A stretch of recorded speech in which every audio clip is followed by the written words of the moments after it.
are racing in the Formula Winter Series for the second weekend.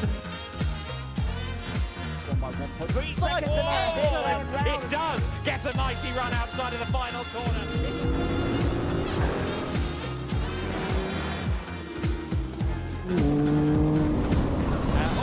Danny Sufi loses it into the first corner. We are underway and racing in the GT Winter Series, but already.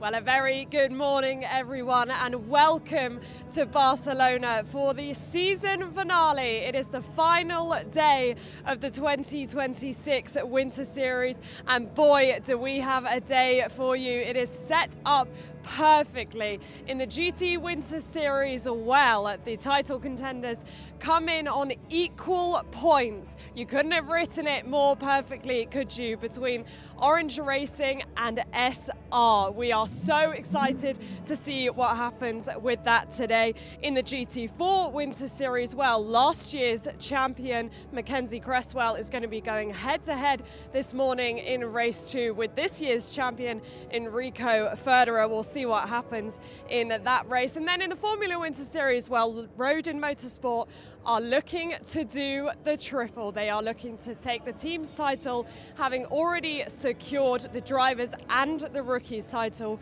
last weekend in Aragon. It's a perfect day set up for you. Don't go anywhere. Make sure you stay with us all day long. Well, plenty of racing starting with the GT4s.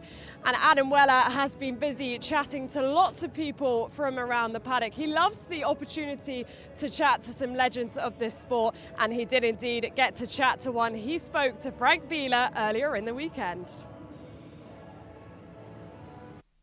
We are delighted to be joined by a racing legend, a 5-time Le Mans winner in the form of Frank Biela. Frank Biela will be a regular in the paddock with us in the GT Summer Series this year, acting as the driver mentor for the new championship. Driver mentorship, it's something that we see quite a lot, Frank, in junior single-seater competitions and junior racing generally. It's a fairly new concept, at least to my knowledge, to have it for a GT racing series that's kind of amateur-facing. It makes a lot of sense to me, and clearly it makes a lot of sense to you too. Yes, definitely it does. I think the thing is, I mean, if you talk about the mentors working with one driver, of course, they concentrate on the weekend, they go through the data and they try to improve the performance, let's say. And having somebody, and I see myself in this role, in between the drivers then and race control, for example, for amateurs and gentlemen drivers, let's say, I think makes a lot of sense because they do not have that much experience.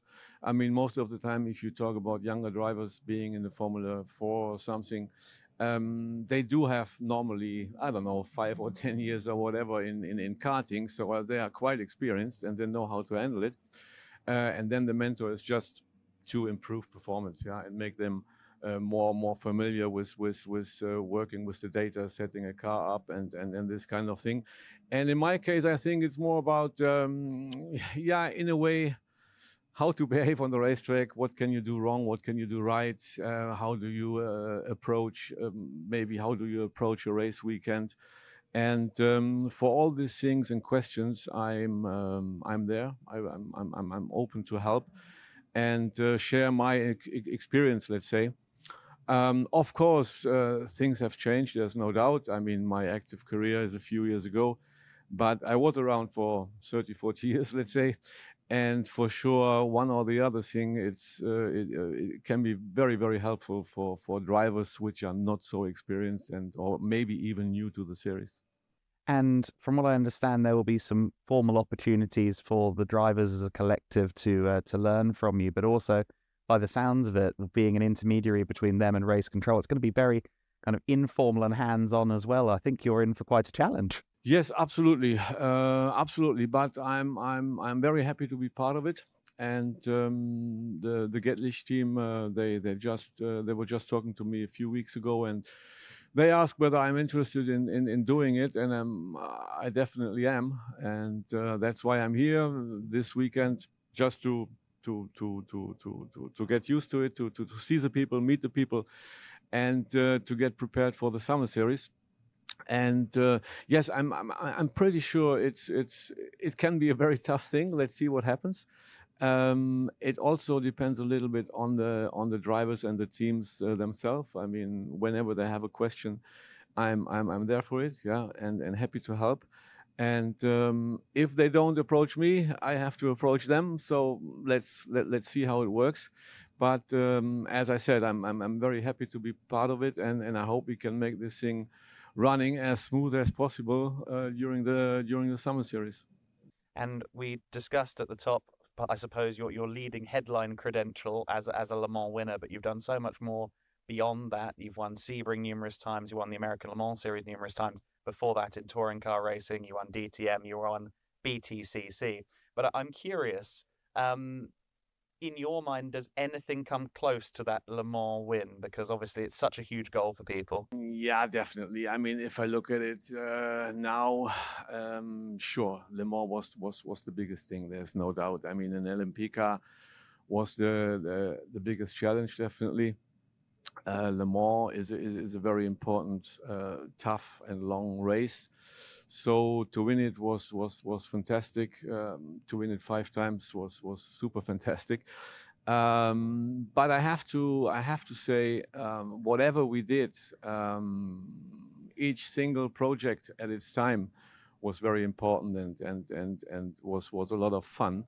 And the nice thing those days definitely was being involved in development all the time, you know. So we were, no matter what project we were doing, I was involved right from the beginning, you know, from starting with some rollouts where maybe engine, suspension, whatever was not working that well maybe, and then improving it to get it ready for racing, and then most of the time very successfully. Yeah, so that was a very exciting time, no doubt.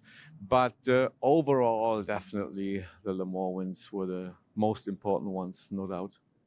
And during that time at the Le Mans 24 Hours, obviously the first wins came with the R8, which was known to be a bit of a knife edge car, especially in the early years. Then the R10, and we were talking off camera about the torque and the challenges of handling that car. That's a whole other world from the customer racing programs, and you were there at the very start of customer racing for Audi. So tell us a bit about the differences.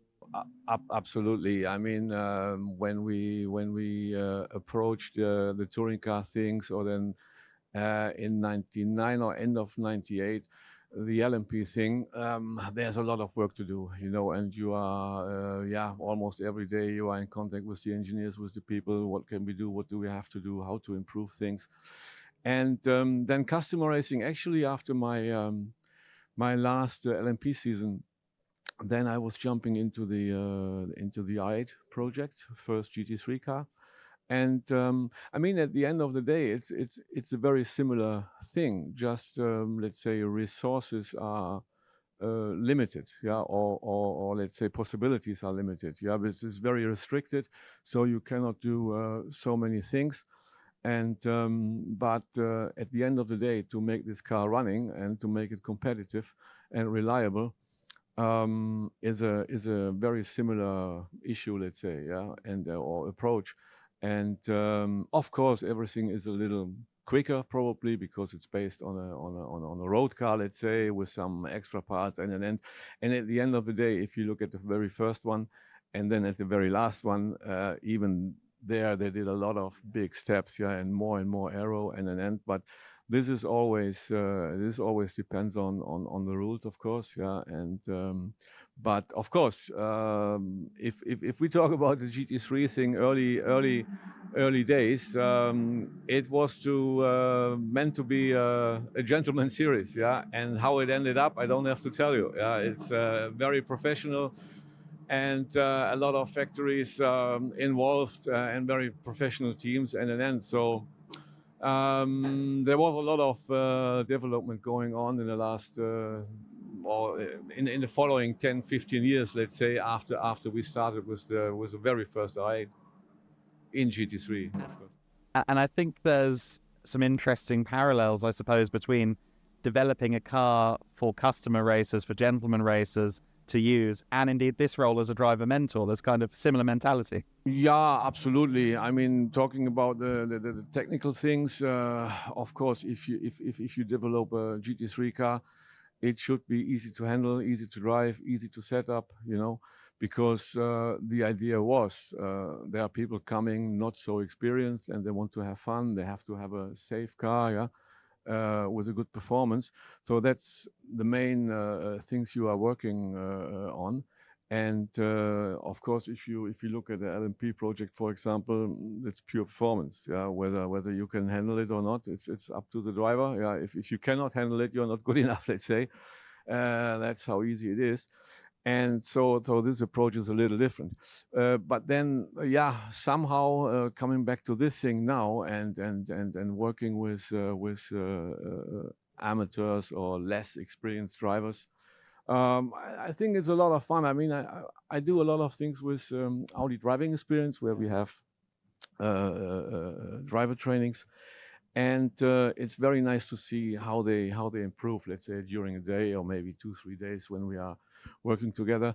And I hope and I wish we have the same results working here with the drivers, because I think one thing is for sure, no matter how much experience you have, you can always learn, yeah, and you can always improve. And let's say I'm pretty sure they are not coming into the series as a driver with tons of experience. So I think with the experience I have, I might be able to give them a hand. And whenever they have a question or they want to know something, they shouldn't hesitate to ask. That's a very important thing. But actually, I think when we go for the first round, we will have a meeting and talk to them anyway, so that everybody knows we are there. I am there to help, not to fight with them, you know, or not to blame them if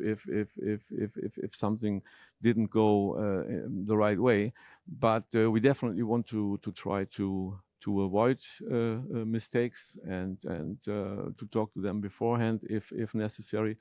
But of course, in a way, it's also up to them to come up to me and or us, or in that case myself, to explain and to discuss what to do, how to approach a race weekend, or how to approach the race from whatever position you are on. I mean, there are always different things, whether you are in front or at the very last position on the grid.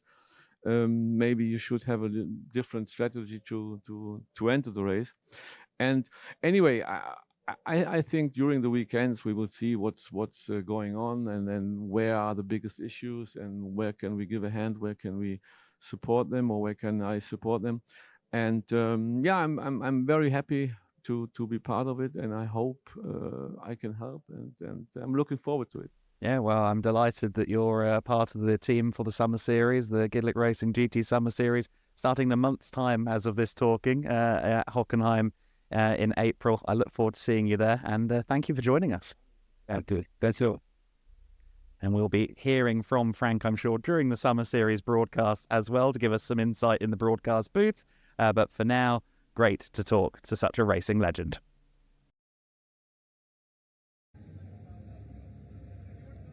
Well, what an opportunity for Adam to speak to a legend of the sport, and I'm sure he thoroughly enjoyed that chat and hearing all about how Frank will be involved in the GEDLICH Racing paddock. Great to have him in our paddock. Great to have so many incredible faces in our paddock this weekend. You can see behind me the GT4s just getting ready to go out. Now, if you saw any of our coverage yesterday, I'm sure you were glued to our live stream. You would have seen that we have a new face with us this this weekend, and that is Kieran Mogg, who has been busy chatting to a bunch of people in the brand new Heroes Arena, an area of the paddock which has been marked off to basically allow lots of people to go down there and meet people from the paddock, people that we don't often get to speak to, and we have kept Kieran mighty busy just as the GT4s are about to head out. Well, Adam spoke to someone who's already made a name for themselves in our sport, and Kieran spoke to somebody who was hoping to make a name for herself in the sport. He did, of course, speak to Ginevra Panzeri from the Formula Winter Series. We'll be seeing them out on track in the second race of the day, just after the GT4s. Let's hear her thoughts. So we're joined down here in the Heroes Arena by Ginevra Panzeri. Ginevra, you just mentioned to me before this is your first interview in English. Yes, it's the first in English. Oh, I'm a bit shy. Well, I'll try and speak as clearly as I can for you. So this year has been, the competition has been incredible. How have you found the competition from the driving point of view? It's really good. I really love this championship, especially this track. And for sure in this race is the first championship if I do completely. And I'm learning a lot of things with the drivers and a lot of overtake, how to overtake, and I'm learning very well and a lot of things. This is the important things.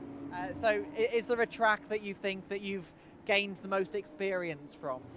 I don't know, every track is fundamental. You learn different things in every track, and it's the base drive in every track for learn different things. And you mentioned also to me before this interview that you've driven Barcelona before, and so do you think this is your most enjoyable track, the one that you feel the most comfortable Yes, with? yes, I really love this track. Maybe because in the first race I did here last year in Formula Winter Series, I win the trophy for the first time. I think maybe it's for that, or I don't know, this track make me really happy, I really love this track. And one last question. So obviously as we go into the rest of the season, for the 2026 season, are there some things that you've learned from the Winter Series that are going to help you as you go through the year? Yeah, every race can help me for sure, and no, I need just race. I need the race, race again for learn everything. Well, hopefully we can see the same as you did last year and get that trophy once again. Thank you very much for joining us here in the Heroes Arena. Well, the GT4s have been released from the pit lane. They are heading round to the grid. The first race of the day coming up, and it is set up very nicely. As I said earlier in the morning, well, Mackenzie Cresswell, last year's champion, he is back on the grid, and he will be going head-to-head with many competitive drivers on this grid, but not least, of course, Enrico Federer, our champion from this year. Let's head up for the first time today to commentary with Adam Weller and Andy McEwen.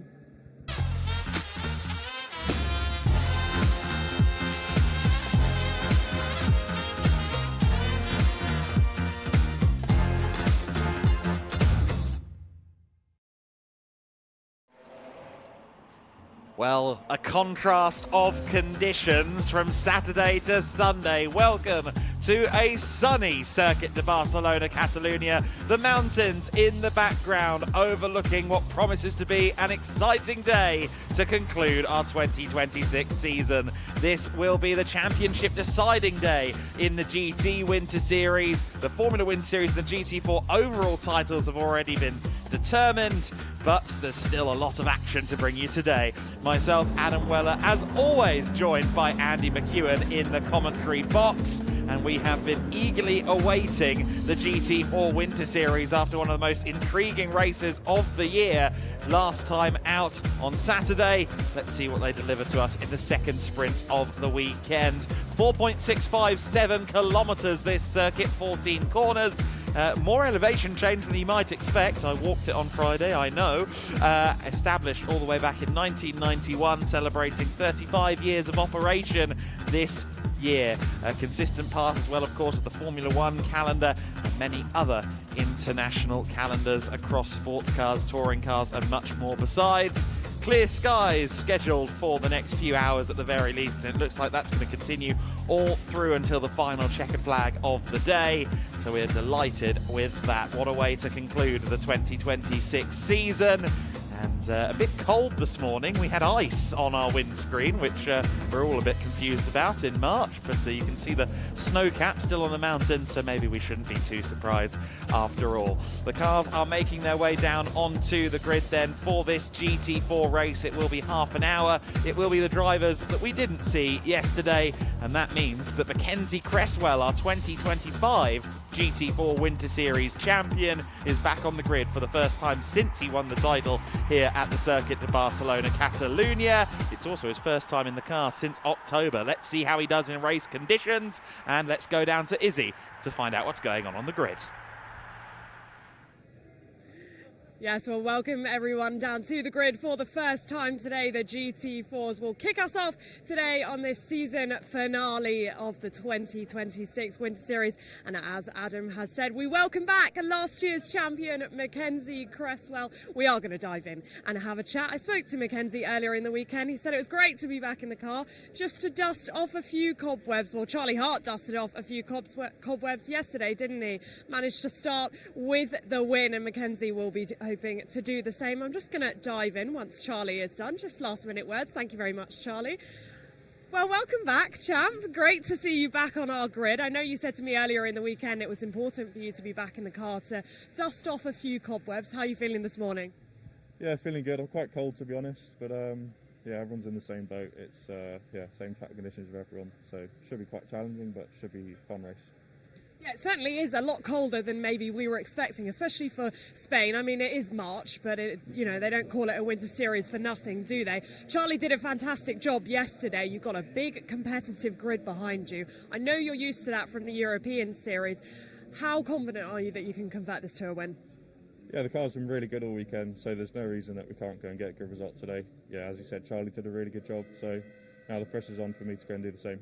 All right, best of luck. Have fun out there. Great to welcome back Mackenzie to the grid. Right, we're going to continue back because we do have the number 71 L'Espace Bienvenue car of Charlie Robertson. Now, these guys are not only fighting for the Pro-Am title, they are also fighting for P2 overall in the standings. And Charlie will be getting his head down in this race, yet to take an overall winner. I know last weekend in Aragon, that was something that Charlie said to me on the grid that he was quite keen to try and do. I think he is being spoken to at the moment. I don't know if I can dive in, but we've got Ravi here, so I'll get Ravi's thoughts. Well, Ravi, final day of the season, final day to seal this Pro-Am title. How are you guys feeling? Oh, we're good actually. As long as we finish ahead of the moat, we'll be good. But he wants to have a scrap with Zebus, so let's see what happens. Yeah, I'm certainly expecting things to get a little bit spicy out there. Am I able to just grab a quick word with Charlie? Thank you very much. Well, Charlie, Ravi's just said to me that you want to have a good scrap with Frederick ahead of you. How are you feeling?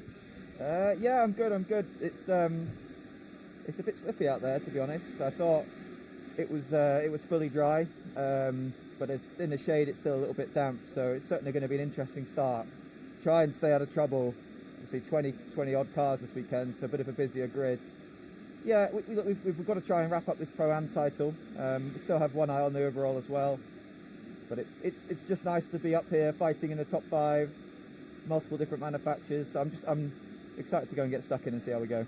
How careful do you have to be, given that there is a very big grid behind you? I don't know. I'll tell you afterwards. I don't know. Yeah, just do what I always do. Try and stay out of trouble and see where we go.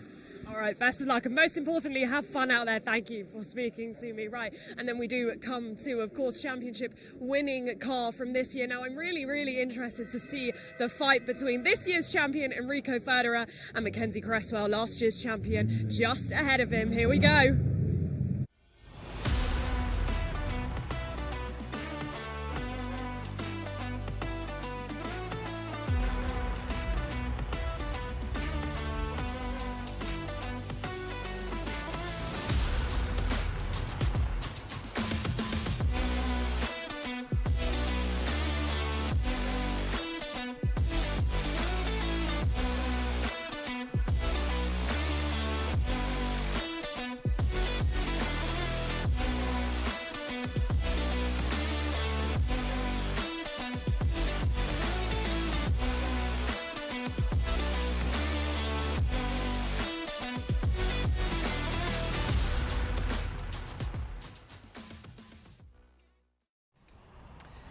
the GT4 Winter Series kicking off our day of racing. And it looks like it's going to be a bit of a cold one out there. Charlie Robertson references a bit slippy out there. It was damp when the sun rose this morning, but I think it could just be a lack of temp in the tyres, quite frankly, with the feel in the air. Mackenzie Cresswell starting this one from pole position in the orange and black Elite McLaren. He is joined by Frederick Zebis on the front row of the grid. W&S Motorsport looking to try and take the Vice Championship today. Charlie Robertson in third position in the L'espace Bienvenu BMW. Enrico Ferderer alongside in fourth position, looking to match Joel Mesh's performance yesterday. Harry Reynolds starting from fifth place. He'll be running both races then, both sprints, which wasn't necessarily what I was expecting, but he's there fifth on the grid, and he was a bit of a firecracker yesterday, so keep an eye on him. Maximilian Schreier from sixth position. Jaden Kelly for Greystone and Colin Cronin for Race Lab. Keep an eye on both of them, particularly Jaden. I think the car was a bit off in qualifying, and we can expect him to come through the field, already winning a race this year, of course, at Portimao, the first round of the season. Row 5 of the grid, Joachim Bulting, the AM pole sitter, joined by Mattis Plushkel, who once again has put in a great qualifying session in the first generation Aston Martin, and we'll see how he does in the older car. Tom Pappenberg from 11th on the grid. He will be joined by Cedric Fuchs on row 6. Santiago Valve for the NM Racing team in 13th position alongside Matthias Fereisel. Ryan Naker for BMW Team Booker Motorsport, I think the last minute addition to the grid, Ryan. Helga Tam in 16th place, that's the first of the Cayman Trophy cars. Daniel Drexel in 17th place, he's alongside Alexander Danza in the number 33 W&S entry. The Alex Wendt-driven SMC McLaren starting 19th alongside Paul Huschberger. Valentin Klus, he will be another one to keep an eye on, the number 16 Mercedes AMG GT4, the driver returning to racing, having not competed since 2024. This is his first time outside of single-seater racing. His last campaign was Euro Cup 3. We'll see how he adapts to the world of GT4s. He's got a lot of work to do from 21st on the grid. 2 formation laps then for the drivers, so they will get an additional lap here to get some heat into the tyres, since the race was declared wet in case there was any return to precipitation, but I don't think that's too much of a concern. The conditions, though, have significantly changed from yesterday, and indeed it hasn't been this cold all week, even though we did have sun in testing. I think this is going to be a bit exploratory for everybody. Yes, I think you're right. We've already heard from Charlie Robertson that the grip levels are not necessarily where he expected them to be, despite the fact the track is now dry. But of course, it's also a completely green racetrack. We had so much rain yesterday, it will have washed all of the rubber that had been laid down previously away, or the majority of it anyway, and they've got to sort of start from scratch now. So tricky conditions still, and it will take them the first few laps, I'm sure, just to get themselves into a rhythm. Of course, it was also a wet qualifying session and now a dry race, so the order that we had at the end of the qualifying sessions yesterday isn't necessarily going to be the same order as far as pace as we see in the races today. So we'll wait and see exactly who comes out on top. We're riding on board here with Frederick Zebis in the W&S Motorsport Porsche. So Frederick Zebis then coming into this race just 2 points behind Charlie Robertson and Ravi Ramneed's L'Espace Bienvenu BMW in the fight for vice champion, second in the GT4 overall championship standings. And where does the L'Espace Bienvenu BMW start? Well, right behind them. Charlie Robertson, who I spoke to briefly as he was wandering through the paddock this morning, said that his sole intention is to get ahead of the Porsche. He was working out just how close the points could end up, and if it went to count back who would win, and then eventually decided it would just be simpler to get ahead of the Porsche and not have to worry about the complicated mathematics. Yeah, that sounds right. So 2 points in it in the runners-up consideration, the vice championship, if you will. Robertson and Ramneed also not yet sealed in the Pro-Am class, although Cedric Fuchs would have to put in quite a race to do anything about it. He'd need to finish at least 2 places clear of Charlie Robertson in this one within the Pro-Am class for the title to go into race 3. So the Pro-Am title could well be sealed in this one, as will the Am class, so long as Joachim Bulting reaches the checkered flag. So then, dry conditions our largest grid of the season in the GT4 Winter Series. The safety car has stayed out. Now that would imply to me that something has happened around the circuit, because it was meant to be coming in. Extra formation lap says race direction, but no clarification as to why. Incidentally, the Team VRT Mercedes-AMG GT4 that of course had an incident before the green flag yesterday, that car has not taken the start. I think the weekend over for Alexander Bobrovs, and that will hand the AM title over to Joachim Bolting. I know that the AM class McLaren Artura of Alex Wendt has only just emerged onto the main straight, and I do think that that might be something of an indicator as to why we had an issue out there on track. It was a spin, we're being told, for Alex Wendt, and frankly, in these temperatures, I'm not too surprised. We've heard how slippy someone like Charlie Robertson thinks it is out there on the circuit, and obviously he's driven at just about every level of GT and sports car competition there is. So for some of these other drivers without the breadth of experience, I think this is a bit of a new challenge, because it looks dry. Your head tells you, oh, these tyres will have temperature, and then you hit the throttle. Yeah, absolutely. Temperature, and as I said, the fact there isn't a lot of rubber laid down on the circuit is just going to combine, I think, to give the drivers a little bit more of a challenge this morning than perhaps they were anticipating. And I would venture that maybe Alex will not be the last person we see over the course of this race have a bit of a moment. The race, by the way, has started officially, so we have 25 3/4 minutes left on the clock. We should go green flag racing at the end of this lap. The time, importantly, has already started ticking down, so this eats into the race distance a little bit, and that gives those who are starting a little bit out of position. Cedric Fuchs, for example, definitely someone we would expect to move up the order. Jaden Kelly, Adam mentioned earlier on, gives them a bit less time to actually make the progress through the field that they were sort of hoping to be making. But all being well, we should go racing properly this time by, and it's going to be a fascinating run down into that first corner. Frederik Zevis with the Porsche that always runs well at the end of the straight. Can he clear Mackenzie Cresswell's McLaren and seize control of the race?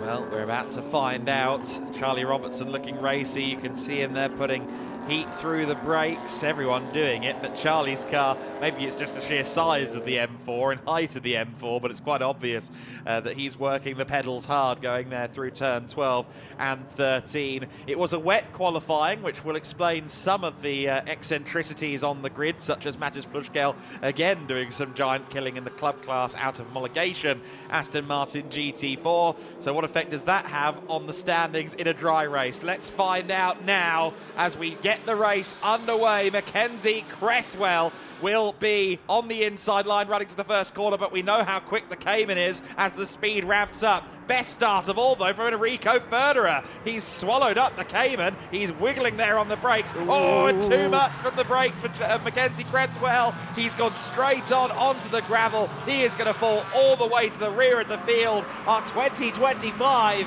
GT4 Winter Series champion, his first race start in half a year, and unfortunately it didn't quite go to plan. And it's Ferderer who benefits from that by grabbing the lead. Zevis went too early and hit the brakes because he'd accelerated before the lights went out, and that lost him all of his momentum, and that's opened the door for Ferderer to sweep to the outside. There was Cedric Fuchs in the sister SR Motorsport by Schnitzelhauen car coming up alongside Matis Plushkel in the Aston Martin, who actually fends off the Mercedes driver for now. Matis is, I think, in 6th position as they get halfway around the opening lap. Insane stuff from him.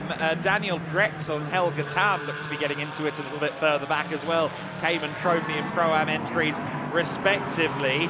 Jaden Kelly still there behind Cedric Fuchs, who of course has a mission on his mind here to try and at least give him a hope of winning the Pro-Am title. Oh, Jaden Kelly has spun there at turn 10. I think it is very slippery out there on the circuit in these conditions. Bitterly cold out there on the track. We're seeing more spins and sideways moments than we otherwise would. That was Daniel Drexel just spinning in front of several cars, and I think somehow everyone will have avoided him, but that was a heart-in-the-mouth moment, I'm sure, for Daniel as that spin unfolded. At the front of the field, it is Enrico Ferderer that leads the way. Ferderer being pursued by two of the W&S Motorsport Porsche Caymans. Maximilian Schreier pursuing Frederick Zebis in second and third places, and Charlie Robertson under fire from Elite Motorsport's Fred Green. Fred Green, Andy, someone you're very familiar with. Yes, coming out of the Ginetta Junior Championship and moving up into fourth position there ahead of Charlie Robertson. Fantastic stuff from him. Meanwhile, Cedric Fuchs hasn't actually managed to make as much progress as I thought he might. He's still stuck behind Colin Cronin's McLaren Artura, so he definitely has some work to do. He is up to third in Pro-Am, but of course needs to get himself ahead of the BMW, which currently runs a couple of places ahead. Plushkell is wide, and Fuchs is now at the inside of Colin Cronin, and does now sweep through and claim that 7th position. And will now set his sights on the Aston Martin. Needs to clear the Aston quickly and get after this leading group of 5, who are absolutely nose to tail. Yeah, and Plushkell is not going to go down without a fight, I fancy. He's got a point to prove here. Of course, he will be racing more modern cars in the summer, but what a way to kind of show yourself by driving a car that's, well, base is almost 20 years old, and that specific specification is well over 10 years old. It's quite impressive to watch him competing here with the modern stuff, and what a sound the BWT Muka Motorsport Aston makes as well from its naturally aspirated 4.7 litre V8. The 77 car then, Fred Green, now trying to trouble Maximilian Schreier, who was a rookie last year with us in the GT4 Win Series. It's his first appearance of the 2026 season in the category, but of course he graduated from karting with us last year and was a prominent force. Frederick Zebis is effectively doing what Schreier did last year by coming into GT4s directly from karting, and we've seen how well that's paid off for Zebis. Schreier, I think, will be quite keen actually to beat his slightly newer teammate in this race, but for now he's got to keep an eye on Green, who's not only setting the fastest laps of the race, but is right there in the slipstream. The Porsche is strong at the end of the straight as always, but I think it's a bit less pronounced up against the McLaren, which also cuts through the air very well. Yes, so nothing really to choose between this group. It is Green who sets the fastest lap. Fred Green, who was runner-up in the Ginetta Junior Championship last year. The only person who beat him was a young lad called Rocco Coronel, and we've seen him going on to already achieve great things in single-seater racing. Here comes Green now to the outside of Maximilian Schreier, this for third position, and for second, significantly in the pro class. He goes for the switchback. That gets him alongside, but it's the outside line when we arrive at the bottom of the hill at turn 5. In the wet, this would be a good position to be in. In the dry, well, it might still work out quite well for Fred Green, who has two wheels in the dirt but keeps his foot in it and keeps on coming alongside Schreier. Still, though, he can't buy a ticket to the inside line, and the Porsche driver, which clambers the curbs, manages to stay in front for how much longer, though? That was a bit too much curb, and Fred Green very nearly slipped up the inside into turn number 9. Not able to do it there, but he does look quite a bit quicker than Schreier at this stage in the race. Where can he make the move? Cedric Fuchs has gotten past Mattis Plushkell in the back of shot as well, as we see Fred Green to the inside. Oh, but he gets on the curb there, gets loose, and Charlie Robertson says 2 for 1, don't mind if I do, I'll stock up. Gets through into third position with that one. Green has gotten past Schreier, but he wasn't expecting to then end up stuck behind the BMW. He's already overtaken once in this race. He's going to do it all again now to try and pursue Zebis. Well, that was experience telling there, wasn't it, for Robertson? He will have probably realised at turn 9 that Fred Green was going to make a move at turn 10, positioned himself in the right place to get the switchback, and when they did, predictably end up almost tangling. That opened the door for the BMW driver, so now through goes Robertson then. That's now second in Pro-Am, and he's only one place behind Zebis in the overall rankings. Here comes Green, though, to the inside of him. The McLaren dancing around under braking, goes ahead of the BMW. Fred Green has got some serious pace in that Elite Motorsport McLaren, and he now could prove to be a threat for Zebis and Ferderer ahead. Yeah, no, that's going to be interesting. He was setting purple lap times. The fastest lap of the race actually belongs to his teammate, Mackenzie Cresswell, who's working his way through the order already up into 12th place. Plushkell going wide again. That could give an opportunity to Colin Cronin, but Cronin does not take it up. Daniel Drexel is in the pit lane, incidentally, after that spin earlier on. So bear that in mind. Here comes Cronin now to the inside of the 700 car. Plushkel going to try and hold on around the outside. Takes a lot of curb to try and get the optimal exit from the corner, but he's still going to be on the outside now, going through 7 and 8. You don't want to end up too far onto that sausage curb coming out of that corner, because it can bite. You can see Cronin there defending. Meanwhile, Joachim Balting is about to lose 10th position to Cresswell, who's already dispatched Valentin Klus on this lap. Cresswell making huge progress. Yes, he is. He looks really strong in the orange and black McLaren. Bolting, by the way, still leads in AM, which is more than enough to seal that championship provisionally anyway, with a race to spare. He really just needs to finish the race. But there's drama. Was that Cresswell? Was that Cresswell? Yes, it was. The 78 car off the road, and there is steam coming from the back of the car. I suspect he didn't get there by himself, if I'm honest. He was in a battle pack heading into the braking zone, and unfortunately, Mackenzie Cresswell's charge to the front, or towards the front, comes to an end, and that car's going nowhere under its own steam. So I suspect we might be in for a safety car intervention. In fact, yes, already the yellow lights are flashing. Full course and yellow. This is full course yellow, yes, for now. Whether it then becomes a safety car period, we'll wait and see. But either way, the pace slows down, and Mackenzie Cresswell's race grinds to a halt. Yeah, big shame that for Mackenzie, because he was really on the move. Typically, the full course yellow is scrambled when, is utilised when the safety car can't be scrambled in time to pick up the race leader. So I suspect we'll do a lap under full course yellow and then rejoin racing speeds, but we'll wait to see if that's the way race control goes with it. Cresswell, did anybody else? Well, we'll see. I was going to see if anyone else had dropped through the order, but we'll get a replay here of, I think it might have been with Balting by the looks of it, because actually, no, that's the other NM car, the 16, I think may have been involved in that, Valentin Klus. Yeah, the Merc of Valentin Klus, we're being told. Yeah, we did have an onboard with Cresswell as well, but yeah, Valentin Klus seemingly was the factor involved in that, and indeed race direction says 78 and 16 to be looked into. Contact in turn 10 has been noted.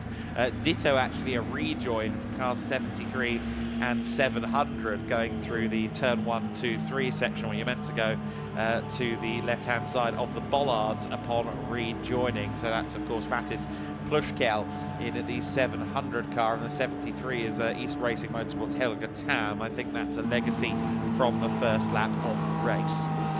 Yes, so dramatic stuff, and the cars continue to trundle around under these full course yellow conditions. Do sort of anticipate this will become a safety car period, which will bunch everyone back together, and if that is the case, who does it really benefit? Well, Fred Green, I guess, is the obvious choice, although I think he'd caught Zebis anyway before the full course yellow came out. They were separated by only a 10th and a half at the beginning of this lap. That's good news. Mackenzie Cresswell's car is out of the gravel trap. That left rear looks as though it's maybe slightly out of alignment. It is, yeah. After the contact with the NM Mercedes. What damage did it do to the Mercedes, I suppose, is the next question. Valentin Klus has continued in 13th position overall, but definitely that was a fair whack to the McLaren, and Elite Motorsport with some work to do before race 3.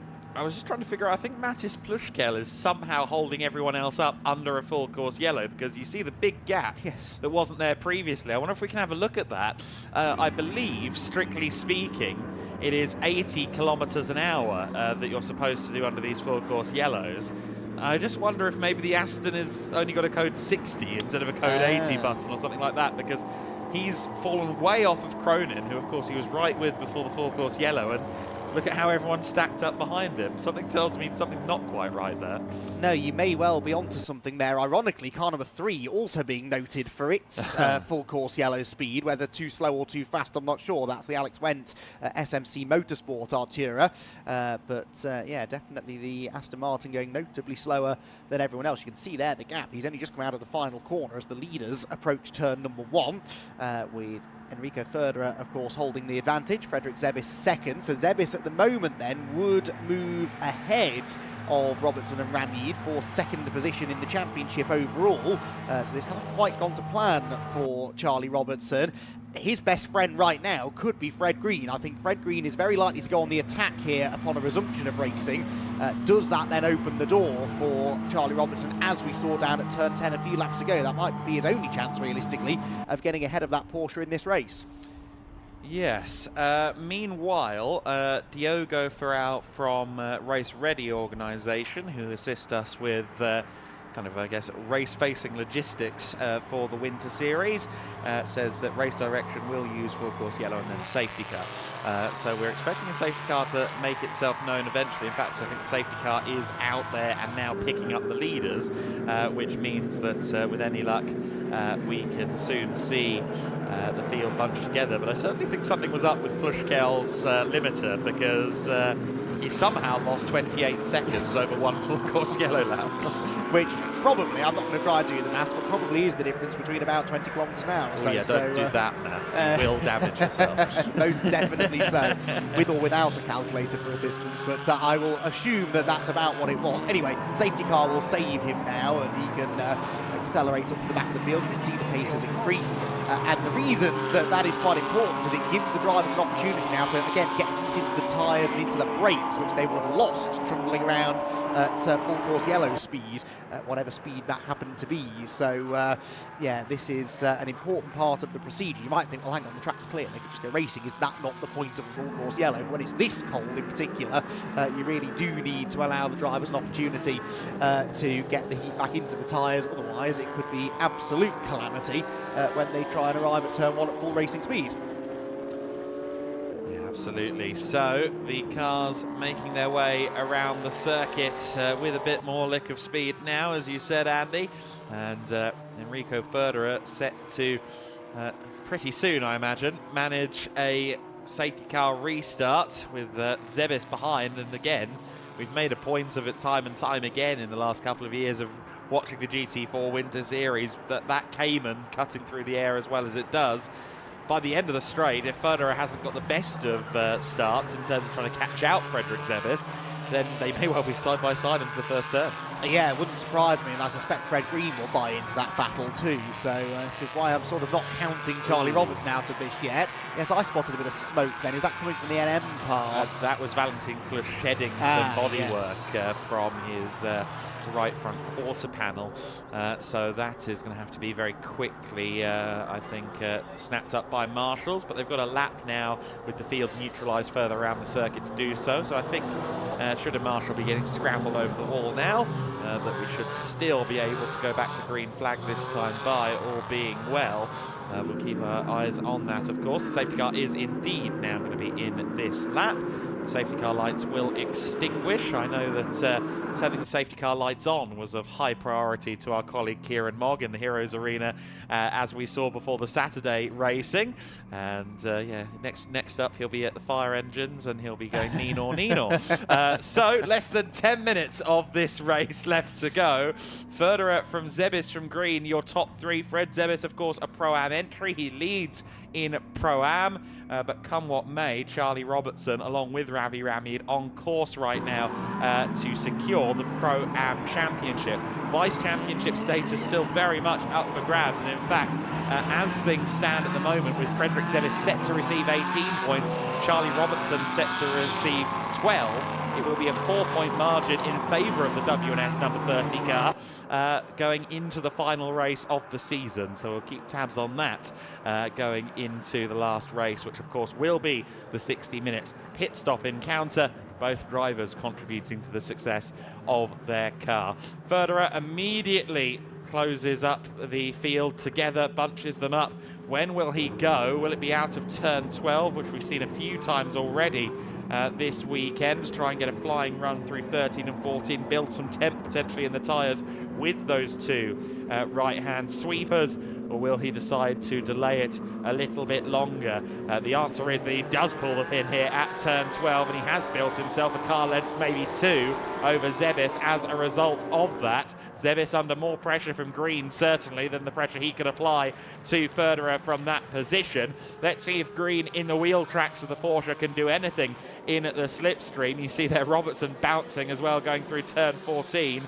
Car looking a little bit wayward there on the exit of corner. There's still debris down there on the main straight, so everyone's going to have to avoid that. You can see it being chucked up there. I think a small layer of carbon potentially, or some wrap. It was certainly something a little bit flimsy as Robertson goes side by side with Schreier for 4th position, loses out to Schreier for 4th position.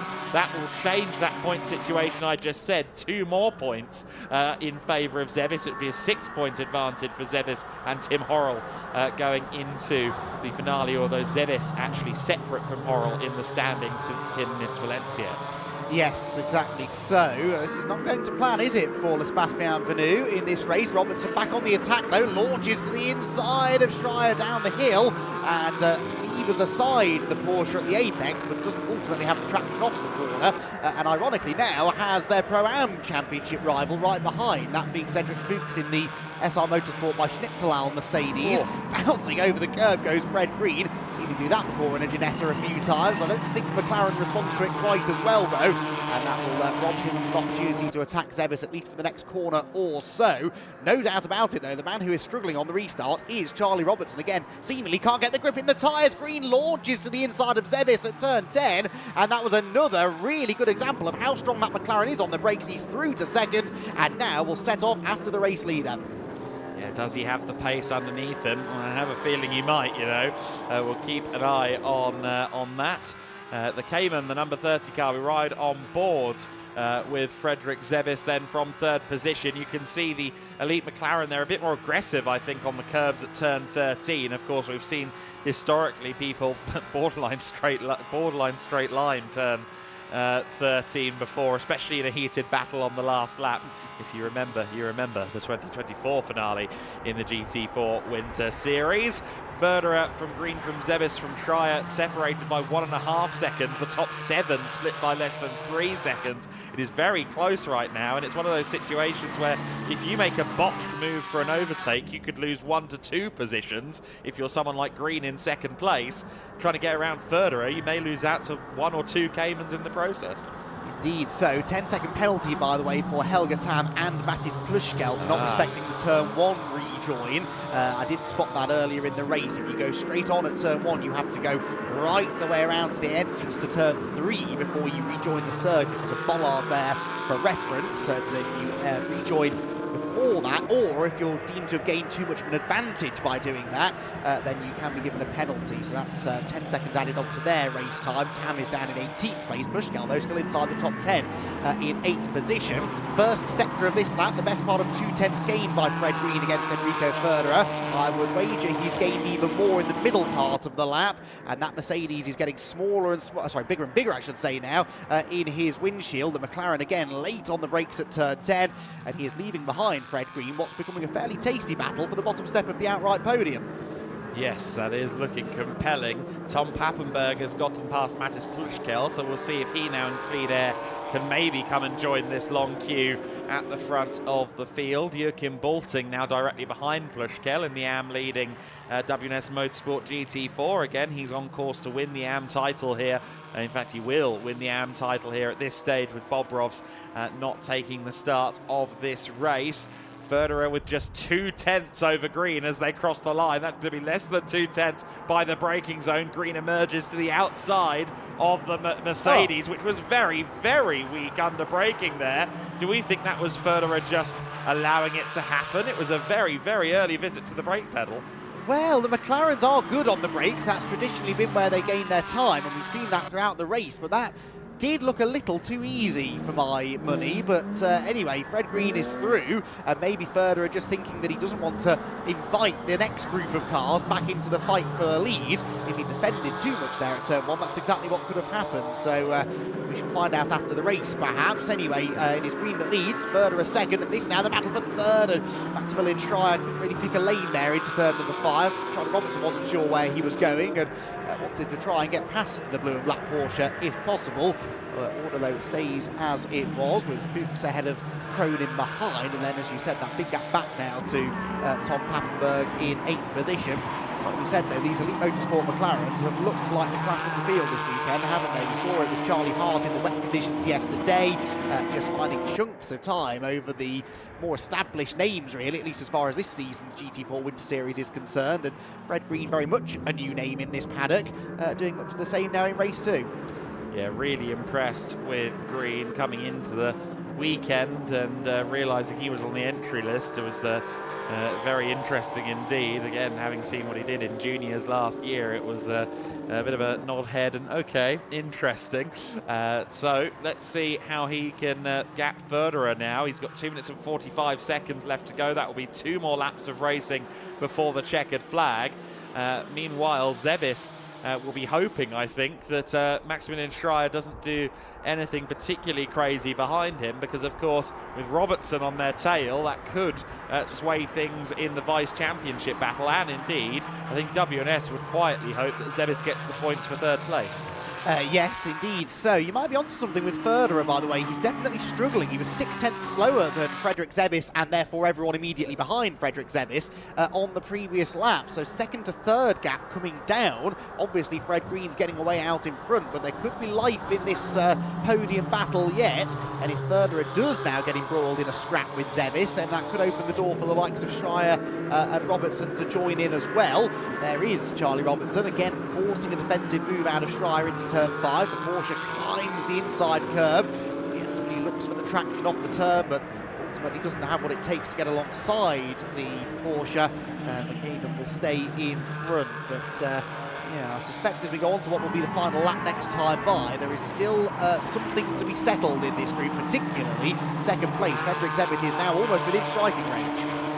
Yeah, Zebis not far away at all, and Charlie Robertson, conversely, right on the back of Schreier as well. Cedric Fuchs there flashing the headlights. He will be aware of the connotations of finishing behind Charlie Robertson as it pertains to the Pro-Am title, but he'll need to do more than just get past Charlie in order to even make the championship battle in Pro-Am go into the last race. As it stands, Robertson and Ramid are clinching the Pro-Am title in this race. The vice championship battle, meanwhile, looking as compelling as ever. It's the F1 points, effectively, if you will, the F1 point system. So it will be 15 points for 3rd place at the moment for Frederik Zebis and 10 for Charlie Robertson in the BMW from L'Espace Bienvenu. So last lap of the race, and Fred Green has got a 1.7 second lead. Enrico Förderer wishes Frederik Zebis 150.889 last time, his personal best lap of the race, and Zebis is applying pressure to what looks like an ailing Mercedes-AMG GT4. Yeah, well, personal best for Zebis, whereas Förderer is about 6/10 off what he was doing earlier on, so the pace has evaporated from the SR Motorsport by Schnitzel Mercedes, whereas Frederik Zebis' WNS Porsche is coming alive in the closing stages. He's not the only one actually to have set a personal best that time. Colin Cronin did the same further back, as again he applies pressure to the 2nd SR AMG, so I'm not sure the SR cars are necessarily enjoying these dry conditions, at least on the long run, which, given how much safety car and full course yellow time we've had in this race, of course a delayed start as well, there hasn't actually been a full 30 minutes of green flag running, so they'll really have to work on that for the longer pit stop race later on this afternoon. Zebis realistically then has one more chance, and it's coming up at the end of this straight. Yeah, I don't know if he's going to be close enough for that, but we'll see whether or not he has a look. He does have a little look, speculative more than anything. Sorry, 10-second penalty. Charlie Robertson just popped up on the timing screen. That's significant for the points, isn't it? That is very significant for the points in the Vice Championship battle. I don't think it will affect them adversely when it comes to the Pro-Am title. They will still be Pro-Am champions after this race. For Fred Green, it's his first GT4 outing, and what a way to get things started. The 77 car for Elite Motorsport comes across the line to win in the GT4 Winter Series. It's almost like 2025 all over again. Förderer taking 2nd position. He does hold on to Frederik Zebis. Schreier 4th, Robertson 5th. But Robertson will receive a 10-second penalty, and that drops him down to 7th position. He will be classified ahead of Tom Pappenberg he will still be classified third in the Pro-Am class, and with that it will be a Pro-Am title for Charlie Robertson and Ravi Ramyeed. 7th place finish will net him 6 points versus Zebis getting 15, so that'll be a 9-point swing in the championship. That will be a 7-point lead for Fredrik Zebis in the Vice Championship going into the last race of the year, where he'll be sharing the car, of course, with Tim Horrell, who skipped out on the Valencia round of the GT4 Winter Series. So, Elite Motorsport on top once again. A win for the 78 yesterday, a win for the 77 today. The Elite cars showing what they are made of. We haven't seen terribly much of the McLaren Artura GT4 this year. Of course, we had Jaden Kelly win a race in an example of the Artura GT4 at Portimao, but that was one of very few occasions where we've seen the Artura. To reconfirm, yes indeed, Robertson and Ramyeed have won the Pro-Am title as a result of taking what will eventually be third in the Pro-Am standings in that race. Cedric Fuchs and Villicuna needed to be at least 2 Pro-Am places clear going into the final race, and they were only 1 position clear. Therefore, Robertson and Ramyeed will win the title. So then, the cars making their way back to race control, or to the Parc Ferme area at the very least, and I'm sure race control will point at the ones they want to have a look at. Jaden Kelly is going to be a little bit disappointed, I think, with that race. He finished 10th overall and 4th in Pro-Am. Ultimately, of course, we saw that spin on the first green flag lap. Well, we don't know if it was a spin or whether he was pushed into a spin. Let's be fair on that point. We saw the end of the incident, not the beginning, so it could well have been that Jaden got a little bit of help, but it also wouldn't be inconceivable that it was simply cold tyres on what is a very chilly morning here at the Circuit de Barcelona-Catalunya. Fred Green comes to the P1 position, then pulls up in the parking spot they all want. A little bit of rubbing on that car from this race. You see there as well Valentin Klus with the wounded NM Racing team entry further back. Now, why is Klus back there? Weird that that car is pulling up along with the winners, but it's certainly supposed to be Enrico Federer with them in 2nd place. I think Valentin may have missed the race control, rather missed the Parc Ferme, potentially. The team at Elite celebrating a 2nd consecutive win with their other car. Steph Bush and the rest of the team will be happy with that one and focusing their young talents forward on race 3 of the day. Exciting racing once again in the GT4 Winter Series, and I think a lot of promise for what the 3rd and final race of the weekend might deliver. Certainly with the Elite and the SR cars going head-to-head. WS Motorsports, Maximilian Schreier, I think, is a podium contender as well. And then, of course, the Pro-Am entries will fluctuate based on who's in the car. Certainly the pro drivers, who I think largely will be in the 2nd part of the race, they will be hoping that there's perhaps a late safety car to bring them into contention for an overall result at the conclusion. Matis Plushkel eventually classified 16th after his podium. The penalties also, of course, to Helge Tam. There was a 10-second penalty, but either way, he still finished 2nd in Cayman Trophy. Meanwhile, Elite Motorsports' Fred Green is a GT4 race winner for the first time, and he is with Izzy. He certainly is, and it didn't take him long, did it? He's just said to me, you know, hadn't been in the car before this weekend. First GT4 race, first win. What a job. Yeah, I can't complain. The team did a faultless job. You know, the car's unreal, as you saw in race 1 as well. So yeah, all I had to do was sort of bring it home. The McLaren was great, so yeah, I'm really happy. Yeah, what is it about this Elite team? I mean, you guys just show up and you just win. Well, you know, we have a nice time at the track and enjoy ourselves, but a lot of hard work goes in behind the scenes. And yeah, I think the McLaren was really good as well, so yeah, I'm really happy. And looking forward to the next. I'd love to get a read on the conditions out there as well, because Charlie Robertson on the grid was saying to me it was a lot slippier than he was expecting. It's also pretty cold out here today. How did it feel? Yeah, for sure. A lot of rain overnight, so I was hoping the track would be a bit wetter, to be honest. But yeah, the track, there's a few damp bits, but mainly dry. But yeah, the car was good in either conditions, and yeah, it was good. Certainly was, and it looks like it's going to be dry for the rest of the day. Obviously back in the car this afternoon. Can we do it again? I'm hoping so. I think we're off second because myself and Harry had a strong qualifying. So yeah, we're starting in a good position to have a good go at it, yeah. Well, congratulations. Go up to the podium and enjoy it. Boys, I've said this before. Can anyone beat Elite? Well, we'll have to see. 2 races from 2 this weekend in the GT4 Winter Series have gone in favour of the Elite Motorsport camp. And this is how it happened in race number 2. It was a front row comprised of Frederik Zebis and Enrico Ferderer on the run down to the first corner. Zebis had to lift out of the throttle to make sure he didn't overtake Mackenzie Cresswell too soon. Cresswell was on the brakes much too late going into the first corner. He fell pretty much to the back of the field. Enrico Ferderer assumed the race lead. Mattis Plushkel early in the race was running as high as 6th overall in the club class. Previous generation Aston Martin Vantage. Daniel Drexel having a moment there under braking in the M4 GT4. It looked very slippery out there. Jaden Kelly was also caught out on the first lap of the race with cold conditions here at the Circuit de Barcelona-Catalunya. It seemed as if the Pirellis were struggling for temperature on the opening lap of the race.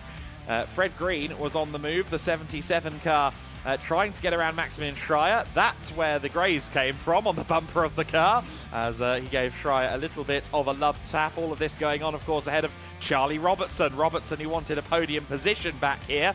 He was charging towards a Pro-Am title, as it turned out, for he and Ravi Ramyeed. Side by side for third position. And Robertson got the better of it ultimately there as the other two scuppered wide. Mackenzie Cresswell had contact with Valentin Klus that took the McLaren out of the race, unfortunately. At the front of the field after a safety car, it was still Ferderer in the lead, but he was coming under increasing scrutiny from behind. Fred Green was on the move, getting to the inside of Zebis there. Wasn't quite able to get the move done at the apex, but then coming through turn 11, he did indeed move up to second place. And then Ferderer, with what looked like just allowing the 77 through, it would then appear that the car was ailing because his lap times fell off quite significantly.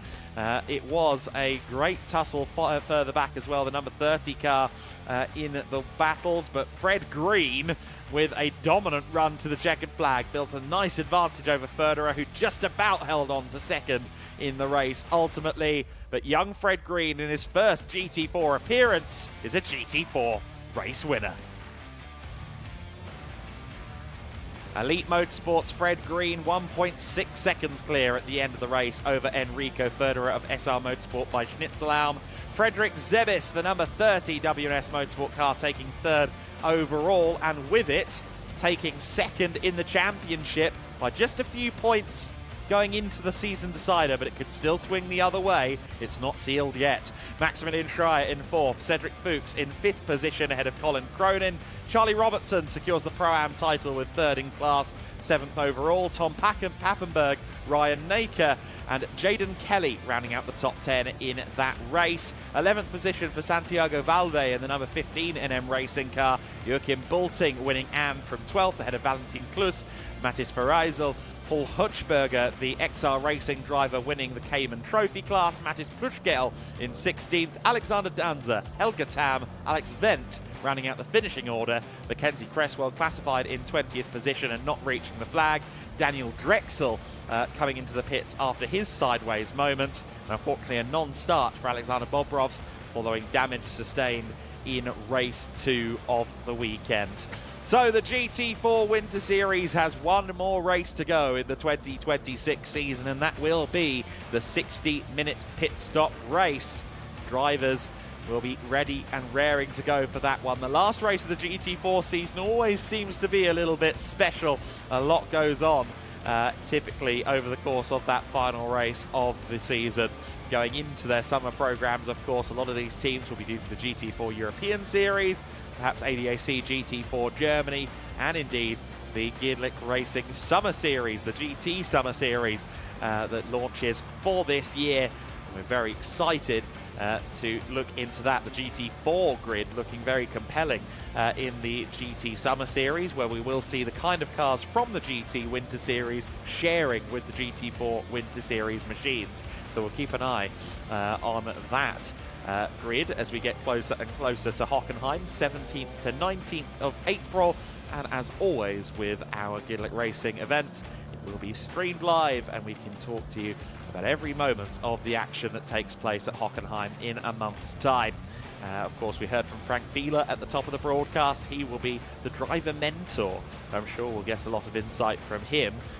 Legend that he is in motor racing, a 5-time Le Mans winner, a British touring car champion, a DTM champion. He will be a mighty brain to pick, not just for the drivers, who he's there for, but I'm sure we can put a microphone in front of him a few times in the broadcast booth as well. So the podiums will be coming up shortly here in the in the GT4 Winter Series, and then it will be the Formula cars on after that.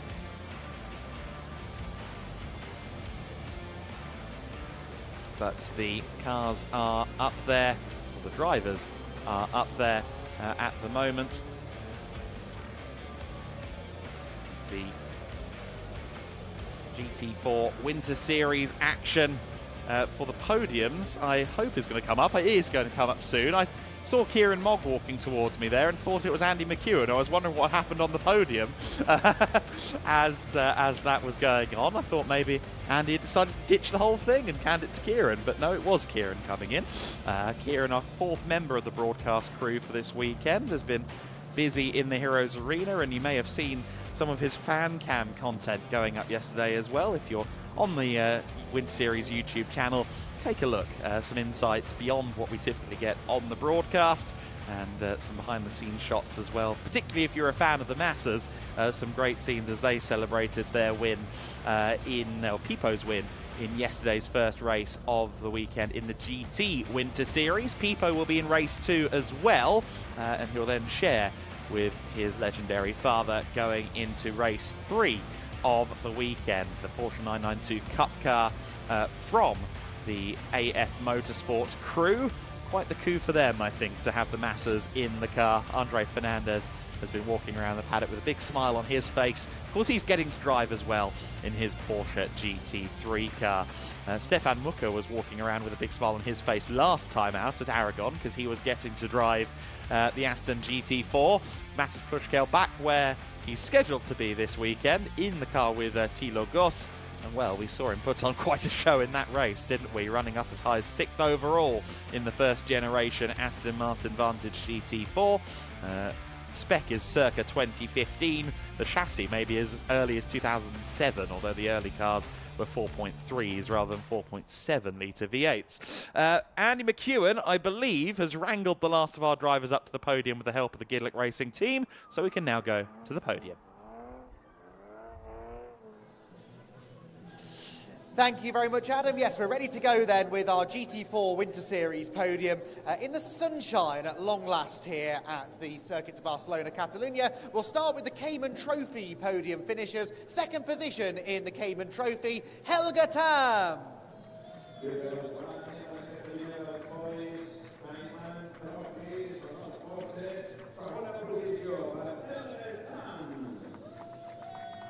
But the victory in the Cayman Trophy goes to XR Racing's Paul Hochberger.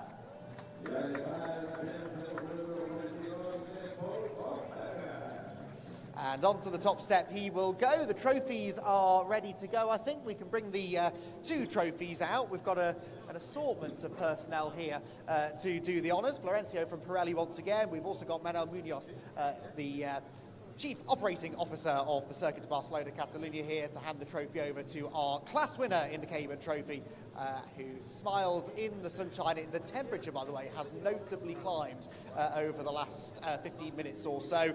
It's turning into rather a nice day for us to conclude our Winter Series programme.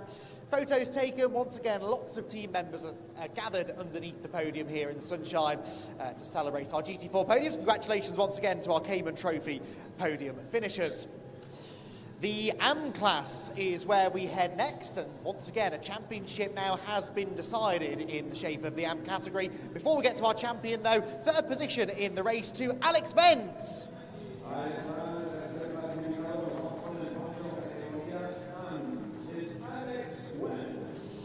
It is once again though a WNS Motorsport 1-2, second position in AM, Alexander Danza.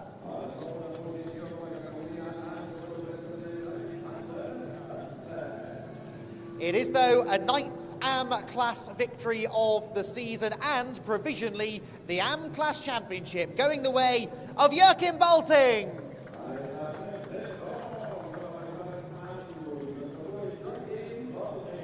And Joachim, as always, is very happy to be here on the podium, has a smile on his face as he walks out. The trophies are going to be handed out. He'll be receiving the big trophy later on this afternoon. But for now, his race winner's trophy will be presented to him momentarily. There we go, by Manuel Munoz from the circuit. And Joachim Balting, who once again was in the thick of all of the action in that race, seemingly coming through to claim a 9th AM class victory of the season, and that one the decisive one in the AM Championship. So he smiles, poses for the cameras. The Formula Winter Series cars are released onto the grid behind us. We've got 2 more podiums to get through, and then we'll be heading down there for all of the pre-race storylines. Congratulations once again then to our AM class top 3 and to our provisional champion and race winner, Joachim Balting, who heads backstage once again to prepare now for the pit stop race a little bit later on. Shakes the hands of his fellow podium finishers. Congratulations, Joachim, on the championship. Pro-Am next, another championship that has, according to our maths anyway, wrapped up. Third position in the Pro-Am race, and provisionally the Pro-Am championship goes to L'Espace Bienvenue and Charlie Robertson. Out comes Charlie. On to the third step of the podium. Second position for SR Motorsport by Schnitzelau, Cedric Fuchs.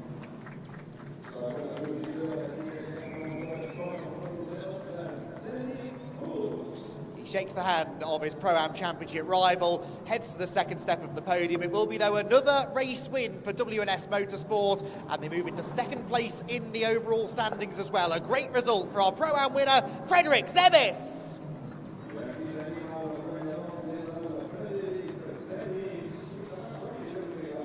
And once again, he shakes the hand of Cedric and Charlie alongside him on the podium. Out come the trophies.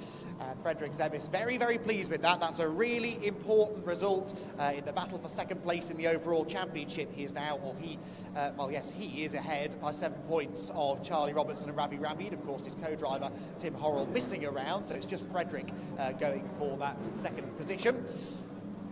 The drivers gather together on the top step of the podium. One more race to settle that. And whilst Charlie Robertson, I'm sure, would have liked to have been a step or two higher on this podium, he has at least done enough to secure the Pro-Am Championship for L'Espace Bienvenue. Congratulations, guys.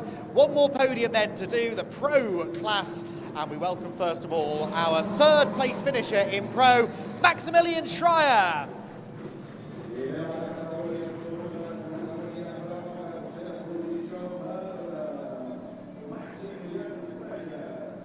In second position in Pro, crowned champions already a week ago. It's SR Motorsport by Schnitzellaum's Enrico Förderer.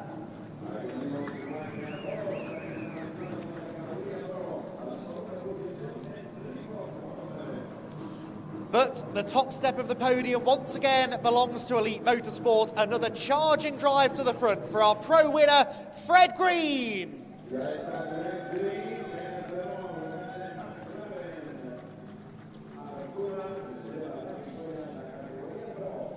And Fred, very happy with that, rightfully so. What a drive that was. Arguably could have been 2 elite cars on the podium had it not been for Mackenzie Creswell's spin down at turn 10. But Fred Green, on his debut in Winter Series competition, gets to the top step of the podium. The man who came closest to denying Rocco Coronel of a Ginetta Junior Championship last year has made his first step into GT4 racing with great success. The drivers then pose at the top of the podium for the photos. Formula Winter Series cars, though, are arriving on the grid for their penultimate race of the season.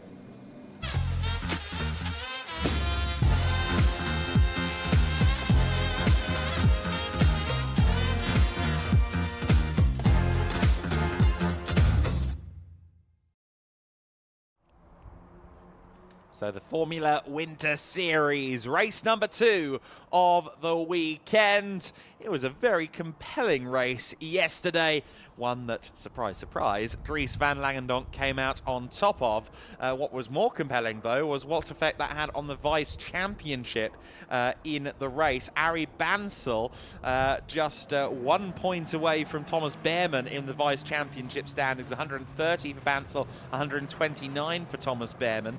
So Bansel would need to win today's race, while Thomas non-scores for the Vice Championship to be decided here. It will more than likely go down to the wire, which will be a very compelling watch. The team standings, also a big topic of conversation coming into this race, and we'll keep an eye on how that one unfolds. It was 357 points for Rodin Motorsport coming out of this race, with 327 for closest rivals Us Racing.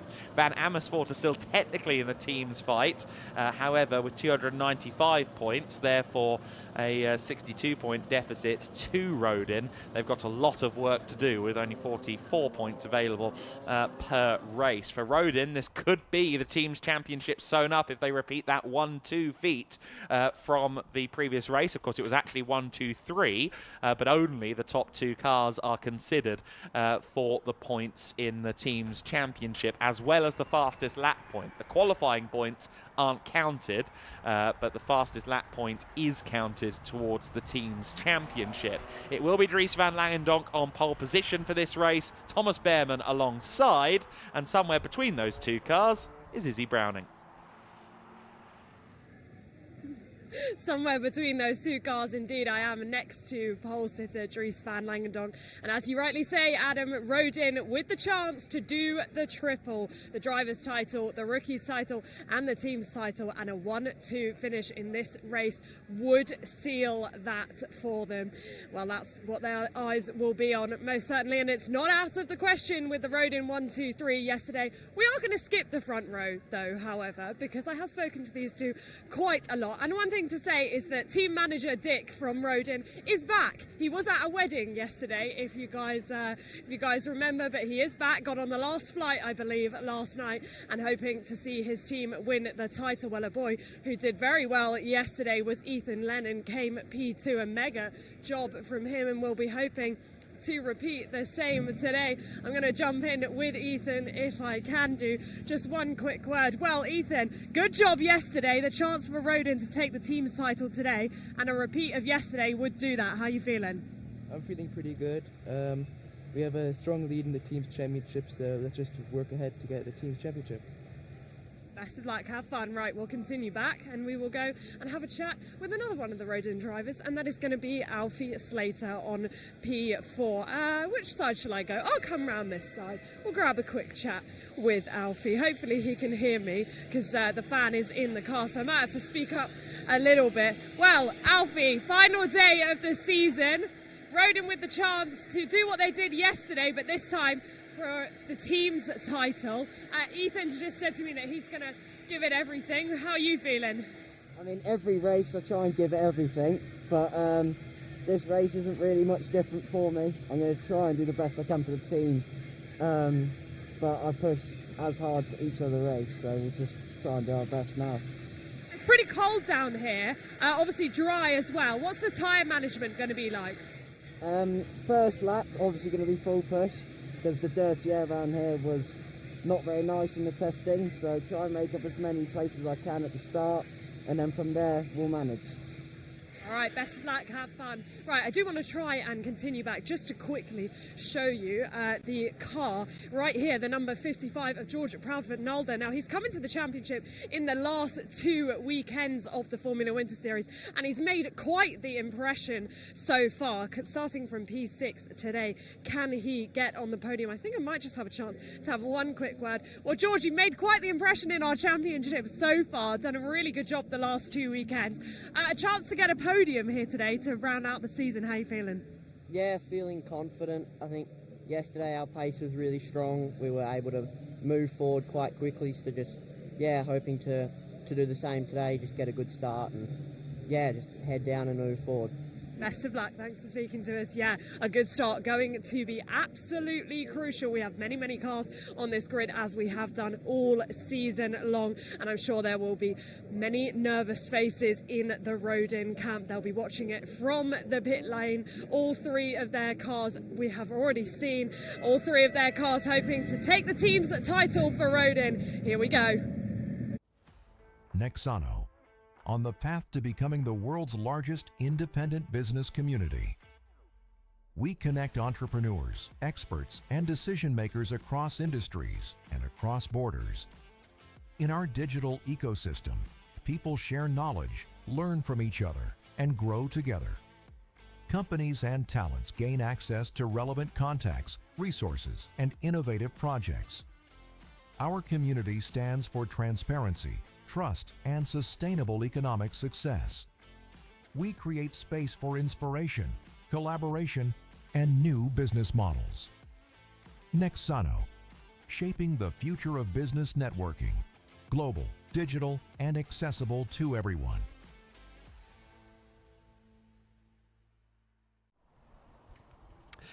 So the Formula cars are on the grid. We will be rolling in just a few short moments here for the second race of the weekend in the Formula Winter Series. And it's a familiar front row. It's the same front row as yesterday. Dries van Langendonk alongside Thomas Behrmann. Ethan Lennon and Alfie Slater making it three Rodin cars in the top four positions. Arie Bansel in fifth place. He's alongside George Proudfoot-Nalder in sixth. Levi Arn in seventh. And Platon Kostin in eighth place. Leon Hedfors in ninth, along with Samuel Ifrid, who'll be looking to get some good points for the rookie classification. Max Kammerlander and Alexander Savinkov 11th and 12th. Pedro Lina and Theo Borenstein in 13th and 14th position. And it's Timo Jungling, who I think will make some places up there from 15th place based on what we saw yesterday. He's with Andre Rodriguez on row 8. Georgi Zazov along with Arjen Kreling in 17th and 18th. Ludovico Busso and Alexander Chartier in 19th and 20th places. Oscar Repetto in the 11 car along with Chiara Batig on row 11 of the grid. Marcus Silkunas and Victor Poulsen 23rd and 24th. Vittorio Orsini along with Ginevra Panzeri 25th and 26th. Great to hear from her on her first English language interview at the top of the broadcast. Noah Killian and Eric Poulsen 27th and 28th. And that is the order for the start of this race. So Van Langendonk and Behrmann at the front of the field once again. Thomas Behrmann will be very keen to get a good start. He will also be hoping that one of his teammates, Pedro Lima, Platon Kostin, steps up to the plate, which they need to do massively to have any shot of winning the championship in the team standings. They are, by all rights, very likely to be out of the team's championship contention after this race. The real question mark is what can Rodin do? If they outscore Us Racing by a total of 14 points, that is the team's championship decided in Rodin's favour. So if they do a 1-2 finish as they did yesterday, it's signed, sealed and delivered, much like Dick's wedding invitation was for Saturday. Great to see him back in the paddock this morning, and let's see what Lennon and Slater can do. It was Ethan Lennon, wasn't it, Andy, who had a very good start yesterday? Yes, he did, and was able therefore to finish second place yesterday and make it that road in 1-2-3, which has been, well, they've been so strong, haven't they, this season? And the 1-2-3 always looked likely. Can they do it again, though? I don't know. In dry conditions, I think it's going to be a very different kind of race. Ironically, I think it might be easier to overtake in some ways in these relatively low downforce single-seaters. The slipstream down this really long main straight should open up some overtaking opportunities, and it's a long run into that first corner, so getting a good start really should pay dividends. Yes, it should. Lights on the cars because it is still technically being considered a wet track. Not quite sure that holds much weight, but we will have the green flag flying at the back of the grid. It's Van Langendonk and Behrmann on the front row, but keep an eye on Ethan Lennon from third. The lights go out. We're underway. It was a good start from Lennon. Arie Bansel didn't get underway. That is risky. And the Jenser car, the number 20 of Borenstein, into the rear. felt somewhat inevitable there, with Bansal struggling to get off the line, unfortunately. And that was a heavy hit to the rear of the number 46 car. At the front of the field, it's side by side for second place. Lennon alongside Behrman. Van Langendonk has a clear lead going through the opening turns. Chiara Batigue, the only driver to go through the runoff at turns 1 and 2, rejoins around the bollards at turn 3. And we'll be hoping she hasn't lost out to Panzeri in the female trophy order as a result of that excursion. One of the Cram Racing drivers diving to the inside there. I think that was the well, I'm not sure which one it was actually, so let's skate past it. The top 10 running through the opening corners. Andre Rodriguez, I think, has had a good start. That was him going up against Timo Jungling, and I think they're on the fringes of the top 10. Of course, the field is somewhat scarpered around and shifted a bit, courtesy of the evasive action being taken for Harry Bansal. Safety car is out, unsurprisingly, so the field now has to neutralise. All of these 2-3 wide further back moments have to be neutralised and sorted out.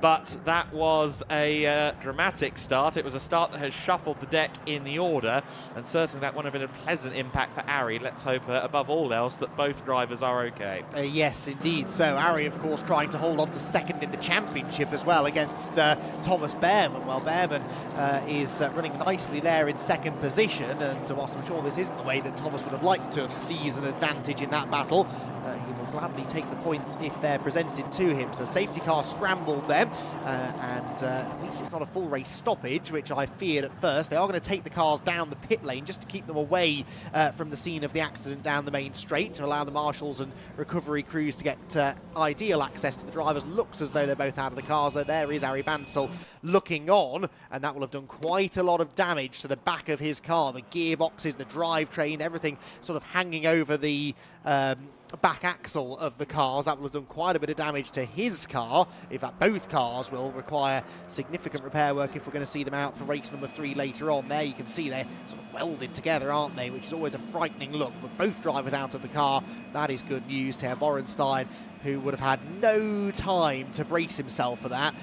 It is a driver's worst nightmare, isn't it? We've had quite a few drivers stalling on the grid actually this season, and it's a miracle, quite frankly. We've got this far without them being collected. It, unfortunately, was Theo Borenstein who really ran out of luck there, didn't have time to take evasive action, and it takes them both out of the race. But we believe both drivers are okay, and that is the main thing. Yeah, absolutely right.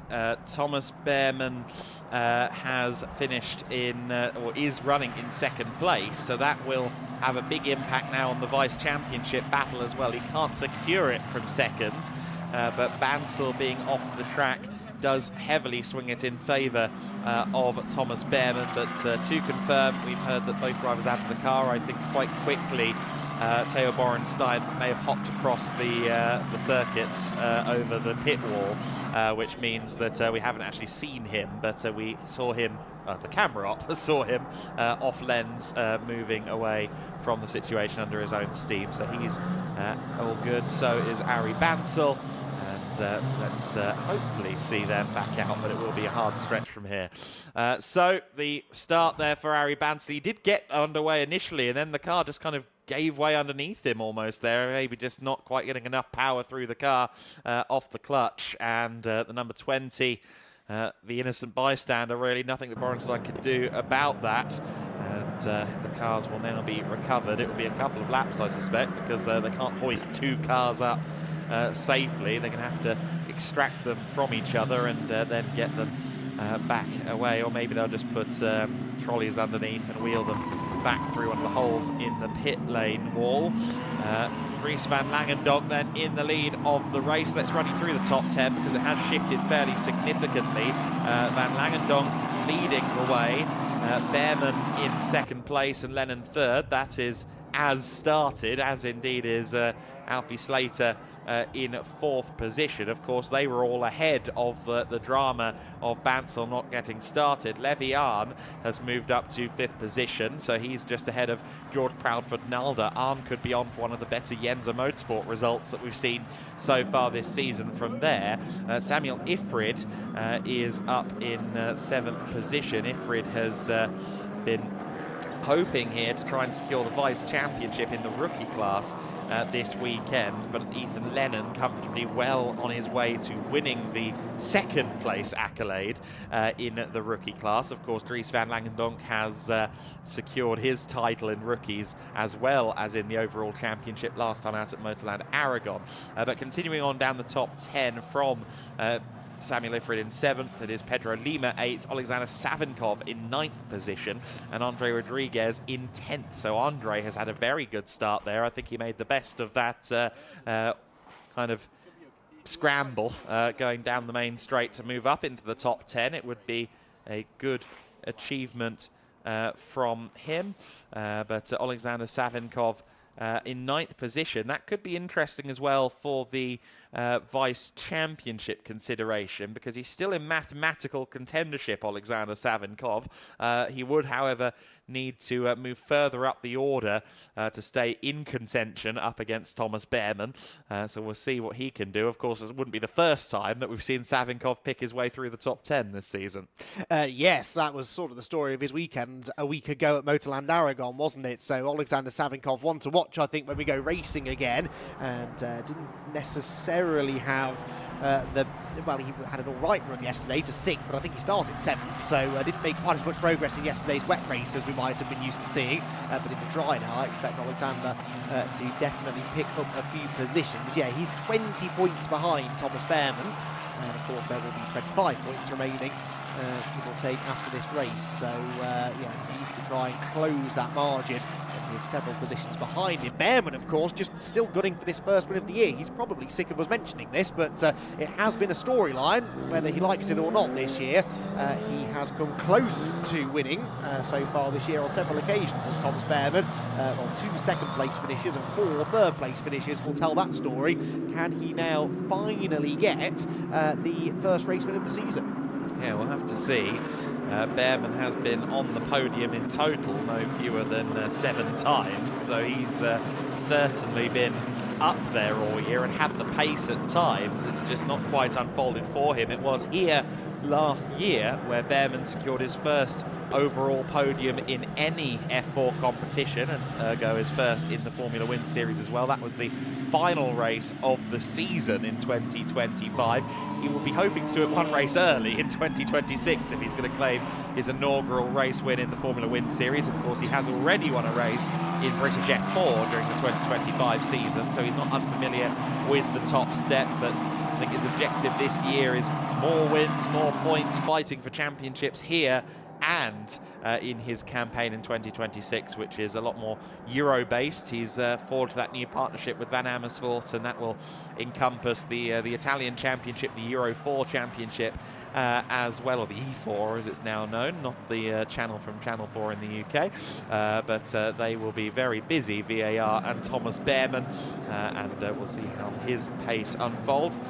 Still showing that the safety car will be going through the pit lane, but we can see there the process is ongoing to recover those cars, and you can see the amount of damage there at the front of the number 20. Now that's all nose cone, so that's removable, but the question is what effect the forces have had on the chassis. If the tub is cracked on the car, then that is firmly weekend over. Yes, indeed so. Yeah, Teo was starting about 4 or 5 rows behind the car that he ultimately hit of Ari Bansal, so he hadn't got fully up to speed at least. You know, it's worse the further back you start, isn't it, because you've got up through an extra gear or so sometimes by the time you get to the stationary car. So we'll see. The teams will take a good look at the car. At least they've got the cars back nice and quickly, and they've got the rest of this race and of course a few hours into the afternoon to investigate and see what needs to be done. It would be good to get them both out for that final race. They're both quick drivers, and certainly for Ari Bansal, he really could do with being out there for race 3. He's got some points to try and score. This is, of course, eating into the 30-minute plus a lap distance of the race. We are a third of the way through the time now, and Dries van Langendonk hasn't had a huge amount of defending to do. Based on yesterday's race, he might not have any defending to do because he sort of checked out in the end in race number 1. Again, different conditions today. I think it will be harder to pull that sort of a gap. But Dries van Langendonk has proven time and again that once he hits the front, he is a very difficult man to get through. And Thomas Behrmann knows that all too well. Dries van Langendonk certainly will be hunting down another race win, what would be his 4th in a row. He's won 3 in a row twice this year, and looking now for a 4th on the bounce. And you'd be hard-pressed really to bet against him, given the way that he's performed so far. Yeah, absolutely. We can see the second of the cars now being pushed through the hole in the pit wall, so they've removed that. I think now the next step will be getting to sweeping. I'm sure there's still some carbon fibre debris down there.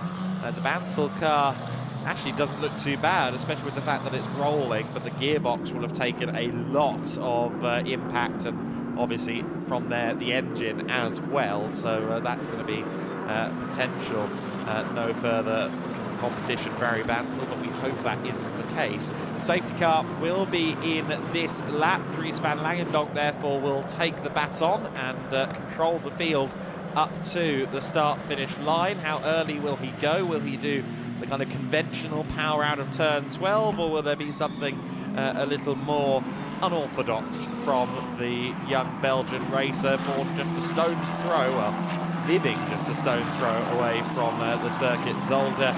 So grew up around the sport, and I think he said my dad had a role to play in our home location growing up, and I'm sure his dad, who is with him supporting as always, will be loving what he's seeing from his young son in this early phase of his Formula 4 career. Will come into the summer season already a champion in Formula 4 competition, came into the Formula Wind Series already a race winner in F4 competition. Here comes a safety car restart then, and he's powered away, coming through turn 12 as expected. Behrman not too far back. I think that Alfie Slater could be a danger here to Ethan Lennon as they go through 13 and 14. Levian will be keen to take any advantages he can as well to try and get a podium for Jense in this race, and of course for himself, let's not forget that. Langendonk comes across the line to lead the race as we begin then, and Lennon weaving as you do. Alfie Slater going to the outside, Behrman having a look to the inside up ahead of them. George Proudfoot and Alder side by side with Levian. The two Rodents collide. That's big. That's the team's championship potentially going to be decided in race 3 rather than race 2. Lennon and Slater collect each other, and Rodin only have one driver left in the race. That is going to be a big topic of discussion in the Rodin truck. And Ethan Lennon and Alfie Slater, I think, will be very coy as they know that they maybe shouldn't have done that. Langendonk. Sorry, I was just going to say, it's the one thing they couldn't do, isn't it, really? And the one thing that they knew, and they were told, I'm sure, before the race that they shouldn't do. And, well, we say it's the first rule in motorsport, you mustn't brake, and certainly in a situation like this, that is the case. So, well, that turns things rather on their head. We also have a bit of a battle for the lead here, I think, with Thomas Behrman very much going with Dries van Langendonk. Yes, certainly so. I will say, though, as we go to safety car, Langendonk running in the lead. He will get 25 points, 26 potentially if he gets his fastest lap. The only US racing car in the top 10 is Alexander Savinkov, who will score 2 points. They could still win the team's championship from there. They need to outscore US Racing by 14 points. And that is currently on the cards, so we should not rule out the team's championship being decided. Yeah, because US Racing, as you say, just aren't really scoring the points that they need to be, so it might not be a complete disaster. It's still a bit of a disaster. Your two drivers should never really end up tangling and retiring from the race together, but it might not yet cost them the team's championship. Even if it does roll into race 3, they would probably still be the strong favourites, but that will certainly lead to a slightly awkward conversation in the awnings in the paddock later on. Their safety car, they're leading the cars off through the escape route at turn 1 to avoid the worst of the debris. What we really don't want is the cars to run over some carbon fibre which cuts down a tyre. No sign of either driver. That's a shame. I was kind of looking forward to reading the body language of those two as they discussed what had just gone on at turn number 1. Izzy's the one with the psychology degree, but I think we all could have figured out what that might look like. Behrman behind Langendonk still then. Proudford Nalder's up to 3rd position as a result of all of that. George has been really impressive on these first F4 weekends. Of course, he debuted with us at Aragon, and an overall podium for Antonelli could be very, very interesting. Couldn't it just? And I think he's got the pace here to go with Langendonk and Behrman. He really looked into some clear track. I say looked into some clear track, but whilst that was all kicking off in front of him, he was busy overtaking Levian. So George Proudfoot-Nalder immediately gained a position. There we go. Now I can't see who that is from here. That looks like Alfie to me. Alfie, head in hands, thinking what on earth just happened, and I'd say that's probably the right way to be thinking. He's also keeping some distance between himself and Ethan Lennon. Again, not a bad decision there, I would say, for the time being. Yeah, exactly. And the shade doesn't hurt either. No. Although it's cold. I'm not sure I'd want to be under an umbrella at the moment. So then, the top 10 now features a few very interesting names. Andre Rodriguez all the way up to 8th place. Headfor's in 9th position. We're yet to see him score points. And Ludovico Busso as well. We've already had almost 30 points finishers this season. In fact, we have had exactly 30 points finishers this season. A couple of new ones, and certainly Headfor's would be a new point scorer, and we will have the most different point scorers in a season of the Four-Wheeler Winter Series, a record which currently dates back to 2024 when we had 38 cars on the grid. So that was when the capacity was a little bit higher. So that would be the telling sign of the season we've had. In fact, Estoril specifically, we had more point scorers at Estoril than we had in all of 2025. Such was the, frankly, confounding nature of that weekend. We didn't know much about the form book coming out of Estoril. We've certainly learnt a lot about it since then, and well, it's certainly been Papaya on top for most of the year, and it's going to be a tall order for Behrman to try and stop that. Well, he was going with Van Langendonk, but I do fear now for Thomas Behrman that he's going to have to switch his attention from attack to defence upon the restart. I do think George Proudfoot-Nalder is going to be a thorn in his side when the race resumes. Incident involving cars 32 and 77 at turn 1 noted by race control. I don't think it's only race control who noted that one, if I'm completely honest. Max Camerlander's in for a new nose cone as well. It's been a race of attrition, this, hasn't it? We haven't done a lot of actual racing, but when the cars have been running around at green flag speed, there has been quite a lot going on. Took a bit of brute force there to get that nose cone off. Perhaps it had been bent slightly. The connections had been bent in whatever impact had led to that damage, but that's a shame for Max, because Camerlander had been running in 13th position, not a million miles away from the points. Top 10, remember, score points. Max Camerlander has, again, not had a top 10 finish yet this year.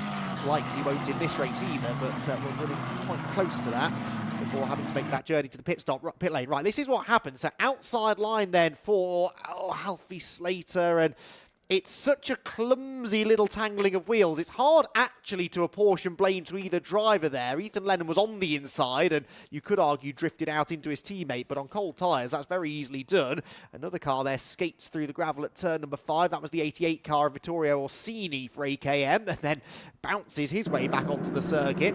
So again, in the limited green flag running we've had, it's been fairly energetic stuff, and a bit too energetic between the Road in Motorsport teammates. But yeah, that really didn't seem like there was any malice between either driver. I think cold tyres perhaps had their part to play in that. Yeah, so we have 5 teams in the top 5 at the moment. Rodin's Dries van Langendonk leading, from Van Amersfoort Racing's Thomas Behrman, AKM's George Proudfoot-Nalder, Yenza Motorsports Levian, and Cram Motorsports Samuel Ifrid. They'll all be looking to move into those podium places, certainly in the case of Yenza and Cram's representatives, Levy and Samuel.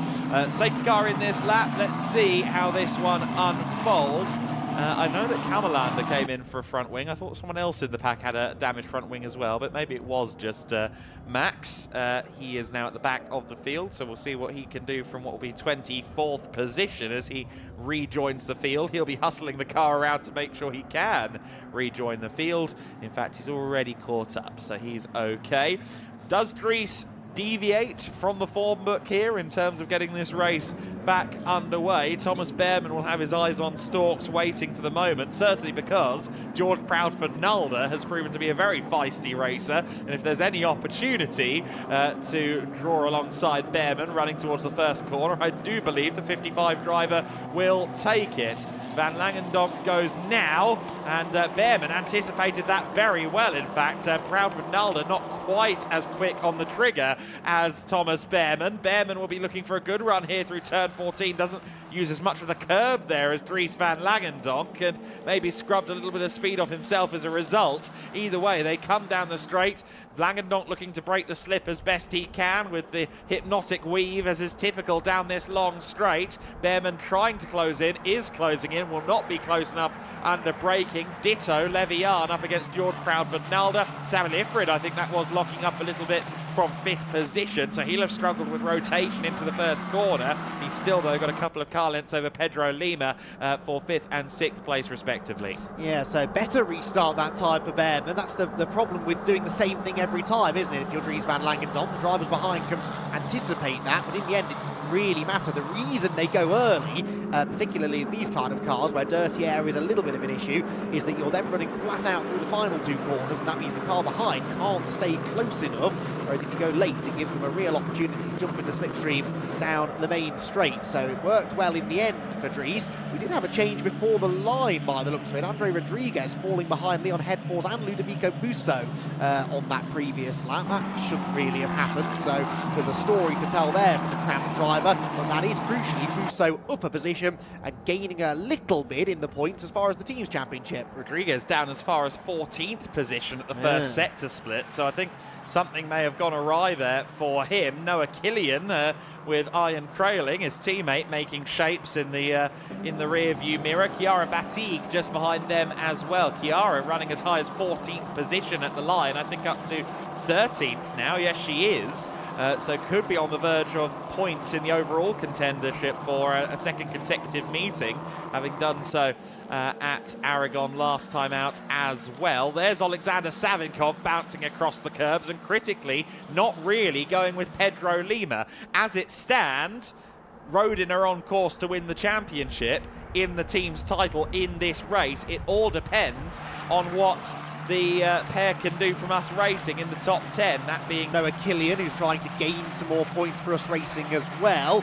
Savinkov 7th, Busso in 8th position. Then we've got the battles going on behind, but at the front of the field it's 0.8 of a second between Van Langendonk and Thomas Behrman. That gap going out slightly. They're still side by side here, and Timo Jungling does lose another position by the looks of it. Ian Kraling goes through, so both of the Us Racing drivers picking their way through. Of course, that doesn't actually gain them any more points in the team's championship, though, does it? Because Savinkov and Busso are their point-scoring drivers right now. The highest 2 placed drivers for each team are the ones who score the points towards the team's championship. So at the moment, Us Racing 7th and 8th would be their points haul from this race.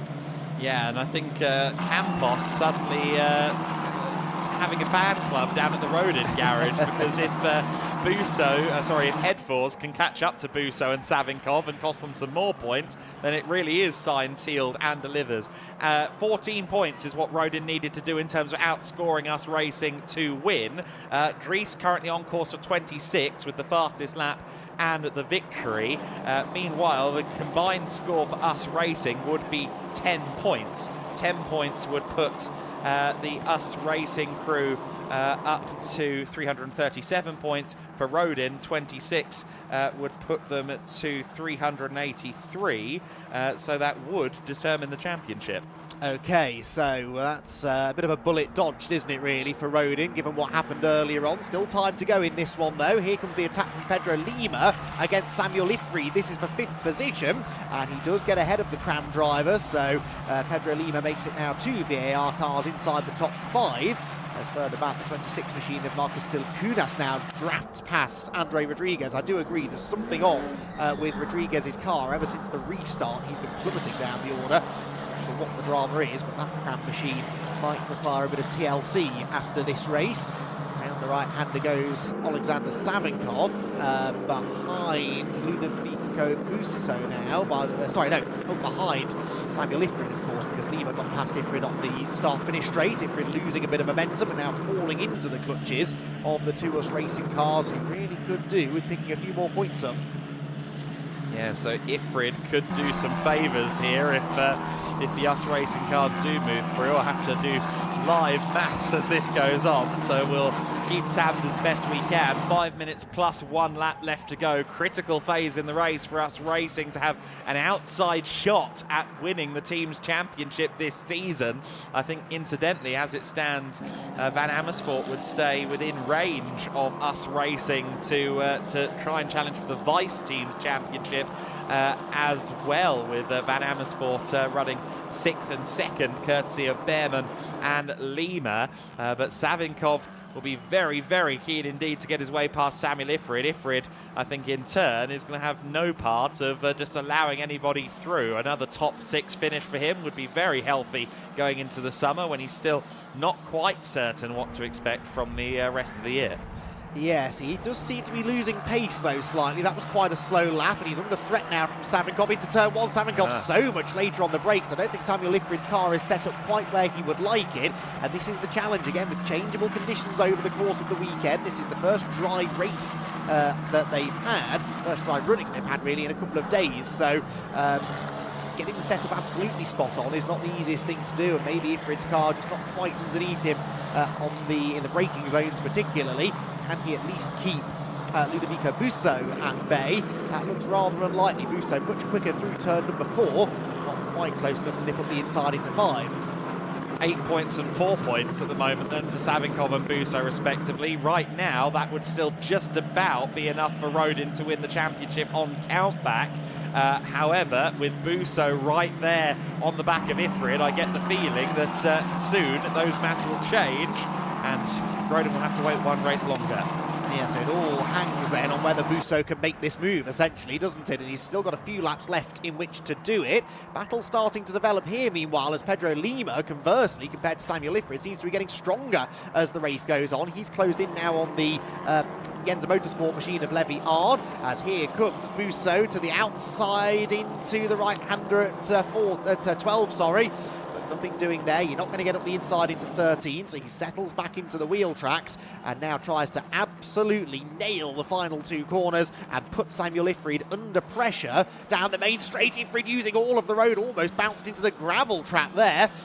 Did that give him a good exit or a bad exit? A good exit, I think, in the end. He's not defending as they head to have the straight, slightly beyond track limits maybe, but kept it just about out of the gravel and very much kept that right foot planted to the floor. Yeah, very committed stuff from him. You never really want to be bouncing across the curbs that much, but he made it work. And the 94 of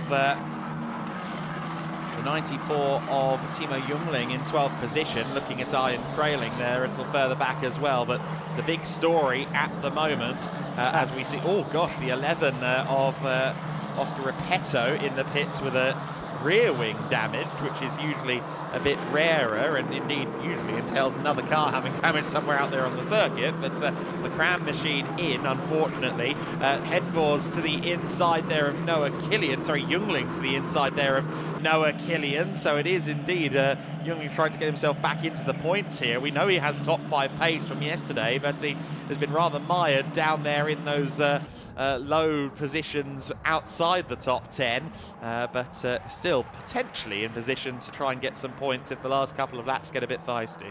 Yes, which there is a good chance of happening, I think. Back to the Ifrid-Busso battle, and Ludovico just can't get close enough at the right bit of the track, and he seems good through this first part of the final sector, through turns 11 and 12, but very difficult in these conditions to overtake through here. And in fact, he's not quite as close to Samuel Ifrid at the moment. Down through the penultimate corner they head. Let's watch Ifrid through the final turn. Look at all of the curb that they use on the way into the corner. And Ifrid, well, a lot neater this time on corner exit, to be fair to him. Through they stream down across the timing line again onto what will be the penultimate lap of the race. The time will have ticked down to 0 by the end of this lap, but they have the extra lap to add on. And Ludovico Busso is in the wheel tracks of Ifrid. Is there a move to be made into turn 1? No, Ifrid a lot stronger on the brakes this time. There is a move further back though, and that is Ian Kraling on the inside of Leon Headfall. That's the 9th position. So US Racing, ironically, with plenty of cars in the points, they're just not high enough up the points, are they? Yeah, that's the situation as it stands. Until Busso gets himself around Ifrid, the title will be decided.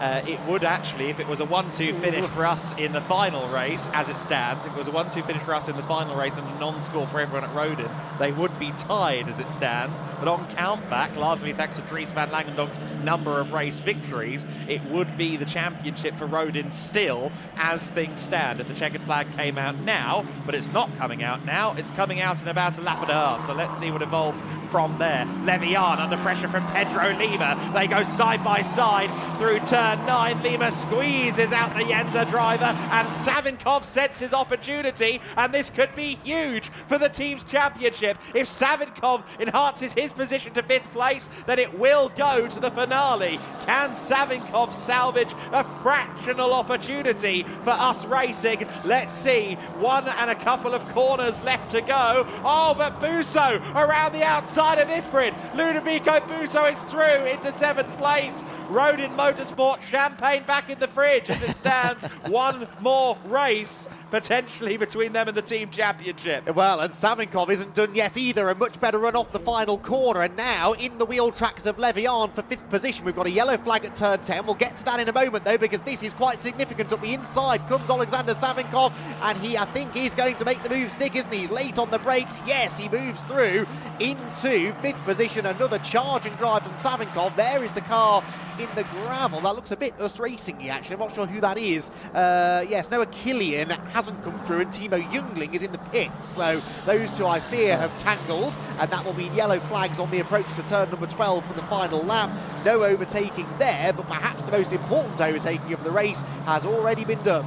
Yeah, Alexander Savinkov and Ludovico Busso, the race coming to them at a key moment, and it will be a not quite celebration for Rodin yet. They will, of course, be celebrating another victory for Dries van Langendonk, but the team as a whole cannot celebrate. If anything, they can only rue what happened down at turns 1 and 2 between Ethan Lennon and Alfie Slater. DVL has done everything right in this race. He's held off Behrman. Behrman, for his credit, has stayed within a second pretty much all race long after the couple of laps behind the safety car. He's done a good job, but Dries van Langendonk taking that pole position and using it well to secure what will be yet another win in the 2026 Formula Winter Series. It was 7th heaven yesterday. It's now a great 8 for Dries van Langendonk. He comes across the line. The number 15 does it again. And Rodin Motorsport claim the win. They do not claim the team's title yet. It's going to have to wait for race number 3. Behrman takes 2nd. Proudfoot Nalder takes 3rd. Pedro Lima 4th. Alexander Savinkov with a critical move up to 5th at the end of the race over Levian. Busso 7th. Crailing up to 8th place as well. Samuel Ifrid falling through the order as far as 9th position towards the end of the race. And Leon Hedfors rounding out the top 10. That is a big race for us racing.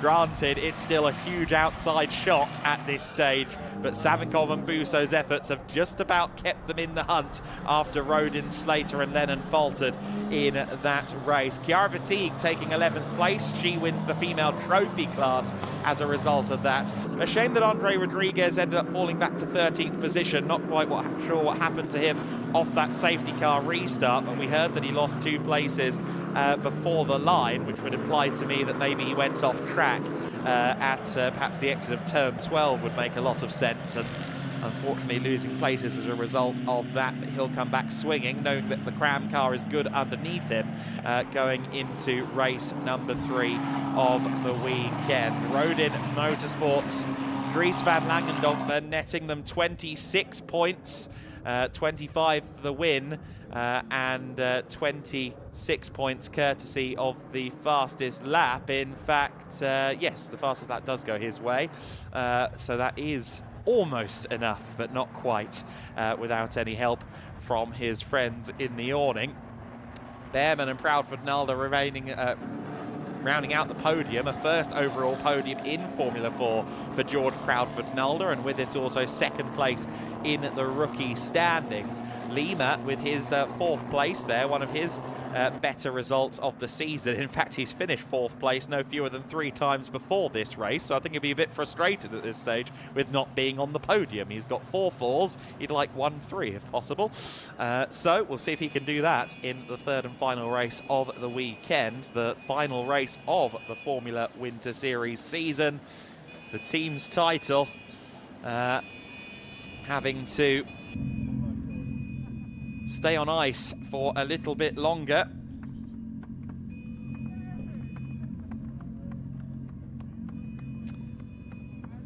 But we'll see how it unfolds. Of course, it's all provisional at this stage. If there are penalties to anybody, then maybe this will change. But I think the top 10 is fairly secure in how they finished there.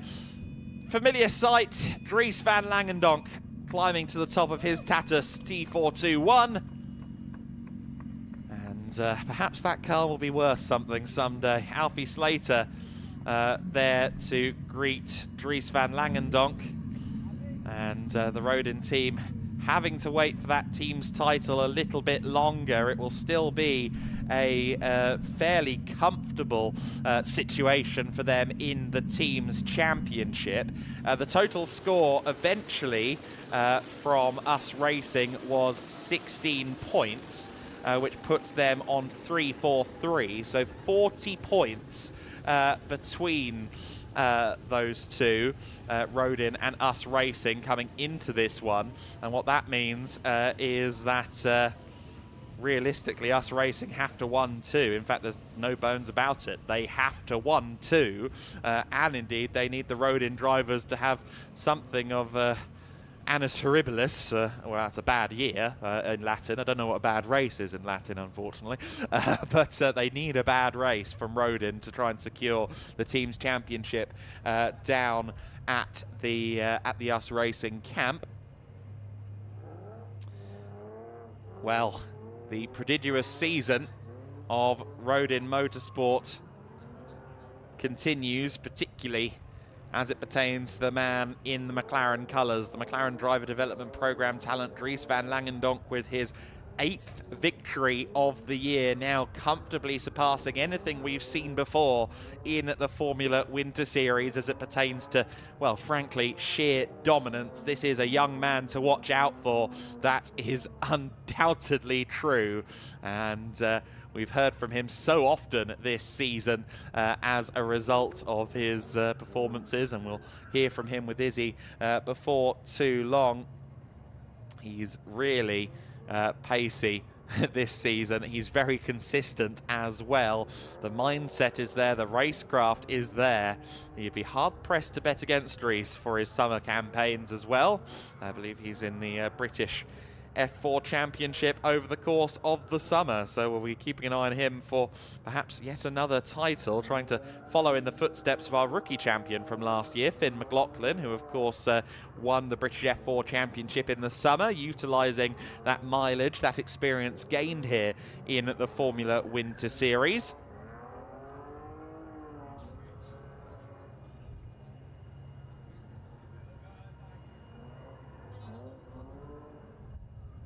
To cover the 3rd place in rookie, because I don't think we acknowledged it. Obviously, Van Langendonk winning rookie, Proudfoot Nalder, as we said, 2nd in the rookie class. Levian does claim a rookie podium with 6th overall, so the Yenza team will be able to celebrate that with Levy, whose best finish of the year came at the very start of the year, a 3rd place in race 1 at Estoril, that race that was rather curtailed by just how wet it was out there, the race largely under safety car control.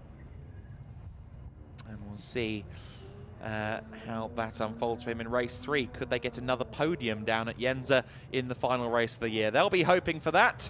For Rodin Motorsport, they couldn't have hoped for more from Dries van Langendonk. Yeah, a bit of a race of attrition, certainly for Dries's teammates, but still Dries van Langendonk on top. I mean, yeah, we'll talk about the team's title in a second, but for you, 4 wins in a row. Well done. Yeah, I mean, it's been great. Obviously, unfortunate about the crash, but yeah, really good pace. Obviously, Thomas was quick there as well at the end, but yeah, managed it, and yeah, really good job by everyone. Yeah, Thomas really kept you honest at the end there. I mean, he was closing the gap pretty significantly. Did you feel like you maybe just ran out a little bit of pace at the end there? Maybe. I mean, I knew there was only 12 minutes to go, so I decided to push quite early on.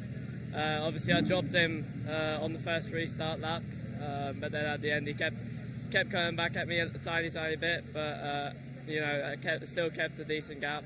Obviously, I knew he was going to be quick. I watched some of the races last year as well. So yeah, great job by him, but yeah, came close at the end. Well, one more race later today. If that's his pace in the dry, he might be on the back of you as well this afternoon. Right, I do have to ask about the team's title, of course, because there's a lot of pressure now to take it in the final race. How are you guys feeling? And does the approach change going into the final race, or is it just, you know, go out there and do what you've done all weekend and indeed all season long? Yeah, obviously I'm going to try to win. I don't know how much we're going to have to outscore US by. But yeah, I'm just going to try to do my best and try to grab some wins as well to extend that. But yeah, we're just going to see how it goes. I'm going to try to do the same as I've always been doing. Try and end the season on a high. Congratulations. Another win for Dries van Langendonk, but for Rodin, the team's title not sealed yet. Not quite. They need to score 4 points only, though, in race number 3 of the weekend to secure that title. Us Racing need a 1-2 finish to have any hope of winning the team's championship. So Rodin very close, but not quite there yet. Let's have a look at the highlights of race number 3 in the Formula Winter Series. Race 2, sorry. The second race of the weekend did not get started for Arie Bansel, unfortunately, and Theo Borenstein locking up there, realising he had nowhere to go. Thankfully, both drivers out of the car, but that will have been an unpleasant impact for Arie Bansel and for Theo Borenstein. Both parties, though, under their own steam, out of the car, walking away, thankfully. Thomas Behrmann and Ethan Lennon were side by side at the first corner, but the safety car would soon come out. And then it would all kick off behind the top two. Van Langendonk and Behrmann were fairly clear in first and second place. Slater and Lennon, though, collided not once, but twice. Double DNF for the two Rodin drivers, leaving Dries van Langendonk as the only party scoring points for the Rodin team. That would ultimately cost Rodin the opportunity to win the team's title in race number 2.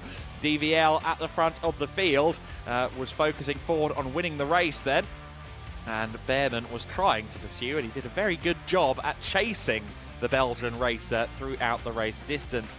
Timo Jungling there squeezing Arjen Kreling just a little bit, and Kreling losing out as a result of that to Noah Kilian, his Us Racing teammate. Kilian, the Australian, would ultimately finish the race in the gravel, unfortunately, not the day that he wanted. Some more moving and shaking further back in the field. Oscar Repetto would end up with a damaged rear wing. We're not quite sure how it happened, whether it was simply a parts failure. That would be unlikely, more than likely that there was contact that caused that. Ludovico Busso trying to find his way there around Samuel Ifrid. Doing so would have prolonged the title fight into race 3, and he would eventually find his way by. Ditto, Alexander Savinkov would move up the order as well to salvage just a chance at the team's title for Us Racing. The 21 and the 53 going side by side, Levian and Pedro Lima. That was Lima taking 4th place late in the race. And Noah Kilian there getting tagged into a spin, unfortunately, by Timo Jungling. Both parties failing to see the checkered flag as a result of that. That was a key move. That was Levian losing out to Alexander Savinkov. That would grant Us Racing definitively enough points to at least try and win the championship in race 3 for the team standings. But Dries van Langendonk doing everything he could to contribute to Rodin's tally, taking an 8th win of the season and continuing his dominance of the Formula Winter Series. This year has been one of papaya rules. Dries van Langendonk winning the race over Thomas Behrmann, who still is yet to claim his first win of the season. Can he do it at the last opportunity in race 3? George Proudfoot-Nalder with an inaugural F4 podium in 3rd place. Pedro Lima and Alexander Savinkov 4th and 5th ahead of Levi-Jan, Ludovico Busso, Arjen Kraling, Samuel Ifrid and Leon Hedfors with his first points in the Formula Winter Series down in 10th place. Chiara Betigue in 11th, Marcus Silkunas in 12th, Andre Rodriguez 13th ahead of Georgi Zazov and Platon Kostin. Alexander Chartier in 16th, Victor Poulsen in 17th, Ginevra Panzeri in 18th place. Poulsen and Kamalander rounding out the top 20. 21st for Vittorio Orsini, Timo Jungling in 22nd, Noah Killian 23rd, Repetto in 24th place. And really a tail of the tape there. Lennon and Slater not reaching the flag after their collision. Of course, Borenstein and Bansal not there on that sheet. That's because effectively they were non-starters after that collision at the very first seconds of the race. Thankfully, both parties okay. Andy McEwen is up on the podium. He has our drivers ready to go. I think we're going to go down there in a moment at the very least, just trying to get everything ready to go there. Constantly evolving situation as it is with podiums. We can now go down to Andy. I think perhaps someone ran away briefly, but all now there. So one more race to go in the Formula Winter Series. That will come later this afternoon. For now, though, we've got our second race of the weekend's podium about to get underway, starting, as always, with the female trophy winner. It's another Campos Racing victory for Chiara Betigue.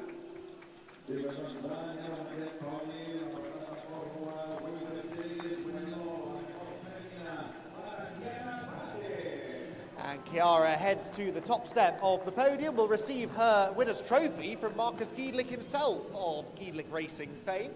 And he shakes the hand of our female trophy winner and heads off stage. He has got the wrong way. There we go, Marcus. One way in, one way out, I'm afraid, Marcus. Off he goes, and Chiara poses for the photos with her female trophy for winning the category again. Thankfully, a calmer race that time around for Chiara after the dramas yesterday. You can make your way backstage, Chiara. Congratulations on the female trophy win. The rookie category is up next then, and we start with our third place finisher in rookie for Yensa Motorsport, a 5th podium in the class this year for Levi-Jan.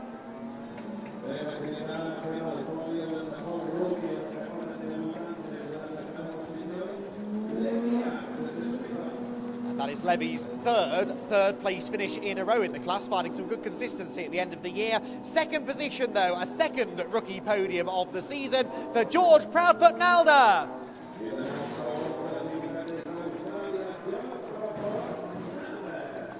Congratulations to the AKM Motorsport squad. The win, though, in rookie once again goes to Rodin Motorsport. It's a 9th rookie win, a 12th rookie podium of the season for the champion, Dries van Langendonk.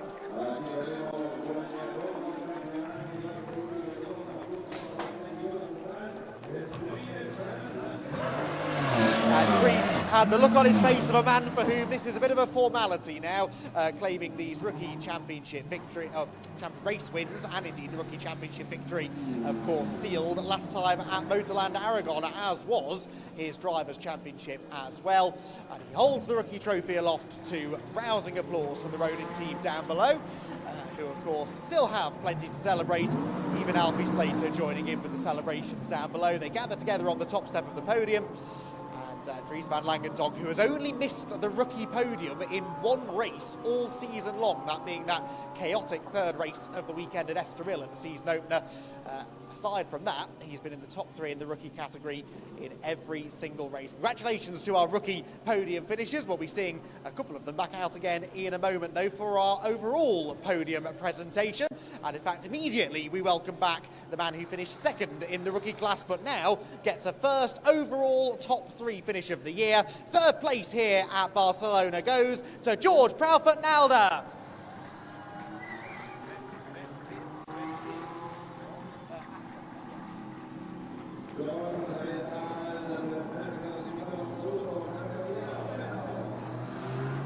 Second position in the overall rankings, an 8th podium of the season for Thomas Behrman.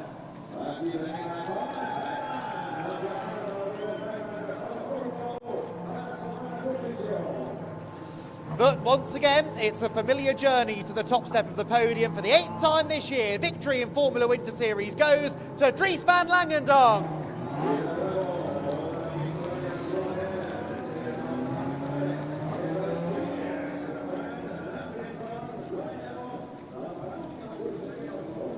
And out as well comes James Hurd, our team representative for Rodin Motorsport, to join the drivers on the podium. Now then, time for the national anthem of the winning driver.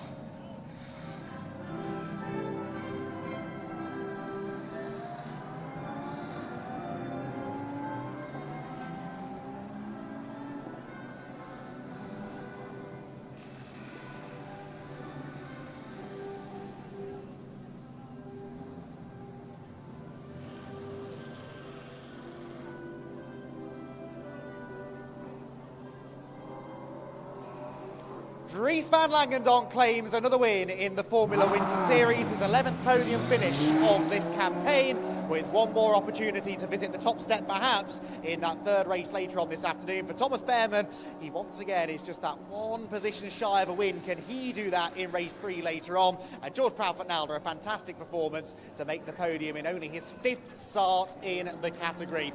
Smiling faces in the sunshine here on the podium. For now, though, we turn our attention trackside once more as the GT Winter Series drivers make their way out onto the grid for what could be an absolutely crucial race in the outcome of the championship. GT Racing from Barcelona up next.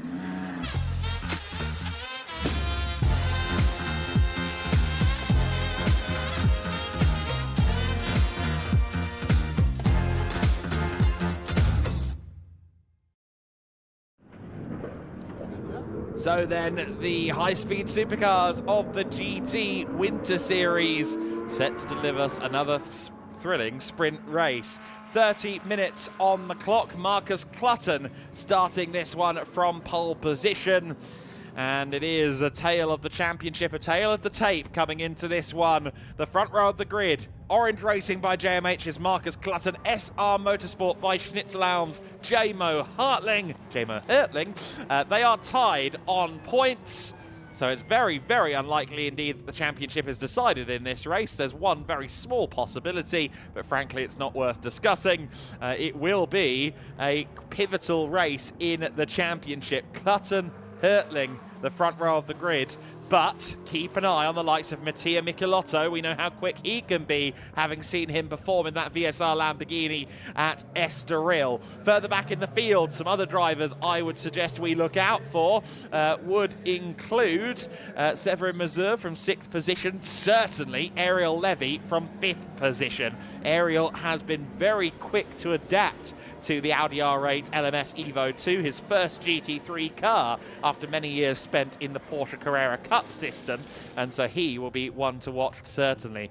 We just saw there Clutton pulling up to the pole position slot, and he will have a lot of pressure on his shoulders. I think he takes it upon himself here to do everything he can to secure this championship for himself and for Simon Orange. It would be the ultimate of reprieves and momentum builders going into race 3 if Clutton could not just comfortably outscore J-Mo, but also, of course, with that, end up leading the championship going into the decider. There is Marcus Clutton in the cockpit getting ready to go. The team willing him on in that number 67 car. You see there one of the KTMs arriving as well. Everyone arriving down to the grid, and we can go down to Izzy, who's there with them. Well, you certainly can, and I have to say I am very, very excited for this race ahead of us. Equal points for the championship contenders, and it is going to be exciting. We're going to dive straight in and try and speak to our championship contenders. Who am I going to go to first? I will go to Marcus Clutton, actually, seeing as they have the door open. If I just squeeze past you quickly. Well, Marcus, you know what's at stake today. Big day. How are you feeling? Yeah, I mean, I'd be lying if I said I wasn't nervous, but there's still a lot of work to do. It's not over till it's over. But either way, whichever way it goes today, I've had a great winter series battling with SR, and it's always been fair. So I'd just like to continue that today. Absolutely. Best of luck. Thank you for speaking to us. I know there's a lot of pressure on Marcus's shoulders, so always great to have a word with him. And as he said, it's not over until it's over, is it? Well, let's hear the thoughts of the other championship contender, Jamo Hertling. Well, Jamo, big day, championship contender alongside you, equal points. You guys have won this before. How much do you want to win it a second time? Really much. I want to win it really much. And how are you feeling for the race ahead? I'm feeling very great. The performance from the car and also from my side is very high today.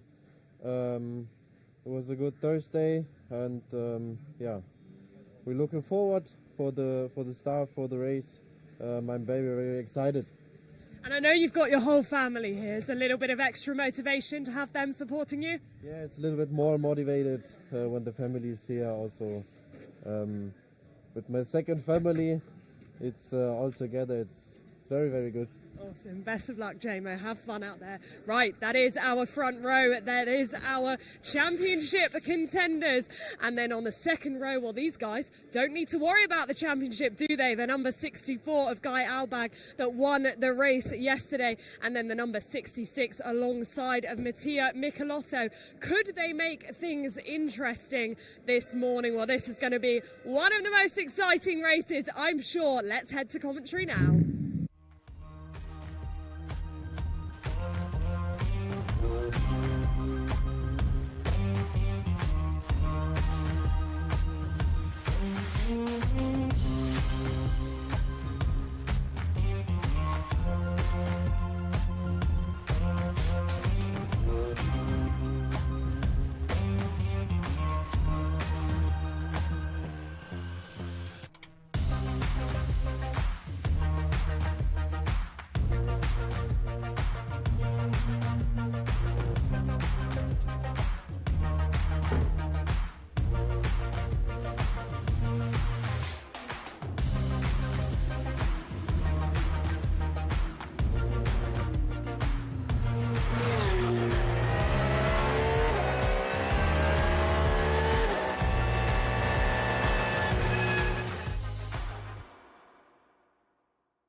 So then, the title fight is tied. The title fight are side by side on the front row of the grid. Marcus Clutton on pole position for this race in the orange racing by JMH McLaren, and his title rival, the 2024 championship car, of course, Hertling and Hire, with Jamo Hertling alongside in this race. Mattia Michelotto in third position. He'll be one to watch for sure as it pertains to the overall standings in this one. He could well play spoiler. Ditto Guy Albag, who of course won yesterday here in the GT Winter Series. Ariel Levy is my dark horse for this race, not just because the car is bare carbon fibre. We've seen that his performance is already very strong in the Audi. Severin Mazur alongside on row 3 of the grid. I could have done the carbon joke there as well.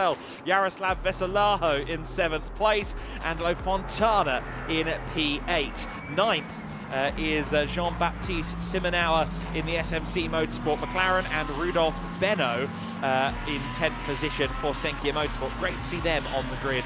Przemysław Biankowski in 11th position for PTT Racing Team, and Marius Egner with him in 12th in the first of the GTX cars, the KTM Crossbow GT2, not running to GT2 spec. Oliver Witzer in 13th position for Erla Motorsport in their Evo spec 992 GT3R, and Alfredo Hernandez with him on row 2 of the grid. Mikhail Fischbaum is next, along with Hamed Al-Wahabi, both GTX entries. And then we go to the second part of the grid, where Jerzy Spinkovic is going to be the first of the Cup 4 cars, joined by the Proto class entry Mads Kjelde Larsen of BWT Motorsport. Then it is Alessi Raffini in the Cup 4 Lamborghini, alongside Jens Richter in the Cup 3 McLaren, Great to see the McLaren Artura Trophy car out there. Mikael Hove is next, along with Anders Steiner, 21st and 22nd. Petar Matic next, along with Pipo Massa, the son of Felipe, looking to make it yet another win here at Barcelona after yesterday's result. 25th and 26th, Igor Klaya and Manel Lau. The Manel Lau car being one of the GT2 spec cars, that one actually running to GT2 BOP. Raffaele Vitale in 27th place alongside Pavel Bauska for Senkia Motorsport. Ulrich Forsberg is next in 29th. Mats Kimby in 30th position. And that is the grid, Andy, as they go 2 by 2. Indeed so. Yes. Couldn't script this, could you? This has got all the hallmarks of being an absolute classic, particularly the first 30 seconds or so of this race. It is absolutely pivotal, you feel, particularly now we're in full dry conditions, to establish yourself at the front of the field. And we'd be saying that anyway if you want to win the race. The fact that we've got the 2 title contenders tied on points, sharing that front row, it will not be lost on either Marcus Clutton or Jemo Hertling the importance of leading into turn 1. And I think they're both going to have to get their elbows out in order to achieve that. Strictly speaking, if Marcus Clutton were to non-finish in this race and Hertling were to win it, on countback, that would be the title for SR Motorsport, as they have more second places and are tied on wins coming into this one. Let's hope that doesn't happen. It's side by side as they fire into life for race 2 of the weekend in the GT Winter Series. A good start from the Senkia car of Rudolf Benno there a few rows back. He's making up places. Hertling is thoroughly behind Clutton, but has the inside line, and there's contact between the contenders. The championship top 2 make contact. Clutton strays across the runoff area. Did he gain an advantage, I wonder? Did he have anywhere to go in the eyes of race direction? That's going to be litigated, I'm sure, but Clutton leads the way. The 11 car in second place. It looks like Clutton is backing off here to give the position up, I think. He lost a good 2 to 3 car lengths there in the braking zone for turn number 4. Where is Jamo Hertling? He's still behind. I think Clutton actually just dropping back to make sure that he absolutely did not gain an advantage. That's smart driving from the British competitor. The Cup cars are getting underway. It will be Jerzy Spinkovic leading down to the first corner with the power advantage in the Lamborghini Huracan with Trofeo. Oh, and Petar Matic with a big crash there with the Michael Hove driven number 49 Ligier JSP 325. They collide, and that is inevitably going to be a safety car. Petar Matic took a heavy hit there, and that is not the place you want to be colliding at speed. No, it's not. That's a real shame. We've seen Petar on the podium quite a lot this year in that class. That won't be happening in this one. Hopefully he's okay. Yeah, interesting situation at the front then. I'm sure both Jamo and Marcus will have opinions on that first corner and everything that happened. I have to say, I'm amazed Marcus Clutton didn't defend the inside line. He cleared Jamo Hertling on the run down into turn number 1. And then just drifted over to the racing line, invited Jamo up the inside, and of course Jamo Hertling was only too happy to take that opportunity. There's been a bit of a miscommunication now as well with regards to where the leader should have gone when they came into the final corner. I think the race control wanted them to head down the main straight, down the pit lane, and that message did not get through to Marcus Clutton. Jamo Hertling has followed him, as has Ariel Levy, so that's going to further mix things up, because I'm not convinced Levy was third at the time. I think Michelotto was in the VSR Lamborghini, so there's a fair amount for race control to discuss and decide here, not least what they thought of that first corner contact. Yes, and will there be any punishment for the teams that didn't quite get the message in time for the safety car passing by the pit lane? We'll wait and see on that front.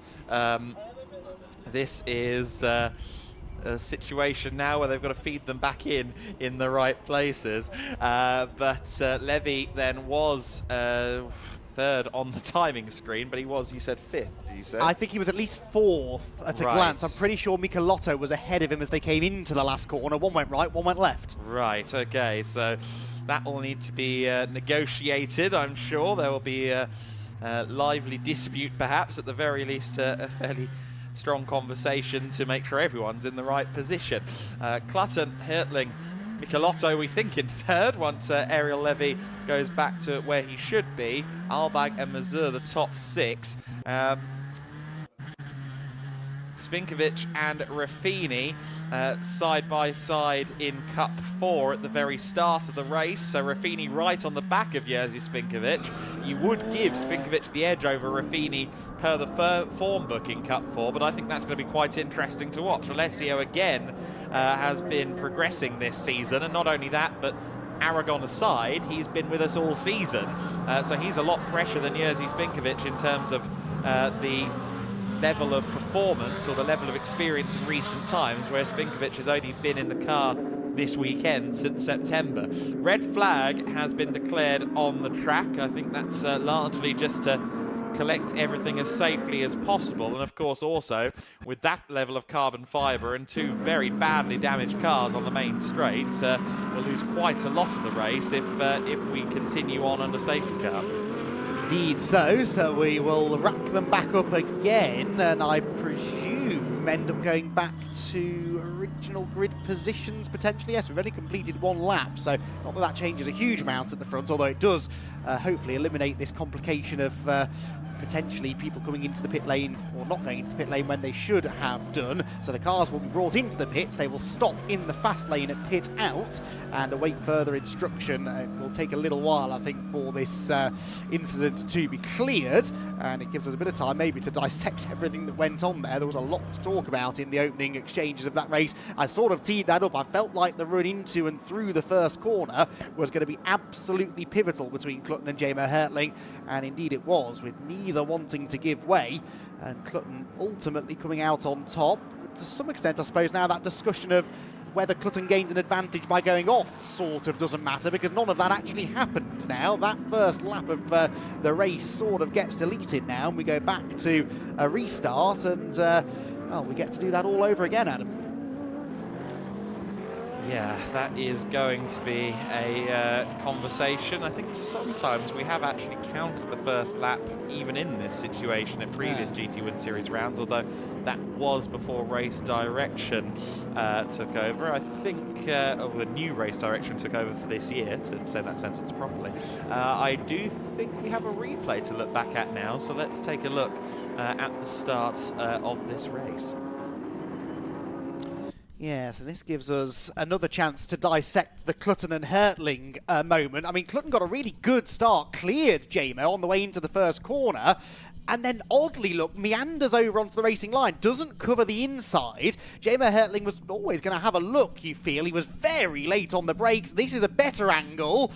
Well, there was not a car's width left on the edge of the track, was there? Definitely for Marcus Clutton, I would say. That will certainly be his argument anyway, that he was forced off the road. They made contact not once but twice going through the corner, and it was Clutton who ended up being levered aside. But from that secondary angle that we didn't see the first time, that gave us a better picture, I think, of what was going on. And then through turn 4, Marcus just backs up a little bit onto the nose, if you like, of Jamo Hertling's Mercedes, whilst behind you can see there it was actually Ariel Levy ahead of Matteo Michelotto at this point, so perhaps I was wrong about that one, and the Audi had indeed got ahead of the Lamborghini. So we'll wait and see what order they do re-rack them in for the restart. We'll have to wait and see exactly when that restart comes, but yeah, Marcus Clutton there surviving that little skirmish, and I don't think the contact would have been significant enough to do any real damage, hopefully, to either car.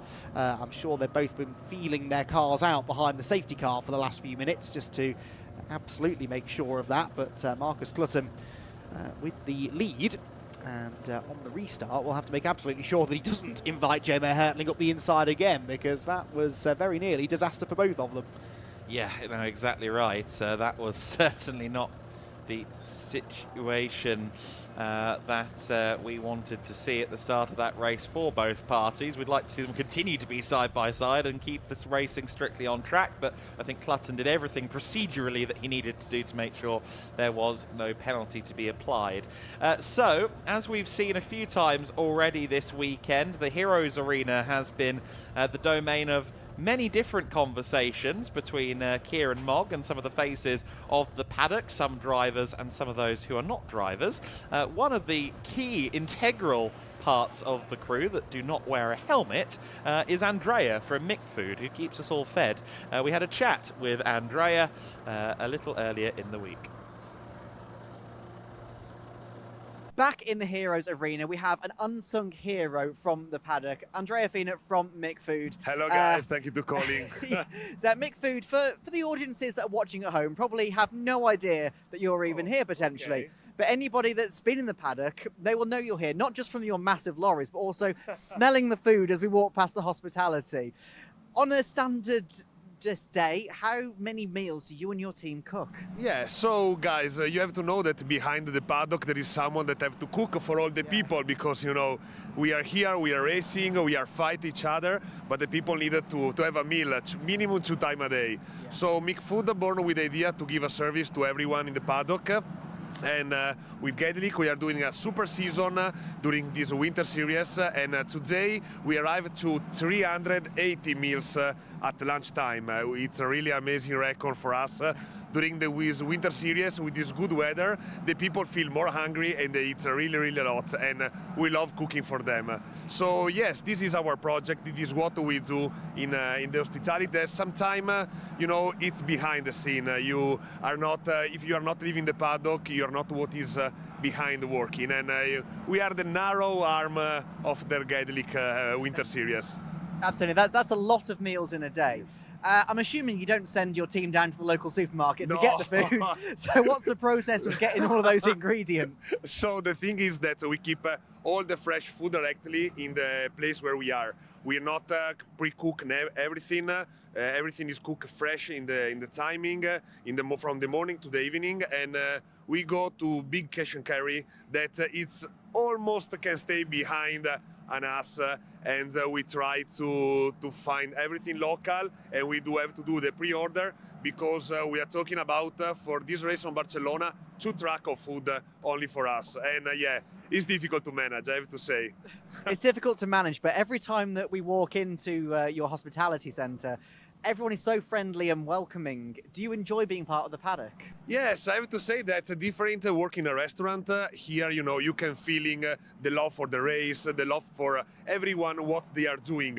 Everyone is loving his work, everyone is pushing so hard. So we try to keep most friendly as possible. We try to keep the smile, because sometimes, you know, some team can have a big crash, driver cannot do the best performance ever. So they want to find a place where McFood is created for, to find a friendly home where you can eat, you can relax, everyone is friendly. So we try to keep this mood, because it's our mood, to, you know, to be everyone happy, everyone have to, you know, relax. They don't have a lot of time during the day. So the 10-15 minutes maximum that they have before run back to the garage, we try to go to give them all of the energy that we have, and we go do everything to them. Well, you definitely do that very well. I'm going to throw you a bit of a curveball question here. Yeah. From all the food that you've cooked throughout the season, Yes. has there been one that's been your favourite? Oh, my favorite food. So, if we are talking about dessert, we have to say that tiramisu is one of our best dessert that we make here. We have one of our guys that is a pastry maker, and tiramisu is a typical cake from Italy, but it's born in Bassano de Grappa, and it is the area where I personally live. So when Paolo cooks the tiramisu, I feel at home wherever I am in the world or in Europe. Perfect. Well, thank you very much for all the hard work that you're putting behind the guys. scenes, and I'll be there later on. Don't you worry Thank about you very that. much, guys. See you at McFood for lunch and dinner. He's got my job from me. Right, I may as well go. Thank you very much for joining And us. remember your token, guys. Thank you very much. Those tokens are a valuable commodity, second only to whatever crypto of the month is in fashion. So then let's go down to the pits, because I understand we can get some immediate reaction from Marcus Clutton on how that race started. He is with Izzy. Yeah, he certainly is alongside me whilst we've got this red flag. Just a chance to get the perspective. Marcus, just tell me what happened at the start there with JMO. Oh, just good aggressive racing, really. Not going to hold anything against him at all. You know, if I was in his position, I'd do the same. It was wheel-to-wheel racing. Bit of contact.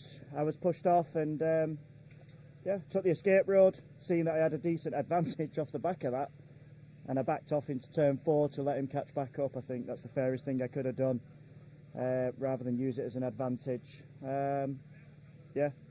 Nothing wrong in my eyes from what I saw. Absolutely, and then now it's just a case of reset and get ready to go again, I guess. Yeah, 100%. You know, just get straight back into it, and see if we can do the job. He's obviously looking really racy, and kind of neither of us have got anything to lose. We're neck and neck on points, and yeah, the best person today comes out on top. So, you know, main concern is I hope these drivers are okay. It's never nice to see a big accident like that. You know, it can get us, and we just hope it never does. But you know, it's not nice. I hope the drivers are good. Absolutely. Thank you for speaking to us, Marcus. Boys, back to you. So then, the GT Winter Series leader, Marcus Clutton, there, debriefing on that incident, and yeah, it's to his point, it's never good to have an incident like that on track, and he'll be trying to refocus on the task at hand with the race. Yes, indeed so. And yeah, Marcus, I've known Marcus for a long time. That was a very Marcus Clutton interview there. Very pragmatic and very honest. And he said, look, I didn't say anything wrong with what JMO did. Yeah. That was just good, hard racing. We're fighting for a championship. We're tied on points with 2 races to go. What do you expect? That's what you get, you see, when a driver has come up through the hard school of knocks that is Fun Cup racing in the UK. You learn to use those elbows a bit. They may be 4, 5, 6 hour races, but the racing often is as close as that in the dying minutes. So yeah, that's where Marcus has got that from, I'm sure. And he always has been a feisty driver. We've seen that through his GT racing as well. So he's up for the scrap. Back to Izzy, who I believe has got a bit more reaction from what happened at the start of the race. Yeah, I certainly do. I got JMO alongside me. Of course, we've just had Marcus's perspective of the incident. And JMO, I just wanted to come and get your perspective of what happened at the start there with Marcus. Yeah, we had a very, very good start. I can try to break. I have tried to break into turn 1 on the inside. It worked actually. He was taking then because he ran a little bit out of space. He take the rejoin area on T1 and T2. Yeah, so then he get a little bit pace forward. He was braking until turn 4 to get the gap a little bit closer. But yeah, in turn 1 and 2 and 2, I was in front, and maybe we have to look what the race director said, but I don't know. Okay, head down for the resumption of the race. There's a perspective from both our championship contenders on the incident. So, at the top of the broadcast, we heard from Frank Bieler. I had a chat with him on Friday. No, yesterday. Goodness me, this weekend's going in a weird fashion. That was not the only chat that Frank had, though, because we got Kieran to talk to not just Frank Bieler, but also Stefan and Robin from the GEDLICH Racing organisation, because, of course, the driver mentor role is why he's here and why he'll be in the Summer Series paddock. So we talked to Frank and indeed the GEDLICH crew to find out a bit more about what that role exactly is going to look like. The GT Summer Series is launching a new programme called Driver's Mentor. Today we're joined by some of the GEDLICH Racing team. Stefan, let's start with you. Let's talk to us about the idea behind it. So in general, it's important to know that the GT Summer Series is focused primarily on amateur drivers. There will also, of course, be some experienced drivers, but these newcomers that are new to racing, they have a lot of questions and sometimes don't know what to do on and off track. And we want to support them with an experienced mentor. So to give them tips on and off track, but coach them on track, but also then, if any dispute arises, to be there and mediate between drivers, teams and the officials. Perfect. And Robin, you've managed to sign none other than Frank Bieler. Talk to us about the choice and what made him the perfect choice for that. Yes, Frank is one of the most successful German racing drivers. He won Le Mans 5 times and he competed at the very top level of international motorsport. And it's not only his success, but he was also always very respectful and fair. So he is the perfect guy to guide our drivers in the GT Summer Series. Absolutely. And Frank, now on to the man himself. Obviously, this is a new role for you. Talk to us about it. Yeah, absolutely. It's quite a new thing, but first of all, I'm very happy to be part of it. And I mean, this weekend here is my first weekend with the people, and I'm very impressed what's going on here. And I guess it will be very similar in the summer series, of course. Maybe with the difference that we might have mainly amateur drivers, and from that point of view, I think it's quite a good idea to have somebody maybe to sort things out before they happen, you know, or before it happens. So the idea is it concerns, let's say, being on track, off track. How do I approach a race weekend? And whatever questions they have, they shouldn't hesitate and come and ask. That's what I'm here for. And yeah, let's see. I mean, concerning the driving itself, I think some of them will probably have their own mentor with them or coach with them. If not, even for these things, I'm open to do it. I'm happy to do it, and let's see how it works. And through GEDLICH Racing and the GT Summer Series, what kind of guidance and mentorship specifically aiming to give some of the drivers? As I just mentioned, I think if you are not so experienced, if you do a few races per year, or maybe even you enter the series for the first time, I think it's quite important to have somebody you can talk to, and you shouldn't be afraid to talk to them. Yeah, maybe if there are some questions and running straight to the race director, maybe they are too shy, maybe they feel stupid, maybe whatever. Yeah, and so in that case, for example, I think I can be a link between both parties and sort things out, and give them a hand. And the other thing is, we have to see what the race weekends, what they will bring. But even though even if there are some issues out there, maybe it's necessary to talk, you know, and as I said, the main idea is to solve things out before, or to sort things out before. But if necessary, of course, if it has happened, it has happened, and then we have to discuss to avoid it in the future. Absolutely. Well, it's great to have you part of the team, and I'm sure plenty of the drivers will be seeing a lot of you throughout the summer series. Thank you. Thank you very much. Thank you. Thank you. So then, we've just got a bulletin to say that we should have 11:45 for a resumption of the race. Race will be resumed under safety car. Well, that's going on. Kenneth Heyer is, of course, around the SR Motorsport by Schnitzelbaum car, watching Jamo Hertling intently, and he is alongside Izzy at the moment. He is. Any time I spot Kenneth in the pit lane is a good time to come and have a chat, because of course we can have a winter series without you. Of course, you guys were champions in 2024, trying to do the same again. If you recall, in 2024 it was won in a race that was sort of red flagged, and then it was won not so much on the road. This time we've got a real intense battle on our hands. How are you feeling? Yeah, that's the peak of this year's GT Winter Series. We come here with a lot of expectations and pressure, and yeah, that's why you race. So you feel it in the morning, you wake up and think, oh, come on, let's do it good today, and no mistakes. So you go through the races, what can happen on the first corner, and then, yeah, like today, you start directly a contact, small contact, but until the season with Mark and Simon was completely fair. I think it will be going on like that. So yeah, we are looking forward. I hope we have a good race now. It was a big accident in the back of the field, so I hope everybody's in a good shape and not injured. So yeah. Yeah, 100%. I mean, the nice thing is that both you and the Orange Racing team have said to me all season long how much you've enjoyed battling together and how much, you know, respect you've had between each other. That makes it all the more special for us, really. Yeah, for example, the behavior in our team yesterday when Simon was in the revel before the start, we said, oh no, come on, not like that. So that's how you have to do it. The guys do an amazing job.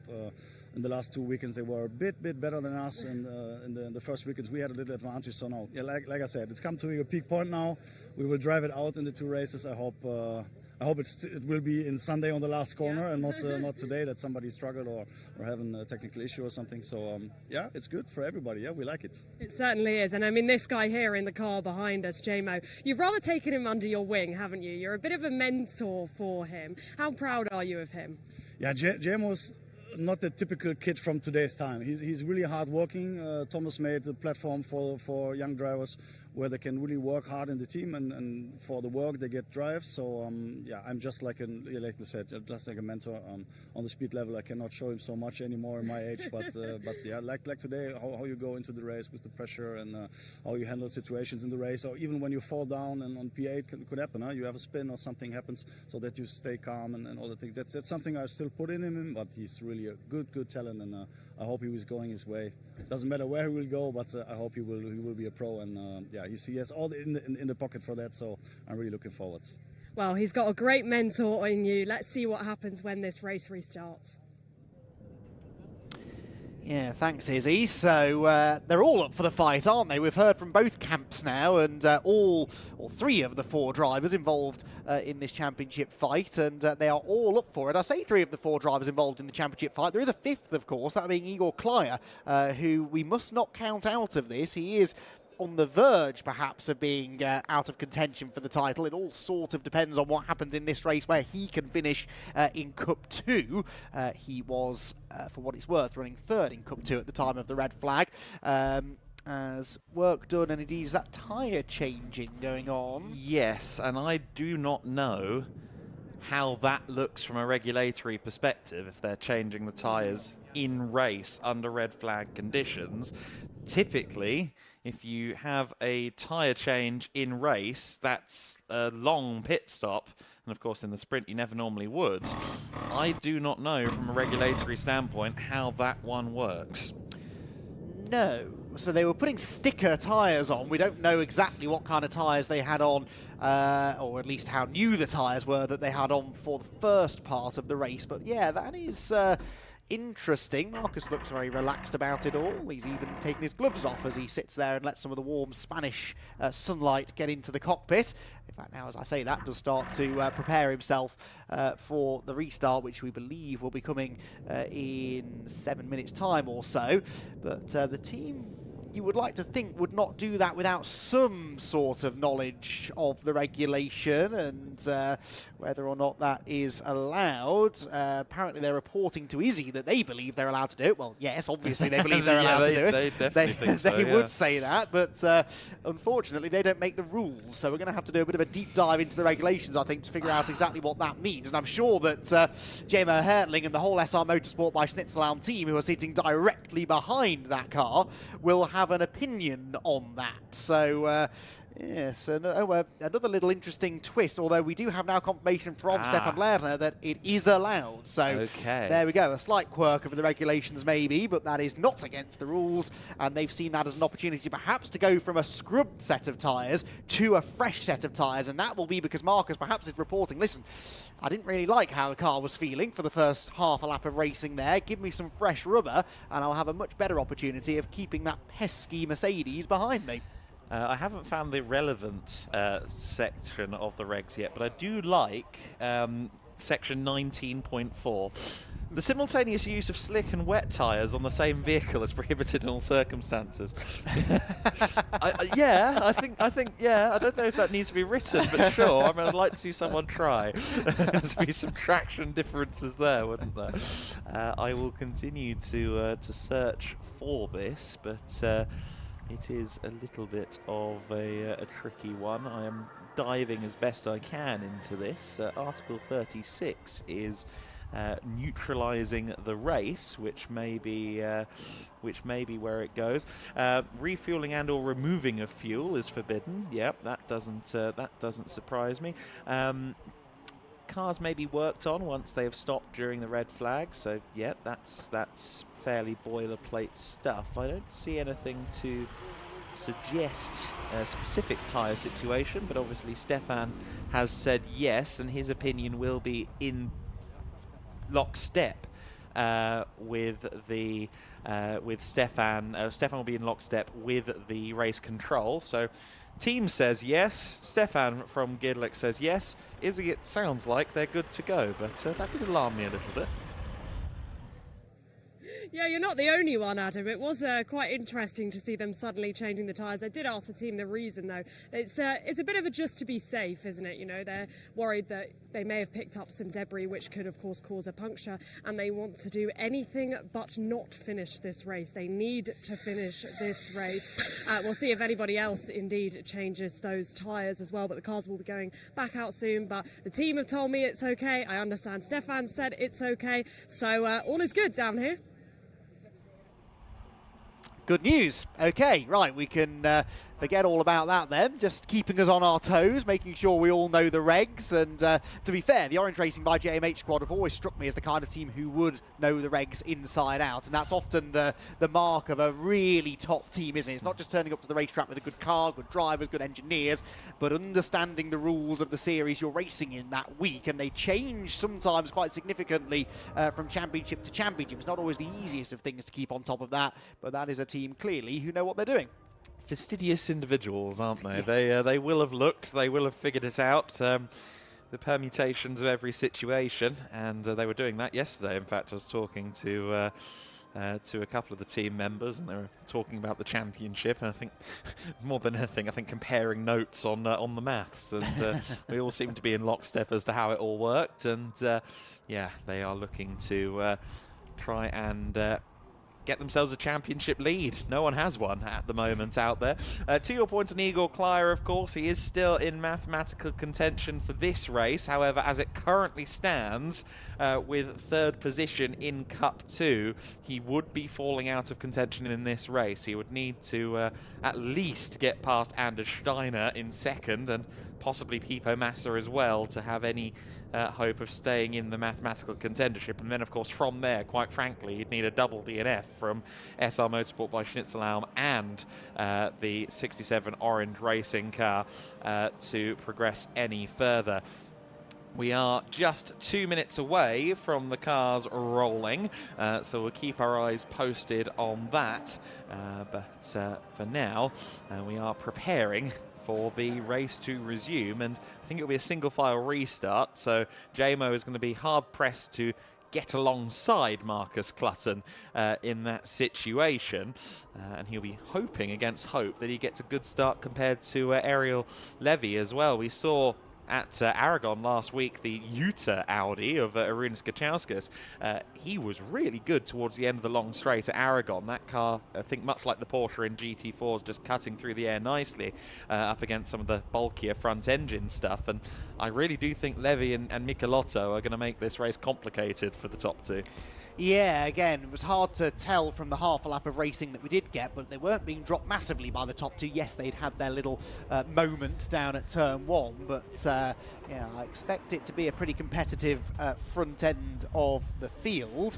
So yeah, this is going to be a elbows out restart, I'm sure. Of course, it's vital. We keep talking about Marcus Clutton versus Gemma Hertling. It's vital that they don't let anyone else get in between them. Certainly if you're the lower placed of those two title contenders. So in this instance, Gemma Hertling, you really can't afford to start letting Ariel Levy and Mattia Michelotto get in between you. That will cost you even more points. So yeah, to Adam's point, they and Guy Albag and perhaps Severin Mazur could most definitely have a part to play in this, because it's very much felt all season long like it's difficult to gain major ground on your championship rivals. It's never been more than about 10 points or so between these two cars all season long.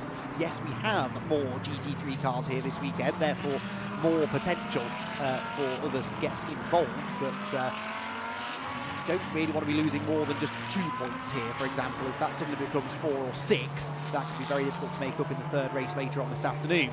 Cars then released back from the pit lane, and the race therefore has resumed. That means that the time has started to tick down. Wait and see what race control's decision is as to how many safety car laps we have. Of course, they've been sat in the pit lane for an awfully long time. They've lost all of their tyre temperature. Marcus Clutton has brand new tyres on his McLaren 720S GT3 Evo. So standard procedure at the start of a race is that the cars are released from the pit lane. That's one warm-up lap, and then they have the green flag lap, which of course is another opportunity to generate some tyre temp. They may therefore choose to give them 2 laps behind the safety car here, but haven't yet had that confirmation situation on the timing screen. So safety car leads them around, and very difficult now for drivers to get back into the right mindset for the race and for the battle ahead. They've been sat in the pit lane for quite a long time there, just thinking about everything that they're going to do. Now it's time to put that into action, and that is going to be a interesting situation as it unfolds. Looks like we are going to get a second lap, are we? Yes, lights still on the BMW safety car, so at least one more lap behind the safety car, and that's going to leave us realistically with just in excess of 20 minutes of racing to go. Marcus Clutton and Jemo Hertling with it all to do. Battles in the classes to be had as well. Pipo Massa versus Anders Steiner versus Igor Klyer for Cup 2 should be particularly tasty. Lots of storylines to unfold in the next 20 minutes or so. Yeah, indeed, and I don't know if either party is going to be delighted with extra laps behind the safety car. They are still racing drivers after all, but I think for Marcus Clutton, certainly an extra lap where he can gather his thoughts again and not particularly worry about offensive manoeuvre from Jemo Hertling is probably a welcome thing. So then, of the new names for this weekend, the top of the drivers that we haven't seen all season, that would be, well, Angelo Fontana technically, because he only did the 6 hours of Portimao from 8th place, but SMC Motorsport's John Baptiste Simonauer putting in a good showing in 9th overall in the GT3 Spec McLaren 720S, and great to see SMC making their GT3 debut this weekend. The team led by Emilio Di Viotta making that step up, and that is a welcome thing. They are actually partnered in their racing efforts with McLaren Barcelona, so I imagine they've got some important customers and shareholders around this weekend to see the GT3 debut for the team. Another good story, Erla Motorsport. Oliver Witzer currently running 13th overall in the white Porsche 992 GT3R Evo. Witzer and his son Tim were set to debut this weekend in wheel-to-wheel competition, having only done track days, regularity events, hill climbs and things like that. But unfortunately Tim had a big aquaplaning incident in qualifying, which is why there's only one Erla Motorsport Porsche. Great to have Erla Motorsport on the grid, and always exciting to see a team that hasn't done that much racing before and a set of drivers that haven't done that much racing before having an appearance here. Drama in the pit lane in Cup 2, by the way. Pipo Massa has not taken the restart. Oh. So Pipo Massa's number 10 car, Martin Hilgenberg from GEDLICH Racing, giving us that notification. I hadn't spotted that, to be fair. The AF Motorsport Porsche still in the pit lane. Now, it's possible he picked up some damage in the incident that brought about the red flag. We didn't really see that, but there is a chance that's what's happened. But that hands the lead in class to Anders Steiner, and crucially puts Igor Klyer in second place within touching distance of what could be a very important win. Yeah, top 5 looking very competitive. Clutton, Hertling, Levy, Michelotto, Guy Albag, all proven GT race winners in that top 5. Let's see how it unfolds. Clutton pulls the pin. We're back to racing. He's got a good couple of car lengths over Jemo Hertling. That should stifle any chance for the German racer to be anywhere near him for the first few corners. That was a brilliant launch from Clutton. He's got 0.8 of a second as they come across the line. Fairly spread out all through the situation there, actually. And is that Mikhail Fischbaum there just ahead of Jerzy Spinkovic? It is, and that's going to hold up Spinkovic further down in the queue. Jerzy is going to try and move up and continue chasing the GT3s like he did yesterday. We'll see how far up the order he can get. We will indeed. Jaroslav Veselao there was defending busily from Angelo Fontana's Porsche as they went through turn 1. I think the Ferrari stayed ahead. Yes, it did, but Fontana in the green Porsche all over him as they head towards turn number 4. Couldn't agree with you more, though. That was a dream restart for Marcus Clutton, a big lead, and he's extending that lead even now. I think he's really got those new sticker Pirelli tyres right into the operating window quickly, and he certainly looks the stronger at the moment in the early phase of the restart.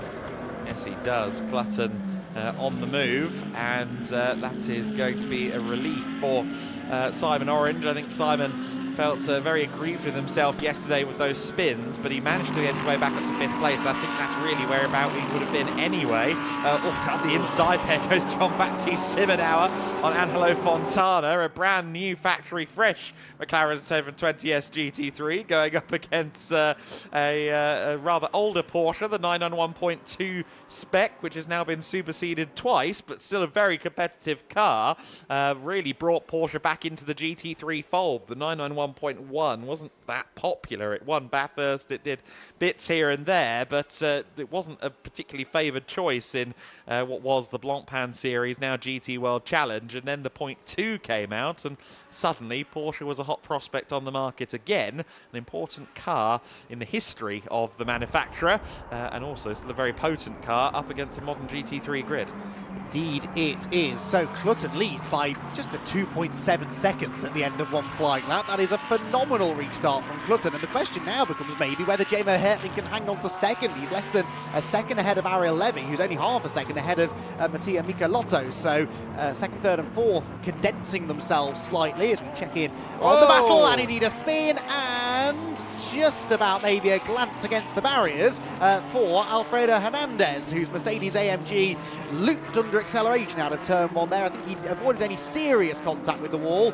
The question now is A, can he get it fired back up, and B, can he dig his way out of the gravel trap? Yes, it wasn't dug in yet. If he is delicate and genteel on the throttle, we may yet get the car rolling again, but certainly not what we wanted there for Alfredo Hernandez. The Grupo Prom Racing team being looked after by Hart, and good to see the car is rolling. Good job for Alfredo Hernandez there not to get the car fully beached into the gravel trap. He will continue on from the rear of the field. Yep, so that's a relief for Marcus Clutton. The team probably never bothered telling him about that, but if he had have come around the first corner to see that there was a car in the gravel and maybe a safety car coming, that's not what he would have liked to have seen. He wants this race to go green. 18 minutes of the race to go.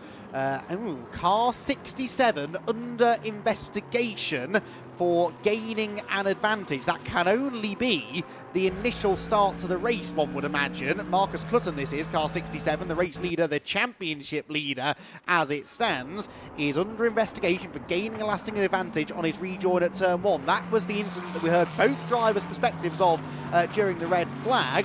I had a feeling then that it would become a talking point, and I fear I was right. Yeah, that strikes me as very peculiar, because we saw Clutton redress the gap that he gained from that. Yes, he had an advantage coming through turn 3, but he eradicated that on the approach to turn 4. I really do hope that investigation doesn't last terribly long, but we'll see. Marcus Clutton, 3.6 seconds clear at the front of the field. Hertling then running second place, and he'll be rather more preoccupied with the mirrors than anything, with Levy and Michelotto not far behind. And unfortunately, just doesn't have the pace in the car seemingly to best what Marcus Clutton is doing right now.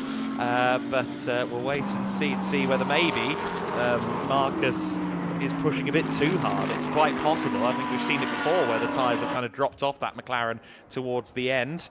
But yeah, we'll wait and see on that front. Guy Albag trying to go with this second, third and fourth battle. But a big gap then to sixth place Severin Mazur, who's under quite a bit of threat actually from Veselajo in the AF Corsa Ferrari. Indeed he is. Ariel Levy here drifting away from Jamo Hertling because he's under threat from Mattia Michelotto's Lamborghini as they head through the penultimate corner. So this takes the pressure away from Jamo Hertling, who I'm sure is going to have an opinion on the investigation that we just mentioned. You can see Marcus Clutton getting away from him, doubling the gap on that lap near enough. It was a 1:41.3 for Clutton, a 41.9 for Hertling, so 6 tenths quicker, but still significant advantage for the McLaren man. Here comes Michelotto, thinks about the late move up the inside of Ariel Levy, but not close enough to do so. And we will wait and see whether a move can be made. 10-second penalty for Marcus Clutton. Marcus Clutton, a 10-second penalty to be added at the end of the race for gaining a lasting advantage at turn 1. He is not the only one. Car 79, which is Severin Mazur, has been given the same penalty. I failed to see how it was lasting advantage when he was a car length ahead of the Mercedes by the time they arrived at turn 4. But anyway, that is the decision. And now Marcus Clutton really does have no choice but to push on. He is 4.3 seconds clear. He's got 15 minutes of the race still to go. The pace he's got, Adam, means it's not inconceivable that he could pull a 10-second gap. But that is going to require 15 minutes of qualifying laps here for Marcus Clutton to overcome the penalty. Yeah, that's going to be a huge task now for Marcus Clutton. I don't see it either, but Clutton has a lot of work to do. He's got half a race with which to do it, 15 laps. 1 minute 40-ish lap time, so he's going to have 7-8 laps. That's a big task to try and 5 seconds in that time, albeit in the first 7 or so minutes of this stint he has found 4.2 over Jamo Hertling. We'll see what the gap is this time by. He was quicker through both of the first 2 splits. I'm sure, though, that Jamo will have been given the hurry up. If there is any element of sitting on the tyres and waiting for them to come back later, that's out of the window now. It's full push, Jamo, for the SO Motorsport by Schnitzellaun team. Attempto Racing and VSR running 3rd and 4th. Guy Albag, AF Corsa, behind him, Jaroslav Veselaho, and that is because Severin Mazur has dropped from 6th to 9th on that lap, so I think Mazur may have had a bit of a not coming together necessarily, but a wheel-to-wheel moment with Veselaho that certainly went against him. Yes, indeed. So remember, Mazur also has a 10-second penalty to be added on for the same reason as Marcus Clutton, the gaining and lasting advantage. So yeah, that will only make his mood worsen, I suspect, if he's had another drama. Ariel Levy, meanwhile, trying to keep Mattia Michelotto at bay. This for out 3rd position. And it could, of course, become 2nd place, depending on where Marcus Clutton ends up. He was another 2 tenths quicker than Jamo Hertling in the first sector, incidentally. Simonauer is up a position as well, isn't he? He was behind the Porsche the last time we saw these two. Jean-Baptiste Simonauer now ahead of Angelo Fontana. That is now 7th position with the issues from Mazur a moment ago, although Fontana has ideas of redressing that situation. Yes, he does. Angelo Fontana trying to scout any way past the McLaren that he can, and I think Mazur is going to get involved in this battle for 7th place as well before too long. Indeed so, and Vasalaio completely sideways going out of the corner there, really pushing hard in the Ferrari, the AF Corsa car, which is a bit lonely at the moment in 6th position. So around the final couple of corners comes this battle between Simonauer and Fontana, and they've got Severin Mazur trying to recover a little bit behind. 5.5 seconds the lead gap. It's going up by about 6 tenths a lap. Is that enough? My maths isn't good enough to work that out live on air, but with 12.5 minutes to go, Marcus has at least a chance here. He's more than halfway there, but the deeper into the race we go, any advantage you might have from those new tyres is going to become less and less noticeable. He also just had to negotiate a back marker around turn 3. Didn't matter though, he still pulled a couple of tenths on his pursuer. Yeah, Michael Fischbaum going down a lap there on Clutton. We'll see if that cost him anything in the first sector. In fact, I think it would have just been at the start of the 2nd sector, but all the same, Clutton continuing to rush through. And we'll keep an eye on that as it progresses. What about Michelotto versus Levy then? Just 4 tenths in it. And of course, with the GT3s being a more aero-dependent car, that last few tenths is the critical bit. Meanwhile, Mads Kjell Larsen in the Ducane D09, the leading proto car, up into 12th place at this stage, interloping among the GT3s in the Ducane.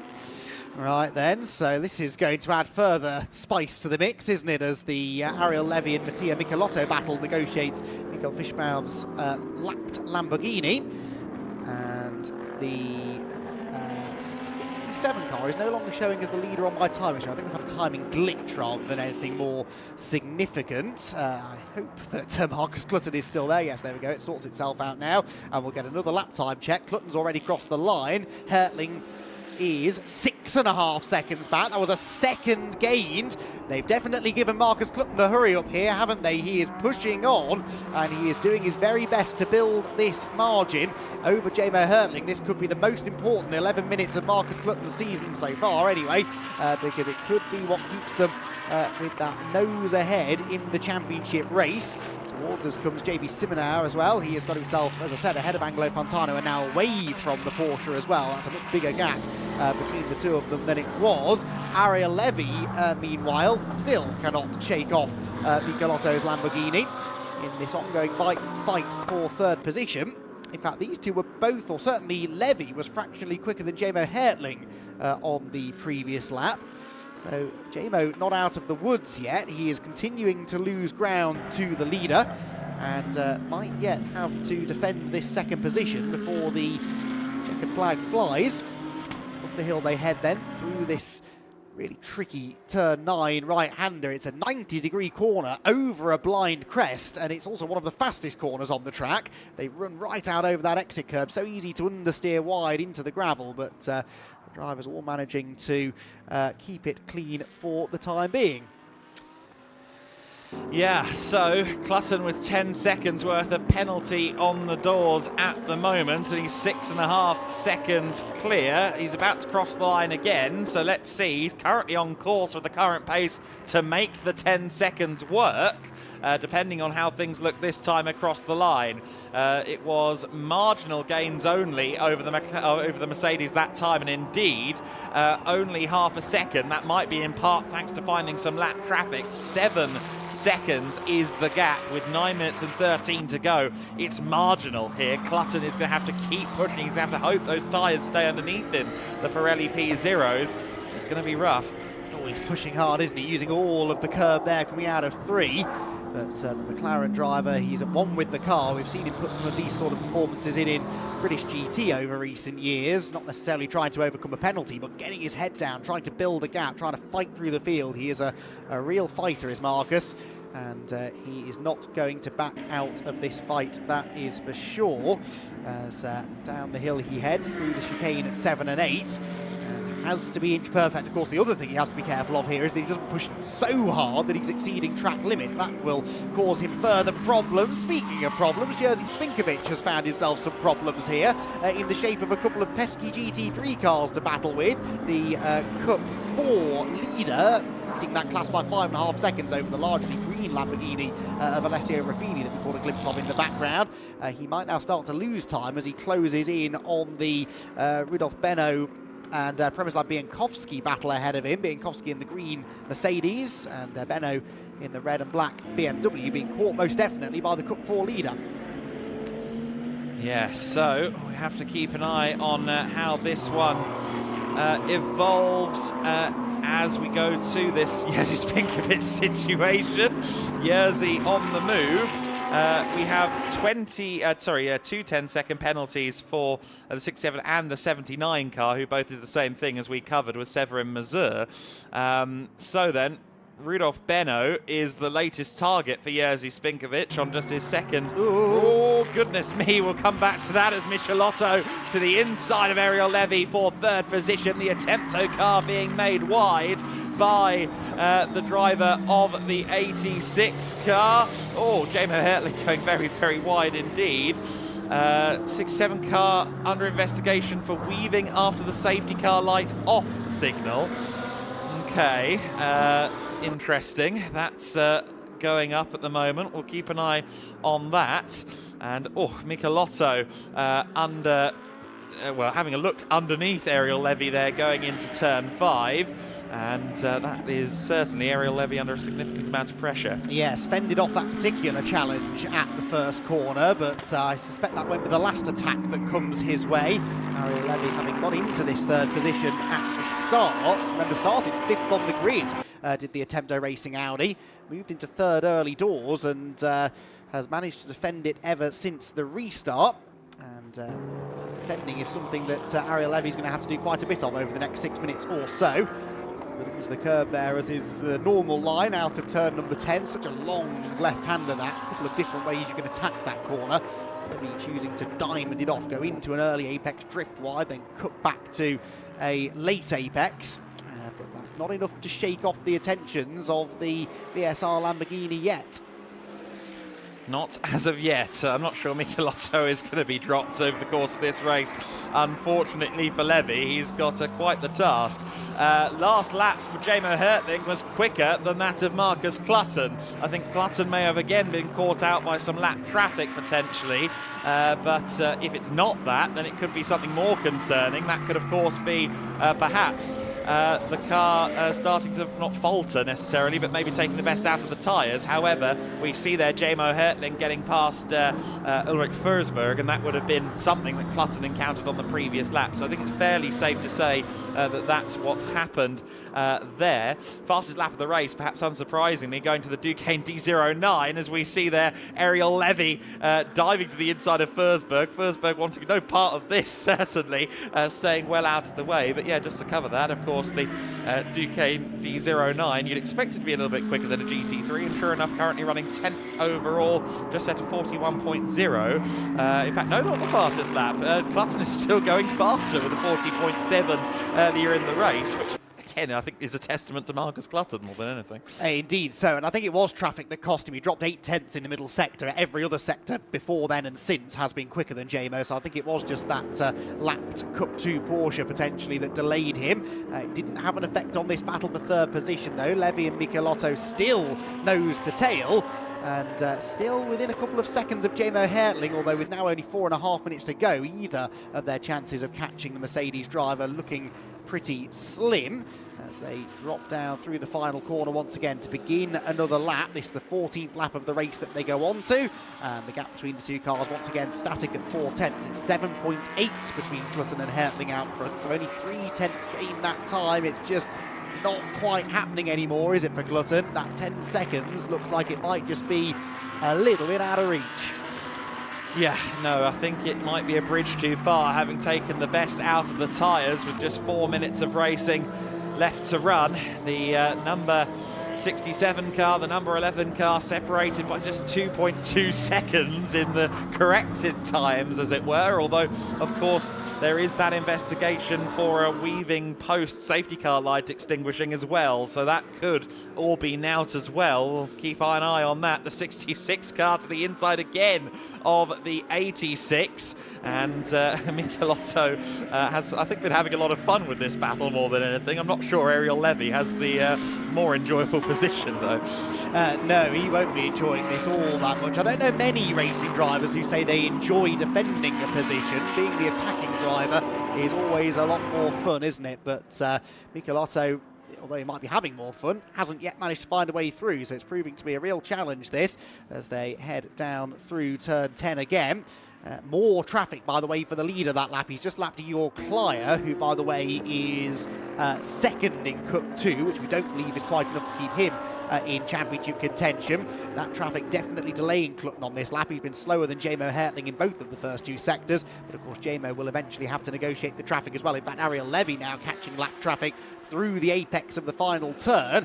Is this the opportunity that Michelotto has been waiting for? I think Clutton might be struggling, either that or he's really finding traffic. I mean, both things are true, I think, to some extent. 43.2 versus 42.7. Michelotto to the inside of Ariel Levy. Oh, that was a bit too close for comfort. Levy goes across the runoff area there, and I don't think he gains an advantage, but we'll see.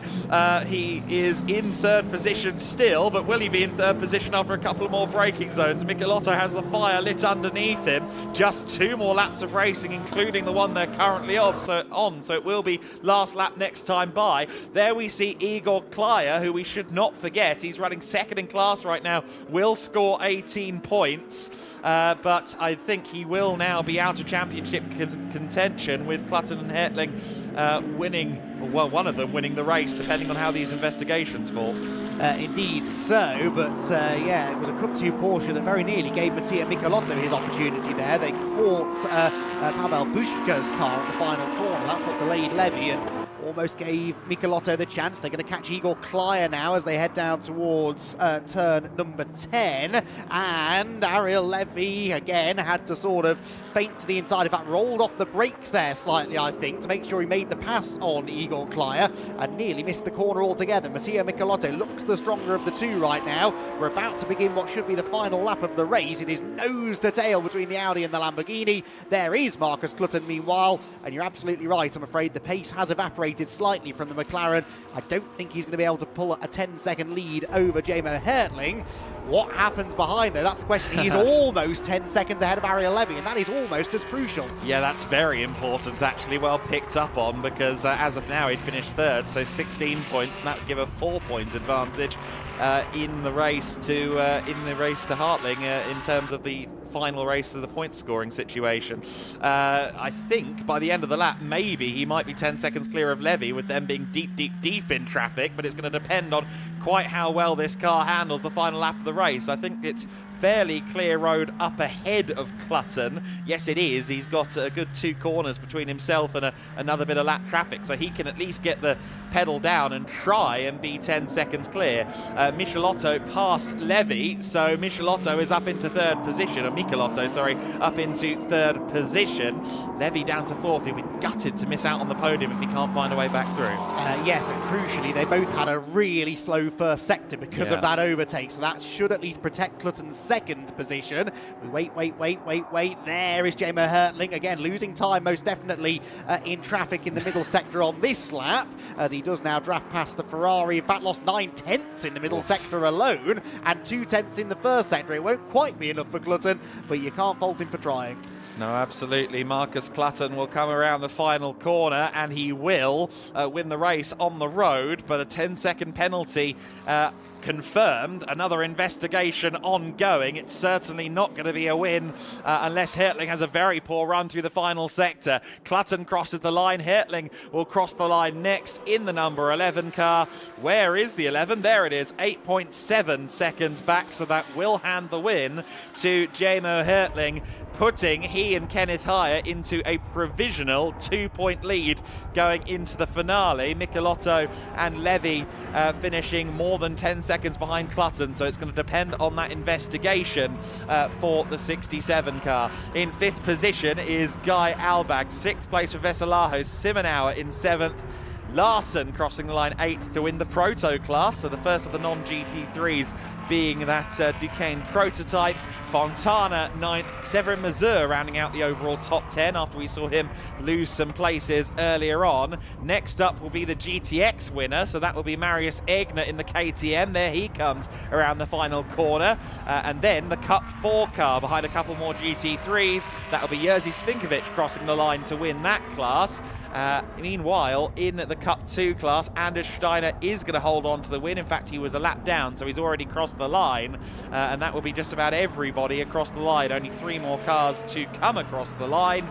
It would be Witzer, then Manuel Lau and Jens Richter, who wins the Cup 3 considerations as a result of his performance. But a very interesting race then, and certainly not the race that Clutton and Orange would have wanted from any perspective. And they'll be looking back at that one and figuring out how the penalties fell. That would certainly be imperative for them going into that race. Jamo Hertling then, limping the number, or not limping, but cruising the 11 car back home, will be the race winner once the corrections come through for the penalties. But he is very slow around the circuit. He's actually pulling over in the 11 car. Or no, he's going all the way on the grass. I suspect they're right on the limit then of what they can do from a ballast perspective, because they're running all over the shop trying to find some extra grams by the looks of it. And obviously not wanting to burn excessive fuel, I suppose, is the other task. Fuel is weight. And Jamo Hertling, his objective is fulfilled. The penalty for Clutton has been applied, and it's confirmed now that he will be classified 1.2 seconds back from Marcus Clutton. The SR Motorsport Sport by Schnitzel entry is making its way around.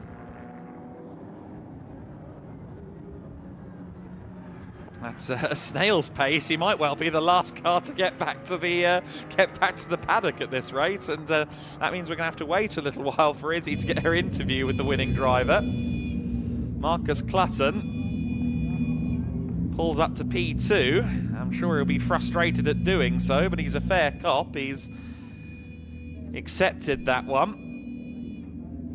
I know certainly some drivers, remember Sebastian Vettel a few years ago, would take that P1 and take it.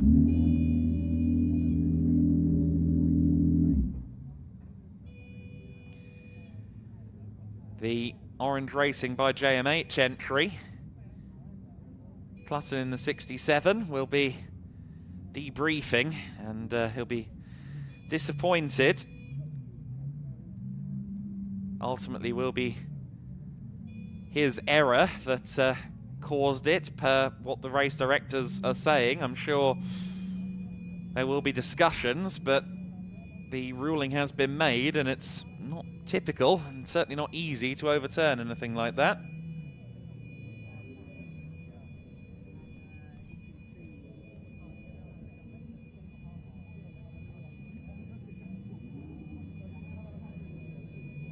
We see there the Mattia Michelotto car, and Michelotto and the rest of the team there as well in third place. They haven't quite left a big enough gap for the 11 SR Motorsport car, which still hasn't made it in. Is it now coming down in that big gaggle of cars to come into the podium? There it is in the very back of shot. The 11 car, thankfully, has made it all the way around. I wasn't sure if perhaps he was limping around because he was so low on fuel. He was certainly trying to pick up some extra weight. That much was patently obvious, but perhaps also trying to make sure that they actually get to the podium.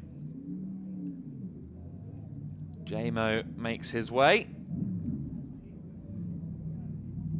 The 11 crew driving Looney, the Mercedes-AMG GT3. All of the SR cars have names, and Kenneth Heyer hops into the door to congratulate his young charge. They will now collaborate for the last race.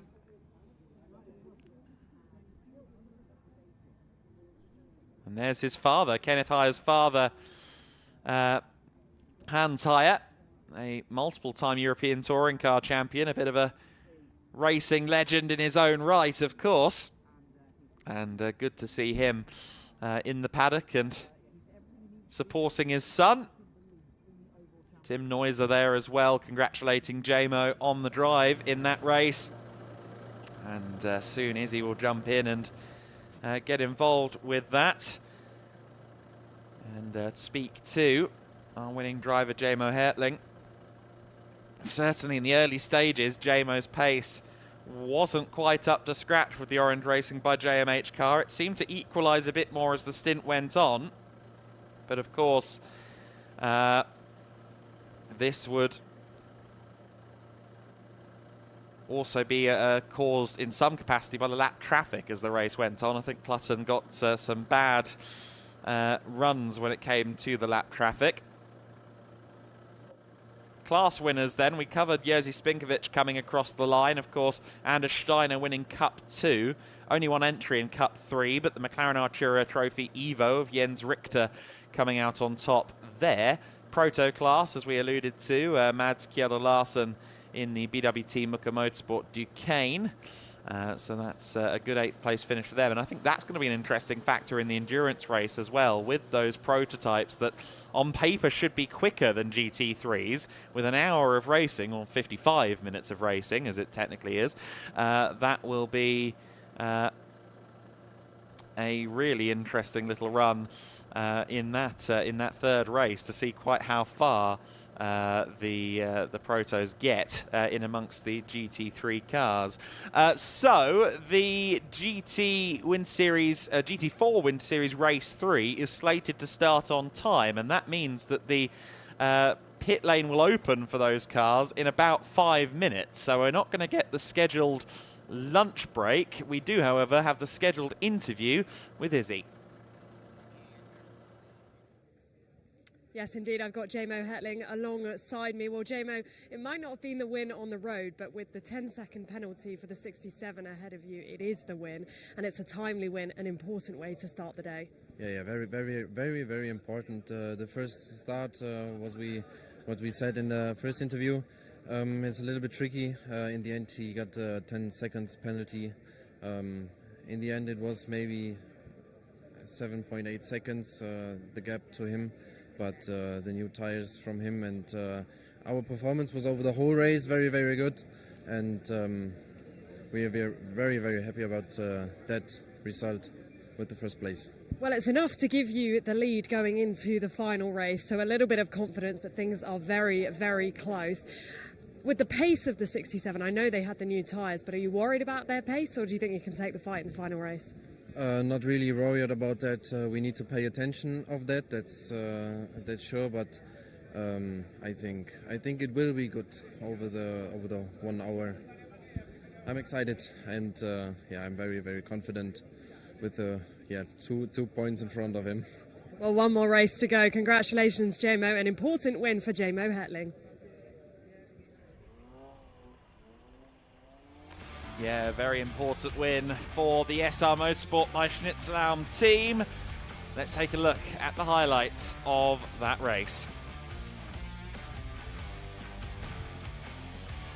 Race 2 of the weekend in the GT Winter Series, and it got started with side-by-side action between Marcus Clutton and JMO Hertling. They collided at the first corner. The 67 was forced off the circuit, but was determined to have gained an advantage running across the runoff area.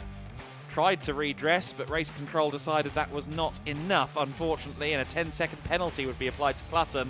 But the real dramas happened further back, where Petar Matic collided with Mikael Hove, and both drivers out of their cars eventually, but only after a fairly lengthy red flag.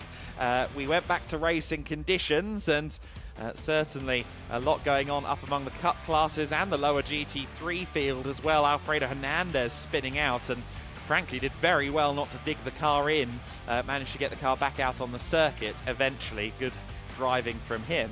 The 34 car, Hamad El Wahibi, in his first race in a GT car. Great to see the Omani rally driver trying circuit racing for the first time. The 707 and the number 17 had a great scrap as well. Angelo Fontana going at it with John Baptiste, and that was an exciting battle. Lots going on all through the field. Jerzy Spinkovic, the Cup 4 leader, ultimately the Cup 4 winner, again intermingling with the GT3 cars, such as his level of pace in the Lavigna Huracan Super Trofeo car. Michelotto to the inside of Ariel Levy, and Levy just about held his ground there. They were really going at it, and it wouldn't be the only time they'd have a moment together as well. The 67 crosses the line to win on the road, but the 10-second penalty would place Marcus Clutton behind JMO Hertling in the finishing order. So JMO, after a very long in-lap, collecting up as much debris as possible, and I think saving a bit of fuel, came home to win the race once the times were corrected. Kenneth Heyer embracing his teammate, and they held now a points lead going into the decider. JMO Hertling winning the race then. Clutton in second, Mattia Michelotto in third place ahead of Ariel Levy. Guy Albag taking 5th position, just clear of Jaroslav Veselahu, who was climbing up through the order in that race. John Baptiste Simonauer in 7th, ahead of the first Proto, Mads Kjelde Larsen. Angelo Fontana in 9th, Severin Mazur in 10th position. In 11th place, it was Marius Egner, the first of the GTX class cars home. Przemysław Biankowski in 12th, ahead of Rudolf Berno. Jerzy Spinkovic in 14th place. Alessio Ruffini in 15th. Oliver Bitzer was next, ahead of Manel Lau. Jens Richter in 18th position, Anders Steiner in 19th, and Alfredo Hernandez recovering to 20th place overall after spinning earlier in the race. Raffaele Vitale was next, ahead of Igor Klaya. Hamad El Wahibi finishing 23rd position on his first appearance in a circuit race. Pavel Bauska in 24th, Ulrich Forsberg in 25th. Mats Kimby, Michael Fishbaum and Pipo Massa rounding out the order. Pipo Massa, of course, unfortunately not able to take the restart after the red flag delay. There was damage to the car, and they had to yield from taking in the race. So then, Andy is ready to go on the podium. Let's go to our presentations.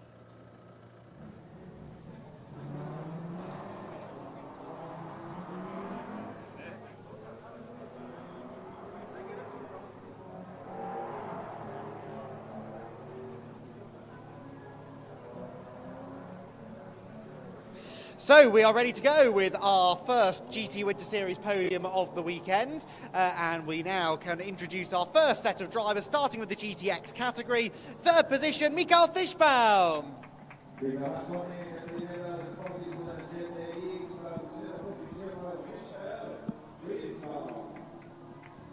Onto the third step goes Michael. Second position in GTX, Hamad El Wahibi.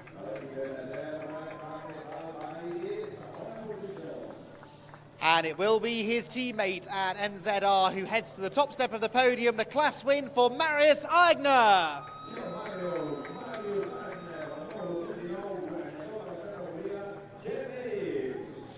And hugs with both of his GTX rivals. The trophies are presented and we will see big smiles on the faces of our GTX podium finishers there, particularly Marius Aigner, who claims a race win, a class win. Marius was second in yesterday's race, but this time manages to get on the top step of the podium. Congratulations then to our GTX top three. They pose for the cameras, again a big crowd of people down below joining in the celebrations, and our GTX podium is complete. Well done, guys.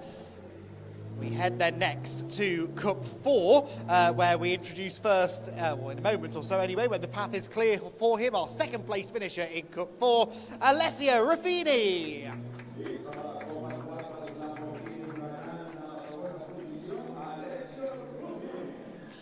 The race win in Cup 4, though, for the second time this weekend, goes to GEDLICH Racing's Jerzy Spinkovic.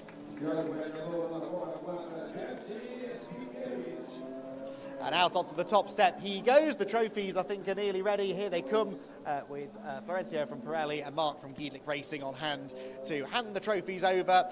Shame, of course, that we lost Petar Matic early on in that race. Hopefully he is okay after that nasty-looking shunt. But we do have Alessio and Jerzy on the podium. Jerzy, who doesn't really need to stand on the top step of the podium to tower over his fellow podium finisher. They do, though, join themselves on the top step for the photos. Jerzy Spinkovic celebrates a second victory of the weekend in Cup 4. Congratulations to our Cup 4 top two. Cup 3 is up next then, just the one driver to welcome onto the podium. The race win in Cup 3 goes to MS Racing's Jens Richter.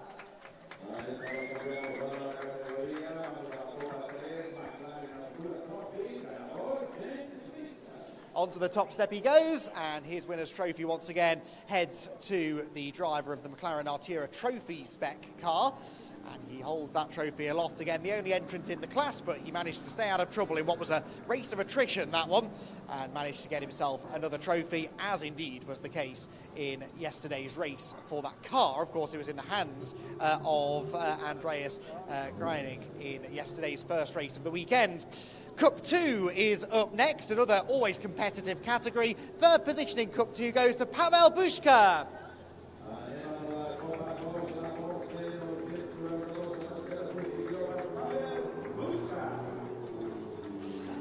In second position, not quite enough, we don't think, to keep his championship's hopes alive, but another strong result for the PTT Racing Team driver, Igor Klyer.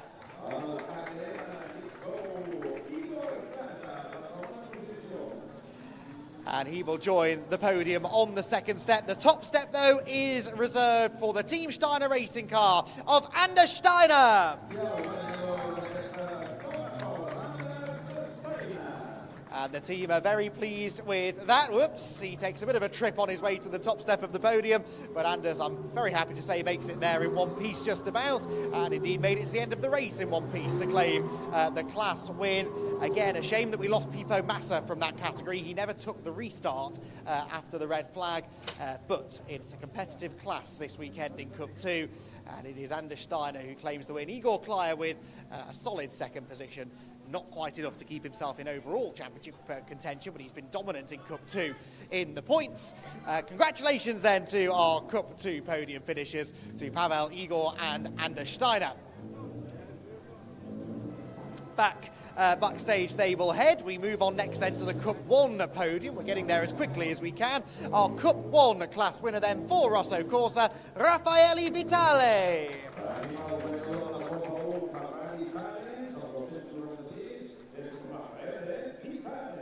And out comes his winner's trophy, which he takes gladly from Florencio from Pirelli, and he's very happy with that. Poses for the cameras once again, the Ferrari Challenge 296 category. Oh, photos to be taken still, hang on.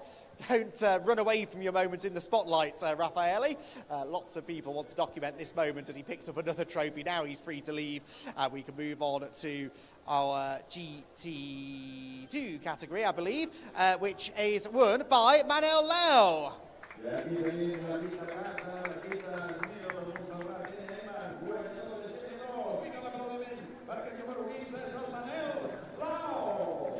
out comes his trophy as well, just the one GT2 spec car running to GT2 homologation this weekend, and it is Manel Lau who once again takes home a trophy here from the Circuit de Barcelona-Catalunya. Congratulations to Manel. We move on next then to the hotly contested GT3 category. Lots to talk about at the end of that race. We start then with our third place GT3 finisher, Mattia Michelotto.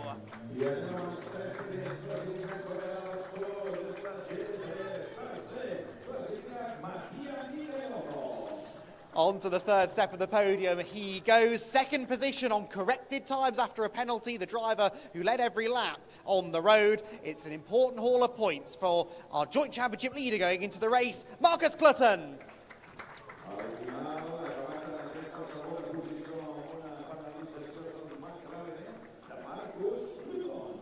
And on to the second step he goes. It will, though, be another win in the end for SR Motorsport by Schnitzelalm, and they will take a 2-point championship lead to the decider this afternoon. Congratulations to race winner, Jemo Hertling.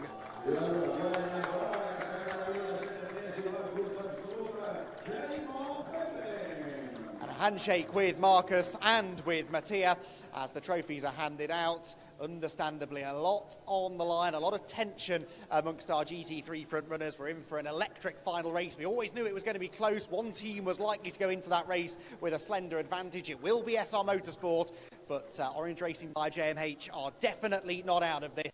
And I can tell from the look on Marcus's face, he's up for the fight this afternoon. Photos taken then of our GT3 top three. We've got one more driver, to welcome out onto the podium. And that will, of course, be our prototype class winner. And it was, once again, in the proto class, BWT Mucker Motorsport celebrating the victory, courtesy of Mads Kjelder Larsen.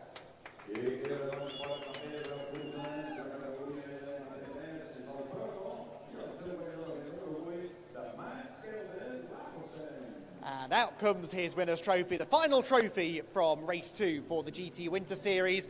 We are going to move on as quickly as we can because we are skipping lunch, unfortunately. But the good news is that means we're straight into racing. The GT4 Winter Series cars lining up now for their final race of the season.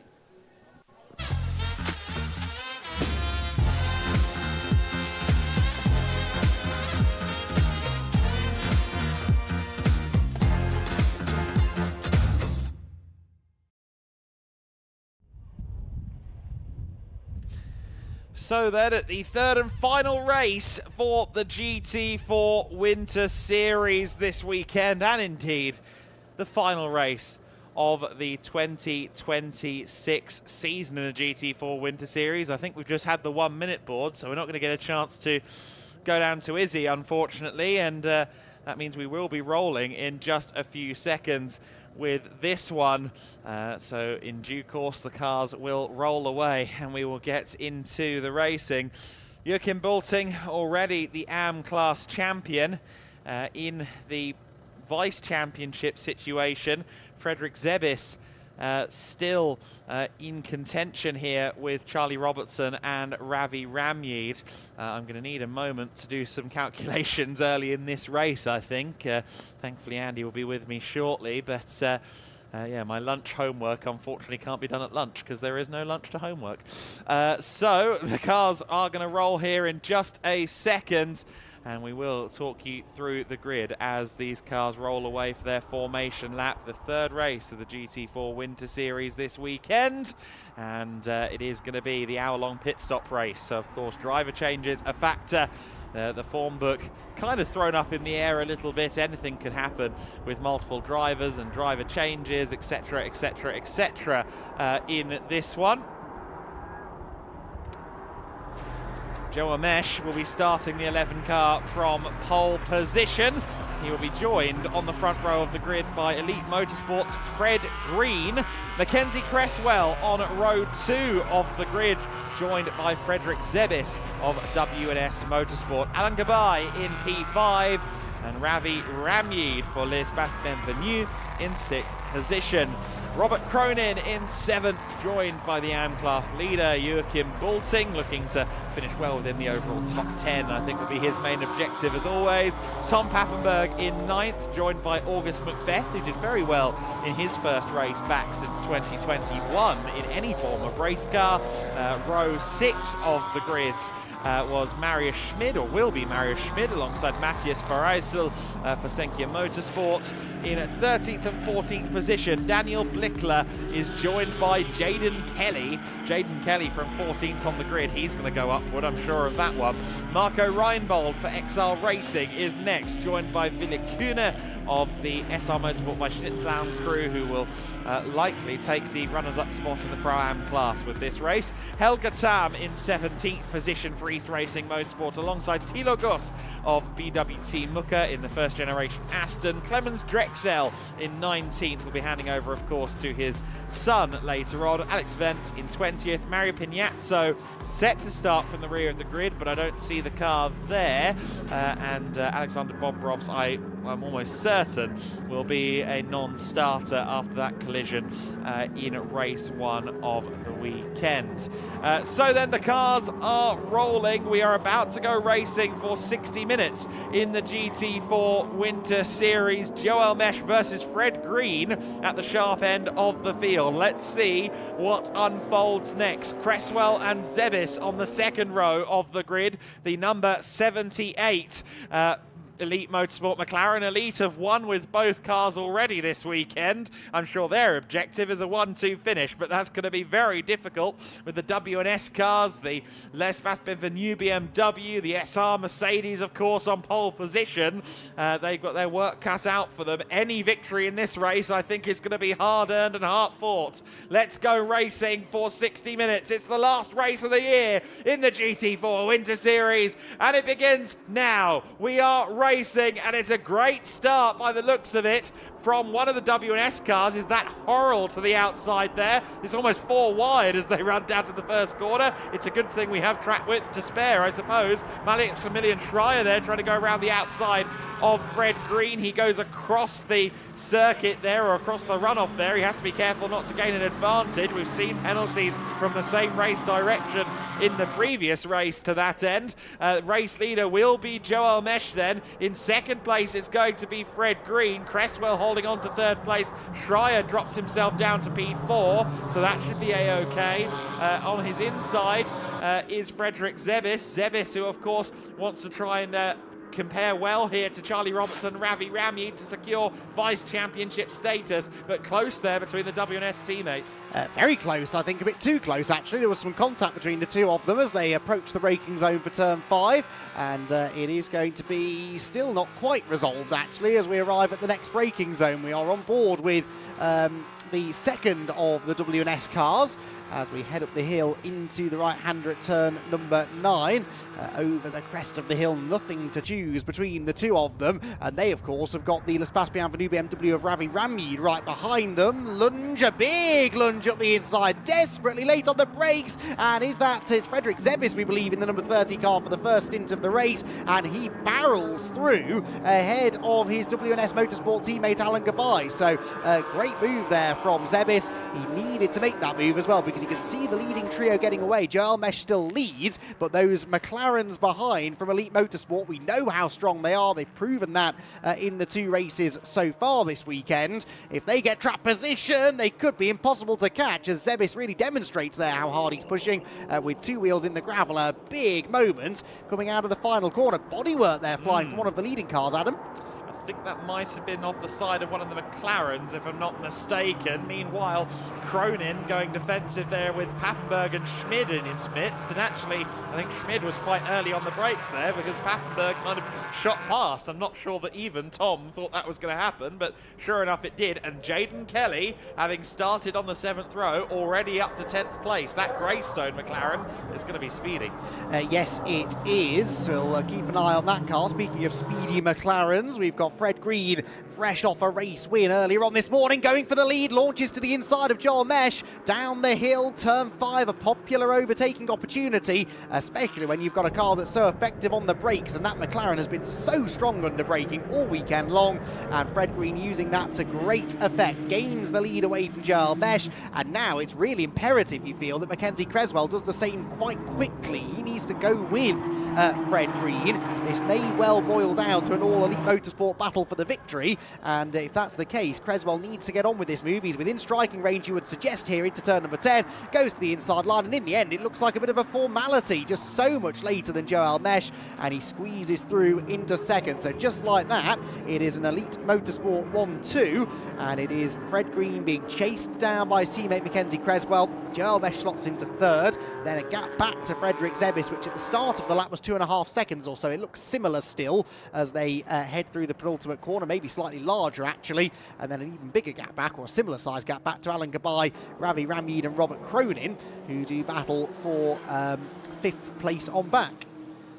Yeah, already then a slight gap for Green, but Cresswell behind him in equal machinery. He's going to be, I think, fairly even Stevens there, and Mackenzie Cresswell, I think, if anything, with a bit of a feeling in the gut that he needs to get something done here, and certainly Ravi Ramyeed feels like he needs to get something done up against Alan Gabay. That was some good side-by-side driving between them to manage to avoid contact, but moreover, it was bold and ambitious from Ravi Ramyeed to give it a shot, but that's Ravi's MO. He'll go for it if he sees even a third of an opportunity, I feel, but he might well lose out to Robert Cronin now, because Cronin's on the offensive. Ravi again at turn 4 with an absolutely massive dive. He's going to have the outside line for turn 5. Can he make it work? He has most of the car clear into the braking zone. Oh, and Blickler has had a moment there into the 33 WNS Motorsport car. I didn't quite catch who was involved with that. It might well have been Matthias Verreisel. It did look like a BMW, but we see there, oh goodness, Cronin under fire now. He's been overtaken by Papenburg, has Cronin. I think he was trying to get around Ravi and ended up costing himself. And then behind the Mucker car of Marius Schmidt, the red Mercedes, we have Jaden Kelly. Kelly getting a face full of gravel as they run down the back straight. And you can see there the limping BMW. That was Matthias Verreisel. And sure enough, Kelly goes for it up the inside at turn 10. Great racing in this mid-pack then. Jaden Kelly has the outside line. Can he make it work? Hard to do, and I think he's going to have to wait a couple of more corners. You can tell it's the last day of school, can't you? They are really going for it. No one's pulling any punches in this final race of the season, and this midfield battling, which has been absolutely electric in all 3 races, it has to be said, continuing on now in the final race of the weekend, and indeed of the GT4 Winter Series. Move potentially incoming here from Jaden Kelly, you feel, as he closes in on the Mercedes-AMG of Marius Schmid, and up the road, we've got Ravi Ramyeed still trying to find a way past Alan Gabay. Nothing doing there. What about Kelly on Schmid? No, they stay as they were too. I'll tell you what though, Ravi Ramyeed is fired up here. He knows the significance of getting a good result in this race if they want to finish second place in the championship, and he has clearly been told by his team, and I suspect his teammates, just go for it, get all the places you can, go for every gap you can slot that fairly sizable BMW into, and Ravi so far is doing his part of that job perfectly.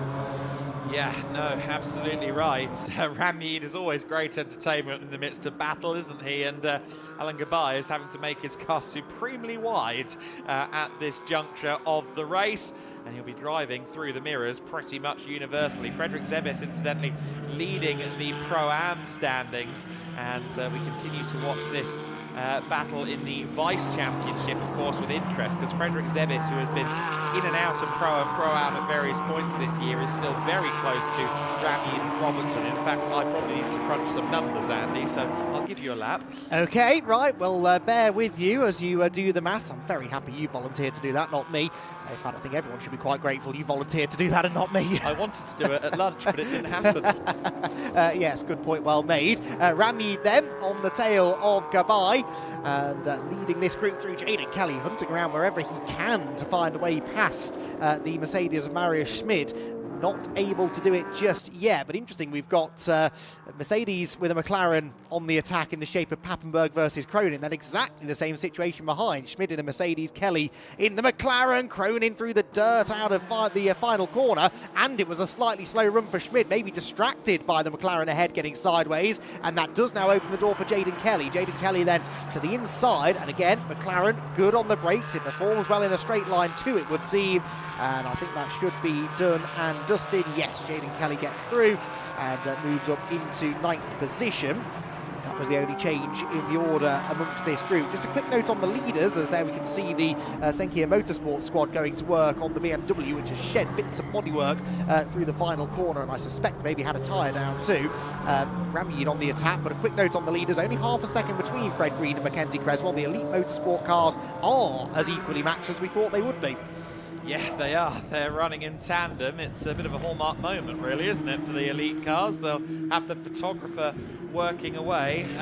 But yes, they are fighting out at the front of the order. Well, maybe not fighting. It does feel a lot like formation flying at this stage.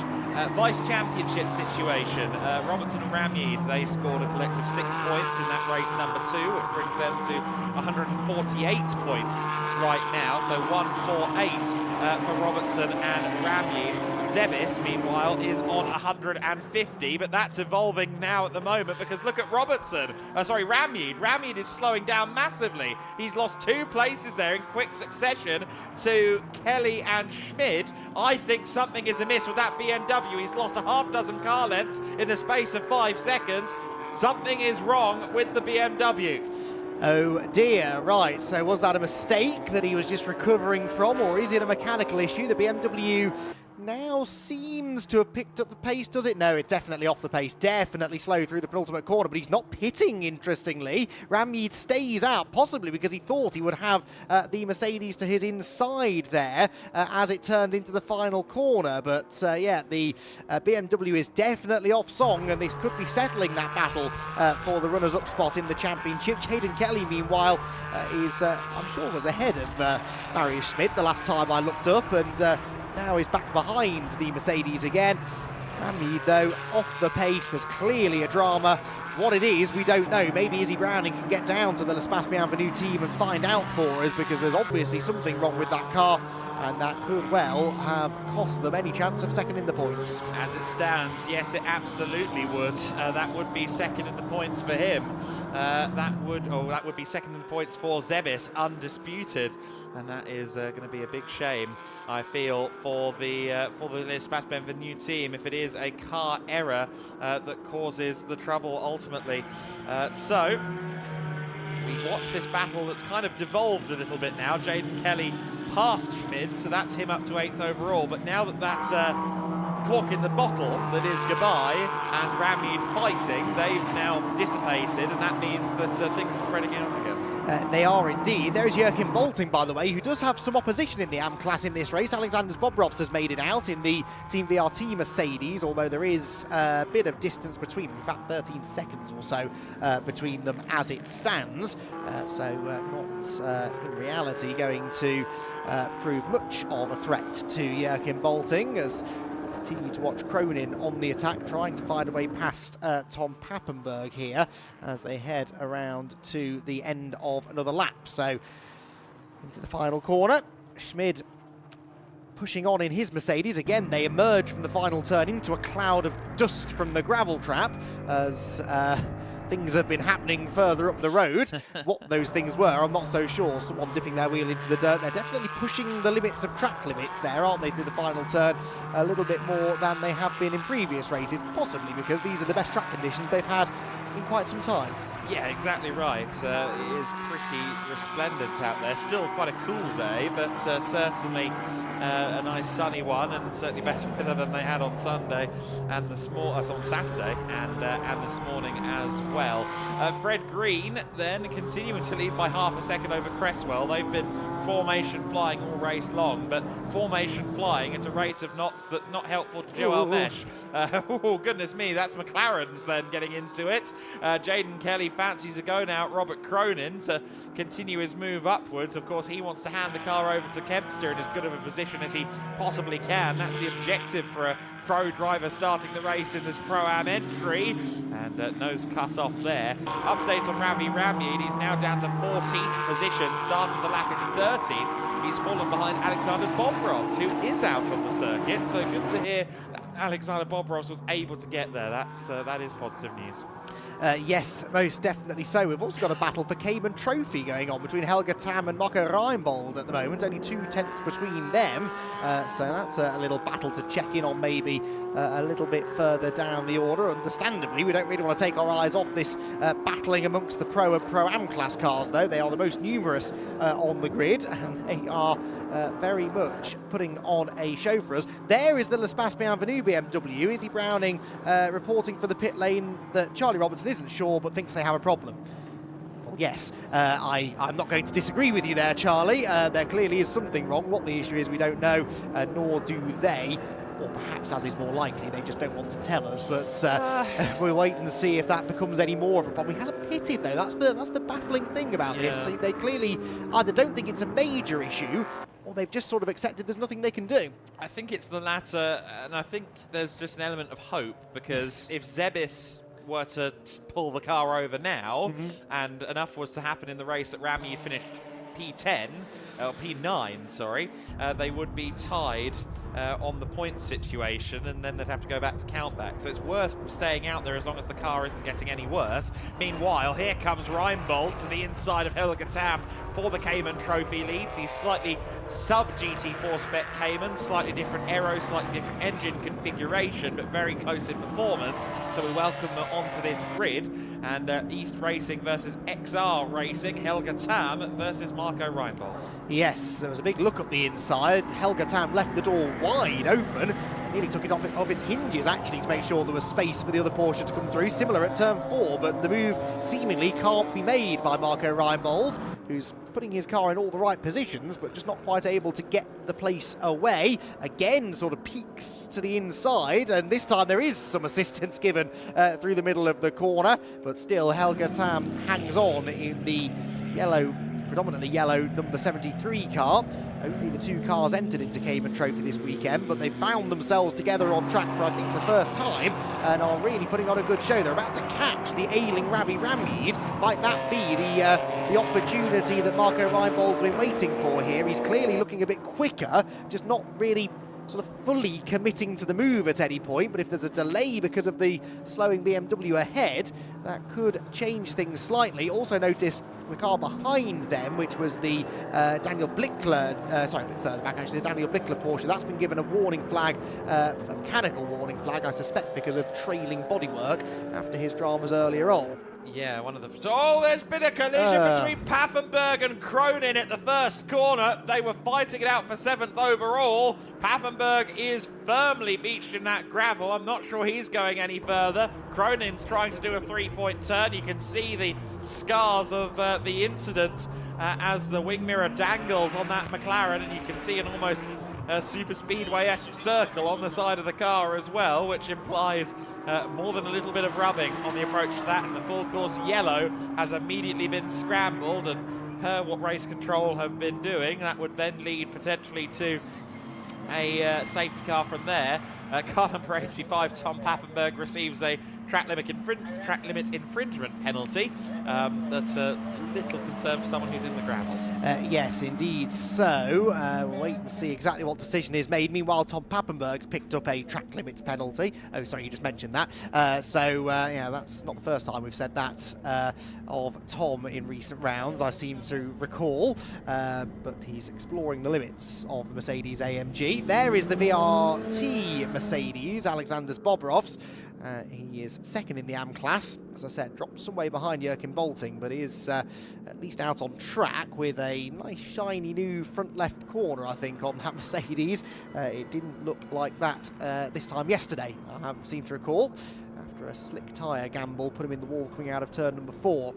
So he continues on. We do have 4 AM cars actually. Daniel Blickler, we know, is pit lane bound to get some damage repaired. Alex Wendt, the other in the McLaren Artura, but they are not that close to each other on track, the 4 AM drivers, for the time being. I'm pretty sure that there's some NM Racing team source bits on that Team VRT car, so I think there's been a little bit of assistance between teams there. NM Racing team incidentally are based in Barcelona, so I think potentially, even if they didn't have the spares to help, maybe they did at base, if not at trackside. So good to see that, of course. Always nice to see teams helping each other out. Green and Cresswell have certainly been helping spirits lift at Elite Motorsport.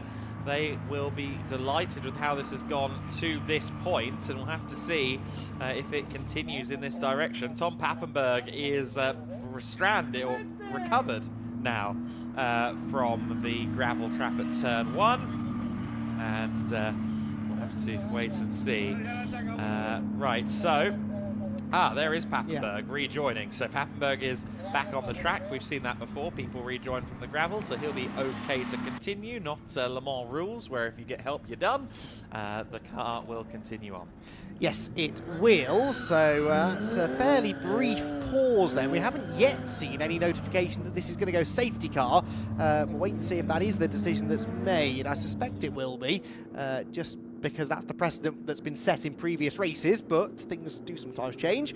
The conditions certainly have changed. It's nice and toasty out there now. Really quite a pleasant afternoon this is turning into, and that may well lead... No, there we go. Safety car is now confirmed on the timing screen, so the pack will speed up. They'll bunch back together, and the Elite Motorsport team have another opportunity to do some formation flying, although this time the rest of the field will be a little bit closer to them. I do tend to agree. We didn't see a lot of these two cars before the safety car, but I do tend to agree that they possibly weren't fighting that hard at that point. But before the end of the race, I suspect that might change. Certainly if they're this close in about 35 minutes time, I would imagine both teams would want to try and get their car to the number 1 position, so that could be an interesting little team battle a bit later on. Yeah, I do wonder how much green light will be given for that dicing later on. They certainly won't be doing too much to interfere with each other, I'd say, before the final few minutes. To your point, I think it's going to be a matter of waiting and seeing and building a gap. We'll watch on.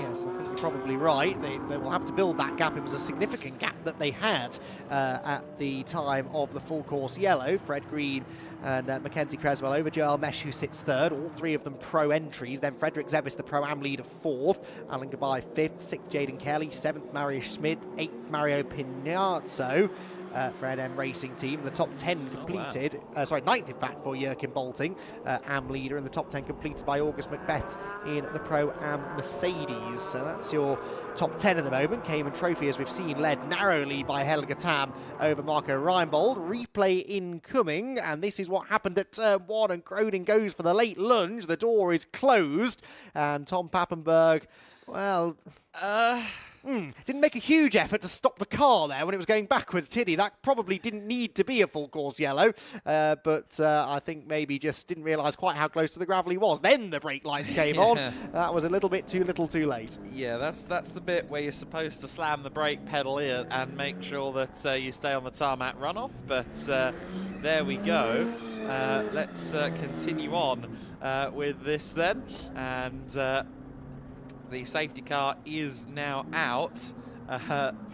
So then, we are going to be pit window in about 3 minutes and change.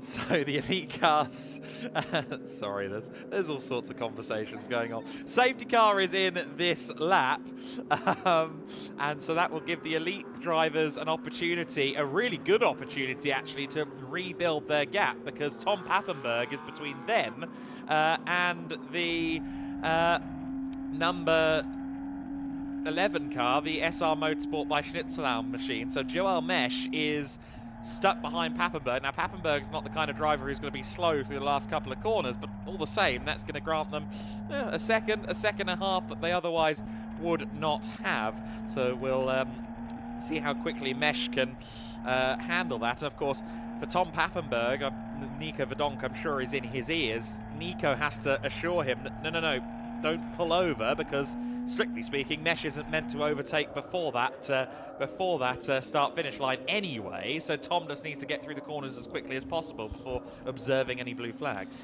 Yes, you've got to fight your instincts sometimes, haven't you, to do what normally would be the right thing, and make sure you don't accidentally pick yourself up a penalty. So as they approach the restart zone, so to speak, a really slow pace being set by the race leader through turn number 10. And he will be seeing if he can steal an advantage on the restart here over his teammate. So, towards turn 12 they go. This is almost walking. I think I could lap the track quicker than this, Adam. This is how I was walking the track on Friday night. Just as slowly, just as unconvinced I could make it up the hill. Fred Green makes his way onto the throttle pedal. We are back to racing speeds in the GT4 Winter Series. And it will be. Look at Pappenberg. He is very slow through turn 12, turn 13. I think he might have been caught napping by the elite cars, and that's going to give Mesh on back a lot of work to do to try and catch those things. Mesh looked like he was just about to clip the gravel there coming out the final corner as well, and I think that Zebis could be a threat to him. Zebis and indeed Alan Gabai as well. Pappenberg looks like he's not exactly tracking straight and true as well. That car looks like it is slightly out of tow. I think the rear suspension took a rather heavier knock than it was designed to receive in the midst of that incident. Yep, I think you're probably right. So that's maybe explains why he was so slow through the final couple of corners there. He will have felt that suspension damage beforehand and didn't want to take too many risks upon the restarts, especially since he was in amongst the race leaders. Yes, he delayed Joel Mesh, but I think Joel will have thanked him a bit more for doing that than looping it in front of him, for example, with a wounded car. So we'll see whether he's able to pick up the pace a bit as the race goes on. The W&S Motorsport pairing, meanwhile, back at play as Frederick Zebis and Alan Gabai have traded places, have they not? Yes, Zebis was ahead of Gabai, so Frederick Zebis then down into 5th position, wanting to get that back, and of course both of them tracking in line behind Joel Mesh to be best of the rest behind the Elite Motorsport McLarens, who already have checked out. I know they were assisted slightly by Tom Pappenberg's slightly slow run through the final couple of corners, but the way that they've got away from the rest of the pack is absolutely incredible. No one can keep up with those McLarens this weekend. Yeah, just receiving information as well that both the 16 NM racing cars, so Mario Pignazzo, who's torn through the field from outside the top 20 to currently be running 8th, and the Team VRT car of Alexander Spobrov, so they were both replaced after Saturday. So 2 fresh cars on the track as a result of incidents from the last couple of days here at the Circuit de Barcelona-Catalunya. Is Pignazzo up another position? No, he remains in... Oh, in fact, he's lost places. He's down to 10th. Oh, he's in the pits. Oh, no, the NM car, the 16, is into the pit lane. We're just talking about him making his way up the order, and unfortunately, it appears something could be amiss with the car, although the pit window typically opens 1 lap after the safety car, but I think it opened because we weren't under safety car when the window started. I think that is okay, and indeed multiple people have pitted now, but often we see that after a safety car period it's 1 lap after, so yeah, they'll be okay, but still it's a shame to see that Pignazzo isn't getting a more even split, I suppose, of the stint. As we watch the W&S Motorsport cars, Gabai and Zebis there running very close together. Always worry when they climb up that curb at turn 5, because it looks like it would be very tricky to come down while retaining traction, but they managed to do so. And Zebis, of course, back through now on Gabai. That puts him back in 4th position, and again, well on his way to taking the vice championship status with Ravi Ramid outside the points before coming into the pits. Yes, Ramid in the pits. I wonder whether the team will have a look at the car and see if they can identify what the issue is. We'll wait and see, but they didn't seem hopeful, did they? I think if they were going to try and fix it, they'd have brought him in sooner and tried to get that sorted ASAP. Out towards the end of another lap we go. Jaden Kelly in behind Alan Gabai. who is now finally being dropped a little bit by Frederik Zebis, who charges on after Joel Mesh for third position. Zebis, remember, a Pro-Am entrant, but we know that when Tim Horrell gets in that car, he's not really any slower than the pros, so he is definitely going to be hoping to put that car into an overall top 3 position if possible. There is the L'Espace Bienvenu BMW in, and this looks routine. They don't have the bonnet up, they don't have laptops plugged into the car, they're just sort of going through the standard service. I think they've accepted now that there's nothing they can do about the performance of the car. They're just going to have to try and trundle through the remainder of the race and score what points they can.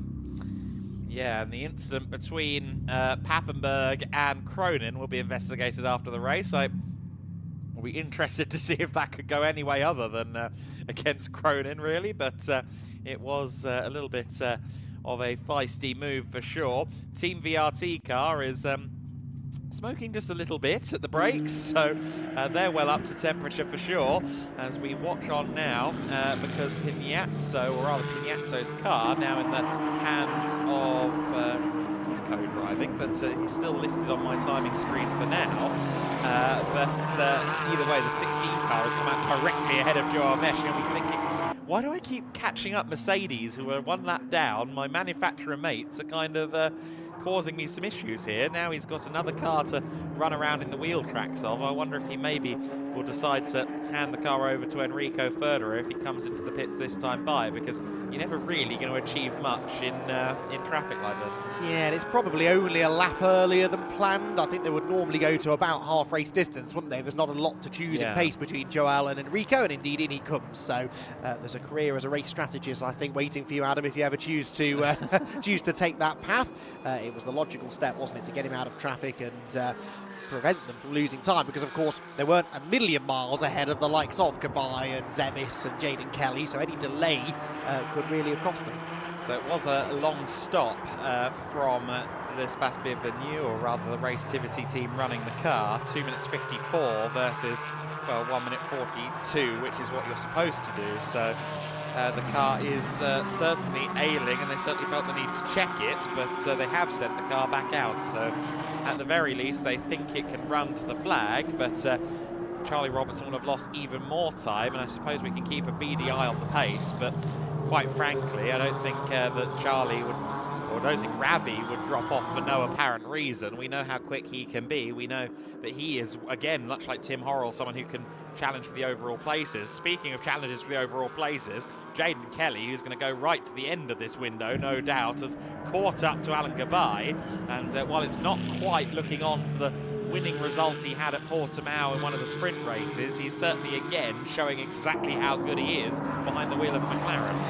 That he definitely is, and he is really wringing the neck of the Artura for now, isn't he, as he comes up behind the Porsche. The Tom Papenburg Mercedes pulls out of the way. Here comes Kelly, thinking about it, but just not quite close enough into turn 10, despite that being at a place where we've seen the McLarens gaining places all weekend, could rain or shine. He was just a bit out of striking range there from Alan Gabai. Jürgen Bolting thinks this looks like fun. I might join in this battle as well in his AM Porsche. And Jürgen Bolting, who has pitted, I believe. Yes, he has. In fact, he's on an outlap from the pits now. Is proving once again that he's got the pace of some of the, in theory, quicker drivers, more experienced drivers, certainly, that he happens to be sharing the racetrack with. Into the pits came Marius Schmid in the BWT car, and into the pits came Fred Green. Now, that's obviously not unexpected that Elite would split the strategy here. So Fred Green will hand the car over to Charlie Hart, and Mackenzie Cresswell will be in, I suspect, a lap later. It'll be Harry Reynolds in that car. Charlie Hart taking over the 78. Still think it's quite a novelty to see Mackenzie Cresswell and Charlie Hart sharing the car. I don't think that's the only time that's going to happen this year as well. So interested to see that pairing as the season goes on. Of course, last year Charlie Hart was with the Race Lab team and really taking the fight to Elite at times out there on the circuit. A race winner in last year's GT4 Winter Series was Charlie Hart. Will Cresswell come in this time by? One would suspect that's the next step to bring them in on consecutive laps. They've come out or rather they have had the Enrico Federer car, as it now is, come out right behind. And there is that debris, or at least where the debris was before it became debris. The 77 car lost part of its rear bodywork, the Elite McLaren. I did think that it was that car that shed some bodywork. I certainly thought it was some McLaren. Sure enough, unfortunately it was the 77 losing a bit, but it won't be anything significant. Cresswell comes into the pit lane.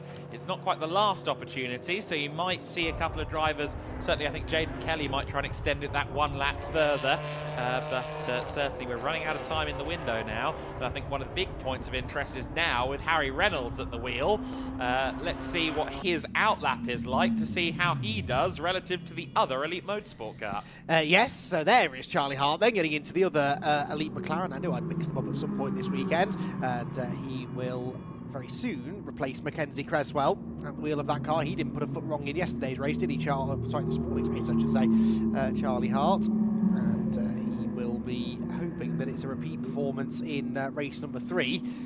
As the driver change is ongoing. They've got time to spare to some extent because of the minimum pit stop time, but not a huge amount of wiggle room if anything does go wrong during the stop. Any major delay can lead to a costly time loss on track. Tyre pressure adjustment going on as well, letting a bit of pressure out of the tyres. Of course, the hotter they get, the higher the pressure builds. And it's often the tyre pressure more than tyre wear that can really massively affect the performance. These Pirelli tyres are more than capable of doing an hour or more on the car without giving up a huge amount of performance, but when the temperatures and the pressures start to climb, then the tyre just starts to behave very differently, and that is where the car starts to shift around a bit more under the drivers.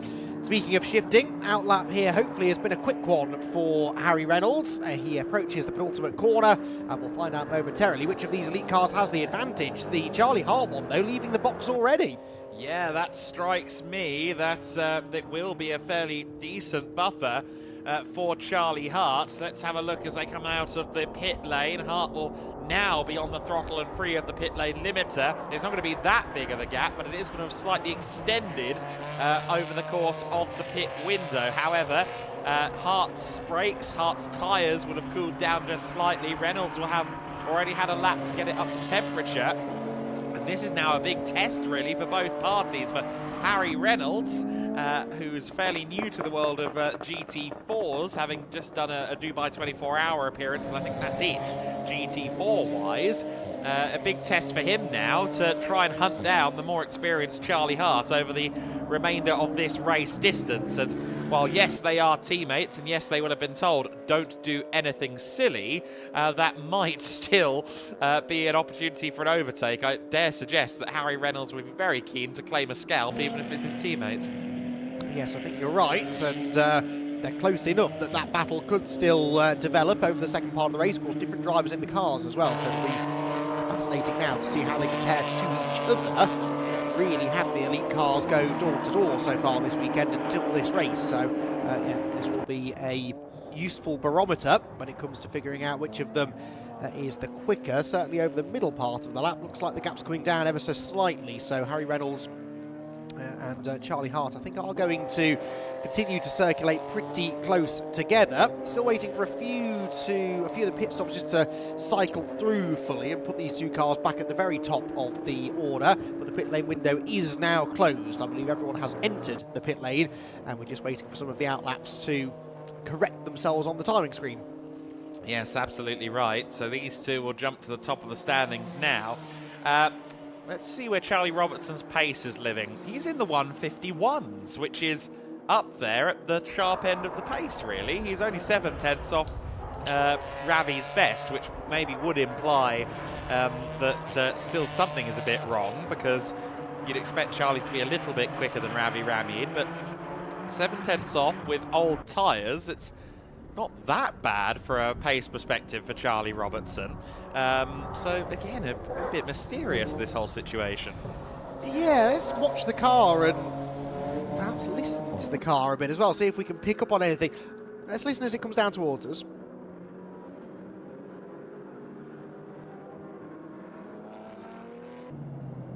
Yeah, I thought I was hearing some kind of chirping a couple of corners ago. We'll listen again. Yeah, not sure, but very mysterious, certainly, that Ravi will have had that level of pace drop-off. Was that tyres squealing? I think that might be elsewhere, actually. There's some drifting going on, I think, across the road today, and for a second I thought we were going to see someone deep in the gravel trap, but no, I'm sure that was just a different type of BMW having its fun. Charlie Hart, 1.3 seconds clear then at sharp end of the order.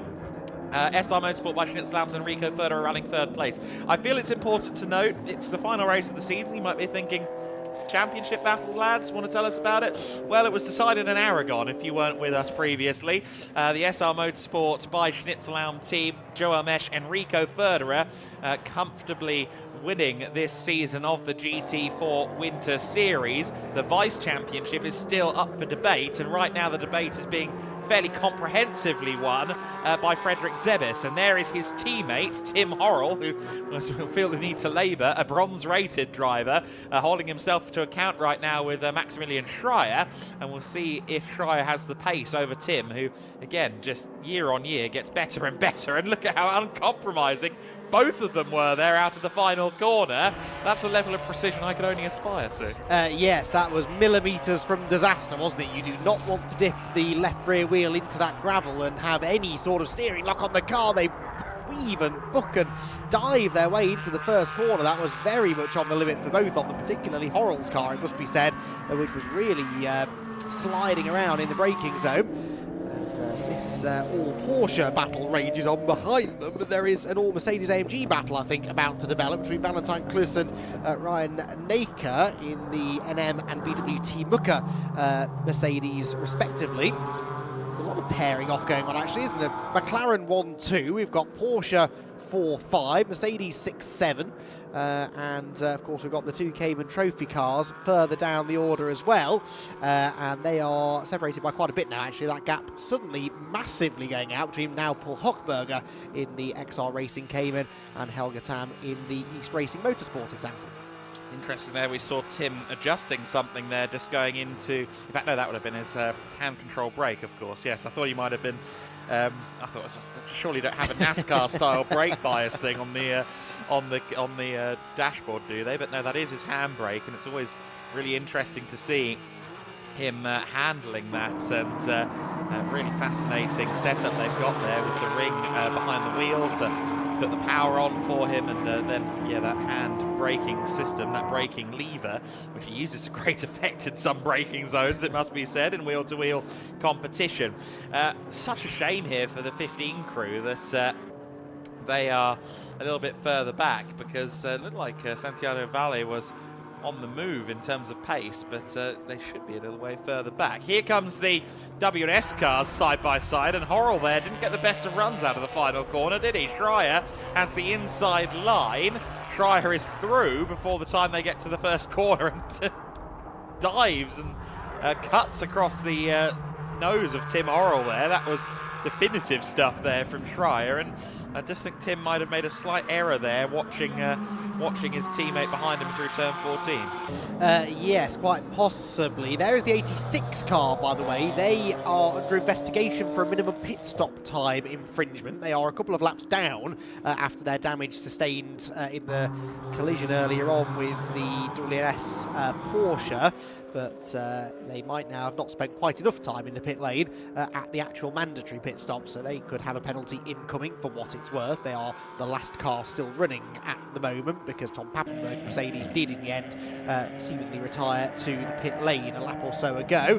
The WNS battle continues on between these two, and Tim Horrell won't give up on this battle. He may have lost the position, but I don't think he looks massively slower really than Maximilian Schreier, and if he can tag along with Maximilian, he could probably learn a thing or two as well. So Tim Horrell, I don't expect him to disappear from this picture anytime soon.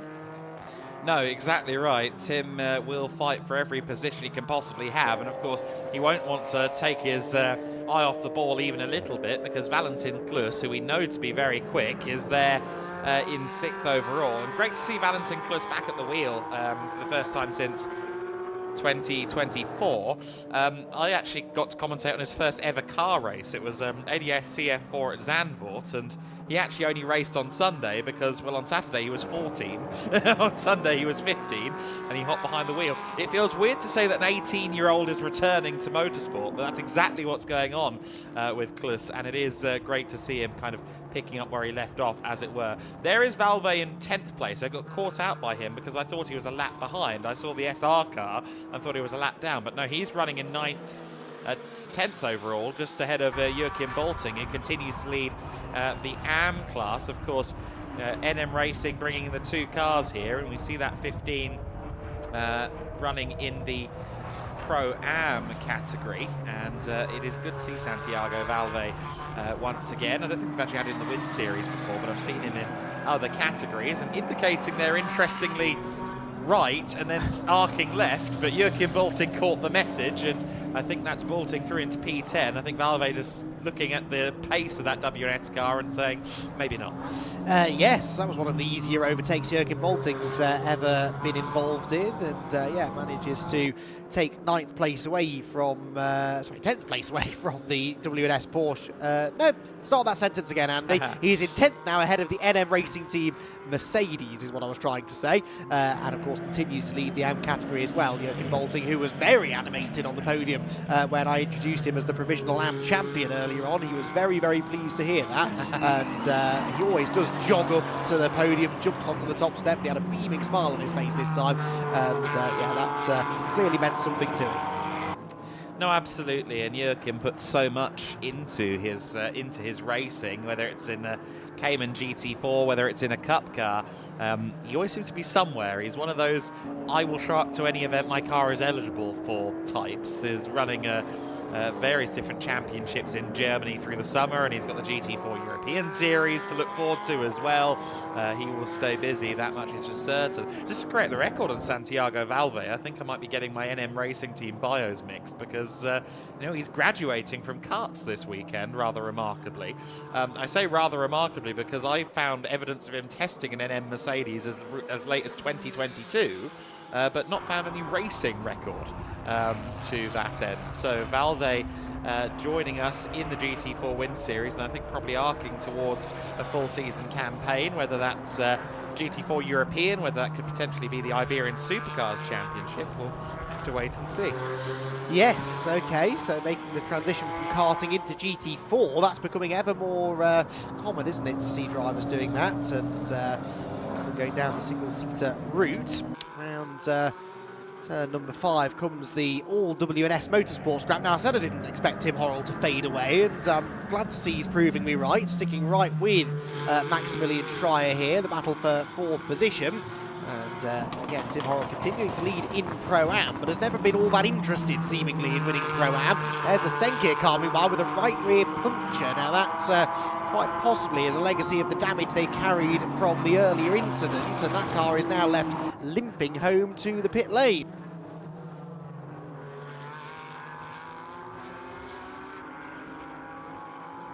So as they continue on, heading towards the pit lane, that's work for the Senkia team to do. Izzy Browning has just left us slightly stumped as to which order the Elite Motorsport cars came out of the pit lane. I seem to recall it was Charlie Hart ahead after the stops, correct? After the stops, yes. But before the stops, I think the cars were the other way around. I think you're right. She's spotted something we've missed there. In amongst the pit stops for Elite, I think they did indeed switch positions, because, of course, the number 78 car started from 3rd on the grid, where the 77 was ahead for most of the first phase of the race. I think Andy is going to investigate this, because he's feeling as unsure of himself as I am of myself right now. But I think Izzy might be right that Hart did in fact change that, or take that lead under the pit stop window. But number 78 from 77 at the front. Enrico Förderer's pace is looking very impressive at the moment. Last lap time from Förderer, a 52.1. Last lap from Charlie Hart and Harry Reynolds, both in the 153s. Federer has woken up and the speed is looking promising. Only 4.7 seconds.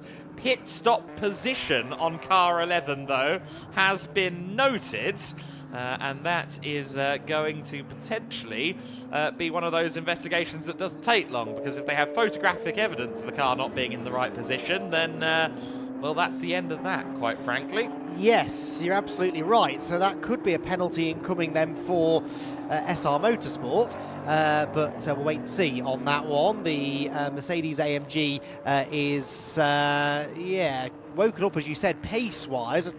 I think they would have gained an advantage in the pit lane with the positioning of the car, but they're certainly gaining an advantage on track now. Enrico Federer on a mission, and again that lap time of 52.5, matching the leader, but 0.3 quicker than second place man Harry Reynolds. I think that Wendt might well have been tripping up the McLarens a couple of laps ago.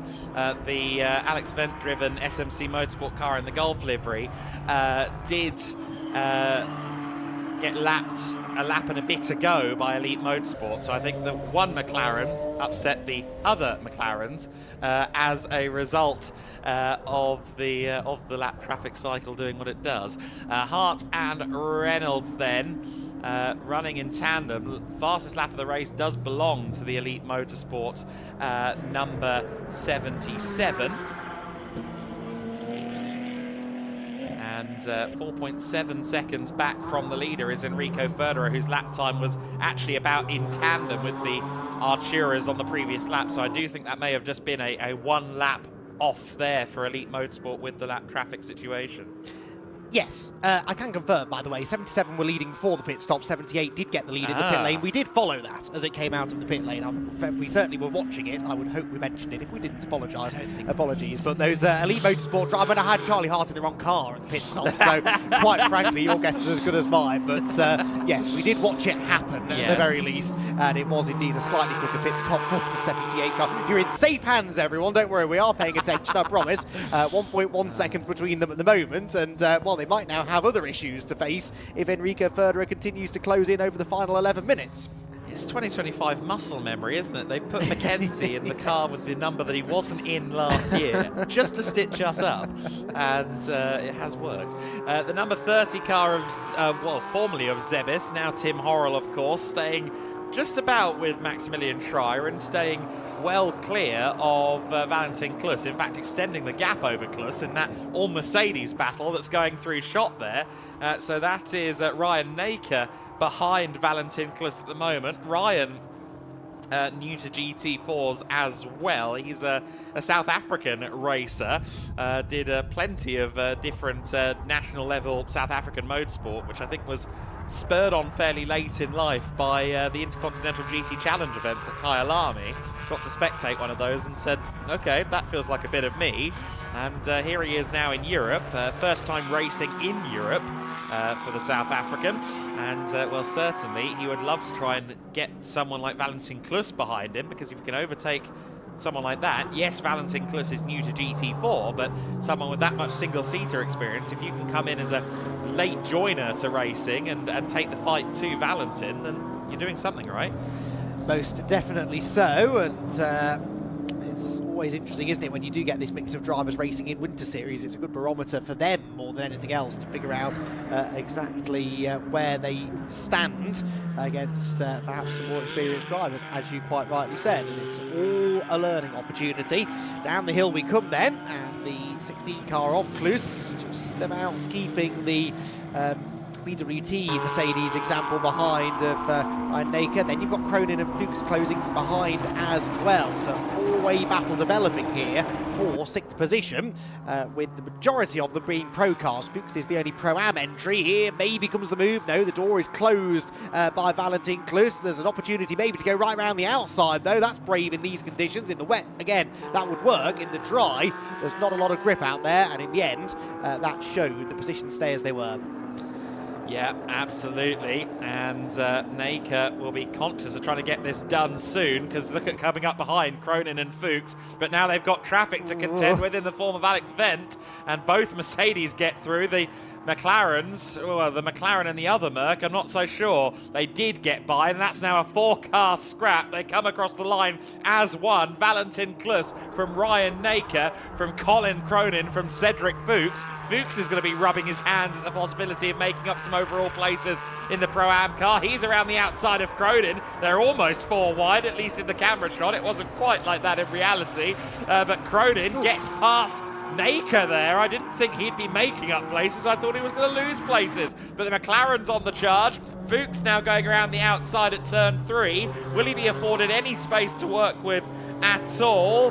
Well, he doesn't actually try and get around the outside. He instead elects to try and move to the inside at turn 4. Nicely done. Cedric Fuchs comes from the world of Tourenwagen Junior Cup racing in Germany in years gone by, and that's another place where you get your good racing craft in. 75 up the inside again. Cronin is on the move massively. Yes, he has very much decided to go on the attack, gaining 2 places in half a lap, although might now lose that position. At the inside comes the Mercedes. Cronin already has shown he's willing to close the door quite firmly at that corner, and did so again, and in fact it is now going to be Klus who loses out, perhaps to Cedric Fuchs. So the 2 cars that were at the back of this group at the start of the lap might well be at the front of it by the end of it. Fuchs not quite able to make the move on the way into turn number 9, and now goes to the outside into 10. That could leave him vulnerable to attack from Ryan Naker, who's hunting around trying to get back into this battle as well. 3 Mercedes AMG GT4s all sharing the same bit of track. A big slide from Klus, and that just cost him enough momentum to allow Cedric Fuchs to get back to the inside into turn number 12 and eventually make the move stick. Fantastic racing. You know what? I think Colin Cronin has come a long way since we last saw him. I imagine they've done a few test days since we saw them at Portimao in January. One would suspect that's the case. Of course, a former Ginetta Junior driver, Andy, so you know him well. But I feel like we've seen a turn of pace from Colin that we didn't see at Portimao, and he very efficiently made his way through the pack there. Well, yes, and it was the way in which he made that move. You couldn't make that late jink to the inside unless you were very confident in the car, and that can only come with seat time. So, yeah, I second that. I suspect he's had a fair bit of seat time since we last saw him racing with us, and putting that to good effect there. There was a hint of a move there from Ryan Naker against Valentin Klus at turn 1, but again, not close enough to make that one stick, and those 2 Mercedes now fading slightly from view from the 2 cars ahead of them. Yeah, absolutely. We ride on board with Naker at the moment. The BWT Muka Motorsport entry. Is he going to have a look to the inside at turn 5? No, he goes to the outside. That's all he's afforded by Valentin Klus. And I think Klus is going to make that car as wide as he possibly can. Turn 8 is not a conventional overtaking opportunity, especially because that's actually turn 7, but turn 8 definitely not an overtaking opportunity. Could he maybe have a go for turn 10? I think he'd be advised not to do this, not to cost himself at turn 9 and then lose out on the braking zone at turn 10, but he tries to make up for it there by taking all the extremities of the circuit that he possibly can. We are seeing some final warnings for track limits, so they do need to be careful trying that kind of thing. All the same, Naker goes around the outside now of Valentin Klus, but Klus holds on to the high ground for the time being. A bit of a wiggle there from the 16 car, and well, Valentin's certainly making it wide. Yes, and he needs to, because Ryan Naker, you feel, will go for any gap that is left open. He tried to get to the inside even into turn 12 there, and had there been an opportunity to do so, I think he would have committed. So, yeah, can't put a foot wrong here if you've got this car in your wing mirrors, it seems. In fact, that's really been the story of all of the GT4 races this weekend. If you put a foot wrong, you will be made to pay for it. And yeah, that continues on in this final race of the weekend. Chunks of bodywork and rubber go flying as Cronin now has to go from attack to defence to try and keep a charged up Cedric Fuchs behind him. Cedric Fuchs, another driver who really has come on strong in the second part of his stint. He's all over the McLaren now as the Mercedes behind us side by side. Oh, they nearly contact as they went into 3. Was that a tiny screech of tyres I heard? I hope they both emerge to the other side of the corner. They do. They're still side by side, and I think that might now finally be the move made. Naker on the inside line at 4. Can he make that move stick? Yes, he can. Although, does he drift a bit wide on the exit? Yes, he does, and this might not be over yet. No, I'm not sure where to look. I don't think any of us are right now. Naker goes defensive, over at turn 5, and I think Valentin Klus is just a step ahead now, but let's see, oh sorry, just a step behind Naker now, so I think that 7th and 8th is fairly stable. I'm not so sure about 5th and 6th though, or 6th or 7th though, because Cedric Fuchs is looking very, very menacing in the rear end of Colin Cronin. Yes, he is. Cedric Fuchs in the Mercedes versus Colin Cronin in the McLaren. Where do you overtake that McLaren, though, given it's so good in the braking zones, although Cronin's car looks anything but happy in that braking zone. He misses the apex quite a bit at turn 10, and Cedric Fuchs just ultimately not quite close enough to fill that gap, but there are signs here, aren't there, that Cronin is operating quite close to the limit of what that car, and I think more to the point, what his fairly worn-out Pirelli tyres will offer him, and a mistake could be around any corner, really, for Cronin. He's on the limit. Yes, he is. Some really twitchy stuff, I think, from all of them at this stage. They've certainly taken the best out of their Pirellis with 58 minutes of racing in the books, and it's just a matter of keeping the car on the road as best you can at this point. Now, Cronin, as you've said, was struggling under braking into turn 10. How does he handle the first corner? He's going to take it at an angle since he's defending, and you can see there just wayward there, but this is what we saw last year, of course. We theorised last year that they like a bit of rear brake bias on these McLarens. The elite car was always even 15 seconds clear of the field, twitching away at the braking zones, and I think that philosophy just seems to be universal across the McLarens. The rear end needs to be lively in order to get the thing turned in. Yes, but then it does get really good rotation on the way into the corner, doesn't it? So as long as you're able to hang on to it, that's fine. The over-rotation on power, though, I think is less setup and more right foot heaviness, isn't it, from Cronin there, as he tries to desperately get out of the corners as well as he possibly can. Of course, that wasn't always a strength of the McLaren last year. This is how the balance of performance works. It gives, but it also takes away. And whilst they get into the corners very well, they don't always accelerate off them that rapidly. And I think that's why Cronin really is giving it a bootful to try and get off these tight corners, perhaps at the expense of his rear tyres. Certainly at the expense of his rear tyres.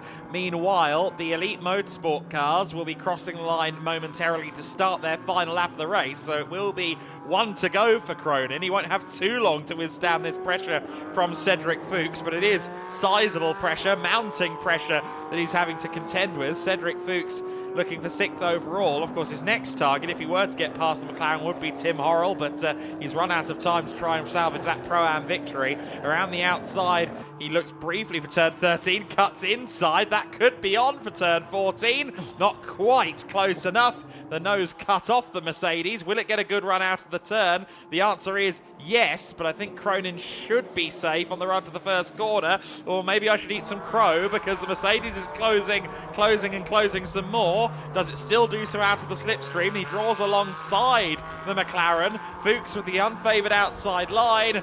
Oh, and again, twitching away goes Cronin. He holds on to P6 for now. Fuchs is going to have to find somewhere else to make it happen. Might not be pretty, but it's a pretty effective defensive drive, this from Cronin. Can he hang on for one more lap?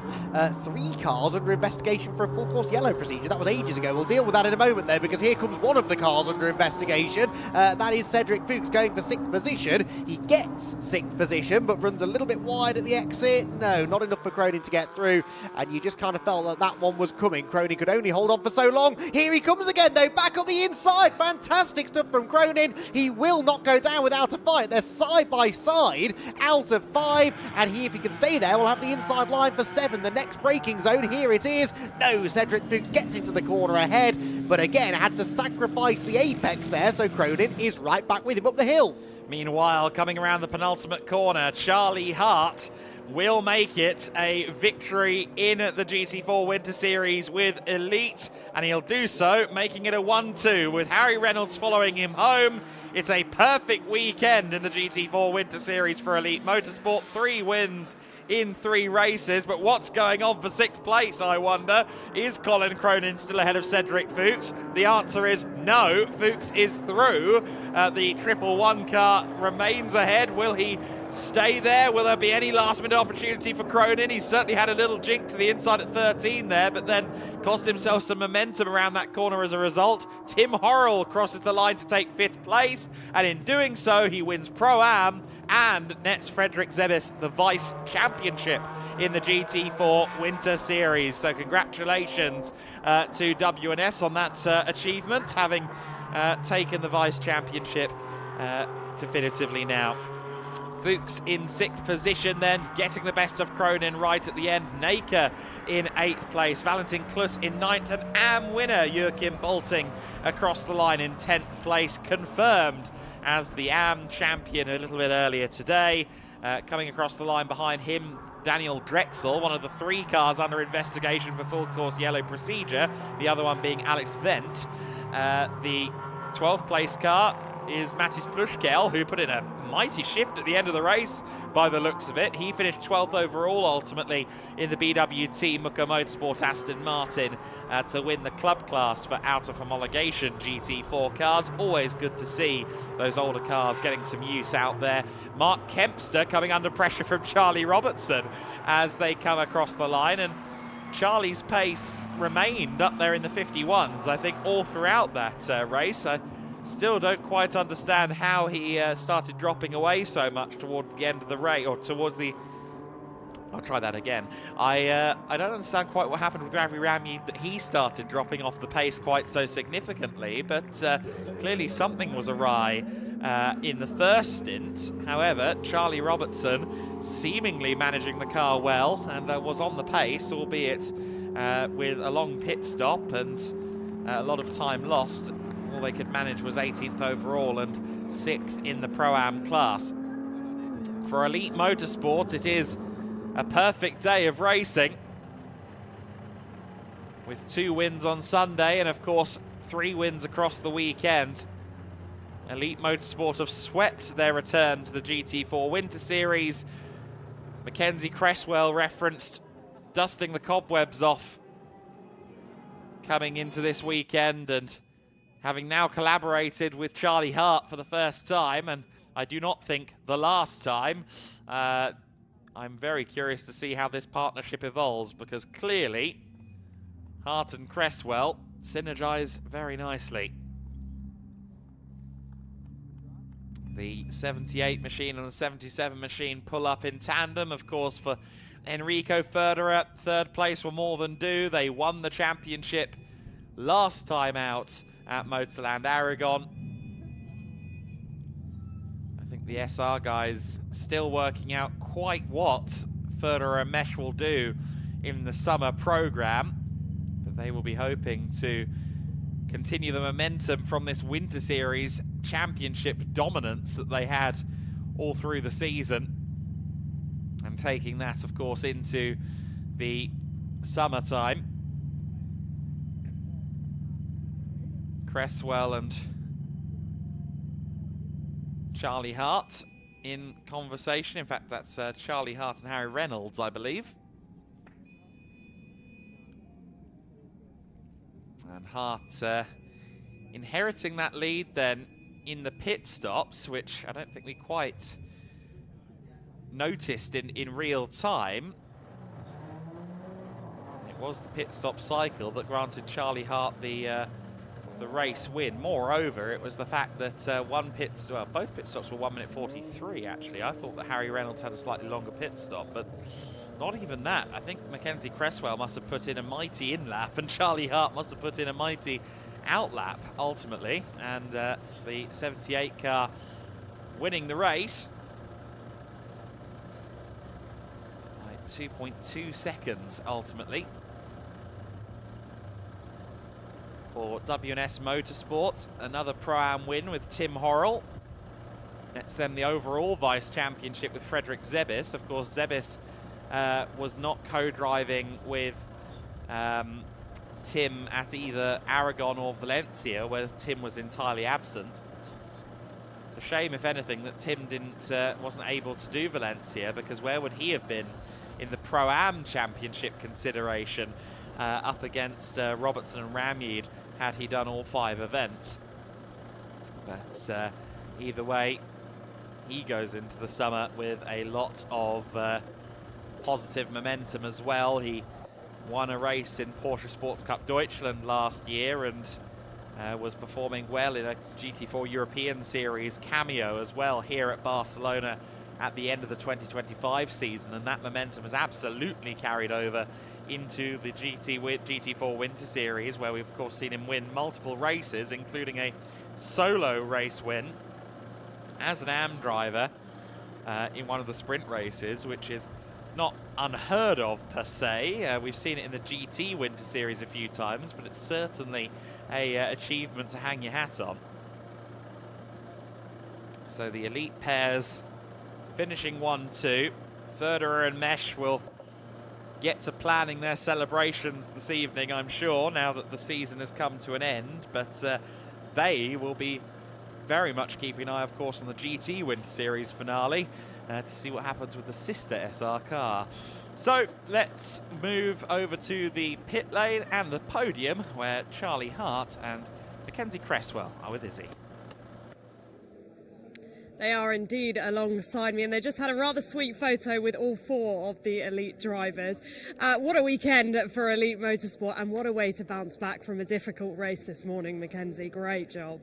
Thank you. Yeah, it was a huge effort from every member of the team to get the car back out. So a huge thank you to everyone, all the mechanics, all the engineers. Yeah, we didn't think we were going to get out of that, to be honest. But yeah, everyone did a great job. Car was mega. Lap times were really fast. So yeah, really pleased. Happy Mother's Day, Mum. Had to get that in there. There's your brownie points with your mum. And then Charlie, for you, I mean, the second stint, you took the lead in the pit stops, and then it was just, well, managing the gap to the sister car, wasn't it? Yeah, I didn't think we'd come out in the lead, to be honest, considering we came in second. But yeah, I saw that and I was fairly happy. And yeah, we just managed the gap. The car felt strong throughout the stint. The pace was good. So yeah, just managing it like we did yesterday and brought home the win. And now, I said to Charlie yesterday that you two are quite the formidable duo together. Are we going to see you out racing together in the summer, hopefully? We'll see. We'll see. We'll see. Okay, well, we'll keep an eye on that. But a perfect weekend for Elite Motorsport. Poker faces there.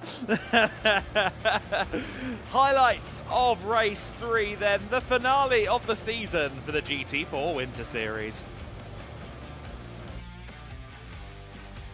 60 minutes of racing to conclude the season in the GT4 Winter Series, and it was a good start for Joel Mesh. He led the very earliest stages of the race. However, just behind him was the 77 car, Fred Green for Elite. Frederick Zebis was on the charge. He dove to the inside of his own teammate, Maximilian Schreier, there with a little bit of abandon, I would suggest. Lots of fighting all through the field, of course. Cronin and Pappenberg fighting each other, and that one maybe wouldn't end as positively as one would hope. The 77, Fred Green, threw into the lead, and it wouldn't be too long before the SR Mercedes also followed, or was overtaken by Mackenzie Cresswell in P2. Daniel Blickler in a collision with Daniel Drexel, or rather Matthias Fareisel, I should say, that was in the collision with Blickler. And Blickler's car was running wounded, courtesy of the collision. That car holding on by a thread. The Team VRT number 18 pressing on towards the rear of the pack, but climbing up nicely, having started from last place. Jaden Kelly was on the offensive as well. He moved a good 7 or 8 spots over the course of his stint. Ravi Ramyid, meanwhile, was locking up, and that's interesting. That tells me, if he was locking up, that perhaps the ABS was faulty on that car, because it's not normal to see a GT4 car with its ABS locking up that much, and would maybe explain why Charlie Robertson was able to still extract some pace from the car. Jaden Kelly getting past the number 80 machine, the Muka Motorsport team, and Cronin was getting at it with just about everybody. This was Robert Cronin at the wheel at the time. The Cayman Trophy lead scrap was also interesting. Helga Tam doing his darndest to hold on to the lead in that class. The Cayman Trophy cars, always fun to watch, certainly. Cronin to the inside of Tom Pappenberg. Pappenberg just kind of leaning across there, and a collision between the two of them. I think Cronin came from a way back, but Pappenberg didn't really leave much space. It's a difficult one to read, but certainly the end result was that collision.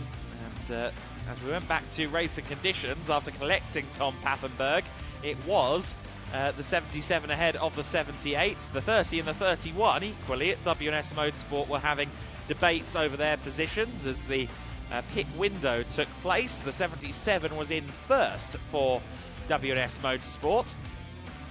And of course, as always with the pit window, drivers exiting just in the middle of all the pack and all of the racing. It can be quite interesting. But this was how it stood after the pit stop window. The 78 flying past the 77 over the course of the pit window, and that would hand Charlie Hart the race lead over Harry Reynolds. Matis Pushkel was making his way through the order in the latter part of the race in that club class Aston Martin. As we continued to watch the WS cars formation flying, there was a lot of fun racing between Schreier, Tim Horrell and Frederick Zebis as that race went on, but eventually Schreier would get past Tim Horrell definitively for 4th place. The W&S Porter Blickler looking rather second-hand, as was the tyre and Matthias Fereisel, whose race went from bad to worse, unfortunately, in the Senkia Motorsport BMW. Not their day in the sun, unfortunately. We had some great racing with Valentin Klus keeping a 3-car picture behind him with the number 80 Mucker machine, the 75 Racelab McLaren, and the 111 of Cedric Fuchs from SR Motorsport by Schnitzelbaum. Robert Cronin would be the first to arrive on his bumper, but he would also be the first to get through. Klus would follow him by, but it was all quite exciting there in that battle for 5th position. And we see lots of exchanges between them. Valentin Klus ultimately losing out to both Fuchs and Cronin. He would then be under pressure from Ryan Naker, although that move would take a little bit longer to come good. Cedric Fuchs was doing everything he could to find his way around Colin Cronin, and eventually the inside beckoned on the run to turn 4.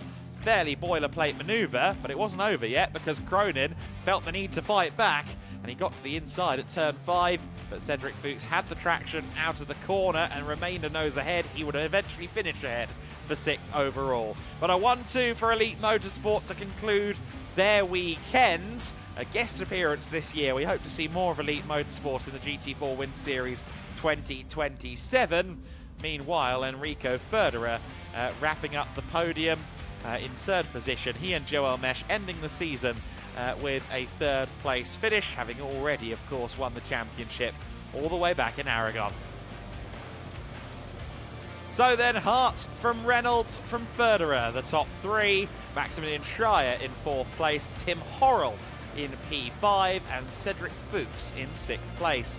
Colin Cronin in 7th position, ahead of Ryan Naker. Valentin Klus in 9th, bolting the AM winner in 10th place, and of course Tim Horrell from 5th, winning the Pro-Am class, so 2 class winners in that top 10 as well. Daniel Drexel in P11, finishing ahead of Matis Pushkel, the club class BWT Mucker Aston Martin. Santiago Valve, the NM Racing Team, Mercedes-AMG GT4 in 13th. W&S Motorsport Alexander Danza in P14. XR Racing's Paul Hochberger in 15th place to win the Cayman Trophy. Alexander Bobrovs in a hastily brought to the circuit car, a spare machine for Team VRT in 16th. Kempster ahead of Charlie Robertson. Helga Tam in 19th. 20th place for Alex Wendt. Senkia Motorsport's Matthias Fereisel in 21st, and 22nd place for Tom Pappenberg, both of whom did not see the checkered flag, unfortunately, after a variety of dramas over the course of that race. Great to have over 20 cars in the GT4 Winter Series for the closing weekend of the season, and we hope to see all of these cars come back to fight for championships in the 2027 edition of the GT4 Winter Series. Of course, before the GT4 Winter Series, there will be the GT Summer Series where GT4s can compete, and I suspect certainly a lot of the drivers and teams that are either in Germany or neighbouring Germany will be weighing up the option of competing in that category. We saw the safety car getting hustled around there, and I believe that might be taxi laps ongoing. I know that there were meant to be some over the lunch break, and our colleague Jan Jürger, who we saw in the GT Winter Series back at Valencia, was supposed to be driving, and I dare suggest that that's exactly what he was doing just there, pushing on. While that's going on the circuit, on the podium, Andy McEwen has our drivers. Well, the GT4 party has well and truly started in the pit lane. We are about to get our final podium presentation of the season underway with first the race podium, and then we will crown our champions. We start then with the club category for race number 3. The race win goes to BWT Muka Motorsports, Matis Plushkel and Tilo Gus.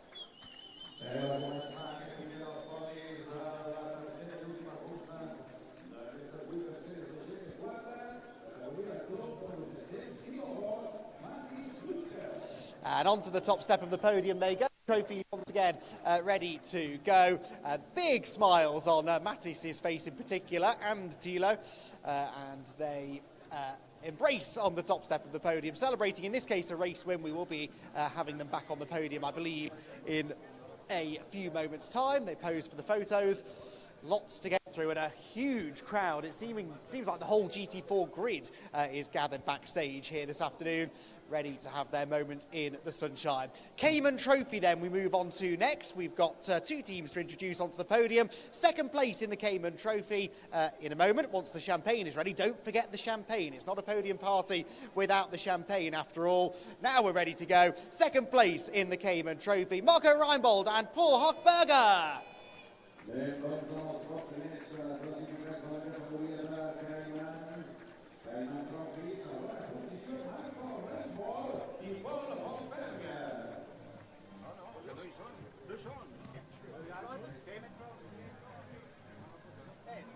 And finally, out they come, Marco and, just Marco potentially. Marco and Paul, do we have Paul as well? Yes, there we go. I think we've got everyone on the podium in one order or another. Helga Tam is here as well. However we did it, we got 3 Cayman Trophy drivers onto the podium. They are eager to start celebrating. Trophies can be taken out as well. Yes.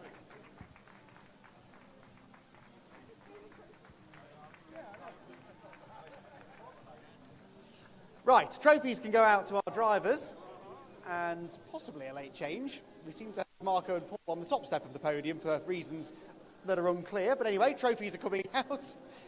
Everyone gets a trophy on the Cayman Trophy podium, and handshakes there from Florencio from Pirelli, and we've got Manuel Munoz, the chief operating officer of the Circuit de Barcelona-Catalunya. Right, Cayman Trophy podium almost done. They'll gather on the top step of the podium, and we will have, in a moment, maybe a champagne shower, or perhaps they will save that for a little bit later on. Yes, they're going to take that with them to celebrate after the race. So, Cayman Trophy podium complete. Now we move on to the AM category in our Race 3 podium presentation in a moment or two. The AM class, where of course we crowned a champion earlier on in the day. And now we welcome onto the podium for the final time our top 3 finishers in the AM category. Third place finish in the AM class for our final race of the season, Alexander Zbobrovs.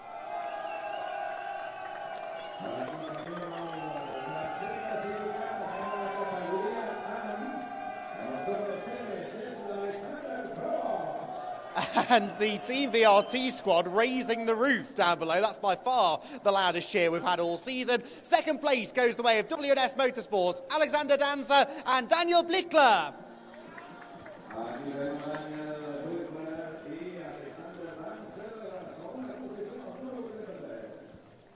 But it's that man again on the top step of the podium. Another victory for W&S Motorsports, star of the AM class. The win goes to Joachim Bolting.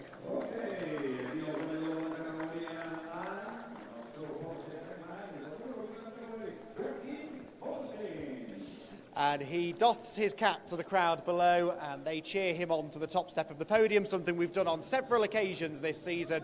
The AM champion, of course, Joachim Bolting, claiming himself another race win, and gets the handshakes from our team of trophy presenters as we continue to rattle through these podiums. 2 more race podiums, and then the various class championships to be handed out as well. Thankfully, we've got a bit of a gap in the on-track proceedings now. Whether by design or not, I'm not sure, but we've got plenty of time to do this. As Team VRT, you'd be forgiven for thinking you'd stumbled into a football stadium right now, the atmosphere down in the pit lane. There are corks coming out of bottles, which is my cue to hide backstage for a moment or two, as our first champagne shower of the weekend is well and truly underway. Joachim Bolting making a beeline for the WNS teammates that he shares the podium with. They clink the bottles, they all have smiles on their faces, and many of them, they've got champagne in their eyes. Well done, Joachim, on the class win, and another big cheer for Alexander Spavrovs. A lot of hard work went into getting that car out on track today after his dramas yesterday. Right, a rather soggy Barcelona podium now awaits the Pro-Am top 3 finishers. 6 bottles of champagne now provided for the 6 drivers who will soon be on the steps of the podium. Starting then with our 3rd place finishers in Pro-Am. Welcome to the podium, Clemens Drexel and Daniel Drexel.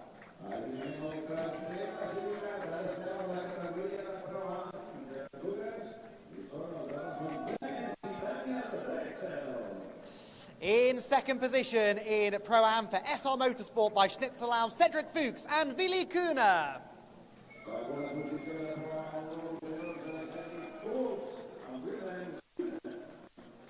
On to the top step of the podium they go, and we will now welcome on our race winners in the Pro-Am category. Another win in Pro-Am for WNS Motorsports, Frederick Zebis and Tim Horrell.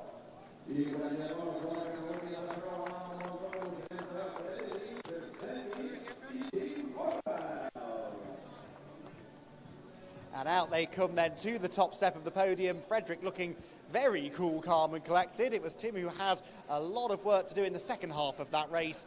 And as always, he never backed down from the fight and is brought up onto the top step of the podium to celebrate the moment with the team. They're in position, trophies can be handed out. And 6 trophies on their way out to our Pro-Am podium finishers, as again they bask in the sunshine here on the podium. And congratulations to WNS Motorsport, a really strong season, a really strong end to the season as well for WNS, particularly in the Pro-Am category. Big things to come, I think, from their drivers in the summer season, as that is to come. We don't quite have space for them all on the top step of the podium, so they'll gather as close together as they can and pose for the photos. And what are they going to choose to do with the champagne? Are we going to spray the champagne? Are we taking it with us? We've got more podiums to come, of course, more opportunities to spray from the bottles. Yep, corks are coming out. And no surprise, it's the SR Motorsport squad who are leading that charge as Cedric and Billy Kuhner get themselves stuck in. Tim Horrell's got the right idea as he bails for cover. And the champagne once again sprays on the Barcelona podium.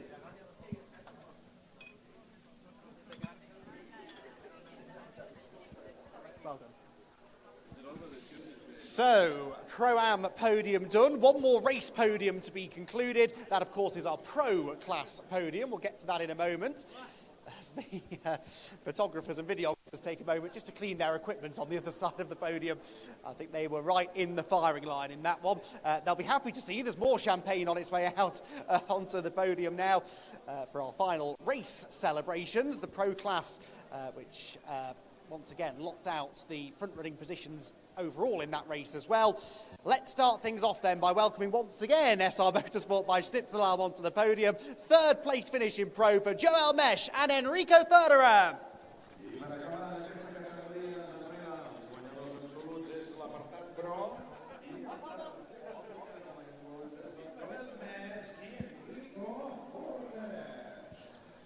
And they're still making their way through the crowd backstage. Joel and Enrico can make their way onto the podium anytime they like. There we go, Joel Mesh and Enrico Federer, 3rd in the Pro category.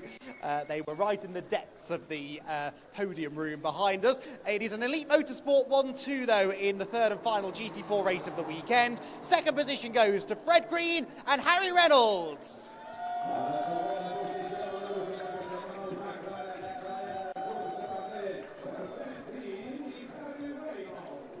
Well, there's an electric atmosphere down below. That was a big cheer for the 2nd place squad. Let's see what they've got for our race winners. It's an Elite 1-2, as I said. The top step of the podium shared by Charlie Hart and Mackenzie Creswell.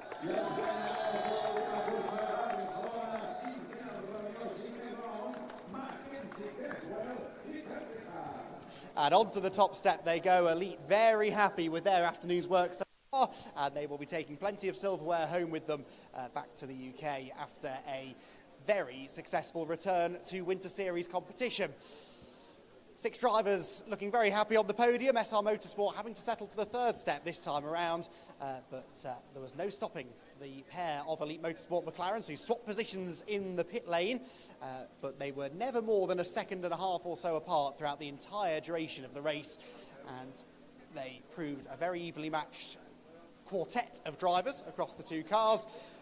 They will once again pose for the photos down below. I'm just going to meander to the back of the podium in case they decide to have some celebrations. Of course, for the elite drivers, this is their one and only appearance on the podium this afternoon. So no surprise, the corks fly, the champagne sprays, and Elite and SR Motorsport by Schnitzelalm celebrate on the Circuit de Barcelona-Catalunya podium.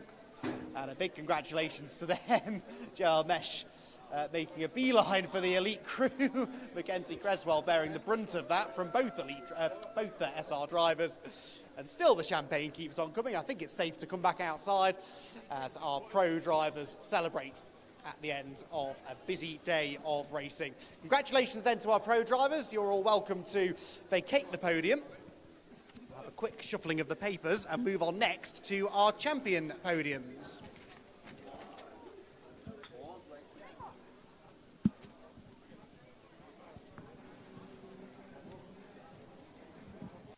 A few more photos being posed for by Enrico and Joel. Never wants to shy away from the flashing of cameras. So, we are almost good to go now, I think, with our championship podiums. Just wait till I get the nod from backstage.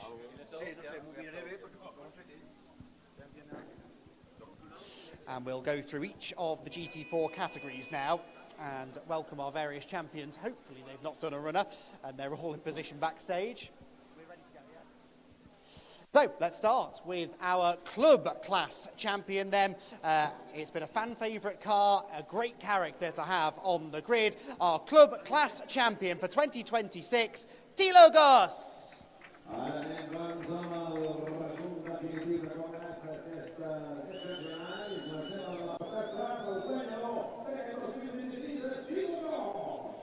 And Tilo will receive his champion's trophy from Manuel Munoz from the circuit.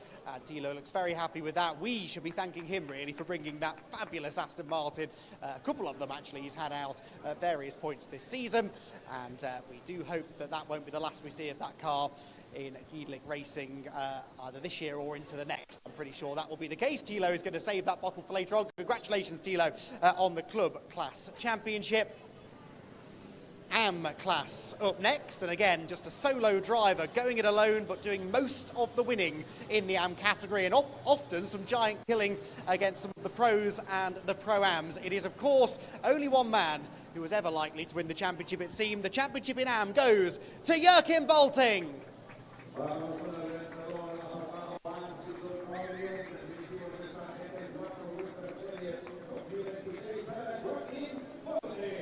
And once again, Manel in position to hand the trophy over to Joachim, who smiles and stands atop the top step of the podium. He won more races in the AM class than anyone else, and as I said, very often had the pace to go and fight for, in some cases, overall top 3 and top 5 positions, particularly if it ever got a bit wet.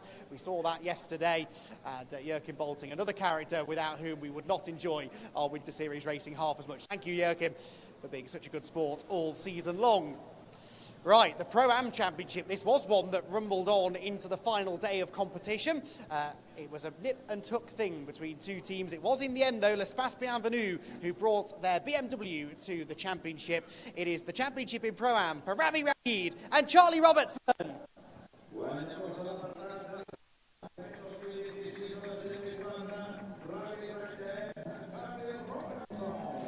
And out they come on to the top step of the podium. That's nice to see a smile on their faces. They haven't always been having the most fun this weekend, it seemed. They obviously had to deal with the problems with the car in that final race. But Ravi and Charlie are now able to relax, smile on top of the podium and celebrate the Pro-Am Championship. hard-fought championship that was, and we wish them the very best of luck in their 2026 Summer Series campaign. The corks are coming out of the bottles. Charlie and Ravi, I think, have eyes only for each other. Certainly Charlie has made a beeline for Ravi, who now gets the cork out, gets his own back on his teammate. Those two forming a brilliant partnership a couple of years ago over in British GT, and it's really exciting to see them now achieving great things together on the European stage. Congratulations, Charlie and Ravi. Good job, well done.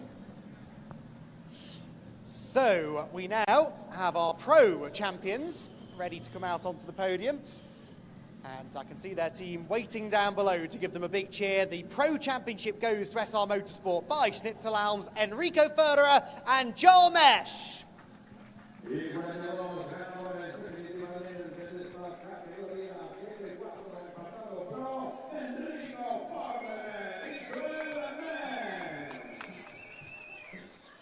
And they once again head to that familiar spot on the top step of the podium. They were third in the race earlier on, and now they receive their champions' trophies from Florencio, from Pirelli. Receive the handshake, the trophies, the bottles of champagne await for our pro class champions in 2026. And Enrico and Joel continue to make big strides forward as well. They've got quicker and quicker. They really haven't made a mistake all season long that I can remember, and they are deserving pro class champions. So once again, corks will come out of the bottles, and Enrico and Joel have had plenty of practice of this over the course of the Winter Series. Out comes the cork, and it almost makes it onto the Formula Winter Series grid. In fact, one of them might have done. I think that might have been a personal competition between the two of them. And again, Emilio, our videographer, gets a good soaking from the SR Motorsport crew. Just to check, are we doing team first and then Tim and Frederick?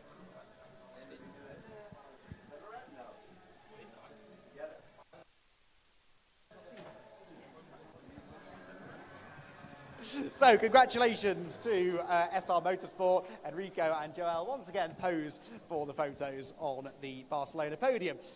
We're nearly there. We've got two more trophies to hand out, and we start with our best team for the weekend. I hope we've got a team representative here for SR. We'll find out in a moment or two. Are we bringing the team on win, Tim, for a second?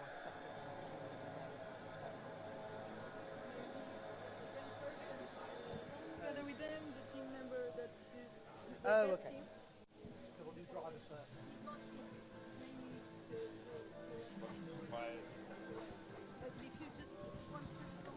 So we can welcome now then to the podium our top three in the overall championship and our team's representative as well for the winning team. So we'll start then with the drivers and our W&S Motorsport pairing of Tim Horrell and Frederick Zebis. Well done, guys. Out onto the third and the second step of the podium respectively will step the W&S pairing, who again have proven what giant-killing performance they are capable of by getting up there and claiming top three spots in the championship for the pair of them. And Frederick will head to the second step of the podium. We welcome once again, though, one final time onto the podium, our champions in 2026, SR Motorsport by Schnitzelalms, Enrico Förderer and Joel Mesh.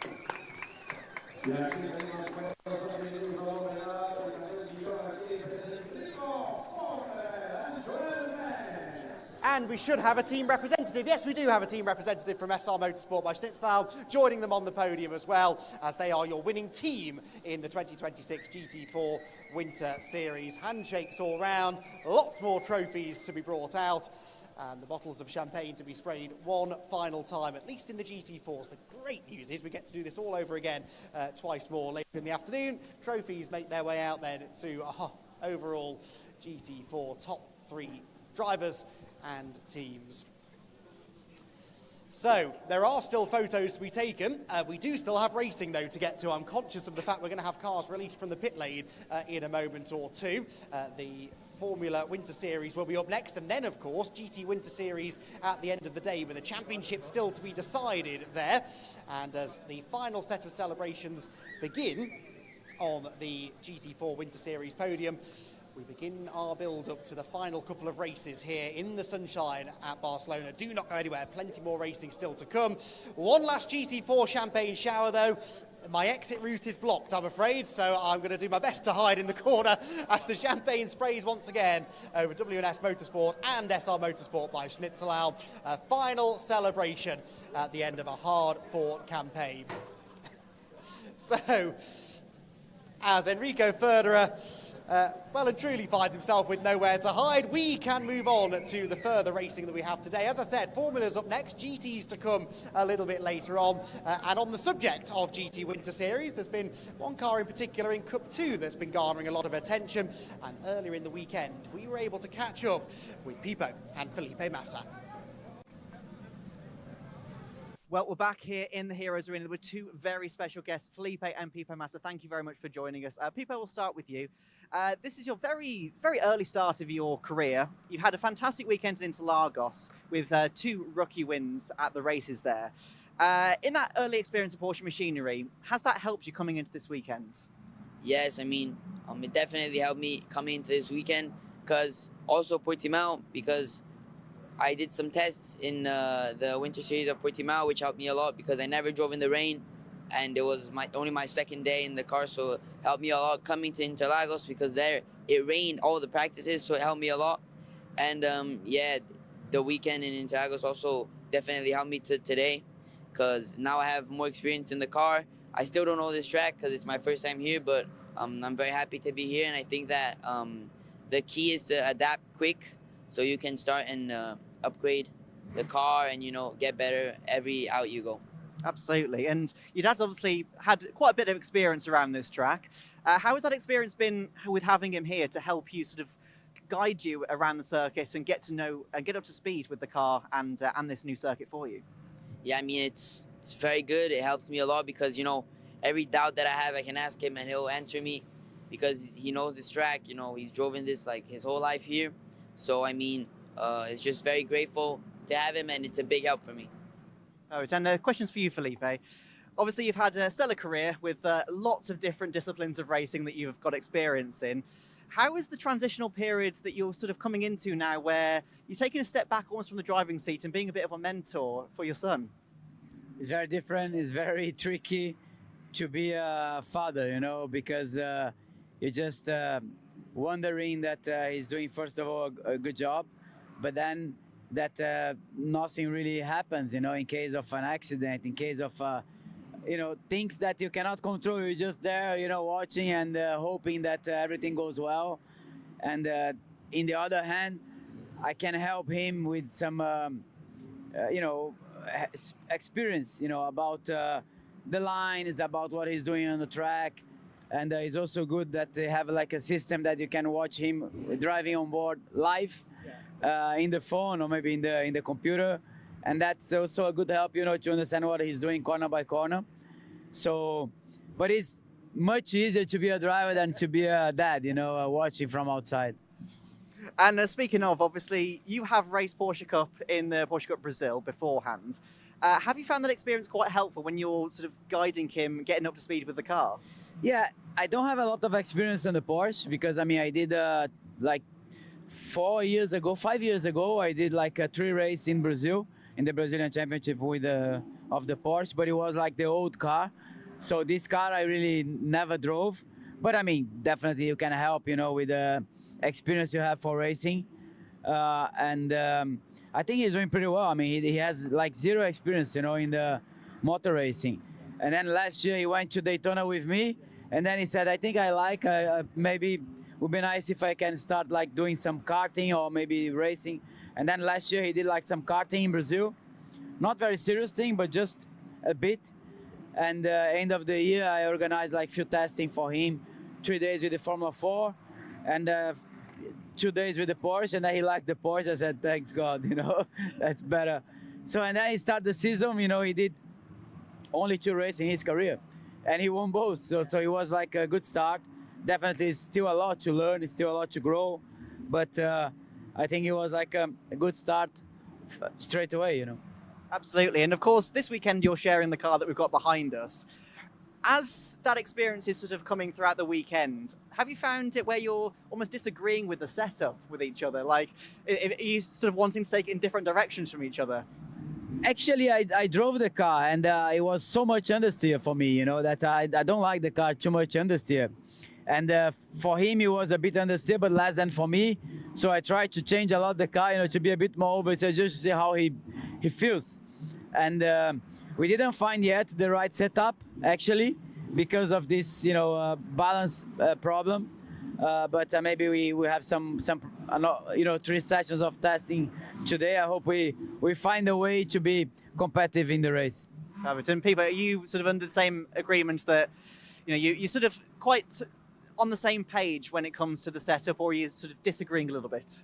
I mean, both, you know, because we agree on some things. Maybe like there's some ways because of the driving style is a little bit different, but I think that in the end, yeah, we mostly agree on what we need to get better and make upgrades on the car. But yeah, I think we agree mostly. And of course, this is your first weekend for both of you in the GT Winter Series. What made this a good championship to come and take part in? Was it a case of you've got some future plans to take part in European motorsport, or was it sort of more about the driver development in these early stages? Yeah, the idea for him this year is to just get experience, you know, experience in many different types of championships, cars. And here is like a race that you can drive a lot. So it's quite good for his experience as well. In 2 weeks, he has another race in Brazil. So I'm sure it was nice to be part of, you know, this last race of the Winter Series Championship. So, and then we understand, you know, the idea is for him and for us, I mean, to bring him to Europe, to start preparing, you know, him for maybe in the future be able to drive in the WEC, you know, in different championships in the GT categories and maybe also prototypes. So, but this year is like a very experienced year for him to learn and to understand, you know, how is to drive, you know, some different cars as well. Yeah, absolutely. And people, obviously, with you only starting really racing last year, is it all a bit much, or are you sort of finding it quite okay? I'm sort of, I mean, mostly enjoying it, you know. Every time I get on track, yeah, you just enjoy it. But I think, I mean, I'm finding it, I mean, it escalated pretty quickly. But, I mean, I'm just enjoying it and letting it, you know, flow. But, yeah, maybe it escalated a little bit too quicker than I expected, but, yeah. Perfect. And one final question for the both of you. Come the end of the weekend, considering this is a new championship to both of you, where would you consider to be a good result? Come Sunday afternoon, what would you like to have achieved? Well, the good result definitely is always to win. You know, that's always, you know, the best result you can achieve. Definitely, it's the first time on this track I see some, you know, couple of cars that they know already the track and the setup, so it will be not so easy. But I mean, let's try to. If we can achieve the podium, is already a good result. Peter, how about you? Yeah, I think the same. I think that winning is what everybody wants, but I think that for this weekend, also the thing what my dad said about the setups and everything, I think that, I mean, a podium would be good, but we're going to go for the win. Absolutely. Well, look forward to seeing it. Thank you very much for joining us both in this arena, and good luck for the weekend as well. Thank you very much. Well, there we go. That was great to hear from Pipo and Felipe Massa. And we'll see them out sharing the car in the GT Winter Series last race of the season very shortly. But the Formula Winter Series last race of the season is just a few moments away. And I think shortly we should be heading down to Izzy on the grid. I can see, I think, only 3 lights left down there on the gantry. So hopefully we do get to go down there shortly. Haven't heard any indication yet that we are, but we shouldn't be too far away from going down to the grid, hopefully.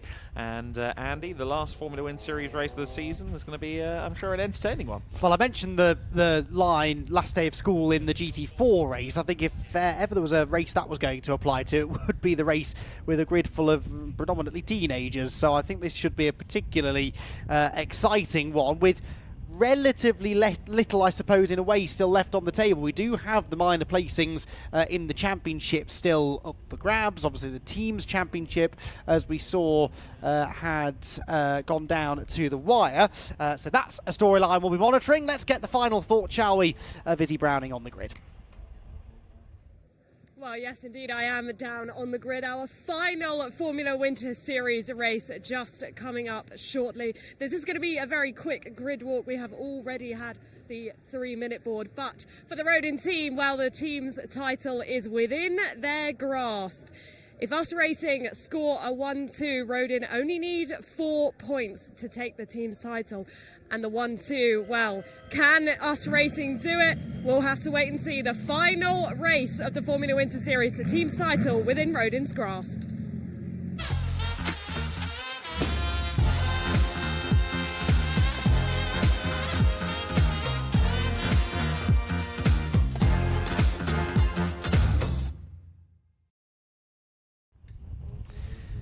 Team's championship very much within Rodin's grasp. They need to score just 4 points to make sure they win the championship. And that's only if Us Racing do a 1-2 finish. So it is very much in the grasp of the Rodin team. We see there Dries van Langendonk set to start this one from pole position. Arie Bansel there in P2. Rodin Motorsport's Ethan Lennon alongside Thomas Behrman on the second row. And then on row 3 of the grid, it will be AKM Motorsport's George Proudfoot-Nalder riding high from a podium earlier on. Samuel Ifrid looking to try and hold on to try and win second place among the rookies in this race and take that vice championship in the class. Ian Kreling taking 7th on the grid here. He's alongside Levi Arn on row 4. Row 5 is Alfie Slater. Theo Borenstein is lining up in P10. To 11th and 12th place, Leon Hedfors and Timo Jungling in the number 94 car. He'll be looking for more points. Lidvico Busso along with Georgi Zazov in 13th and 14th respectively.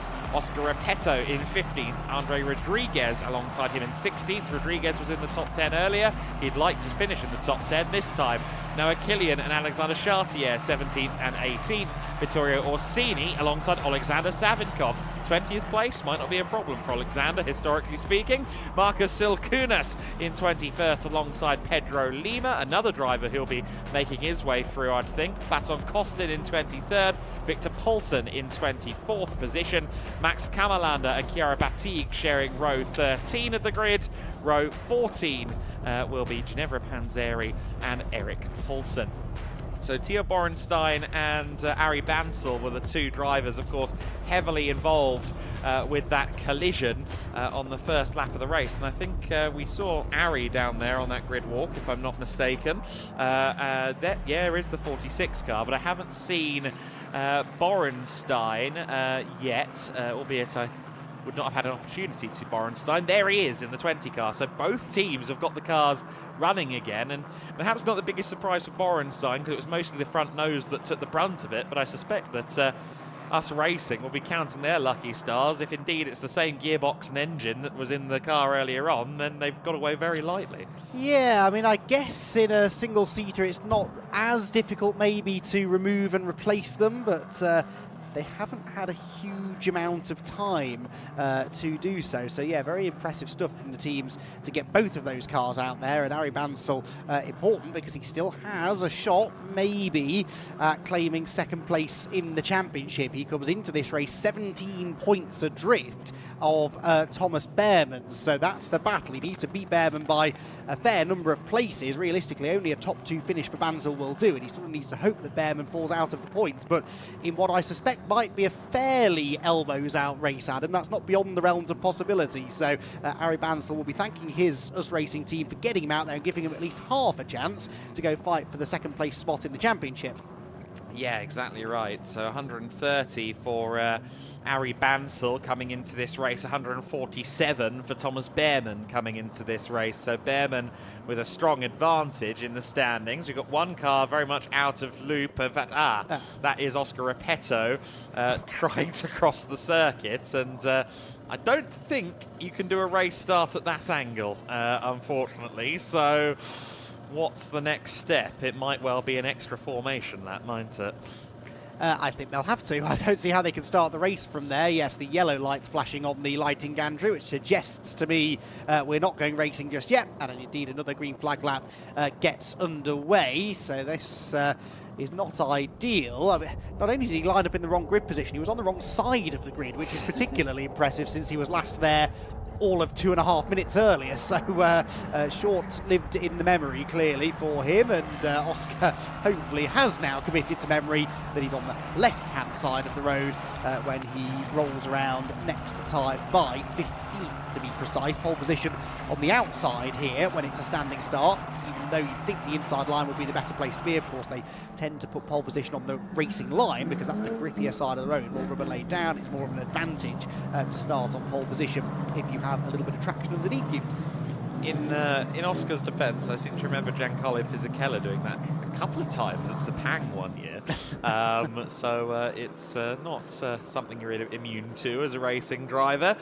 Certainly with this many cars on the circuit as well, lots of grid slots to choose from. So Van Langendonk starting from pole position once again. For Arie Bansel, this is going to be a great opportunity to try and end the season on a high. Of course, 2 wins already this year, and going into his second year of Formula 4 racing, he wants to really challenge for championships. At the start of this year, he received a bit of a glowing recommendation, I suppose you could say, some glowing praise from Narain Karthikeyan, who of course was the first Indian racer to make it to Formula 1, and kind of giving the co-sign, giving the backing and a pat on the back to say, yeah, this guy has it if he can keep on the ladder. And that's the thing with any driver from a nation where they maybe haven't had many drivers in F1, there's that, I guess, an extra little bit of pressure there, subconsciously or no. The entire federation will be behind you, the fans in your home country will be behind you, but that is a bit of pressure to consider as well. Yeah, as if these youngsters aren't under enough pressure already. I mean, there's so much riding on this for them. You know, it's a massive step, probably the biggest step they will make in their racing careers until they, as they hope they will, eventually make it all the way to the very top. And yeah, there's a lot of pressure on these very young shoulders. It always does amaze me when you speak to them. And you know, I've remarked upon this when I've spoken to Dries Van Langendonk, for example, this year. He's such a cool customer. You wouldn't think that he had the expectations of a Formula 1 junior team on his back, and he just sort of takes it all in his stride, as they all do, and just try and perform the best that they possibly can. It is remarkable for drivers of such a young age. Yeah, and some very fully formed personalities this year as well in the grid, with some of the younger drivers in F4 level. Not all of them have quite found their footing yet, certainly on camera, but quite a few drivers really are quite a lively conversation this season in the Formula Winter Series. Not a conversation to come, but 28 minutes of racing, and it will be 28 minutes owing to that extra formation lap. The lights go out for the final time in 2026 in the Formula Winter Series, and Arie Bansel got a decent start. Van Langendonk not really. Ethan Lennon, the driver with the best start of all, someone I don't think got off the line because there were some waved yellows on the run down to the first corner, but it's 3 wide for the lead. Van Langendonk on the inside line, Bansel through the middle to lead the race. Lennon's first phase of his start was spectacular. It didn't quite look like he then had the acceleration in the second phase. Yes, but Van Langendonk fighting back now and getting stuck back in fact back into the lead. Somehow he was as low as 3rd when they got to the apex at turn 1, but then swept round the outside at 2 and got the inside line for 3. So back through he went. Bansel briefly led, but settles back into 2nd. Ethan Lennon there in 3rd, and then Thomas Behrman 4th. 5th is Ifrid, and that's George Proudfoot-Nalder to his outside going for that position as they drop downhill into turn number 5. Clean start, thankfully. They were 5 abreast, I think, in the midfield. Oscar Repetto's start procedures under investigation. I wonder why. We'll wait and see what comes of that, but yeah, clean start. Oh, spoke too soon. 2 cars in the gravel. 40 is one of them. Pedro Lima and Andre Rodriguez. Yeah. So that's a safety car out on the circuit, unfortunately, with those 2 cars into the gravel trap, and not a surprise, but not the start certainly I think that Dries Van Langendonk would have wanted. Now that he's at the front, he wants to try and hair away from Bansel and Lennon and Behrman behind him. Samuel Ifrid then running in 5th position right now on the track. He was 4th on the grid among the rookies. He's now 3rd among the rookies on the circuit by my reckoning. Now, coming into this one in the rookie standings, he had 143 points to Lennon's 133, so he needs to stay up there in the rookie standings. The rookie standings are scored separately from the overall points, so if the first rookie finishes 7th, they still get 25 points, and then if the following rookies go 18, 15, 12, 10, etc., etc., etc. So with Lennon running second rookie at the moment and Ifrid running third rookie at the moment, it would be Ifrid taking that vice championship behind Dries van Langendonk among the rookie competitors. But certainly Ifrid is going to need a clean race in this one. And it's a difficult balance, I think, for Samuel, because he's running 5th overall at the moment, and he has the opportunity to give Cram their best result of the season, and obviously he would love an overall podium. One might argue that an overall podium could do more than second in the rookie class for his hopes, and yeah, I think it's a tough balance. He'll want to get that P2, but he'd also like to move up the field. Well, and generally the rookies seem to lock out a lot of the top half dozen positions anyway, so if you're going to try and do well in the rookie class, it usually pays well to be as close to the top step of the overall podium as you can be. So I think it's, in a way, a fairly easy decision for him, and actually if he wants to gain any more rookie places, he first has to clear Thomas Behrman, who is not a rookie. So the next rookie that he will chase after is Ethan Lennon, third, and then of course DVL, Dries van Langendonk leading the way. So yeah, I think Samuel Ifrid has to have his eyes forward, and actually the next 3 cars behind him, all rookies, so if he could put a Thomas Behrman between himself and Levian and George Proudfoot-Nalder and Alfie Slater, then that's not going to go badly for him either. So yeah, I think we'll see him on the attack. He did fade, didn't he, Ifrid, in the second half of the race earlier on today, so hopefully the Cram Motorsport squad have just been able to tweak the setup slightly, give him some more long-run pace, and maybe that's his ticket to the top 3. Yeah, it could be interesting. Samuel Ifrid, whose best result this season is a P5 finish at Aragon, race 2 at the weekend, and that is also the best finish of the season for Cram as a whole, so they'd love to round this one out with a podium. Of course, we heard from Felipe Massa shortly before this race got started, and Felipe is one of a few Brazilian drivers specifically, actually, to have won championships at Cram. It was Tony Kanaan won a championship with them, Felipe won a championship with them, and their fellow South American, Argentine Jose Maria Lopez, also won a championship with Cram in the 2000s when they were one of the most prominent teams in Formula Renault competition. So good to see, I'm sure, for Cram, get to see one of their old drivers, because there's still quite a lot of personnel left from there, and yeah, a lot going on there in the pack, Andy. Yeah, there was a tangling of wheels, wasn't there? Rodriguez even was to the inside of Pedro Lima, but they had other cars to their inside as they came out of turn 4, and Rodriguez, I think, was more concerned with what was going on to his right, didn't necessarily realise he had Pedro Lima to his left. They tangled, and Rodriguez's car fired through the air, actually landed in the gravel trap, and of course there was nowhere there for Lima to go. So that was unfortunate, just a tiny tangling of wheels. It's a very wide track, we've mentioned that a few times this weekend, but you can still only fit so many cars side by side to each other at that point, and that was one too many. Yeah, indeed it was. So, Dries van Langendonk has made a habit of safety car restarts this season, and he's pretty much mastered the art, but Arie Bansel will be studying intently the rear of that car to make sure he doesn't miss an iota of a second to at least try and maybe close in on the main straight. Of course, Dries will try and break that slipstream come what may on the run down the main straight, and he will be hard to get to on the approach to turn 1, but Bansel, I think, will be driving a little bit extra determined, especially when, I imagine, in the immediate aftermath of the accident, he would have got out of the car and looked and gone, don't know if I'm in race 3, but he indeed is in race 3, and I think he'll be very keen to take that opportunity with both hands. We see there Pedro Lima's car being craned away. Andre Rodriguez's car, I think, has already been moved, so I think we're probably one more lap under safety car, but from there it should be time to let that safety car leave us once again and press on with the racing. Hope so. Yeah, we want to see as much green flag racing as possible, because they've really entertained us massively this season, the Formula Winter Series drivers, particularly the last couple of rounds, and more green flag running we get, I think the more entertainment we will enjoy. So Van Langendonk, Bansel and Lennon, top 3.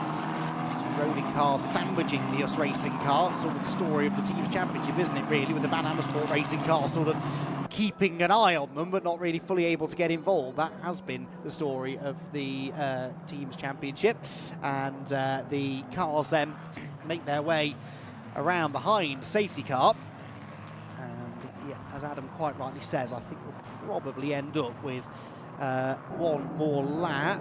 Yes, lights still on the safety car, so another lap and then hopefully green flag running again. So Langendonk with a bit more time to think about how he's going to execute this restart and how he's potentially going to take win number 9, I think would be on then, wouldn't we, of the season. He's already on 9 rookie wins, and remarkably only missed the rookie podium once all season long, that coming in the third race of the weekend at Estoril, which was another one of those sort of changeable condition races. Went from a dry track to a wet track, and Dries was just a lap too late on the switch to wet tyres, lost a lot of ground, and ended up finishing 22nd in that race, but has only missed the rookie podium on that one occasion, and to be fair, hasn't been off the overall podium all that often. That was his first of only 3 races where he wasn't in the top 3. Had a 7th place finish in the very next race, actually, at Portimao, again a weather-affected race, and then an 8th place finish at Circuit Ricardo Tormo in Valencia, the 3rd race of the weekend. That wasn't weather-affected, in fairness, but that was a rare slip down the order for Dries. He bounced back with a 2nd place in the first race at Aragon and hasn't stopped winning since. Won races 2 and 3 at Motorland Aragon a week ago. Won races 1 and 2 here this weekend. It is now potentially 20 minutes or so away from claiming a 5th win in a row, which is remarkably impressive. So DVL aiming to try and finish the season in really the only suitable way, with a race win for the man who has done the bulk of the winning all season. I know we're meant to cover this stuff, but I did just run out of the room briefly. This morning when we got into the car, we had to clear a coating of ice from our windscreen. I haven't been out since about 9 in the morning. What has happened? It's gone up about 15 degrees out there. They've saved the best weather till the last day of the season, haven't they? I did say on the podium earlier on, it really does feel quite pleasant out there now. Much warmer conditions. I think that's why in that GT4 race earlier on, and I suspect this might be a talking point in the GT race to follow, tyre management is going to be key. It's not such an issue in these shorter sprint races for the formulas, but if you don't look after the tyres, it's definitely warm enough now that they can go past their best quite quickly, and that could well have an effect in the latter part of the race. So yeah, very pleasant conditions. It finally feels very Spanish, doesn't it, the weather? And I'm all for it, let me tell you. Yeah, we had a nice weekend in terms of at least the skies and the sunlight at Valencia. Of course, we had some heavy winds on Saturday that curtailed the day's racing, but not our first necessarily lovely warm day, but certainly one of the best we've had all season long, and some pretty unique levels of precipitation that we had this season. I mean, obviously in the UK we broke all records for consecutive days with rain, and I think Spain had much the same phenomenon going on, most of continental Europe as a matter of fact. So hopefully that's a one-off, and we can put the Pirelli's wet tyres on the shelves a bit more often in 2027. Yeah, it has been a challenging year certainly, but we heard from Pipo Massa in the interview we aired just before this race, of course, talking about how useful it is to get some wet weather training underneath you, especially as a newcomer driver going into the summertime. I think learning the wet racing is a much more difficult, much more nuanced and applied skill than just racing on a dry, perfect circuit. And the more experience you have of that, the better you're likely to be, and the better judgment you have of the evolving conditions, etc., etc. It's one of the most valuable skill sets around. I think Jenson Button hangs his hat on about a third of his Grand Prix wins courtesy of his wet weather prominence. Yes, so we should be grateful for the weather that we've had over the course of the winter series then, which is an interesting way of looking at it, but you do have a point, and certainly Formula Winter Series drivers, there are one or two of them who have learned a thing or two about when to switch from one tyre to another. I was mentioning when you did pop your head outside to top up the tan that Dries van Langendonk's only real blot on his copybook this season was that slightly late called change to wets at Estoril, and had it not been for that, he would have had a pretty much perfect record, certainly of podiums within the rookie class. So anyway, don't need to worry about that too much right now. We have got perfect conditions. We've got all of the perfect conditions for an entertaining second half of the race. It's a shame the majority of the first half of it has been behind safety car. I did anticipate a restart last time by, that was delayed, but I'm rather more hopeful, indeed I get my wish already, that the lights on the BMW safety car will extinguish and we're going to go racing this time by. Your sway is incomparable, Andy. All the strings being pulled by Mr. McEwen. Half distance in what would have been the 30-minute race. Of course, we started with 28 minutes plus 1 lap eventually after that extra formation lap. So Dries van Langendonk has some way to go, but he can put himself on the right foot by getting a good start. Arie Bansel watching like a hawk to see when Dries pulls the pin, and he does so now. Getting heat into the tyres before doing so as well. DVL runs through turn 14 and has 1-2 car lengths maybe over Arie Bansel. Bansel not under too much pressure, I think, from Lennon, but Behrman isn't too far away from the gearbox of Ethan Lennon in the third place car. Incidentally, Teams Championship, yes, Rodin very much in position to win that at the moment. Bansel has really closed in there towards the end of the straight. I thought he'd be too far back to have a look, but no, he was pretty close. The rest of the field make their way through. Levian goes straight across, needs to make sure he doesn't gain an advantage there. Falls behind Proudfoot Nulder. I think he lost time just about there, so he will be A-OK. Van Langendonk, Bansel, Lennon, Behrman remaining in the same order, as does Ifrid behind in P5. But DVL not quite comfortable, I think, there into turn 1. You've got to have a really sizable lead going onto that straight to not then be under threat at turn 1. It's such a long straight, and the slipstream effect is quite powerful in these cars, so he might now feel that he's starting to get enough of an advantage over Arie Bansel, but certainly didn't on the initial restart. Lots of jockeying for position as always in the midfield. An attempt up the inside there by Arjen Kraling as he tried to gain a position. Oscar Repetto's in this group, and he has just been given a drive-through penalty for causing everyone else the inconvenience of doing an extra formation lap.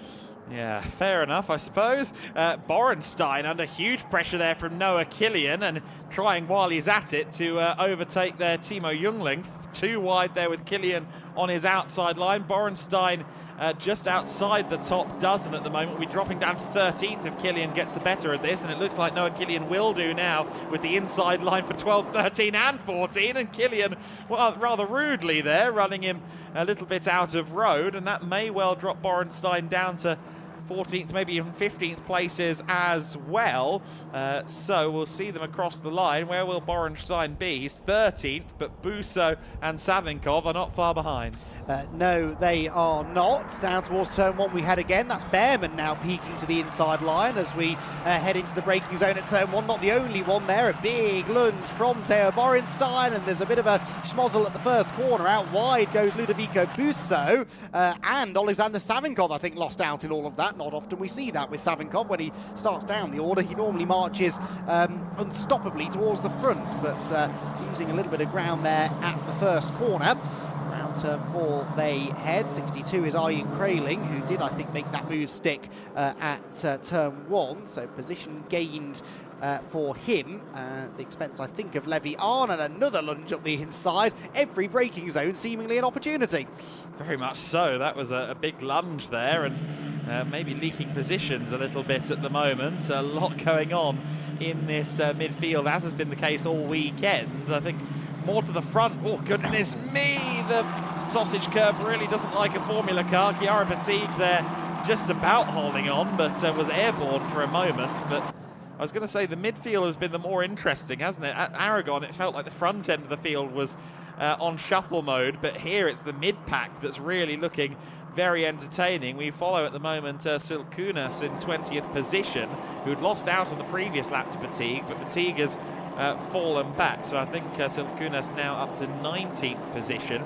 But yeah, side by side between Petit and I think that'll be Vittorio Orsini. We've got one car coming into the pits there as well. Didn't quite catch who that was. No one in the top 5. Repetto probably to serve the penalty. Yes, it was. Yes. Yep, so Repetto in to serve the drive-through then, as we had heard a lap or so ago. As the leaders get away now, Langendonk and Banzel, it's really that third place battle that's sort of compressing the rest of the field. That is more like it from Alexander Savinkov going around the outside of Teo Borenstein. That's 13th position, making up for the position that he lost at that corner a lap ago. Yeah, absolutely right. That's ebb and flow going on there. So then, Langendonk's pace last time by 1:43.796, but Bansel's immediately retaliated by being 2/10 quicker in Sector 1. I'm sure part of that is simply the toe down the main straight, but seems like they are much of a muchness at the moment, and Samuel Ifrid is holding on to the back of Thomas Behrman for 4th and 5th. Again, critical for Ifrid that he finishes 3rd here. Not, well, completely vital to finish 3rd specifically, but he needs a strong rookie result here against Ethan Lennon in order to retain his 2nd place in the Rookies Championship.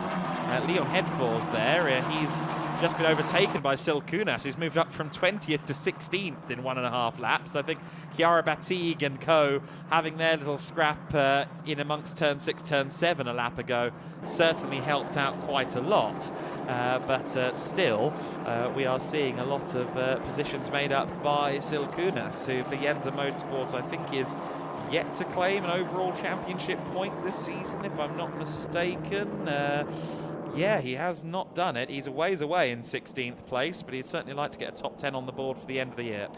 Yeah, well, everyone in front is sort of battling away in a way that might suggest some freebies could come his way if things continue to escalate. Here comes another attempt at a move to the outside, and that is Noah Killian trying to get past Timo Jungling. This is for 10th position, so this is for a spot in the points. Timo Jungling on his debut weekend in the championship is once again holding on to a solid points position. And, as he defends that, of course, it brings other people into play as well. Jungling on the inside, right round the outside, attempts to go Killian. Ludovico Busso is next, and as Killian almost gets squeezed off the road, that could be Busso's opportunity to get past his teammate. Pulls to the outside, outbreaks him, and does move by. They've also got Alexander Savinkov here, which is an US Racing team principal's nightmare, isn't it? 3 of them all bottled up behind the Campos car of Jungling. This has got drama written all over it. Does. We've seen the Rodin cars of Lennon and Slater, of course, earlier today have their moment while trying to run side by side, and they'll be hoping at US Racing that Busso, Savinkov and Noah Killian don't compress too much, and Borenstein is getting involved in this as well. He's just gotten around the 13 car of Killian there. Savinkov and Busso are really hounding the 94. Jungling hasn't quite had that same pace that we saw from him in the first race, which of course was markedly different conditions. I don't think that car's quite as good in the dry as it was in the damp conditions. Doesn't seem that way, does it? He's been sort of fighting a rearguard action in both of today's races when we've seen him, but learning a lot about defensive drive. We keep Alexander Savinkov at bay. He really is doing something right. That's been a difficult task for any driver, let alone someone with the lack of experience he has. A challenge further up the order, meanwhile. To the outside goes Arjen Kraling now, and Alfie Slater. Does Savinkov get past Jungling? Well, they're still debating it at turn 1. They're still debating it at turn 2, but yes, Savinkov does squeeze through, and that was within inches of front wing colliding with rear tyre there. Thankfully they avoided that, and Savinkov is now into the top 10. Yeah, that was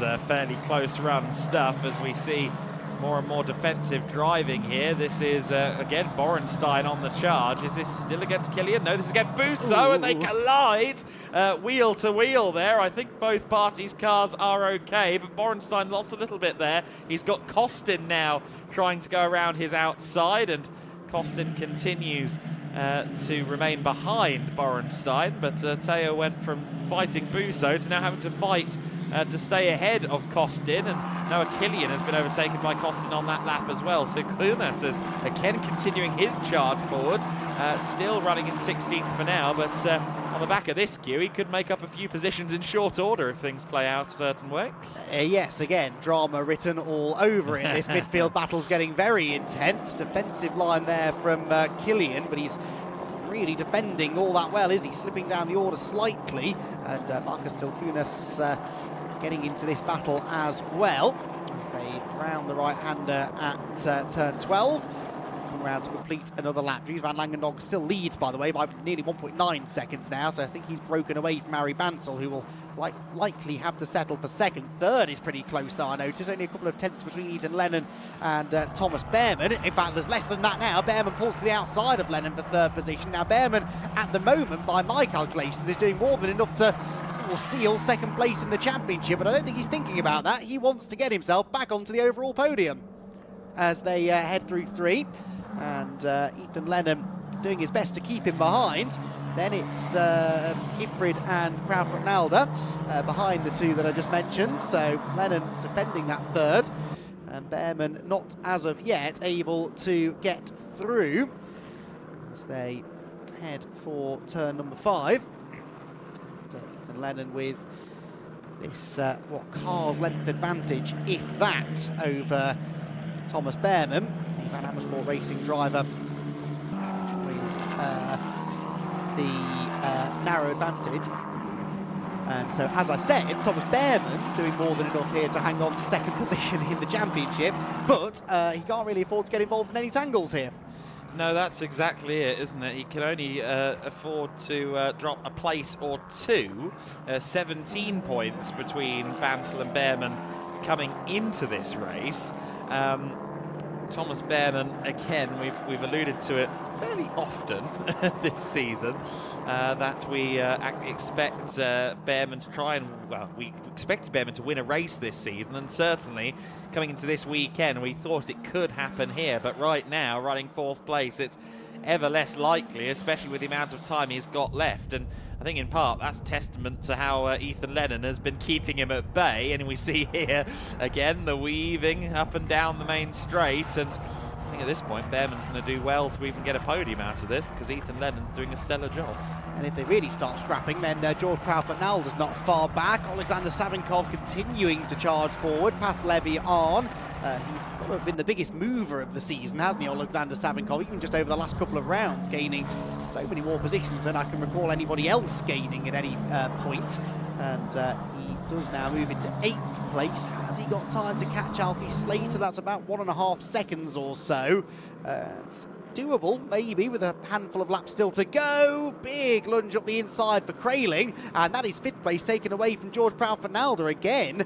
George Proudfoot Nalder, a driver we usually see moving forward rather than backwards, but has maybe had quite the ultimate pace in this one, and does now slip out of the top 5.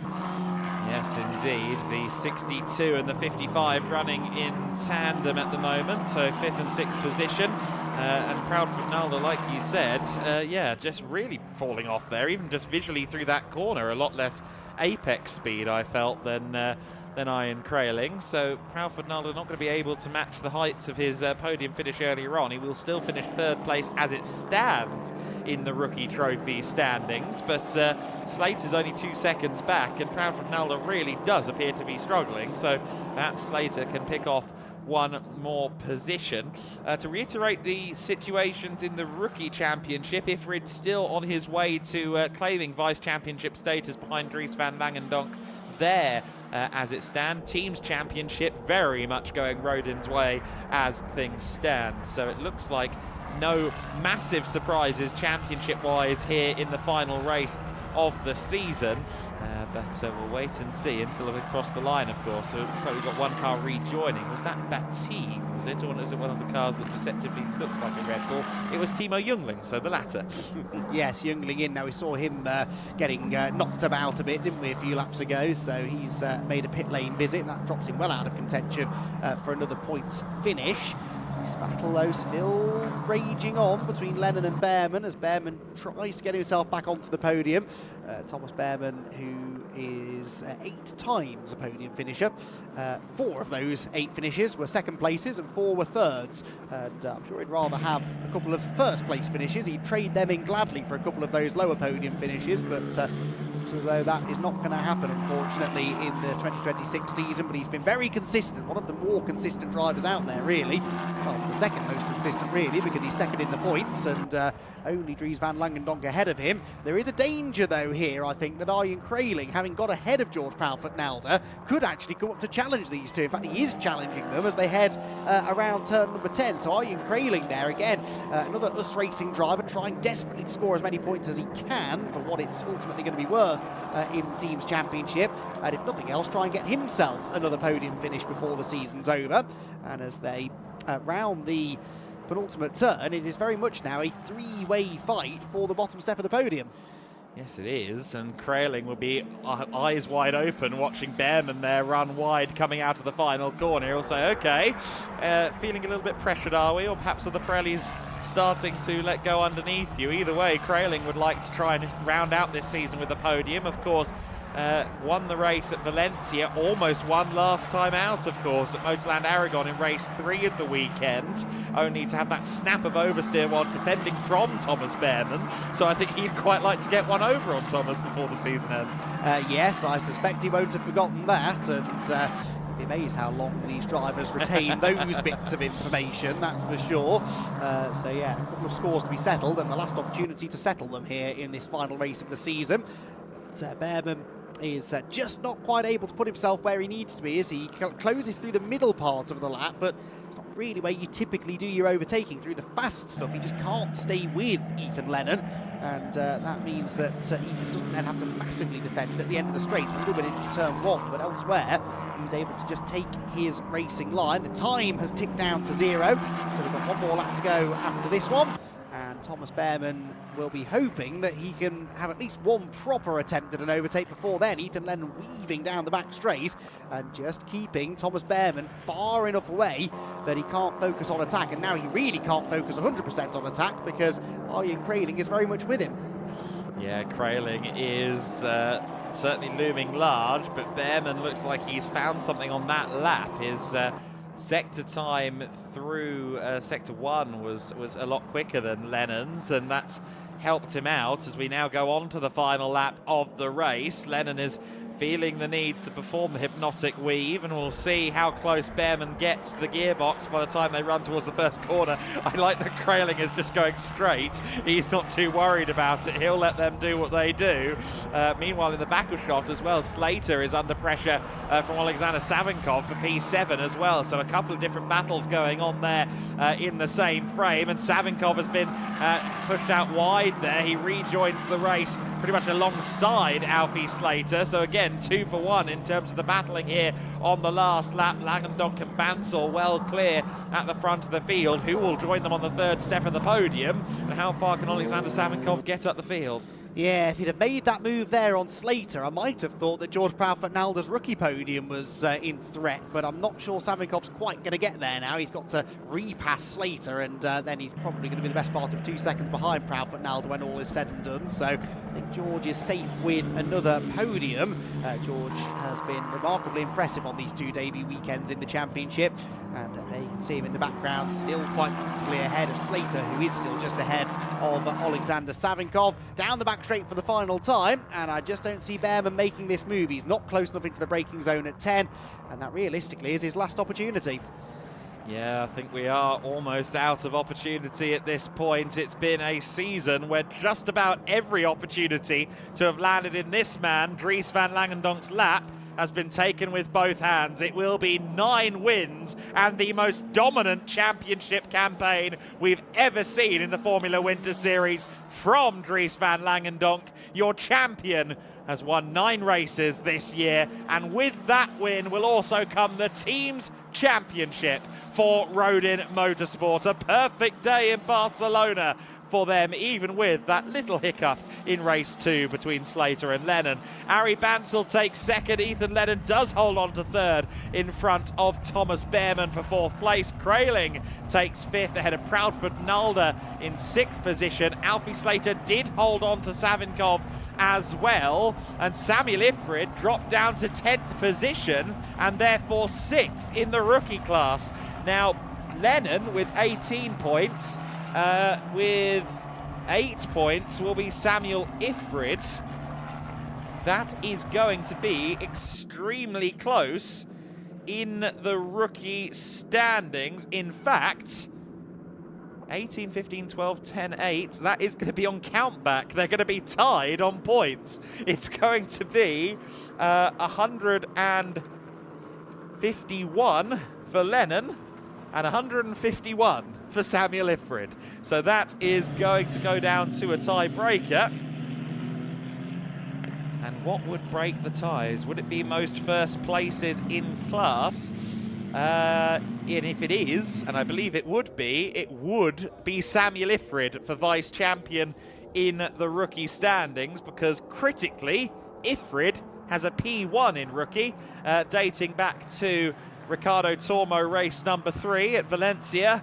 Ethan Lennon has not won a rookie standings classification this year. So to my reckoning, it goes to countback, and the vice championship goes to Samuel Ifrid. He dropped back at the end there, but not enough to lose his vice championship in the rookie standings. But that was certainly close between the two. Meanwhile, Dries van Langendonk with a streak of 9 victories to his name. What a season he has had.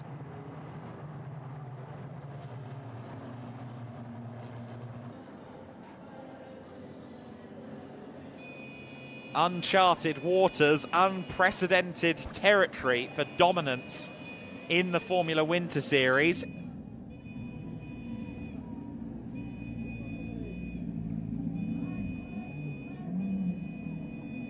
Tyre pickup, as you can see on those cars. I think with the temperatures up a little bit, those tyres were seeing quite a lot of usage.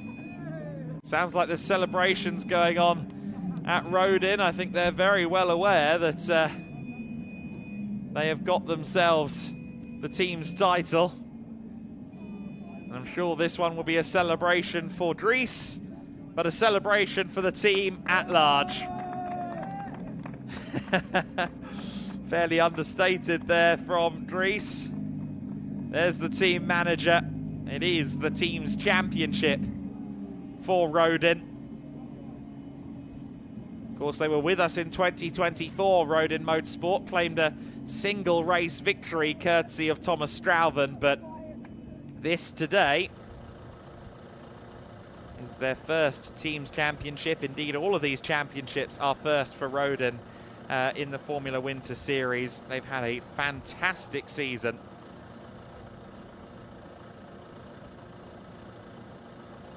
Ethan Lennon was close to the vice championship, but again, from what I have in front of me, he would be losing out on a tiebreaker decision to Samuel Ifrid, but still finishing on a P3. A overall podium as well as a rookie runner-up is certainly good going for Ethan Lennon. He's had a good year. I found out the other day that they call him John in the Rodin camp, and Ethan Lennon will certainly be having a fun celebration with the rest of the Rodin team as their vice champion, as their team's championship, their overall championship, and their rookie championship all confirmed. A sweep of the big trophies in the Formula Winter Series for Rodin. An incomparable year in the history of this series. Of course, Thomas Behrman will have wrapped up second in the championship with that 4th place finish. Harry Bansell did just about everything he could, really, to try and reclaim second in the points. However, he was not able to do enough, and indeed Thomas Behrman did enough to make sure that no matter what Harry did, it would be a vice championship for the Brit Thomas Behrman, who begins his partnership with Van Amersfoort Racing here in the Formula Winter Series, and we'll see where that goes over the course of the summer. And he is due to compete in the Italian and European F4 championships, or E4 as the Euro Series is known. It'll certainly be a busy year for young Mr. Behrman and all of our front runners here in the Formula Winter Series, and with any luck, they'll have got that leg up from the extra track time, the extra learning at the wheel over the course of this Formula Winter Series season.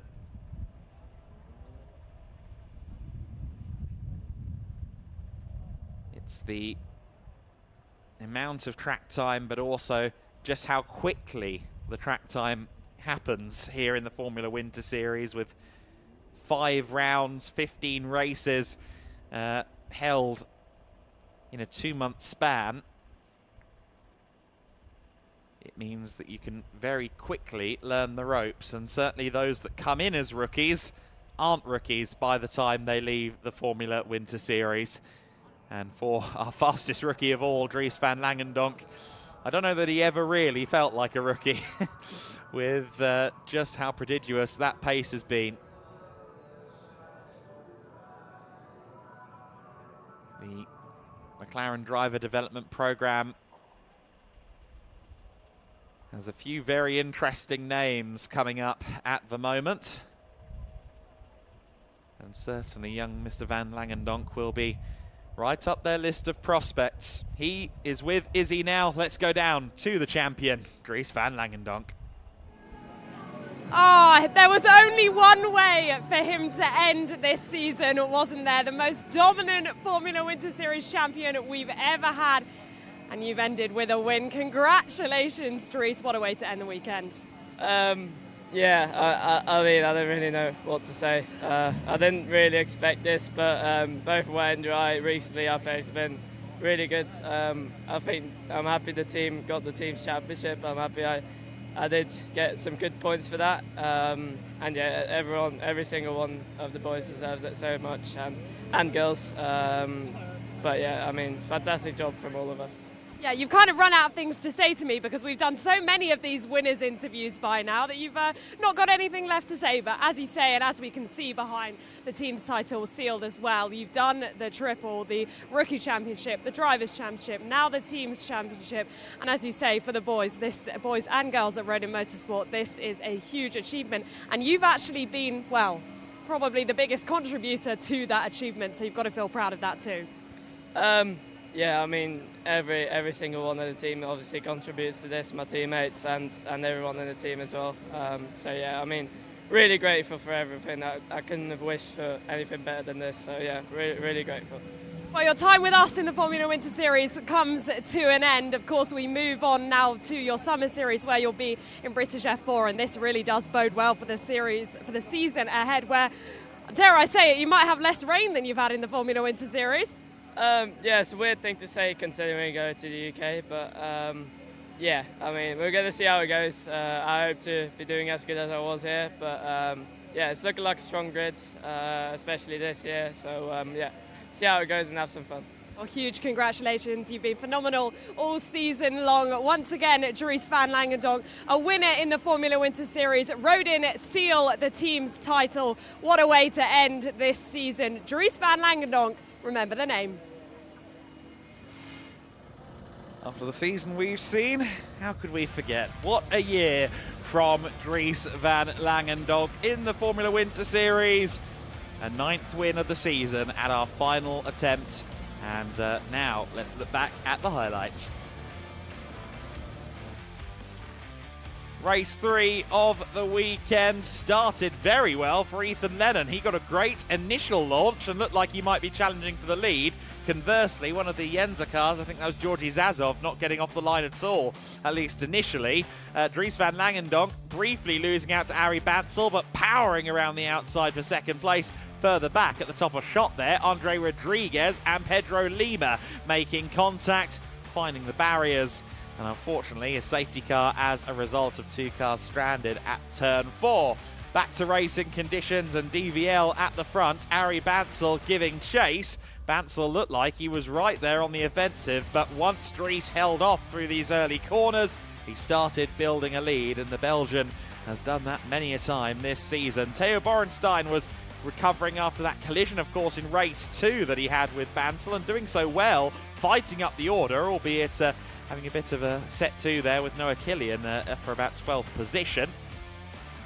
Lots of side-by-side action in the lower part of the field. We saw plenty of exchanges between the likes of Orsini, Batigue, Headforce, and the number 94 as well of Jungling. There is Jungling, as a matter of fact, holding off not one, not two, but three US Racing cars. Ludovico Busso, Noah Killian and Alexander Savinkov convening. Savinkov would find his way around Timo Jungling and continue his way, forging a path into the top 10. He would eventually finish in 8th position. Chiara Batigue getting past her teammate, the number 92 car. That, of course, being Leon Headforce. And an off-track moment there for one of the Cram drivers. The number 17, Alexander Savinkov, sneaking by Levian. George Proudford-Nalder losing out there right at the end to Ian Kraling. That was for 5th position. Orsini running it very, very wide indeed, and having a great scrap actually with Georgi Zazov. I think this went on for a couple of laps further back in the field.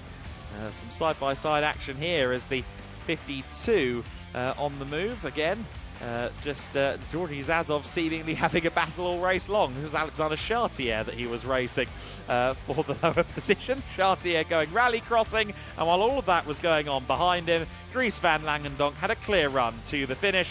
He would win his 9th race of the year, secure his championship that of course he officially won, or mathematically won, back at Aragon. Some off-track excursions further behind, but no excursions other than excursions to the top step of the podium for Dries van Langendonk. Rodin securing the team's title as well. What a season for DVL and Rodin. Dries van Langendonk winning by 3.1 seconds over Ari Bansel. Ethan Lennon in 3rd position. 2nd place among the rookies. In 4th position, Thomas Behrman. Ian Kreling in 5th place. George Proudford-Nalder in P6. Alfie Slater, 7th overall, ahead of Alexander Savinkov. Levi Arn in 9th place. And with a tiebreaker, Samuel Ifrid's P6 in the rookie standings in that race should be enough for P2 in the rookie classification for the year. Borenstein in 11th, Platon Kostin in 12th, Marcus Silkunas in 13th, ahead of Chiara Batigue, who won the female trophy. Noah Killian in 15th, Leon Headforce in 16th, Ludovico Busso, Orsini, Zazov and Alexander Chartier rounding out the top 20. Chartier didn't quite get past Zazov, evidently, despite that battle that they had. Max Kamalander in 21st, Panzeri 22nd, Paulson, Repetto and Jungling rounding out the 26 cars that completed the race. Of course, Andre Rodriguez and Pedro Lima not there on the list. They had their incident on the very first lap, and an unfortunate end to both of their seasons where they hoped to end on a high. It will be podiums soon with Andy McEwen, and Dries van Langendonk will once again stride for the top step in the rookie class, in the overall standings as well. And that will be a big celebration at the Rodin tent this evening. They have put in a fantastic effort this year, and well-deserved team's champions, I feel. Us Racing will claim 2nd in the team standings, Van Amersfoort remaining in 3rd place, but quite the luxury to have those 3 superpowers of the F4 level competing together. What other teams might we see in the Formula Winter Series in seasons to come? Typically, it is the entries that or entries of previous seasons that get first refusal on any entry slots into the Formula Winter Series, and therefore we've had a pretty similar cast of characters over the last couple of years teams-wise, because of course no one wants to give up their slot on this grid. There's only 32 places on the grid, and they're fairly sought after. Even more sought after are places on the podium. Andy's got one somehow. So the Formula Winter Series campaign for 2026 draws to a close here at the Circuit de Barcelona-Catalunya. We've got 2 podiums to bring you. Again, the race podium and then our champions podium. We'll start with the race podium, and we start with the female trophy, where it's another win for Campos Racing's Chiara Batigue.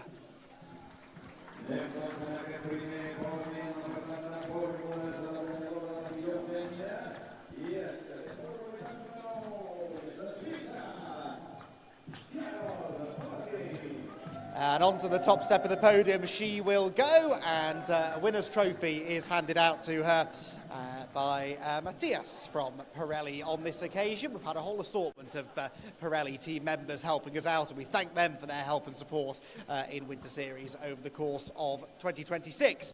So Chiara Batigue celebrates another female trophy win, and we'll be seeing her again in a moment or two. Spoiler alert for the Champions podium in a few seconds. Chiara, congratulations. Thank you very much. Moving on to the rookie category next then, and it is for the third time this season a rookie podium for the third place finisher, George Proudfoot-Nalder.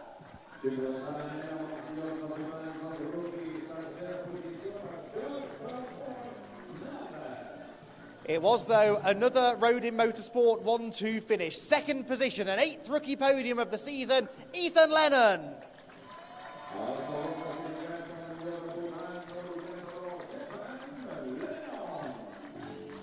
It's that man again, though. Our champion for 2026 notches up another rookie class victory. Give it up, everyone, for Dries van Langendonk.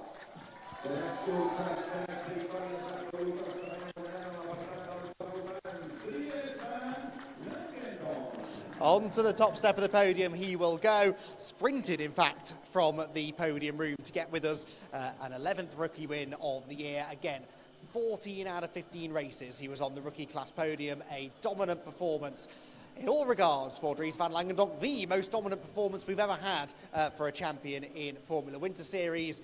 And that does bode well, doesn't it? I think for his future racing endeavours. We'll keep a keen eye on him as we move through 2026 and beyond. Big smiles on the podium then as they pose for the photos, our rookie podium finishers from the final race of the season. Well done, guys. They head backstage and we'll welcome on next our overall top 3 finishers from that final race. And for the second time this afternoon, in fact the second time in recent memory, welcome to the podium our third place finisher, Ethan Lennon.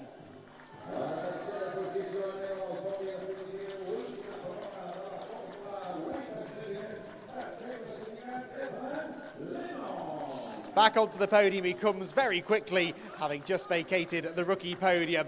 Second position, a third podium of the season for a driver who was contending for the championship through the mid part of it. Another podium finish though for Ari Bansal.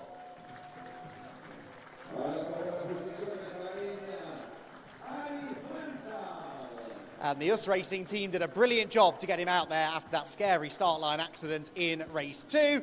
It is another win, though, a fitting way to round out his championship winning campaign. One last cheer, everyone, for Dries van Langendonk.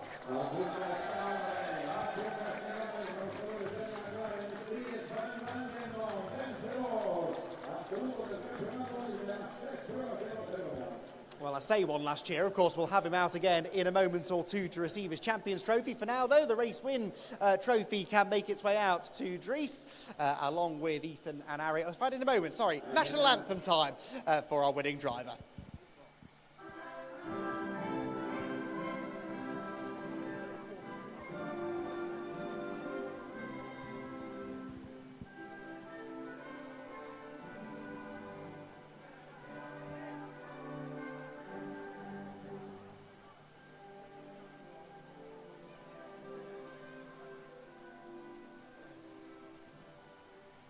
Dries van Langendonk claims the win in the final race of the season. We'll be joined now by his Rodin team representative, Lewis Alexander, for the final part of the podium presentation. Again, we'll have Rodin back out here in a moment or two. Right, now it's time for the trophies.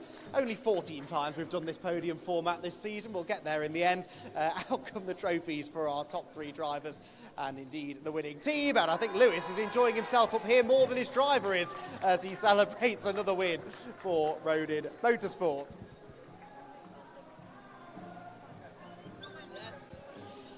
So photos will be taken, and for Dries van Langendonk, this is a familiar routine as he celebrates himself a race win, a 9th win of the year, 12th overall podium finish, and Rodin Motorsport, of course, celebrating their success in the Teams Championship as well. They'll get their crowning moment in a few seconds' time. So congratulations then to our overall top 3, and we will now reset the podium, ready for our champion presentations.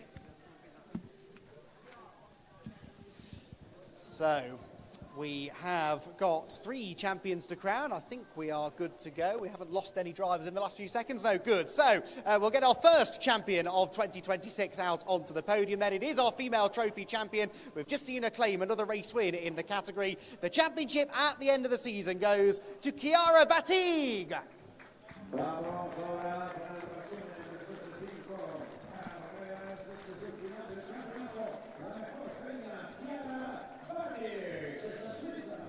And she collects her champion's trophy. Consistency really ultimately paying dividends for Chiara as she managed to pick up the championship in the female trophy.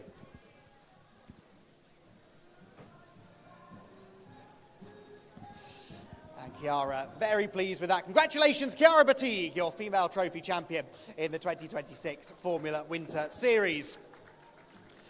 Top 3 drivers then in the rookie class up next. 3rd position in the rookie championship at the end of a hard-fought season. Rodin Motorsports, Ethan Lennon.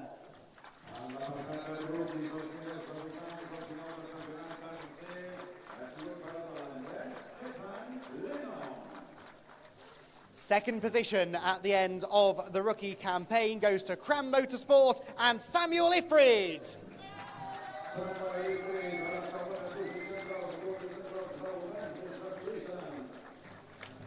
And he looks pretty happy with that as well, he might. But for the driver who did most of the winning in the rookies this year, it is a deserved end to the season. The championship in the rookie class goes to DVL Dries van Langendonk.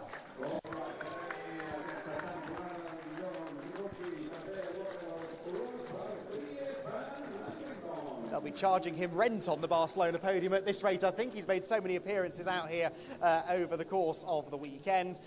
100% record, I believe, of podiums in this final weekend of the season. He receives his champion's trophy.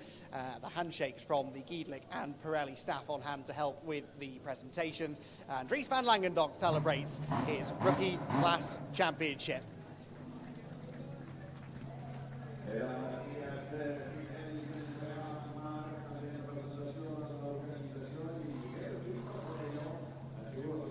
So Dries van Langendonk then celebrates. We will see him once more. Don't go anywhere, Dries, because we're going to have you back out in a few seconds' time to claim the championship trophy.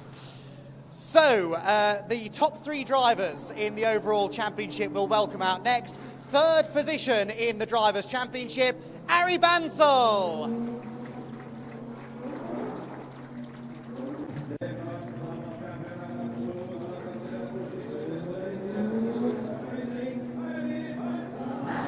Second position, didn't win a race this season, but he was uber consistent. Van Amersfoort Racing will be very pleased with the runners-up spot for Thomas Behrman.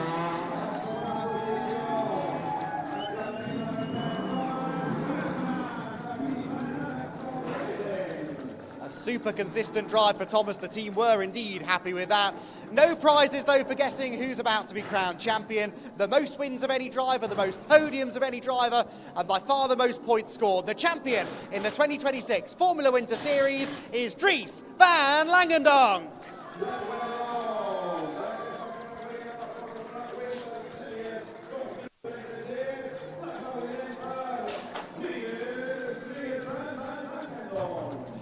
And of course, his team claimed the team's championship as well. Welcome to the podium, Richard Legg, representing our winning team, Rodin Motorsport.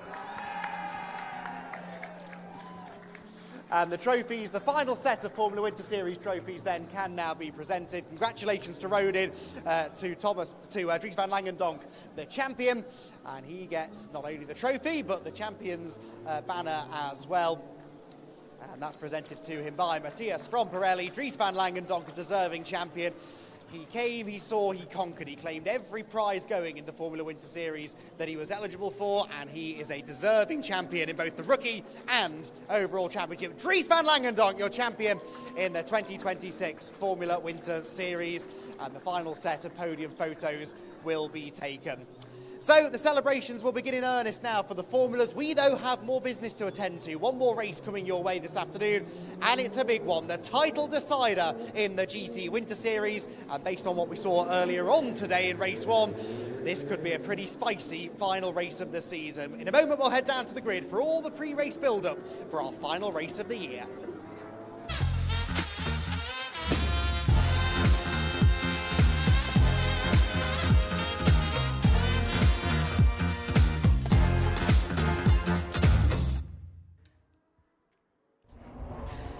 The sounds of V8s, V10s, straight sixes et al. Echo around the Circuit de Barcelona-Catalunya ahead of what will be the final race of the 2026 Winter Series. How apropos that we end with the series that started it all back in the early stages of the 2020s.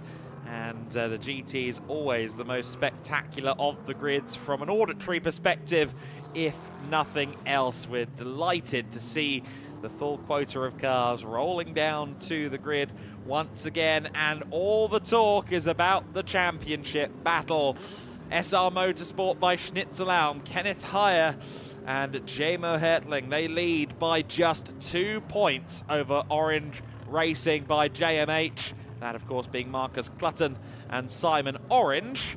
However, there was a 5-place penalty that was added to the starting position for Simon Orange and Marcus Clutton. So they're dropped down to 9th on the grid from the 4th position that they were meant to be starting. So Simon Orange, who will start the car, the number 67, he's got a decent chunk of work to do back there. He's going to have to work hard in the early stages, although Marcus Clutton, I think, in some capacity may have been urging caution to make sure that he's still got a full car to work with in the second phase of the race. Ignazio Zanon will start this race from pole position, so no championship contenders on the front row. It'll be Vincenzo Spiri Racing's Lamborghini starting from pole, Guy Albag starting from second on the grid. Then it's Kenneth Heyer looking to secure another overall championship in the GT Winter Series from third on the grid. Of course, he and Jamo Hertling secured the title together in 2024. Severin Mazur with 4th on the grid. He'll be looking to maybe try and get a podium. He's been fighting hard since Estoril. Missed out on the Portimao season opener, but has been very lively and a big part of watching the action unfold since then. And we look forward to seeing how this race unfolds. I imagine the atmosphere down there for the final race of the season is fairly tense, Izzy.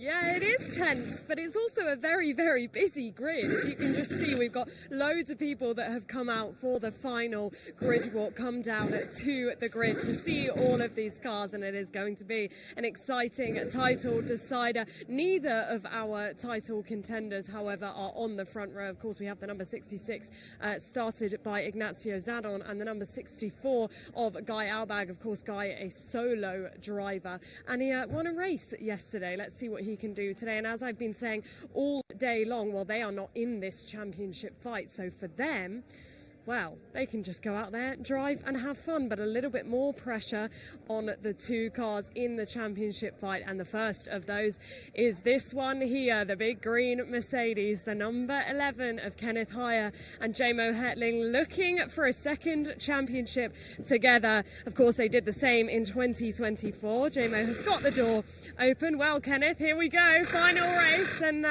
final chance to take this title. How are you feeling? Oh, I'm pretty good. I'm looking forward. So now we have a little advantage, not so much, but yeah, let's see how it will be. I want to survive the first lap or first 2 laps, because everybody else is just fighting for a single race result. So and after when I have survived the first or second lap, I think then I can do a very smart first open stint. Yeah, absolutely is going to be the case. I mean, as you rightly say, these people around you don't have a championship to think about. Your championship contender, though, has received a grid drop, so they are quite a few rows back. But do you expect to see them in your mirrors pretty quickly? Yeah, I think from the speed level, Simon will be fast in 5th or 6th position. So it depends a bit on my start. So yeah, for sure, it will be a fight until the very last lap of the season. Best of luck, and most importantly, have fun, right? We are going to continue back because I do want to get to that orange racing car, but we are going to have to walk a little bit quickly past a few more cars, and it is a very, very busy grid. All of the GEDLICH Racing staff have come out to see the final grid of the season, but here we are then. A grid drop, an unfortunate weekend it's been so far for the orange team, of course, fighting for this championship. Marcus did a fantastic job earlier and indeed in the qualifying, but unfortunately they have received a grid drop for this race, and this is where they will be starting. If cameraman Herbie just pans back, you can see just how much space there is, just how much real estate there is between these two cars in the championship fight. And I know that both Simon Orange and Marcus Clutton will be fired up and will be hoping that they can take this fight to the bitter end. We will wait and see for that one. This final race of the GT Winter Series, and indeed the final race of the Winter Series 2026 coming up very shortly. We will leave you from the grid for the final time with the view of this car. How quickly can this car get up front? Can this car get up front? And can they take the fight all the way to become the first British champions in the GT Winter Series? Adam, Andy, I can't wait to see what happens over the course of the next hour. A title to be decided.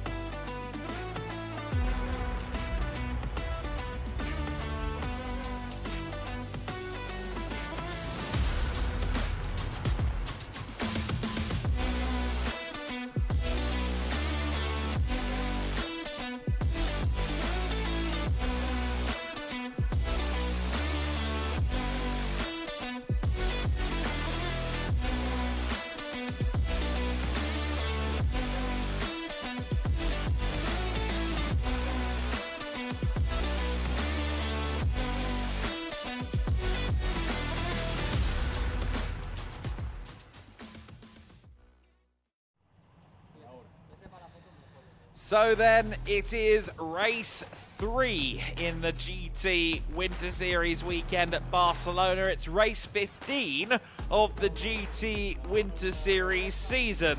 The finale, the last stand. There are 2 points left in the championship battle, or 2 points between them in the championship battle, I should say more accurately.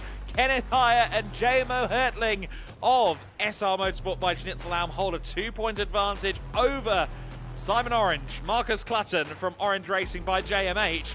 If both of those non-score, by the way, and a Cup 2 win goes the way of Igor Klyer, that could still go his way, but it would require some dramas for both of the GT3 contenders.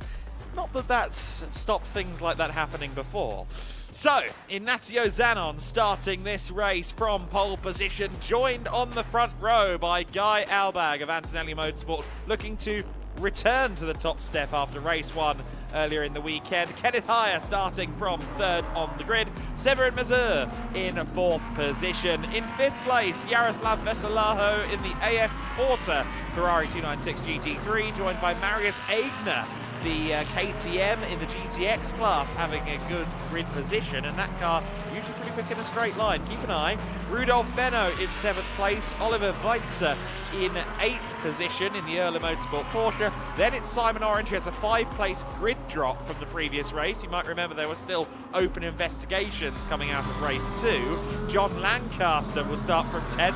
That one will fly in the first phase of the race. Alejandro Geppert in 11th place in the McLaren from SMC Motorsport, joined on row 6 by Przemysław Bienkowski, who has Matthias Lizowski waiting in the wings. Alfredo Hernandez from 13th on the grid. He's joined by Michael Fischbaum on row 7. Row 8, Florian Scholze, joined by Andre Fernandez. And then we go back to the second half of the grid. Tobias Bill Clausen, the first of the Cup/Proto grid, but expect Jerzy Spinkovic to drag race by on the run to the first corner. Alessio Raffini is next, and I don't think we'll have Peter Matic taking the start, unfortunately, after he was involved in that collision in race 2. Anders Steiner starting from 21st. He's alongside Andrew Rackstraw. I think I did see the high-class Ligier, actually. Pipo Massa, he'll be sharing with his legendary father Felipe in this one. Igor Klyer starts alongside them. 25th and 26th, Di Martin and Jens Richter. Row 14 of the grid will be 27th, 28th, Raffaele Vitali and Pavel Bauschke And then 29th and 30th, Ulrich Forsberg and Mats Kimby rounding out a full fat field of GT racing cars and a couple of prototypes mixed in for colour. Are you ready, Andy? I think so. It's going to be fun, isn't it, this? I have no idea which way this is going to go, but I just don't think we've had the last of the drama, that which I will confidently predict. Yes, well, let's see what happens here. The GT Winter Series with its final 55-minute race. This is the biggest GT3 grid, equal biggest GT3 grid we've had in the GT Winter Series. It's a sensational mix of manufacturers, cars, shapes and sounds, and we're about to unleash them past the Circuit de Barcelona-Catalunya grandstand for the final time in 2026. Keep an eye on the SR Mercedes on Road 2, the black and green machine leading the championship, but there's a long way to go. Zanon fires away, gets a very, very clear run down to the first corner. That's interesting. Guy Albag, I think, got caught napping because Kenneth Hyer's alongside him. Kenneth Hyer is up into second place and Severin Mazur's on it as well. Jaroslav Veselaho was interested to the inside line. Kenneth Hyer drifts wide at turn 1. He remains in second place. Mazur third, still side by side for fourth. Veselaho on the inside of Guy Albag, and I'd think that he'll get the better of that exchange on the inside line at turn 3. Ignacio Zanon with a comfortable lead. Then it's Hyer, and it will be Veselaho for third even, because he's got himself past Mazur. Mazur now under pressure from Guy Albag as they work through this first lap of the race. We're seeing John Lancaster on the move as well. Simon Orange still there and side by side with John Lancaster right now. He probably shouldn't get really in depth into this fight. The second start has just gotten underway. Here comes Jerzy Spinkovic with the power advantage over the prototype there. In fact, both prototypes are there, which is great news. Spinkovic on the outside line. It will be Tobias Bill Clausen that leads that second pack early doors. The protos will disappear up the road, I think, especially with Andrew Rackstraw starting up. Oh, Igor Klyer, Pipo Massa into the gravel. One of the championship contenders, the distant third championship contender, is off the circuit. And Pipo Massa is gone as well, and with it, unfortunately, might go our chances of seeing Felipe Massa in this race. Oh, that is heartbreaking, isn't it? It's just a really unfortunate tangle there as they went through turn number 3, and yeah, I suspect neither of those cars likely to be able to continue. That might require a safety car, but maybe not before we've had a change for second place. Look at this. Jaroslav Veselaho up the inside of Kenneth Hyer, who can't really afford to get too stuck into this. He doesn't need at the moment to get too stuck into this, and indeed through will go the Ferrari, so that's Hyer down to third just as the safety car came out. So that was in the nick of time for Veselaho, who will now, of course, bridge a 3.1 second lead or deficit that he had to Ignacio Zanon, the race leader. Simon Orange, by the way, 8th position, so Simon had gained slightly, I believe, out of all of that. Yes, 1 place gain from his 9th place starting slot, and he again will now see this as an opportunity to close in on the cars ahead and hopefully keep himself and his teammate Marcus Clutton in the fight. But a dramatic opening lap, real shame that for Igor Klyer, who, as you say, mathematically was still a title contender, and given the way that the day has gone, you wouldn't really have wanted to count him out fully. Now, though, I fear we must. Yeah, unfortunately, that's going to be it. Even if he did get the car back out of the gravel trap, he will be a lap down. He would need to have a win, and he would need to have the other drivers not finish in order to have any hope of the championship. So that is it for Igor Klyer. Apparently both Klyer and Massa have gotten out of the cars, which is a shame because we have seen some cars go from the gravel back onto the circuit. But yeah, that's it, unfortunately, for both Igor Klyer and indeed for Pipo Massa. Klyer will win the Cup 2 class regardless, but that is, I'm sure, small consolation. He'd have liked to have ended this season with his traditional run in the pit stop race. I think he would have handed the car over at mid-distance as he often does, but either way, not what we wanted to see, especially for Pipo Massa. That number 10 car that we were expecting to see Felipe driving. He did drive it on Thursday and Friday and in Saturday practice, but unfortunately not going to be able to join in a race. That is a shame, but hopefully not too much damage done to that car. It's made contact with the sort of Tech Pro style barrier that they've got there on the outside at turn number 3, so hopefully not done too much damage to the Porsche. I believe maybe the NM Mercedes GT2 of Alberto Di Martini might have had an involvement in that as well. We perhaps can get a replay, but yeah, either way, that has taken certainly the 2 Porsches out of the race. Means we're down to 4 Cup 2 cars, led by Anders Steiner, who, of course, claimed the win in that category earlier on today. It was Pipo Massa who claimed a victory yesterday, so at least Pipo has a bit of silverware to be going home with this weekend, even if he didn't get to actually actively share the car with his dad in race conditions. Here is a replay of what happened, so you can see the white and red Porsche is clear, and no, I don't see the NM car involved. It was there, but that looked like it was Porsche on Porsche, and it's the secondary contact that will have done even more damage and sent them both off into the gravel. Yeah, that was just clumsy first lap shenanigans, really. No particular outcome. Both of them in the gravel. I mean, what does it matter ultimately? But a shame indeed. For Jaroslav Veselaho, it's an opportunity. Now on the back of Ignacio Zanon, he will be focusing forward and hoping to have his best outing of the season. We ride on board with Kenneth Heyer, and I tell you what, it does feel like a bit of a powder keg behind him. John Lancaster's sneaking up the field very quickly, of course, and that car doesn't take points away from Kenneth Heyer, being a GTX entry, but of course if you've got a charging Lancaster, if you've got Mazur and Albag and perhaps even Aigner on your back in this stage of the race, that could get very hairy very quickly for Kenneth Heyer, whose entire objective in this race is to get the car to JMO in a strong position and let the talented youngster do his thing.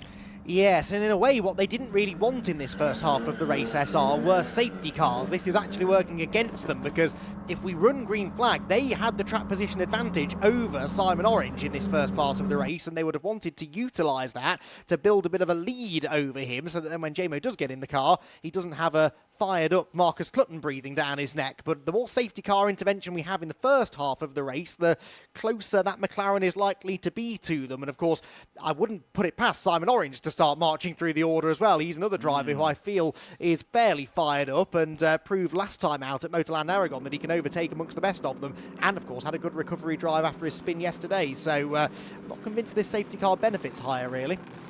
No, I agree with you. Still a full course yellow for now, incidentally, but we've been acting full course yellow in safety car all weekend, and that was apparently what was explained in the driver's briefing as well. So one wouldn't expect that to change. We're getting some looks here at some of the race streaming onboards. The race streaming company offering fairly neat solutions to broadcasting live to the world from inside the car.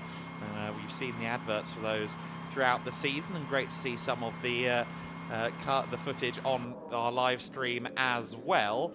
And yeah, good to see Przemysław Bienkowski made it through the first lap untarnished. He'll be hoping to get up into the top 10 and then hand it over to Matthias Lizowski for Lizowski to perform, well, a Lizowski special, I think is no other way to put it. He's always made a habit, no matter who he's been co-driving with, of just ascending through the order. He did it a few times with Hubert Darmetko, of course, in the Cup 2 Porsche in the last couple of years, and this season has been sharing with Przemysław Bienkowski to great effect. We ride on board with Simon Orange, who, again, visor open, focusing forward. He will be firm concentration mode, and the objective for him will be, again, much like Kenneth Heyer, get the car to the quicker driver.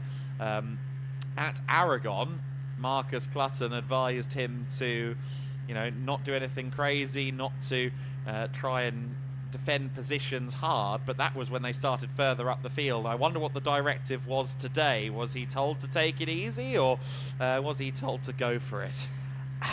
In a way, they've nothing to lose by being aggressive, have they? They have to beat the number 11 car. The 11 car is not going to come to them. They're going to have to go to it. So, you know, much as Marcus Clutton, you'd always back Marcus Clutton to gain places in his stint. The closer he is to that number 11 car when he gets in, the better. And Simon, you know, it's a sign of trust, I think, that between Marcus and Simon, that Marcus probably would trust Simon to go and get stuck in and gain some places. He's proven he can do it multiple times in the past. So I don't think they have much of an option but to attack here.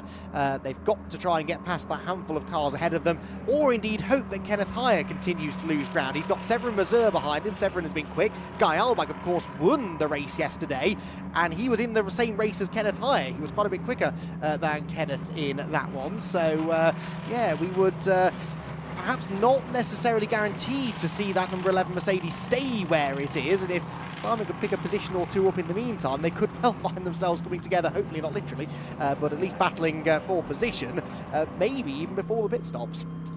Yeah, I mean, that's what we saw at Aragon, wasn't it? They were started a little ways apart and found each other eventually. So we'll see if that proves to be the case again here. Kenneth Hire, interestingly, is massively backed off the top two.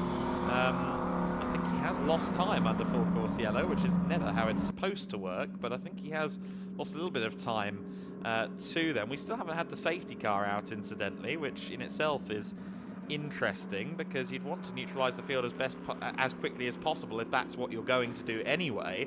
We'll have to see how this is managed. Again, it's been full course yellow into safety car all weekend, and I've been told that's how it was going to be all weekend. So I guess we see what the next steps are. We will. We will learn at the same time as you, dear viewer, what happens next. But certainly Kenneth Hire is not on the same pace. His last lap was 3 seconds, nearly 4 seconds slower than the race leader. Yes, I know we're under full course yellow, so it doesn't matter, but it kind of does matter because it means he's dropping away from the leaders when they should all, in theory, be running the same speed. I see no reason why that Mercedes wouldn't be able to run the same speed as everybody else. Yeah, maybe he's just trying to keep things extra cool in this increasing heat, although the way the slower you go, the worse that gets, doesn't it? We shall see. In the classes, GTX led by Marius Eigner, still ahead of John Lancaster, but we do anticipate John will have a good go at getting that class lead before too much long. In the prototypes, it is Tobias Bill Klausner ahead of Andrew Rackstraw. Again, that could be a fairly entertaining scrap. Cup 2 led by Anders Steiner still. And then you've got Cup 1 and Cup 3, which have only one car in the meet. Raffaele Vitali continuing to do well in the Cup 1 Ferrari, and Jens Richter at the wheel of the McLaren Artura trophy car that is the solo entry in Cup 3. So a couple of intriguing class battles further back. A lot of the attention understandably on the GT3 category, because that is now where the championship will be decided. But some other storylines to be settled, and many of them amongst drivers who don't have a dog in the championship fight, which of course can also prove to have an effect later on in the race. Yeah, absolutely. Still under full course yellow then. Will the safety car pick these guys up and perform the remainder of the procedure soon? I don't think it'll be too much longer before the two Cup cars are removed from the gravel on the exit of, or midway around turn number 3. Oh, Simon trying to adjust the helmet there seemingly, or at least I think get himself comfortable. And yeah, fully focused. So you can see how almost unblinking he is at the wheel of the car. He's fully locked in. Yes, he is, and he'll be chomping at the bit here, I think, to go racing again, and cursing the fact that this is all taking so long, and probably wondering what on earth is the deal with this seemingly slow pace by Kenneth Hire. He's dropped another 4 seconds on that lap to the leader. They're now 12.5 seconds back from the lead car. Yeah, and it doesn't help Kenneth to do this, of course, because, I mean, if they were to break procedure and go straight to green, he'd end up getting swamped, basically. They'd have all sorts of cars around him as the race resumed. We should be going to safety car soonish, per the book, but yeah, it's compelling, isn't it? This is a strange situation playing out. And, of course, the longer the full course yellow lasts, I think potentially the longer that the more, I'm not actually sure who it favours. Does it favour Simon? Does it favour Kenneth? I was thinking it maybe favours Simon, but I'm less sure the more I think. I think it does, for the reason I said. The longer it goes green, the more chance there is for distance to form between those two. We do now eventually go safety car, so that took, maybe they were just waiting until they had recovery vehicles off the track. The incident has happened in a bit of a blind spot, hasn't it, halfway around turn 3, and I wonder whether there was something going on there that we couldn't see, and they didn't want to have the pack speeding up until that track had been cleared. Who knows? But anyway, it is now safety car procedure. I do still think this favours orange over Hire slightly, but then you don't want to be too much into this race distance, because the Orange Racing by JMH squad need time to gain places, don't they? So tricky really, but they're all in the same boat, and hopefully it won't be too much longer before we do get a resumption to racing and we'll really start to see who this benefits.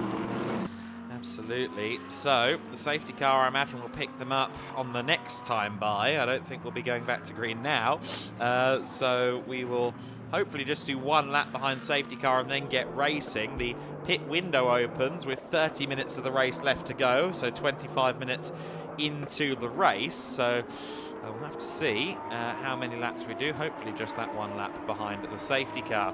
Zanon and Veselajo will be the first to get there, of course, and Jaroslav Veselajo, I think this is a good opportunity for him, more so than anybody, I think, in the order. He has been given yet another good opportunity. A start can go against you, of course, but it also might have the lead almost fall into his lap, and he'll be hoping firmly for the latter. You went through the class leaders already, and I think that GTX class lead is going to quite quickly change hands. John Lancaster, as vastly experienced as he is in sports cars and GTs, but obviously before that as well at some of the higher levels of junior single-seater racing in the world. He is always one to watch. Marius Eigner, a very solid driver. He's done some impressive stuff in the GT Cup series in Central Europe, and then also cameoed here last year in the GT2 European Series in an MZR KTM. We know he's solid, but John Lancaster is one of those people you have to wake up very early to beat. Yes, indeed so. And what further progress can John make? And does that then have a bearing on this championship fight? Does he open some doors for Simon Orange maybe to follow him through? That would be the plan for Simon, I'm sure. But good to have the KTMs racing with us this weekend. They're a great looking car, a unique looking car, aren't they? And they do all the right things. They make a good noise. They're pretty quick, as we've seen. They look good fun to drive. And John Lancaster, I'm sure, is hoping that he will have some fun over what's left of this first part of the race. But the MZR teammates, I'm also fairly hopeful, will try and give each other a little bit of room into that first corner, so it shouldn't be too much of a contested pass if Lancaster is quicker. And hopefully that means we'll have a clean restart when we get there. Have we had a notification to say it's in this lap? I don't think we have we? We haven't, and I did notice that Mats Kimby was just coming down the main straight while these guys are going 6 and 7. And while it's not strictly necessary, I don't think, we have typically waited until everyone's together before restarting. You can see there are cup cars just now arriving to the safety car queue, so hopefully the driver of the BMW has been told slow way down on this straight, but the light's still on. I unfortunately think we're going to have one more lap behind the safety car. Looks like it. So another lap to go, and another lap where this championship situation doesn't have any chance to sort of develop, which we as neutrals are hoping for. We want to see them race for this, and we will get our wish, I am sure. But yeah, one more lap before that happens, and just another lap for the tension to start to mount for Kenneth Heyer, for Simon Orange. They, as I said, would much rather be racing now, because when you're racing and the adrenaline is pumping, you forget a little bit about all of the pressures that you're under. But championship. Yeah, well, the entire field is together now when they come across the start line, but one more lap behind the safety car. It will be the final lap behind the safety car. The bulletin's already out there for one more lap, and then the green flag flies. That's going to leave less than 5 minutes before the pit window opens as well, so it's going to be a fairly short second stanza of this race before we get back into the pit lane phase. And well, I expect both Kenneth Heyer and Simon Orange will very quickly make way for Jamo Hertling and Marcus Clutton, respectively. That has been the way it works all season long, effectively, between both outfits. Well, the BMW is now going a bit quicker. I think the driver of that car wants to be off the track as well. He's done enough laps this weekend, to be quite honest. We've had, I think, a bit more safety car participation than the median average this year at the Circuit de Barcelona-Catalunya. And well, given the number of gravel traps, of course, around this circuit, maybe that's not too surprising. Yes, it's that rare thing, isn't it? It's a modern-day Formula One circuit which actually punishes you for going off the road at most corners, which is good, but it does unfortunately mean that cars, once they go off the road, don't always come back on the road. So the likelihood of safety cars are a little bit higher, but I'm sure the drivers do prefer the challenge of this slightly more old school style circuit compared to Valencia, for example, where seemingly you could almost leave the circuit completely and still manage to find your way back on fairly much drama free. Safety car coming in then, and Ignacio Zanon now in charge of the field. Yes, indeed. So, Zanon, Veselajo, High, your top three. Severin Mazur would like to very much move himself into the podium places before his mandatory stop. Of course, he's a solo driver, so he doesn't much mind anything to do with the pit stop. But let's see what happens next. It is Ignacio Zanon leading them around. Veselajo close, but I don't think close enough. Guy Albag might be close enough to Severin Mazur, however. Higher looks secure in third place as they come out onto the main. He has Rodolfo Beno. Up the inside goes Guy Albag. I thought he'd be on the move. That gets him ahead of Severin Mazur for fourth, but Simon Orange is slipping the wrong way down the order. Yes, he is. Something doesn't quite look right there. He lost out to the BMW. Now he's on the verge of losing out to the McLaren and potentially the Audi of Florian Schulze as well. That 67 is looking a bit squirrely underneath him. Yes, and here comes the Audi now to the inside as well, the Attempto car. So this is really starting to unravel slightly for Simon Orange. Kenneth Hire, though, is not out of the woods. He's got Guy Albag behind him. I thought Guy would be one to watch on the restart. He is proving me right. He's off the track completely there to get up the inside of Kenneth Hire. That probably will be frowned on by race control, and then he chops across the nose of Severin Mazur. I think Guy Albag wants this third place, and I think he's got ideas of going after the top two. Yeah, indeed, and let's see how close he is at turn one. Of course, there'll be no perceivable advantage, surely, between the two Mercedes-AMG GT3s on the run down to the first corner. The same 6.2 litre V8 powering both cars. And then Mazur in the Lamborghini behind them. He's going to come under pressure from John Lancaster, who's flashing the headlights. And again, looking under braking. Won't be as quick through the corners, of course, in the GT2 KTM. It is fairly fleet-footed and lightweight, but it doesn't have the downforce that the others have. Orange is now behind Florian Schulze as well.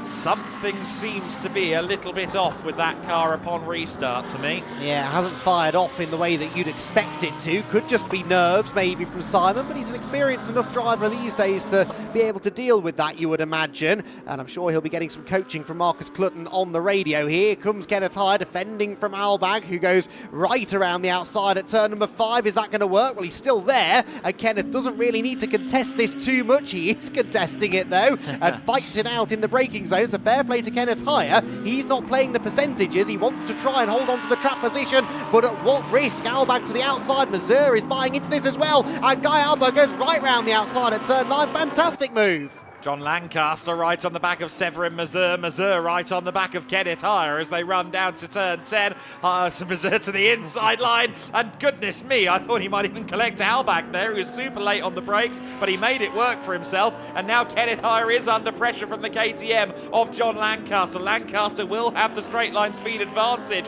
coming onto the straight. He will lose a bit of time, though, going through 13 and 14 over the Mercedes-AMG GT3, one would think. Let's see how this works then as they come through turn 14 onto the main straight. Will Hire remain in 5th position, or will he fall back behind the KTM? Florian Schulze, by the way, is ahead now of Rudolf Benno's BMW, I noticed. That's 2 places gained on that lap for the Audi. What's going to happen here? Lancaster flashing the lights at Kenneth Hire. I don't think he's close enough, though, to do anything into turn number 1. No, he isn't. And so they settle back in line. Looking further down the order, Simon Orange is actually now behind Andrew Rackstraw, your proto-leader.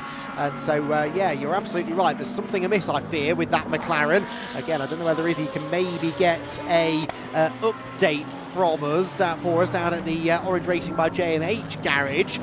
We are getting reports that they might be experiencing some sort of issue, but we don't know what exactly. So we will see if we can get Izzy down on the ground, so to speak.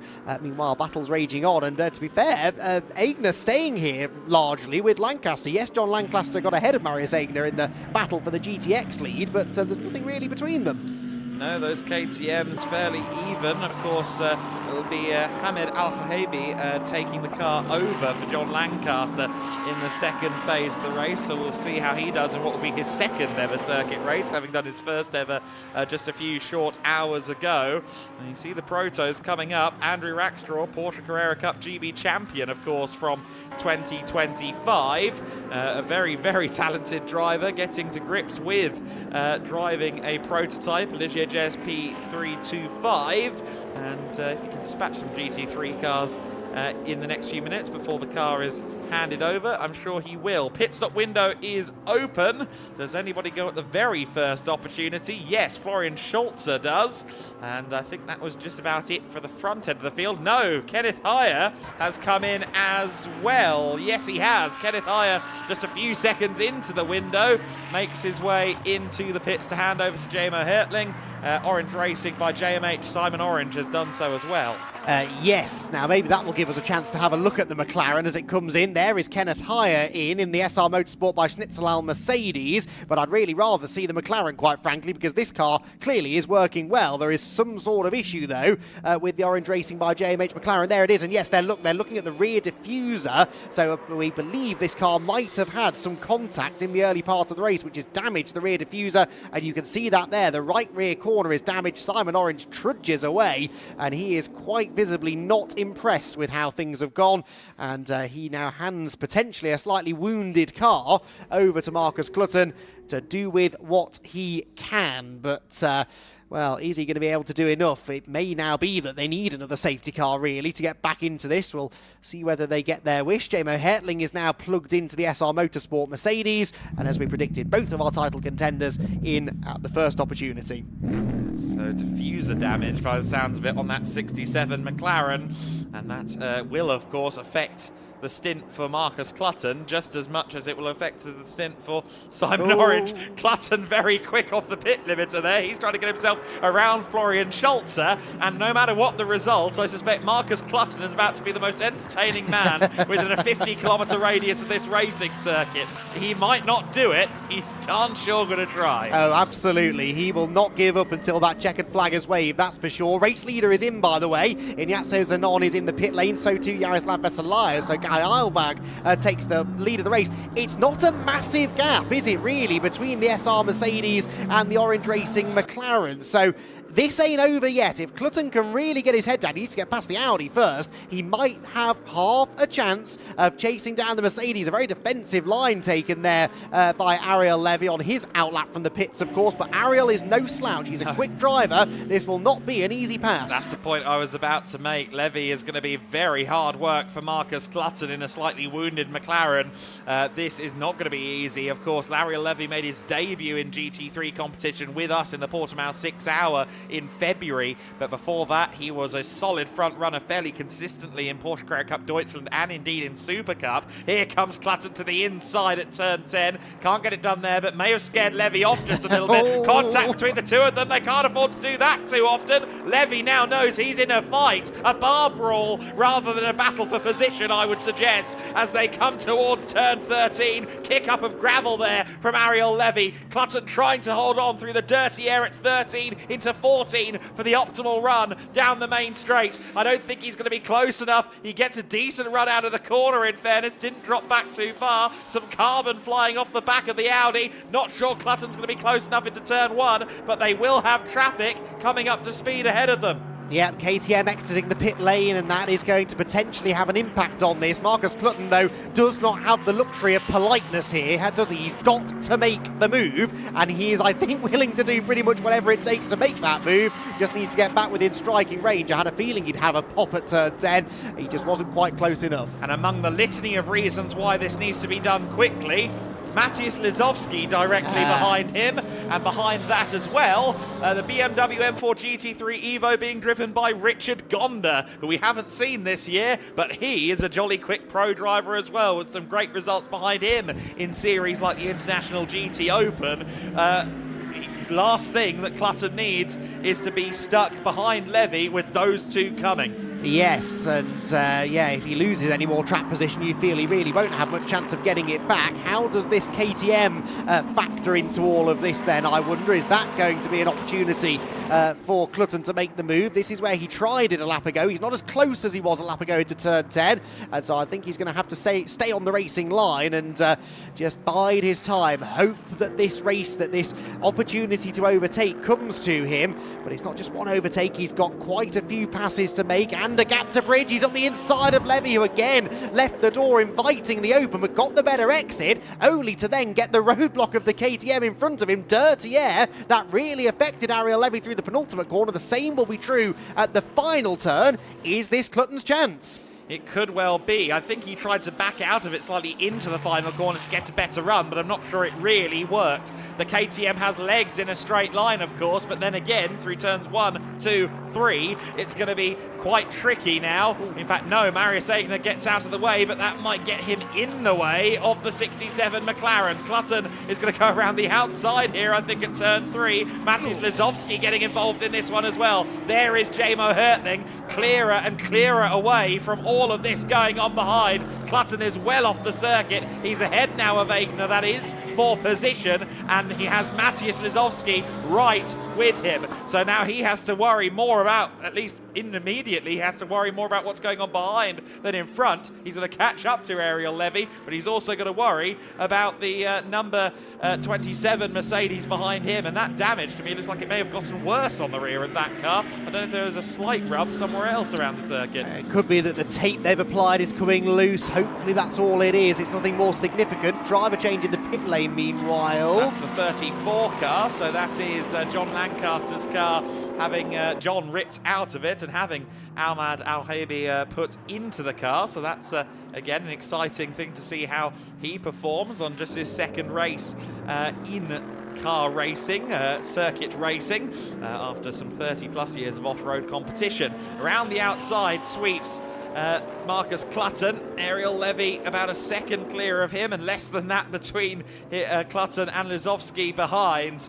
This is going to be a very intense run to the checkered flag. Richard Gonda is now trying to find his way around the 119. These two familiar with each other from the GT Cup Central European Series, where they both compete fairly regularly. Oh, Levy did not get through the last corner well there, did he? This is Clutton up alongside him. There's a lapped car, which I think Clutton will try and use as a pick, and he absolutely nailed that. Brilliant stuff that from Clutton. He used the Artura leaving the pit lane as a bit of a blocker to prevent Levy from coming through, and that is Clutton ahead. So that's one place gained. He needs quite a bit more than that, but that was crucial. And in the meantime, Severin Mazur has fallen past Jamo Hertling as well. So Hertling now has a buffer behind him once again. Albag is the next target for Jamo. The timing screen is still doing flips and tricks at the moment, but I think it will be a little gap between Hertling and Guy Albag per my interpretation of what I'm seeing.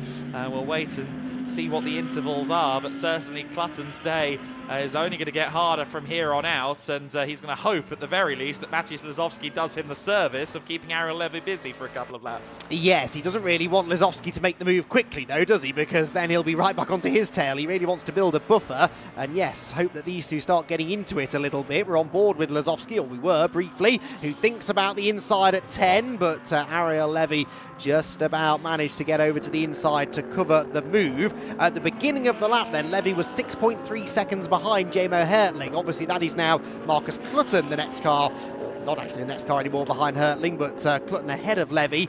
They'll have lost a bit of time in the battling. That's probably going to be in the region of a 7-second deficit now that Clutton has to make up. His lap times initially in this stint weren't far off Jamo Hertling's pace, and he was in traffic.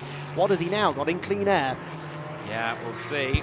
Clutton's previous lap then was a 143.3, which isn't bad going, but it's a long way off the likes of Mattia Michelotto, who's doing 141s out there, which again tells me That car is not A1 by any stretch of the imagination. There's Hertling, there's Mazur, and there is a car that's just come out actually of the pit lane in the form of Jean-Baptiste Simonauer. So that's another car fighting for position. That's another obstacle effectively for Marcus Clutton. Yes, and another pacey driver as well in JB Simonauer, so that's not going to be an easy pass either. It's just all working against them, isn't it, really, in the Orange Racing by JMH squad. SR Motorsport by Schnitzelam are laughing all the way because everything's fallen into their lap seemingly, and they now have just about got one hand on the championship trophy, maybe. They just need to stay out of trouble in the final stint of the race. There is Jaroslav Veselaho, and I reckon a net second then, don't we? With Albag a net third, and Hertling essentially fourth position once all is said and done. We've got the top three cars in now, Rackstraw, Spinkovic and Raffini, all of whom we expect to drop behind this group, although in Rackstraw's case, not that far behind actually, because that car had been clawing its way into the overall top 10 before the pits. Yeah, Hove will take that car over, we believe, and his pace in testing was a bit back from GT3, so he might end up falling back down the field, and who knows what that might do to all of the circumstances in this championship picture. What are you seeing there, Andy? I think that was Clutton up alongside Simonauer, wasn't it, in the background? Here they come. He is still behind him, but they were briefly overlapping, and of course this is bringing Ariel Levy and Lizowski back into play. Clutton to the inside at turn one, and in the end his McLaren stablemate sort of didn't make that too difficult, and then on the inside goes Levy as well, so that was not a major delay for Clutton at least, and another important pass. To remind you of the situation coming into this race, 2 points between SR Motorsport by Schnitzelam and Orange Racing by JMH in favour of the SR Motorsport team. So with Jamo Hertling running 4th overall, Clutton running 6th overall, the championship will go to Jamo Hertling and Kenneth Hire as things stand. If it's tied coming out of this one, it would also go to Hertling and Hire. So in effect, what Clutton needs to do is finish 2 places clear of Hertling and Hire. Yes, that's a good point actually. It's not just getting there that matters, he's got to get through. There's something almost flapping underneath the McLaren there. Yeah, that might just be that diffuser. It looked for a moment like it was the front splitter, but possibly coming from the back of the car. It's not slowing him down massively though. He's closing in on Severin Mazur now for what would be 5th position. That would put him, if he could get through, just 1 position behind his championship rival Jamo Hertling, as Lizowski has ideas of attacking Ariel Levy.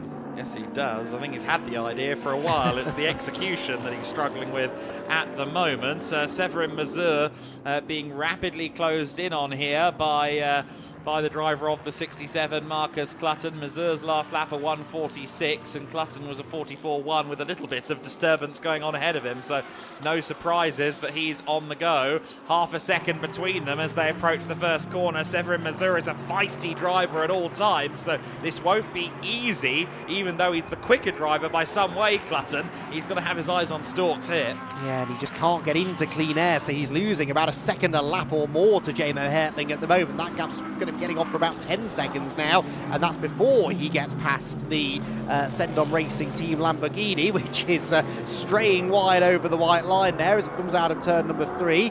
Car 47 has a penalty, 10 seconds for failing to rejoin in turn 1. We've heard that somewhere already today. 47 is the Team Steiner Racing car, now in the hands of Mats Kimby in Cup 2, a class led now by Marcus Nervi in the number 43 car. Yeah, Team Steiner Racing having a good weekend here, and Anders Steiner handing over to Marcus Nervi, who's never announced on the entry list, but he's been driving with them pretty much all season long. Nervi, a very quick driver with a good record in racing in Carrera Cup in Scandinavia and the like. Very familiar with Porsche Cup cars. Clutton may well seem to be familiar with the side of a Lamborghini if he decides to go for a lunge. Lizowski's gone for the lunge on Ariel Levy, and Clutton's seen the door open. He's got him past Severin Mazur. It's still side by side behind between Lizowski and Levy. Levy holding on by a fingernail, if anything. Just bouncing across the gravel there with the left rear tyre. You've got to be worried about that, of course. Can't do it more and more. I've seen him do it twice, and the tyre could get cut down in that situation. But look at Clutton. He's disappeared off from Severin Mazur.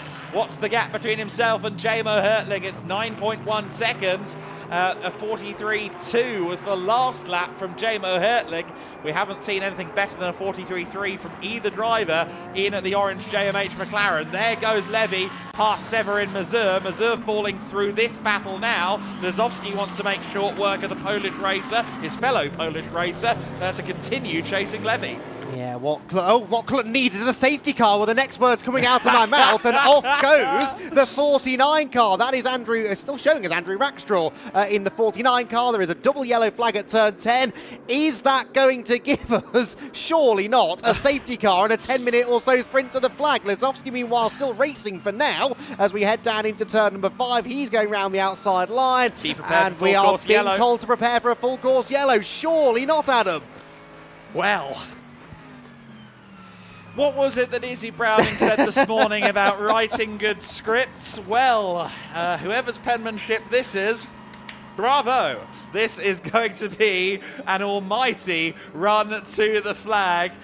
Kieran Mogg is alongside us. It's a shame we don't have a third headset in a way, because he's looking as stunned as anybody. It was Milos Pavlovic into the side of the high-class racing car. Is Michael Hove at the wheel, as I somewhat anticipated, but to your point, Andrew was still being displayed. And unfortunately, that 49 car has had a pretty rough day in the office. Now, it won't be a lengthy recovery, this, will it? So I'm almost tempted to say they could just deal with it under full course yellow, but that has not been the procedure at any point this weekend. So it should be that we go from a full course yellow to a safety car, and we then will have Marcus Clutton lining up, I think, directly behind Jamo Hertling. I didn't see any traffic between the two of them, and so it should be that they will be nose to tail. And do you think Marcus Clutton is going to, A, bide his time and wait for a clear and safe opportunity, or B, make something happen?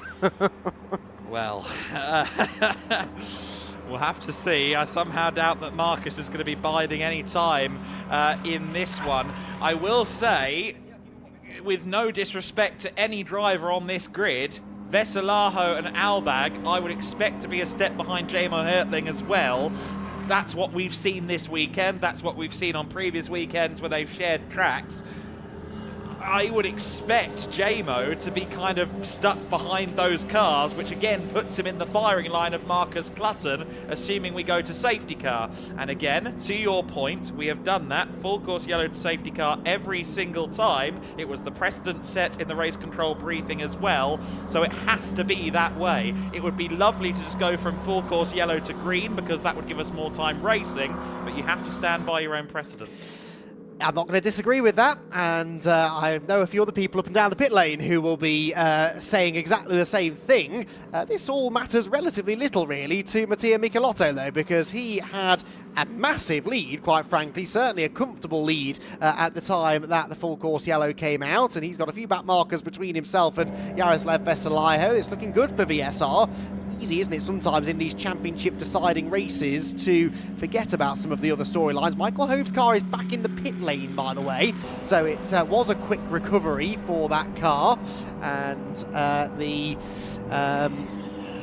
Proto machine is in the pits, the Ligier, and that means the track is clear. There'll be a bit of sweeping to be done, I'm sure.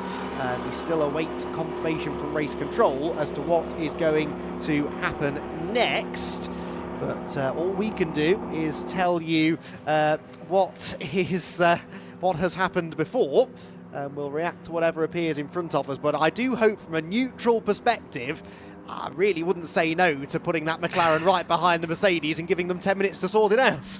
Exactly right. I think that would be the most incredible run to a checkered flag that we've ever had in the GT Winter Series, and I can think of some fun ones. Back in 2023, we had a brilliant dice between who was at the wheel. It was Mikael Jus and one of the Huber drivers. I think it could have been... nope, I'm not even going to guess because I don't remember the lineup. But it was a brilliant run between two identical GT3 spec Porsches that year. One of the most spectacular races I've seen. And I suspect we're in for another very interesting one here. Mattia Michelotto, our race leader, will be hoping that nothing goes on behind him, of course, because he wants to lift that trophy. There is the safety car coming out onto the circuit. Now, it's a fairly spread out field, of course, being this deep into a pit stop race. So whether we can get the field compacted together in one lap is a big question mark. Indeed, just looking at it here, they're going to have to let the Muka Motorsport prototype pass and then pick up Michelotto, and then those cars have to be released to do a full lap at racing speeds or close to it to get back around. Frankly, I think it will be 2 laps behind the safety car. Yes, I tend to agree with you. It was before, I think, wasn't it? And they weren't really this spread out then. So 2 laps, it's going to be an even shorter sprint to the flag. It might all be decided in one corner, quite frankly, when we do go racing. I don't think it'll take long for the the blue touch paper to be lit, and I think we're going to have action aplenty, and we do really need to focus on those championship contenders who I'm fairly certain will be nose to tail, and as Adam made the point, are now going to be stacked up behind some other pretty feisty GT3 drivers. Their look is Vesselaiho, the black Ferrari, he is second. The blue Mercedes Albag is third. The black and green Mercedes Hire is fourth, and currently in position to win the championship. And right behind him, Marcus Clutton in what's left of his blue and orange McLaren, well and truly up for the fight. Yeah, I was checking the tracker just now before we saw that shot to see if there was traffic between Clutton and Hertling. The answer is no, and that makes things a layer of extra, a level extra compelling. Now, there is also lap traffic there, a couple of lap traffic, 2 Porsches between the leader and second place, and then second, well, down effectively the rest of the top 10 in the GT3 class are all together behind it. That's the 87 car Senkia Motorsport, Pavel Bushka and Ulrich Forsberg, I believe, is the other party there. Yes, it is. Now, those two in the Cup 2 Porsches, just by the nature of their cars, aren't going to be able to take the last couple of corners at the speed that the GT3s will. So for one thing, Michelotto is going to probably have a good 2 or 3 seconds, so he can focus on trying to win his race. But of course, Vesselaiho into Albag, into Hertling, into Clutton, they all compact together behind the Porsches. And into Levy and into Lizowski and into Mazur as well. They're all together, in fact, all the way back to, 10th position, are absolutely nose to tail.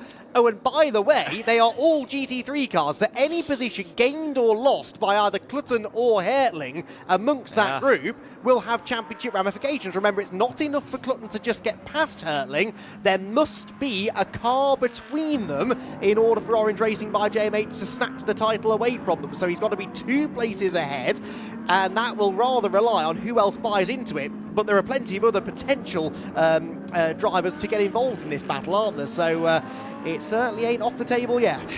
By no means is it off the table. What is on the table in front of us is a very compelling book that you absolutely should not put down. The last page may have a twist or two. Mattia Michelotto in the 66 car leading the way, coming into what will be a grandstand finish, frankly probably not involving the VSR Lamborghini. He will be in a strong position to win the race, but I think the cameras will be trained in other places for quite a lot of the closing stanza of this race. With 7 minutes and 45 to go as they cross the line there, safety car lap around 3 minutes. It's going to be sub 5 to go when the green flag flies. This is going to be a roughly 3-lap dash to the checkered flag to determine the championship battle. If you are Jamo Hertling, you need to get some positions between, some cars between yourself and Clutton pretty quickly, I feel. He wants to get past Guy Albag and then make sure that Guy Albag remains behind him. Yeah, they've both got to be on the attack. I don't think Hertling could just rely on defending, because if Clutton does get past him, there's a very good chance he won't be the only one, because they're so close together, as we've documented. If you get knocked down of line, then you're likely going to lose multiple positions. So I think Jamo has to go on the attack, but if he attempts a move that doesn't work, that could be the thing that allows Clutton to have a go at him. So talk about being stuck between a rock and a hard place here for Jamo Hertling. What would you do if you were in his position? For Clutton, it's easy. Attack, attack, attack. Nothing to lose. But Hertling does have a bit more to lose. He is currently 6 minutes and 40 seconds away from claiming the championship. And whether they do claim the championship depends, I think, fully on how he handles this restart.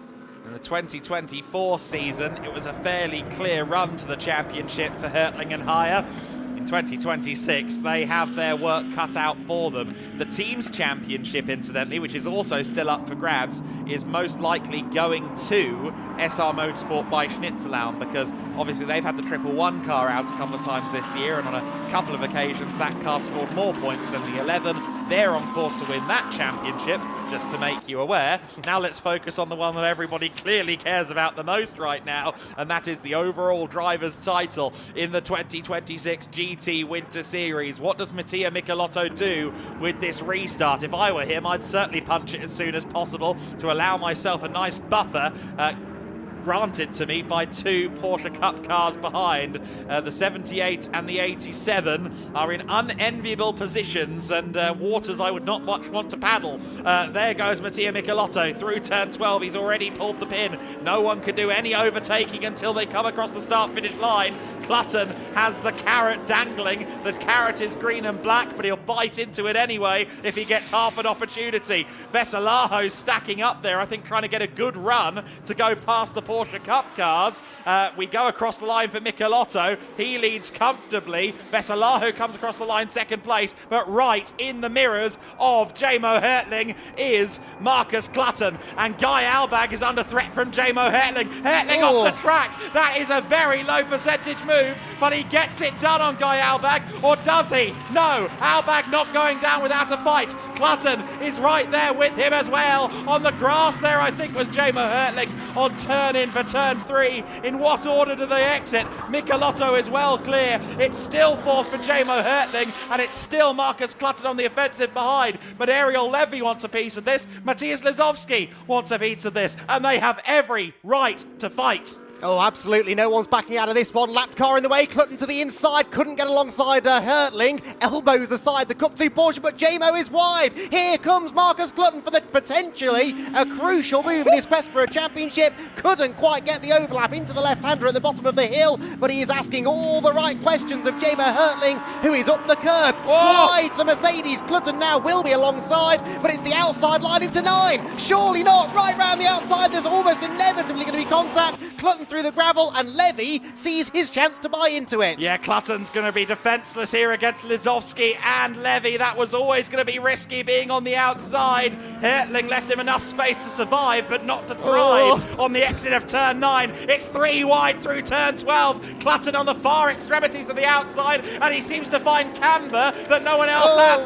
But he realises that Levy was going to squeeze him out. He tapped the brakes there, but it was too little too late. He's lost 2 places, and now the mountain he had to climb has grown to space. Marcus Clutton is going to have to go to the moon to win this championship. This is not over, though. I think Levy and Lizowski might have the pace to close in on Hertling. He's only a second or so up the road, and we know those two have been very, very quick, although they are busy battling each other into the braking zone at turn 1. Ariel Levy there defending from Lizowski, and Marcus Clutton, well, he had to go for it. He had to try something, just ended up getting levered aside. I don't actually think there was contact between the two of them at turn 9. He just ran out of space, got through the gravel, and that killed his momentum down the straight. He's fighting back valiantly here against Lizowski as they head for turn number 4, but I fear now that the Orange Racing by JMH Squad's championship hopes lie largely out of their hands. This is all now down to whether somehow Jamo Hertling comes back to them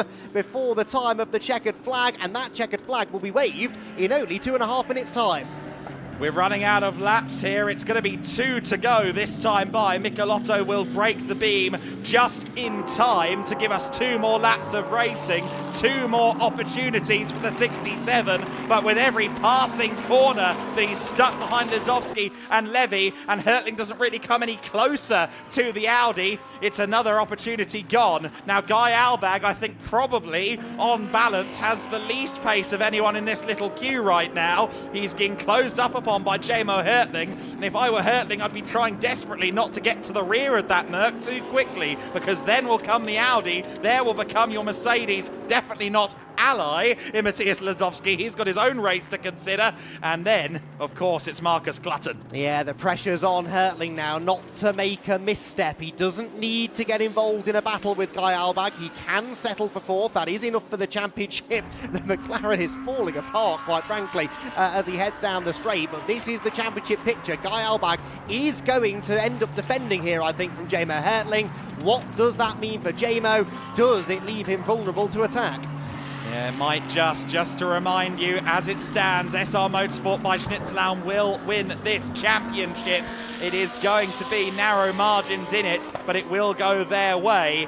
It would need Clutton to be ahead of Hertling and a car to be between them for the championship to go to Orange Racing by JMH, whose car is disintegrating, quite frankly, around Marcus Clutton, and I think the pace is starting to drop off as a result. Guy Albag there was under immense pressure from Jamo Hertling. That's the important battle right now. Hertling, I wouldn't be so forthcoming as to try and make the move, except he would have to he may lose positions if he just waits behind Guy Albag. It really is rock and hard play stuff. Mattia Michelotto is going to cross the line with about 5 seconds left to go, so it will be the final lap.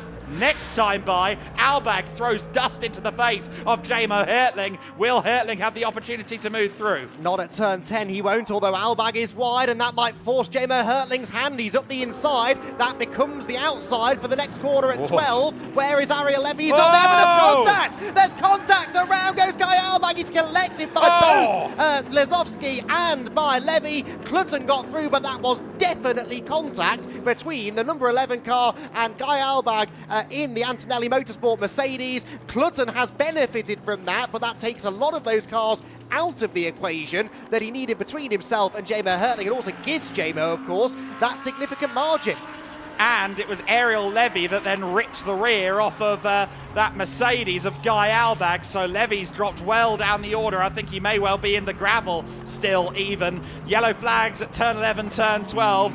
Hertling with a bit of a bump and run there. In my eyes, that could well be something that gets litigated after this race. There is one position between Hertling and Clutton at the moment. As it stands, as they will cross the line, it will be Jamo Hertling and Kenneth Heyer to win this championship. But you have to think that this is going to be looked into. Was there actually contact there, Andy? It was fractional. It was so hard to tell whether Albag was sliding before the contact or after. I do think there was a touch, but was he already sideways in front of Hertling? Did Hertling have anywhere to go? Only the drivers from there, and indeed race control with use of the onboard cameras, will be able to tell, but from that view, so difficult to tell.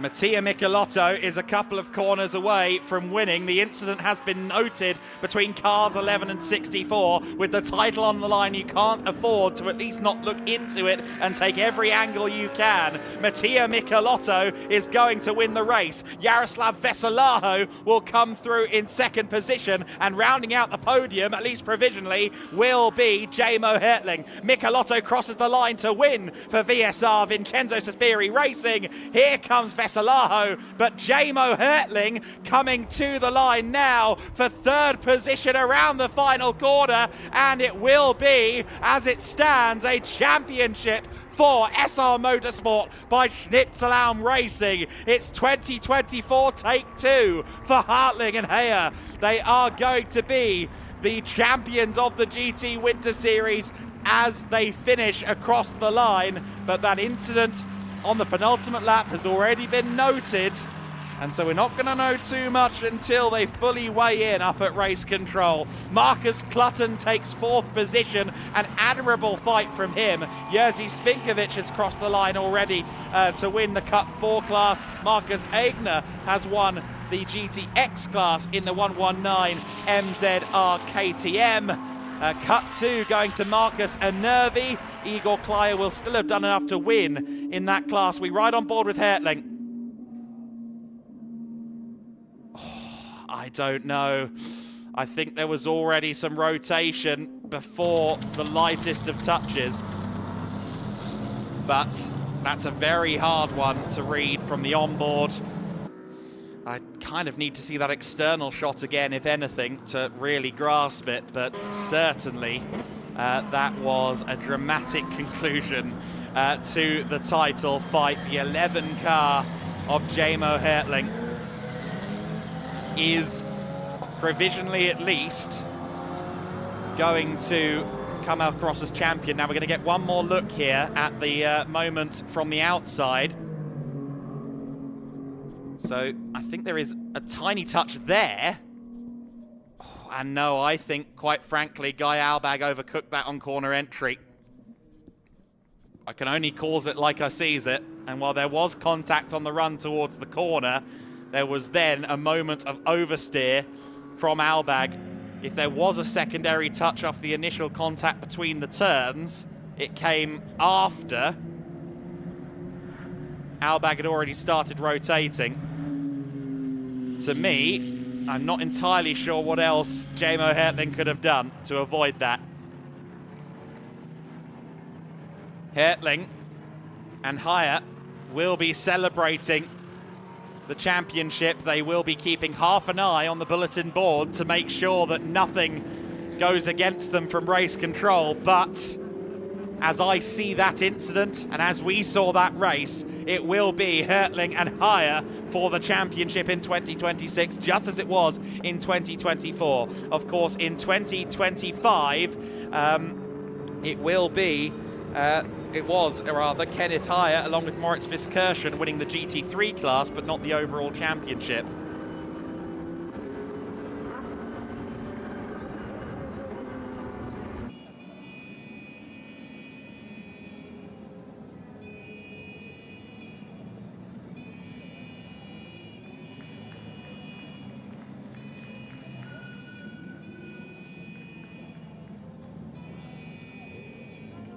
Discussing everything really in the background here as we await the confirmation.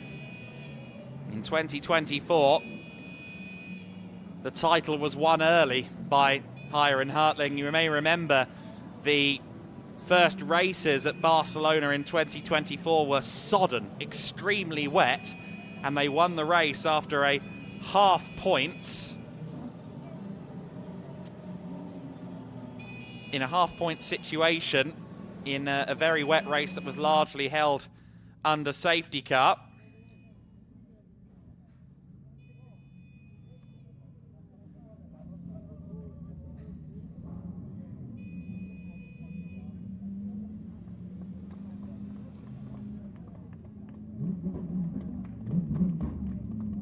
There's Michelotto celebrating his win. VSR look elated with that.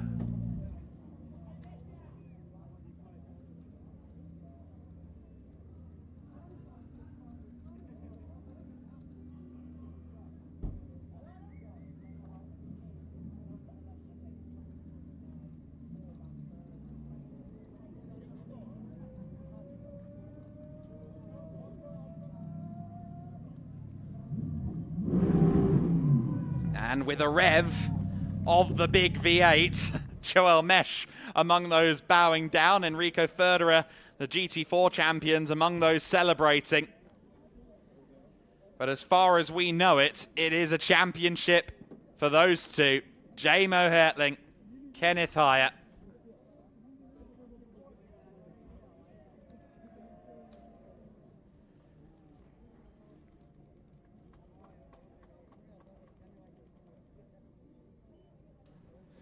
So, Hyatt and Hertling will celebrate, and I think Kenneth says, and now we relax. I don't think he thinks there's too much to worry about from that incident.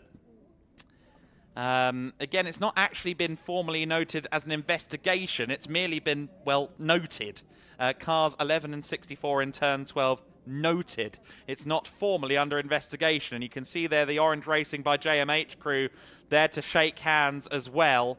So that's a nice gesture to see. The team manager was there shaking hands with Jamo Hertling. Clearly they feel that they did all they could do, and moreover that it's a justified and fair victory for SR Motorsport by Schnitzelau. If that does become an investigation rather than simply a noting of an incident, we will of course tell you ASAP, but it is, as of this writing, or as of this speaking, Jamo Hertling and Kenneth Hyatt, the champions of the GT Winter Series in 2026, and that will be the mother of all SR parties. And you know what we said last week, that there ain't quite no party like an SR party. It's going to be a long night in Barcelona with 2 championships and 2 trophies in the awning. Third place will have never felt so sweet for Jamo Hertling and Kenneth Heyer, but it was what they needed on this day. We must give a doff of the cap to Marcus Clutton and to Simon Orange. They really hit their stride in Valencia with that first win of the season and have been a huge challenge for Hertling and Heyer in the latter stages of the season.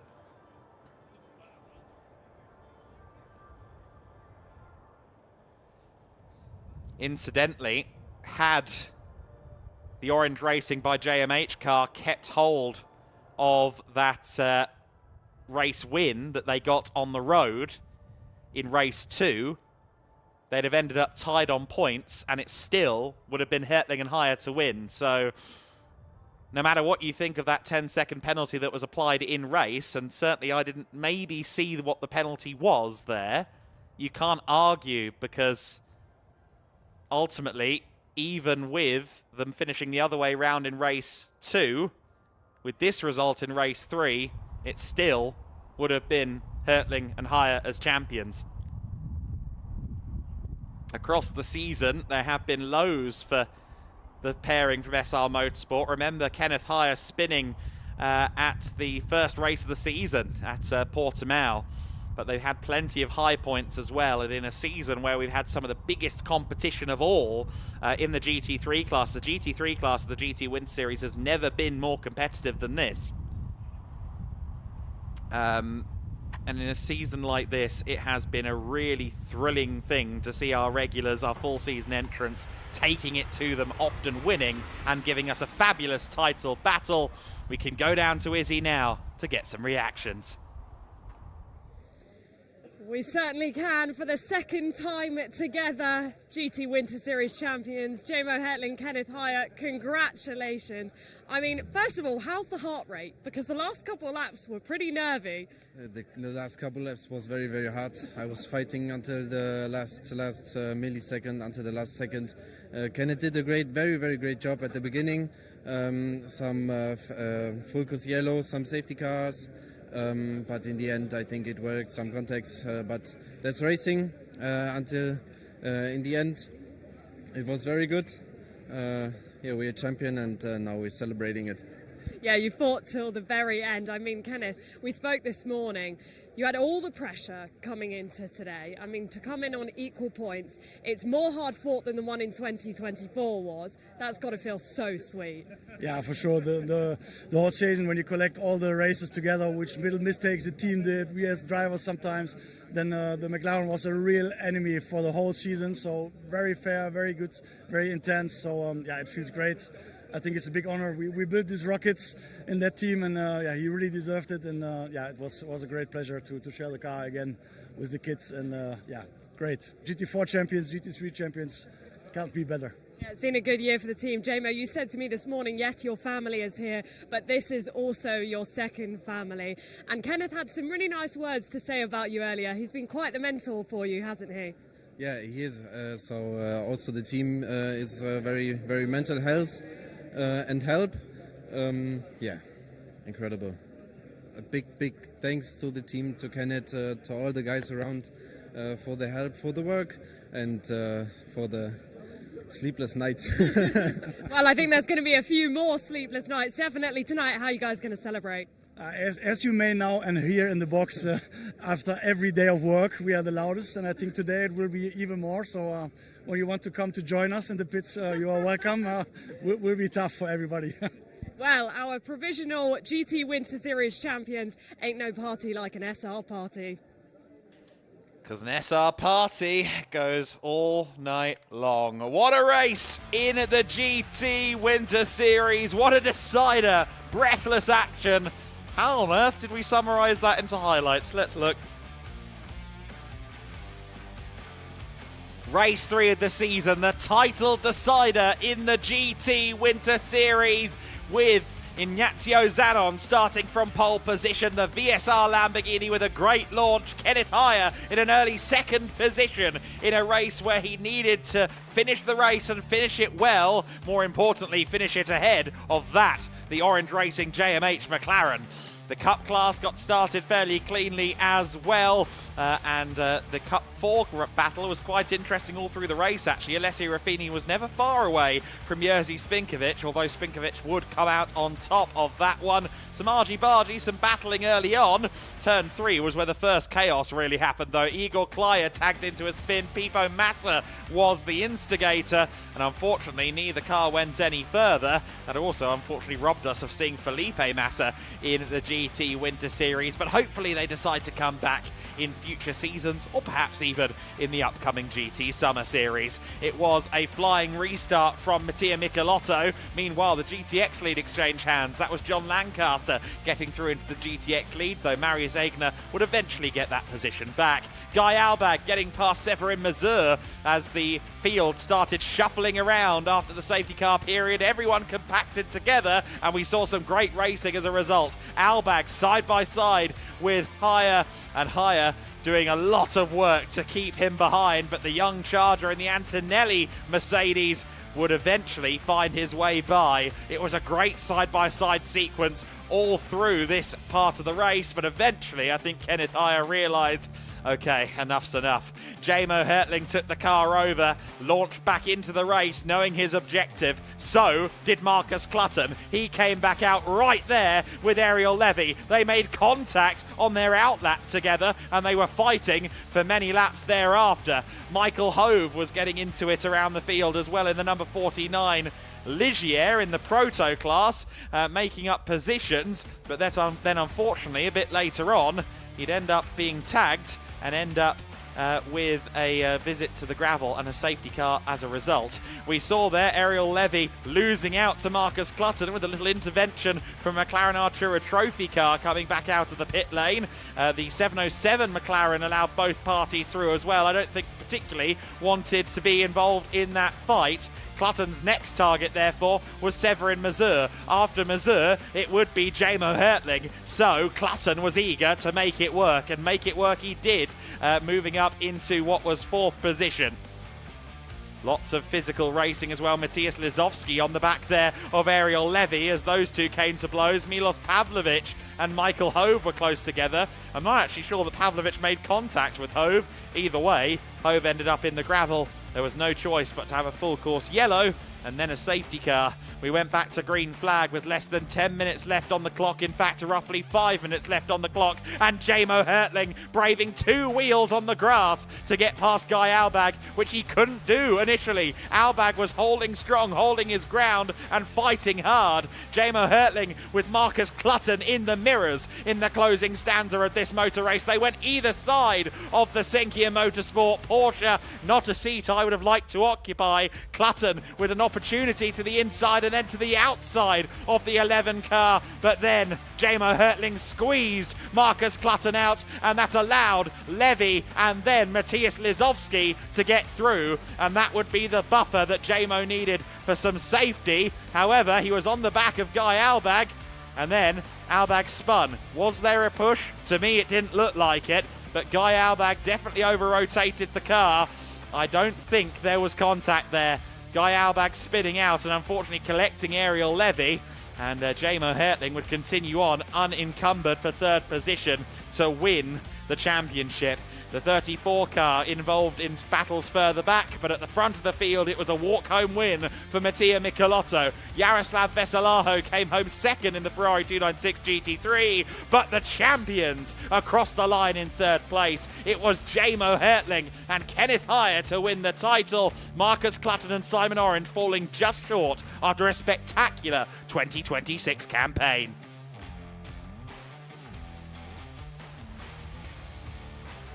What a race, what a conclusion to a fabulous season in the GT Winter Series. Mattia Michelotto does it in the 66 along with Ignazio Zanon. Jaroslav Veselaho soloing it to second in the AF Corsa Ferrari Jamo Hertling, along with Kenneth Heyer, winning the championship provisionally at least in 3rd position. Marcus Clutton and Simon Orange in 4th position. Matthias Lizowski taking 5th place ahead of Richard Gonda up to 6th place. Jerzy Spinkovic in 7th position, winning Cup 4. A great return to racing for Spinkovic. Marius Aigner in 8th place. Nicola Di Marco in 9th position. And Milos Pavlovic rounding out the overall top 10. Jean-Baptiste Simonauer in 11th place. Then Alessio Ruffini in 12th. Guy Albag ultimately did cross the line in 13th place with his wounded car. Mads Kjeldal Larsen in 14th. Severin Mazur in 15th place. He fell back late on. Angelo Fontana in 16th. Manuel Lau 17th.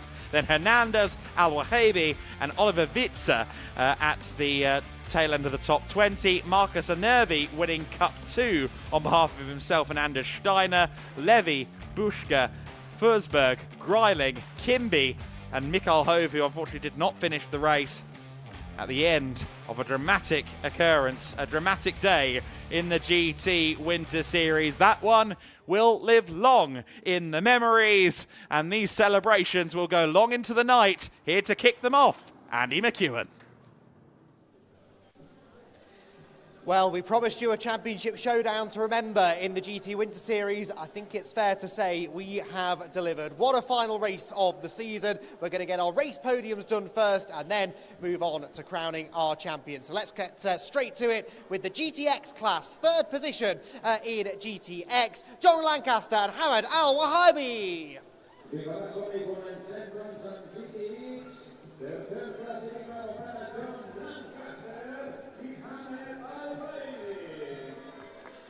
Off to the 3rd step of the podium they go. It's 2nd position for Autosport Racing's Mikael Fischbaum and Milos Pavlovic.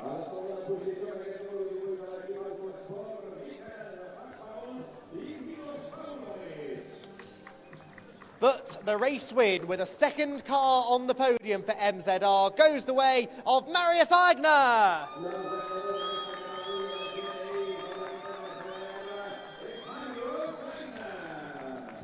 And he gets a great reception from the team down below. He shakes the hands of his fellow GTX podium finishers, and now the trophies can be presented. We've got Oleg from Pirelli. We have got a couple of the circuit staff as well. I think that is Ignazio Armagnol, the managing director of the circuit, here to help with the presentations. And the first of many presentations that we have to get through in the next 15 minutes or so. Absolutely delighted Marius Aigner celebrates on the top step. He is rather pleased with that. It was a proper battle in GTX and he managed to come out with the race victory. So a very happy GTX set of podium drivers. There's a big crowd down below with their cameras pointed at you guys as well. And as I said, the MZR team particularly pleased with the end result. They're going to save their champagne. No, they're not. Marius Aigner and John Lancaster are going to indulge in a bit of spraying of the champagne. They cool each other and the crowd down below off quite nicely in celebration of a cracking race in GTX, and Marius Aigner particularly pleased with that win. Congratulations on that.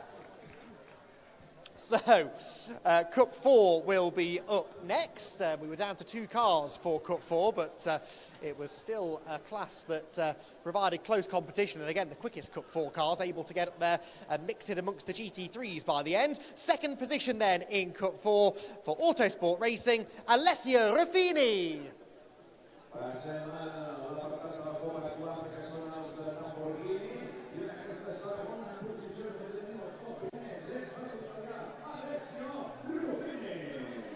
And he is already undoing the cork on his bottle. I think I know what's coming next. The race win, though, in Cup 4 once again goes the way of Jerzy Spinkovic.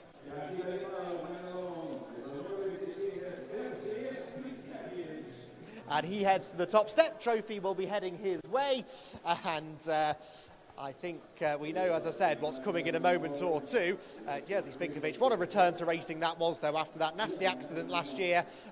Fairly serious injury that he's had to bounce back from, and he is very, very pleased to have taken home some race wins and some silverware here this weekend.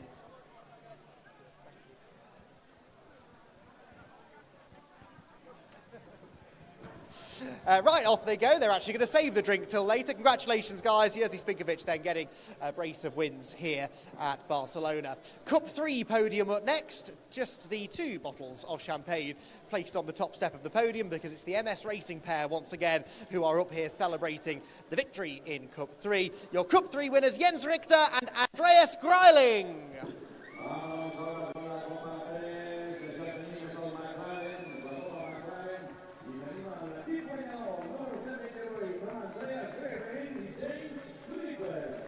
And congratulations to our Cup 3 winners, Andreas Greiling and Jens Richter. And the handshakes and trophies dished out to our winners. Again, the only entrant in the class, but they still managed to get a trio of trouble-free races. And that is something well worth celebrating, as they do on the top step of the podium. And I think they might be saving the drinks for the after party as well. Yes, they are. Congratulations to the MS Racing pairing. And we now turn our attention to Cup 2. Well, this was a class full of drama. 2 of the pre-race favourites, of course, crashing out on the opening lap together with Igor Klyer, the Cup 2 champion, and outside bet still for the championship, getting involved in that lap 1 skirmish. So Cup 2 up next. And we start then with our 3rd place finisher in Cup 2, Ulrich Forsberg.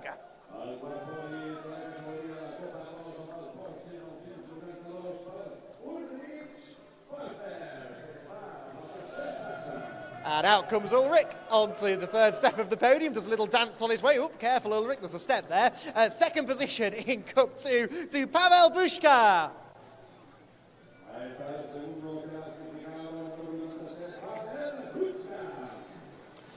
The race win, though, in Cup 2, not for the first time this weekend, goes to Team Steiner Racing, to Anders Steiner and Marcus Anervi.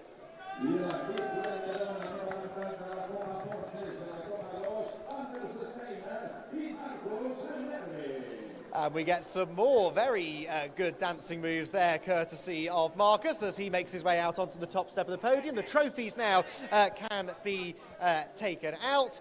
And we've got our very own Kieran Mogg, who has managed to infiltrate the podium somehow. I'm not entirely sure how we let that happen, but Kieran, part of our presenting team this weekend, getting in on the action on the podium.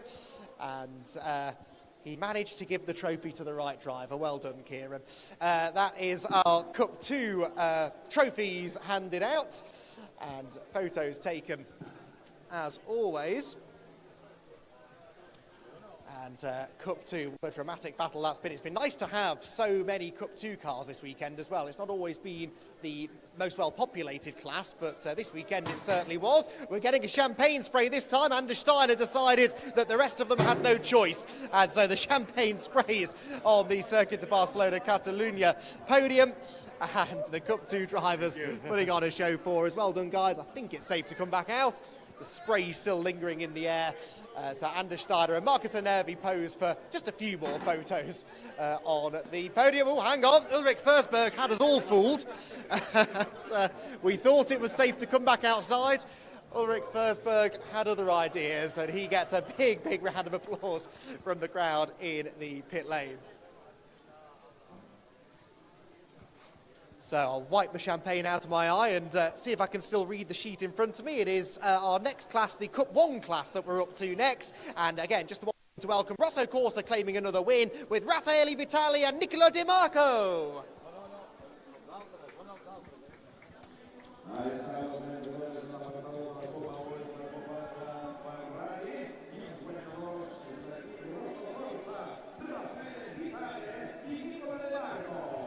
And they already have received their winners' trophies then at the end of what's been a successful and largely drama-free weekend for that pairing, who once again smile for the cameras, and they're going to take their drinks with them. Thank goodness for that. My exit route into the podium room is rather blocked at the moment, so we're quite grateful for a couple of champagne-free podiums. GT2 up next, and again, it's just the NM Racing pair that we'll be welcoming out here in a moment or two.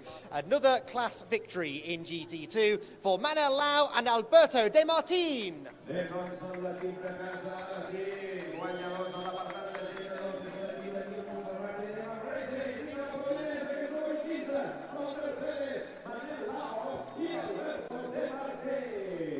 And they embrace on the top step of the podium. That's nice to see. They are very pleased with how their weekend's gone. Lots to learn. Every opportunity to head on track is an opportunity to learn about the car. They'll be driving through the summer series season even to come later on. Summer series on the mind this weekend with lots of GEDLICH conversations regarding that exciting new prospect in the summer. Right then, GT3 up next. Quite a lot to talk about here, but let's get our drivers out onto the podium first, shall we? The championship going right down to the wire, not only within GT3, but of course for the overall title as well. We definitely need some champagne here. I think a few of these GT3 drivers are ready to let off some steam. And I think the champagne is on its way out now. The podium clear and ready to go. 5 bottles we need. Keep one aside for me if there's one going spare. It's been a long old day this, but a very, very exciting one. Championships being decided, and of course the GT3 cars very much at the centre of that. Third position then in class in the race. There'll be a couple of steps higher on the championship podium in a few minutes. SR Motorsport by Schnitzelarm's Kenneth Heyer and Jamo Hertling.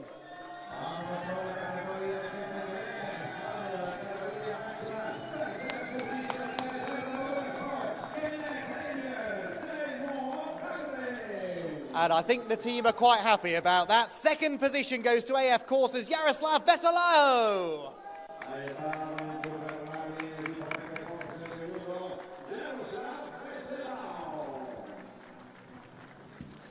But it is another appearance on the podium and another win in what's been a successful part-season campaign for the VSR pairing.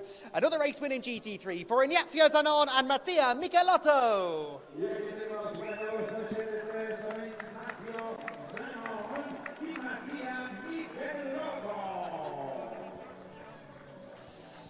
Congratulations to our GT3 podium finishers at the end of what was at times an all-out brawl in GT3. That was a proper championship decider. There were drivers who weren't in the championship conversation very much playing a part in that. But all of this going on behind the VSR pairing of Ignazio Zanon and Mattia Michelotto, who hold their trophies aloft and celebrate another win in the GT Winter Series. Ignazio and Mattia, a very strong pairing. It is largely the SR Motorsport crowd, I'm not going to lie, who are leading the celebrations down below, but VSR are in there somewhere, I'm sure. The same for AF Corsa, celebrating Yaroslav's second-placed finish. So, more photos. Already Jamo's got his eyes on the bottles at his feet. I think we're going to get another champagne shower, or are they going to save it for the championship podium? No, they're uncorking. I am leaving. And Jamo Hertling and Kenneth Heyer are very much going to be enjoying this moment on the Barcelona podium again. SR Motorsport, by far the furthest distance that they can pop their corks. Another one made it onto the grid markings, I think, there. Notice Enrico Ferder and Joel Mesh have taken refuge in the starters gantry with a prime view of the podium here above the pit lane. Congratulations to our GT3 podium finishers then, and we'll be seeing again at least a couple of them back out here in a moment or two.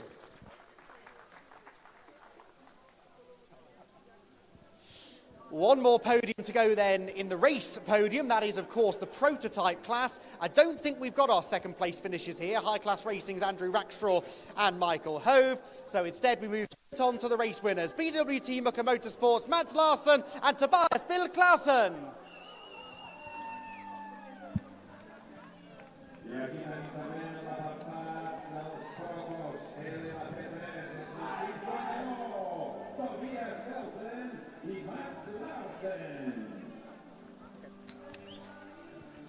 Congratulations to Tobias and Mads, who were well inside the top 10 at one point, I seem to recall, in that race. The prototype going very well in the first part of that final race of the season. Congratulations to those guys. Some more trophies heading their way. Right, a brief pause, and we will then be on to our championship podium momentarily.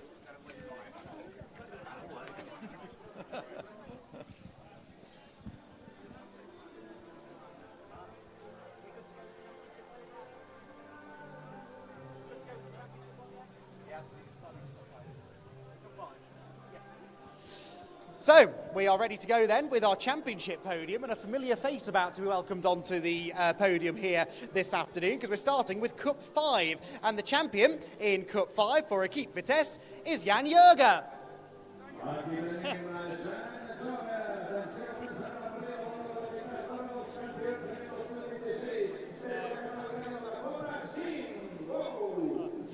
And I did wonder why Jan was in his race suit when I walked past him downstairs. It hadn't occurred to me that he would be claiming the championship in Cup 5.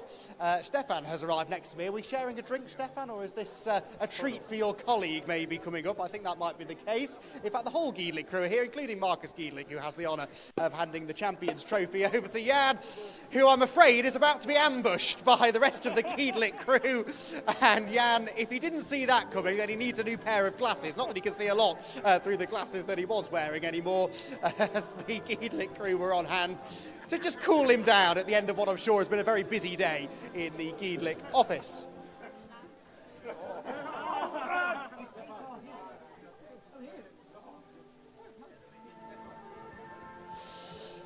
Now, Cup 4 is up next, and I'm particularly happy to say that we have our Cup 4 champion here, because it's been a bruising day for the driver of the Autosport Racing Lamborghini. But today aside, it's been a really, really solid season for our Cup 4 champion, Petar Matic.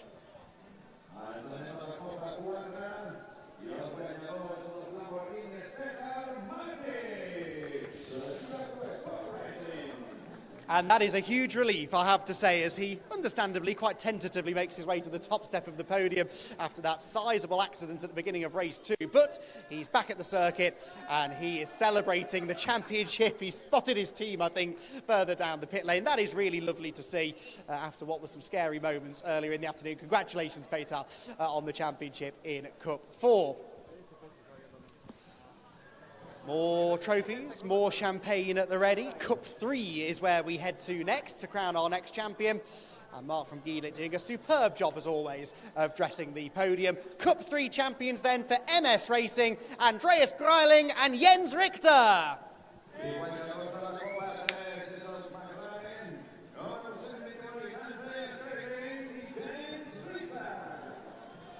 And they're already uncorking the bottles. I don't think Mark wants them to do that just yet. He's got the small matter of handing a trophy over to them to do. It's like it's their first time on the podium, but we know that's not the case. They're very eager to celebrate. Already the cork has gone. The trophy, I think, has gone flying as well. And I think they had one thing very much on their mind there, letting off a bit of steam at the end of a busy weekend. Congratulations to Andreas and Jens, who celebrate the championship in Cup 3, along with quite a bit of individual race success this weekend as well. Well done, guys. That's Cup 3 done. We move to Cup 2 next. And, of course, this was a driver who was in contention for the outright championship even until the final race of the season. Unfortunately, ended that race in the gravel trap early doors. But it's been a really dominant performance in Cup 2 for your Cup 2 champion, PTT Racing Team's Igor Klyer.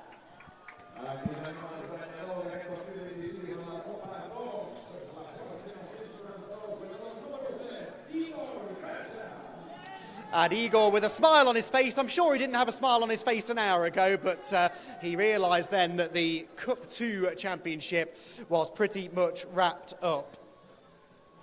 And he will end up, I suspect, third in the overall championship as well. Really well done. So 4 more podiums to get through, by my reckoning. We're getting there, everyone. Cup 1 is next. And we have, I believe, got our Cup 1 champions on hand, or we've got at least a team representative for the team, because, of course, it was... they're not here this weekend. Josh Steed and Sean Ran, the champions. But we do have an AF Corsa representative here to claim the championship on behalf of Josh Steed and Sean Ran, represented by Ugo Masseratini. And he gets a big cheer from the AF Corsa crew down below. Sean and Josh not competing this weekend, but they do have Ugo on hand to pick up the trophies, and he looks happier than most drivers have done so far. And there are 2 bottles of champagne there for you if you want to take them. I'm sure the team would thank you for that. Is he going to leave them? No, yes, I thought he'd take them. Off he goes. There's a party at AF Corsa tonight, and we're all invited, I hope. Congratulations to Josh and Sean and Ugo collecting the trophies on their behalf. GT2 is our next championship podium. And we should be nearly ready to go with that one, I think. Again, just the 2 trophies, I think, needed. And out come the 2 bottles of champagne, because it's NM Racing who are celebrating another championship success here in the GT2 category, with Alberto De Martin joined by Neil Montserrat.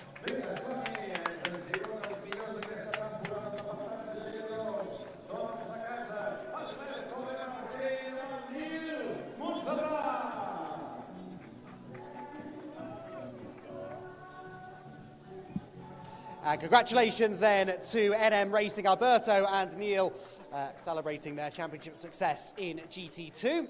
And spare a thought for our photographers and videographers, whose arms must be fairly tired by this point. They've taken goodness only knows how many photos on the podium alone, and they're nearly there. Couple more podiums, we can get there, everyone. GT3 is up next. This, of course, is also the team that claimed our overall championship, but they'll get a separate moment in the spotlight for that in a couple of minutes' time. It's the GT3 championship that they're going to be crowned with first.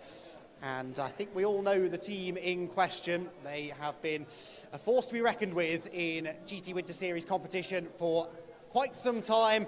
They came into the season arguably as the favourites, and they come out of it as champions. Your GT3 champions, SR Motorsport by Schnitzelalm's Jamo Hertling and Kenneth Heyer.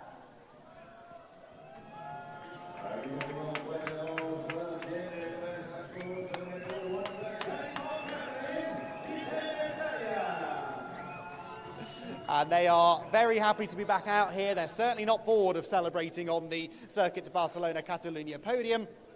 They received the trophy from Stefan Lerner from GEDLICH, and they hold them into the air. Not the last bit of silverware they'll be collecting here this afternoon. They've got one more trophy apiece still to be claimed.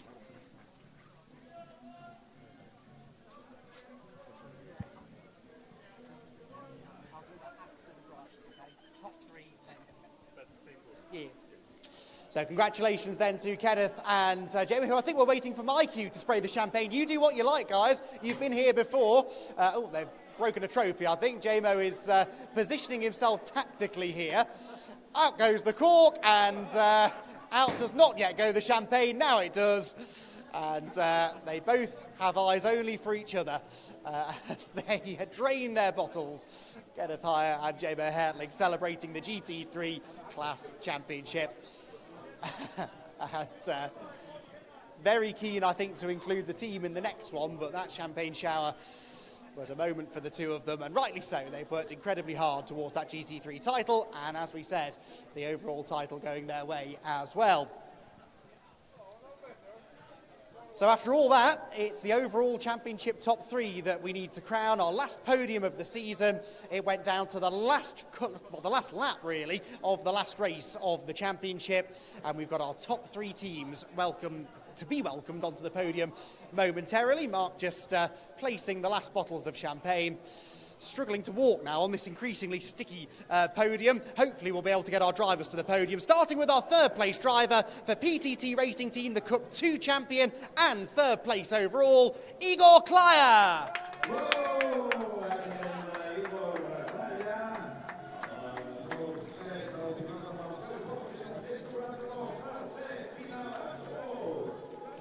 Igor celebrates 3rd in the championship, 2nd place in the championship, just a handful of points short in the end. Well, Orange Racing by JMH's Simon Orange and Marcus Clutton.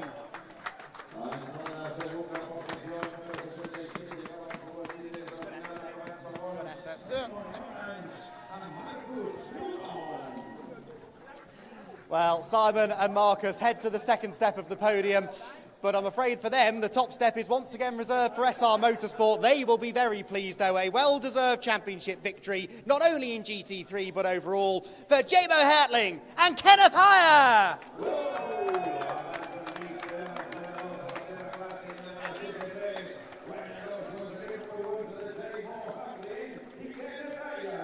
And a really nice moment there as Jamo and Kenneth embraced with Simon and Marcus, who all have smiles on their faces. It's been a hard-fought championship campaign, there can only ultimately be one winning team, but they all put on a great show, and we massively appreciate their effort. Marcus, again, is waiting for my cue for the champagne. I think there are photographs being taken, but Marcus has gone early anyway. Off he goes into the face of SR Motorsport, and in a moment we can welcome out their team representative as well. Out comes the team representative for SR Motorsport. God, it's safe to exit now onto the podium. Marcus was looking at me with that look in his eye that it wasn't safe to come through the door yet. But out does now come the SR Motorsport team representative.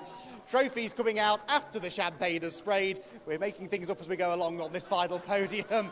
And Marcus GEDLICH even getting a face full of the fizzy stuff there on the podium. He hands the trophies out then, and our champions trophy to Jemo Hertling and Kenneth Heyer. Well-deserved champions in the GT Winter Series for 2026. What a season, perhaps the most competitive we've ever had, and we have all massively, massively enjoyed ourselves. For now, from myself on the podium, that is it. Down below, though, Adam and Izzy have plenty to unpack at the end of a fabulous day and season of racing.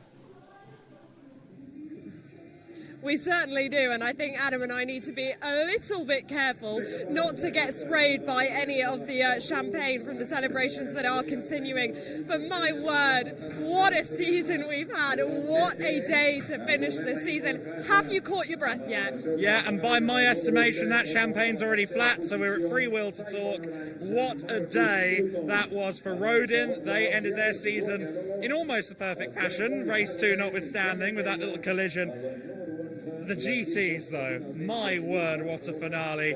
The script writers earned their pay. Yeah, they certainly did, and we have had so much fun covering it. As the celebrations continue, let's start with the Formula Winter Series then, because they did the triple. Rodin Motorsport, the driver's title with Dries van Langendonk, the rookie title with Dries van Langendonk, and of course the team's title for that Rodin team. For team manager Dick, who is fairly new to being a team manager, that is quite the achievement. Unprecedented success for Rodin, for Dries van Langendonk as an individual as well. We've never had a rookie win a championship overall. We've never had someone win 9 races in a season. We barely got halfway there in 2023 with Kasper Stuka. He has been incredible, and never have I been more confident, and I got to commentate on Antonelli a few years ago, I've never been more confident that I'm going to see someone move up the ladder very, very quickly. Yeah, I said it a couple of times this season, Dries van Langendonk, remember the name, and we certainly will do. Well, Andy's joined us straight from the podium. I mean, my word, what a day for you as well, with all of those celebrations going on. Did you end up getting sprayed by any champagne? Just a tiny bit, yes, but honestly, it's been the warmest day of the season so far. At all, so I'm actually quite happy to have been cooled down. Rather sticky up there now on the podium, I have to say, but it's an absolute privilege to be up there sharing that moment with the teams, especially at this final round. It's been 2 years since I've had the honour of doing that, and it's such a special atmosphere. There were times over some of the podiums earlier in the day where it felt like I was in a football stadium. There was a huge crowd down below. They were screaming for their drivers. Everyone's pretty happy, and even at the end there was some good camaraderie between Orange and SR. That was really nice to see, given what a contentious at times but always exciting championship battle that was. Yeah, certainly so. Right, let's talk about the GT4s. Of course, the title wrapped up last weekend in Aragon by SR. I mean, what a season it's been for SR. But this weekend, it was all about Elite Motorsport. They came in and they won all 3 races at the, first time of asking. Yeah, those cobwebs that Mackenzie talked about, they weren't particularly evident. I mean, he made the error at the start of race 2, but otherwise it was a perfect weekend from Elite in just about every measurement you can find. Those Arturos look so well hooked up for them, and I mean, they're putting Europe on notice. We're coming back, and best believe we'll be fighting for a championship. Yeah, they absolutely are. Right, let's finish then with the GT Winter Series, because of course that is, well, still celebrations going on behind us. I think those celebrations are going to be going on long into the night, maybe even into tomorrow morning, maybe even the next day, we don't know. But wow, I mean, Jamo and Kenneth, champions once again, but this time so much sweeter because of the way it was earned. I thought they had it quite easy, really. What did I miss? What a final race. What a season. I mean, it's been nip and tuck between the pair of them, certainly since Aragon. That non-finish for Jamo in, I think, the middle race at Aragon changed everything. It brought Orange right onto their tail, and from then on it was just 2 points here, 2 points there. It was 2 points between them into the final race, and even into the final lap or so, we just didn't know how that was going to pan out. a foot either way as Guy Albag spun up at turn 12 could have sent the championship hurtling in the other direction. So, you know, that's how we like it as neutrals. I'm sure there were a few nervous faces up and down the pit lane, but I wouldn't have it any other way. That's how we want a championship decided. Good, hard racing. And as I said, they were all friends on the podium, which was particularly nice to see. Yeah, absolutely. And there was so much respect between those two teams. You know, both of them saying to me that, you know, with the DNFs that some of them had, the issues that some of them had, they wanted it to be decided on the road. Right, guys, we do come to the end of the season. You two have worked with me for 2 years now, 3 years now. You should know what's coming. Highlight of the season, please. So tempted to throw that right back at you and ask, but no, it's difficult to say really, isn't it? For me, I think I'm going to have to steal the obvious one from Andy immediately and say that I don't remember a better GT Win Series race than that one. The formulas have delivered the best racing across the season. The GT4s have been a spectacle at times. But my heart lays with the big GTs, and when we have a race like that with the GT3s and the Cup cars, I'm going to remember it for a while.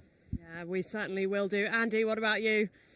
Well, I'm going to go down the Formula Winter Series route, I think. I've always been a fan of the Formula Winter Series, and we've had some fantastic racing this year. That race at Aragon, very exciting, but the moment for me was Dries's first win, right back at the start of the season, sort of to the point Adam was making as I arrived down here earlier on.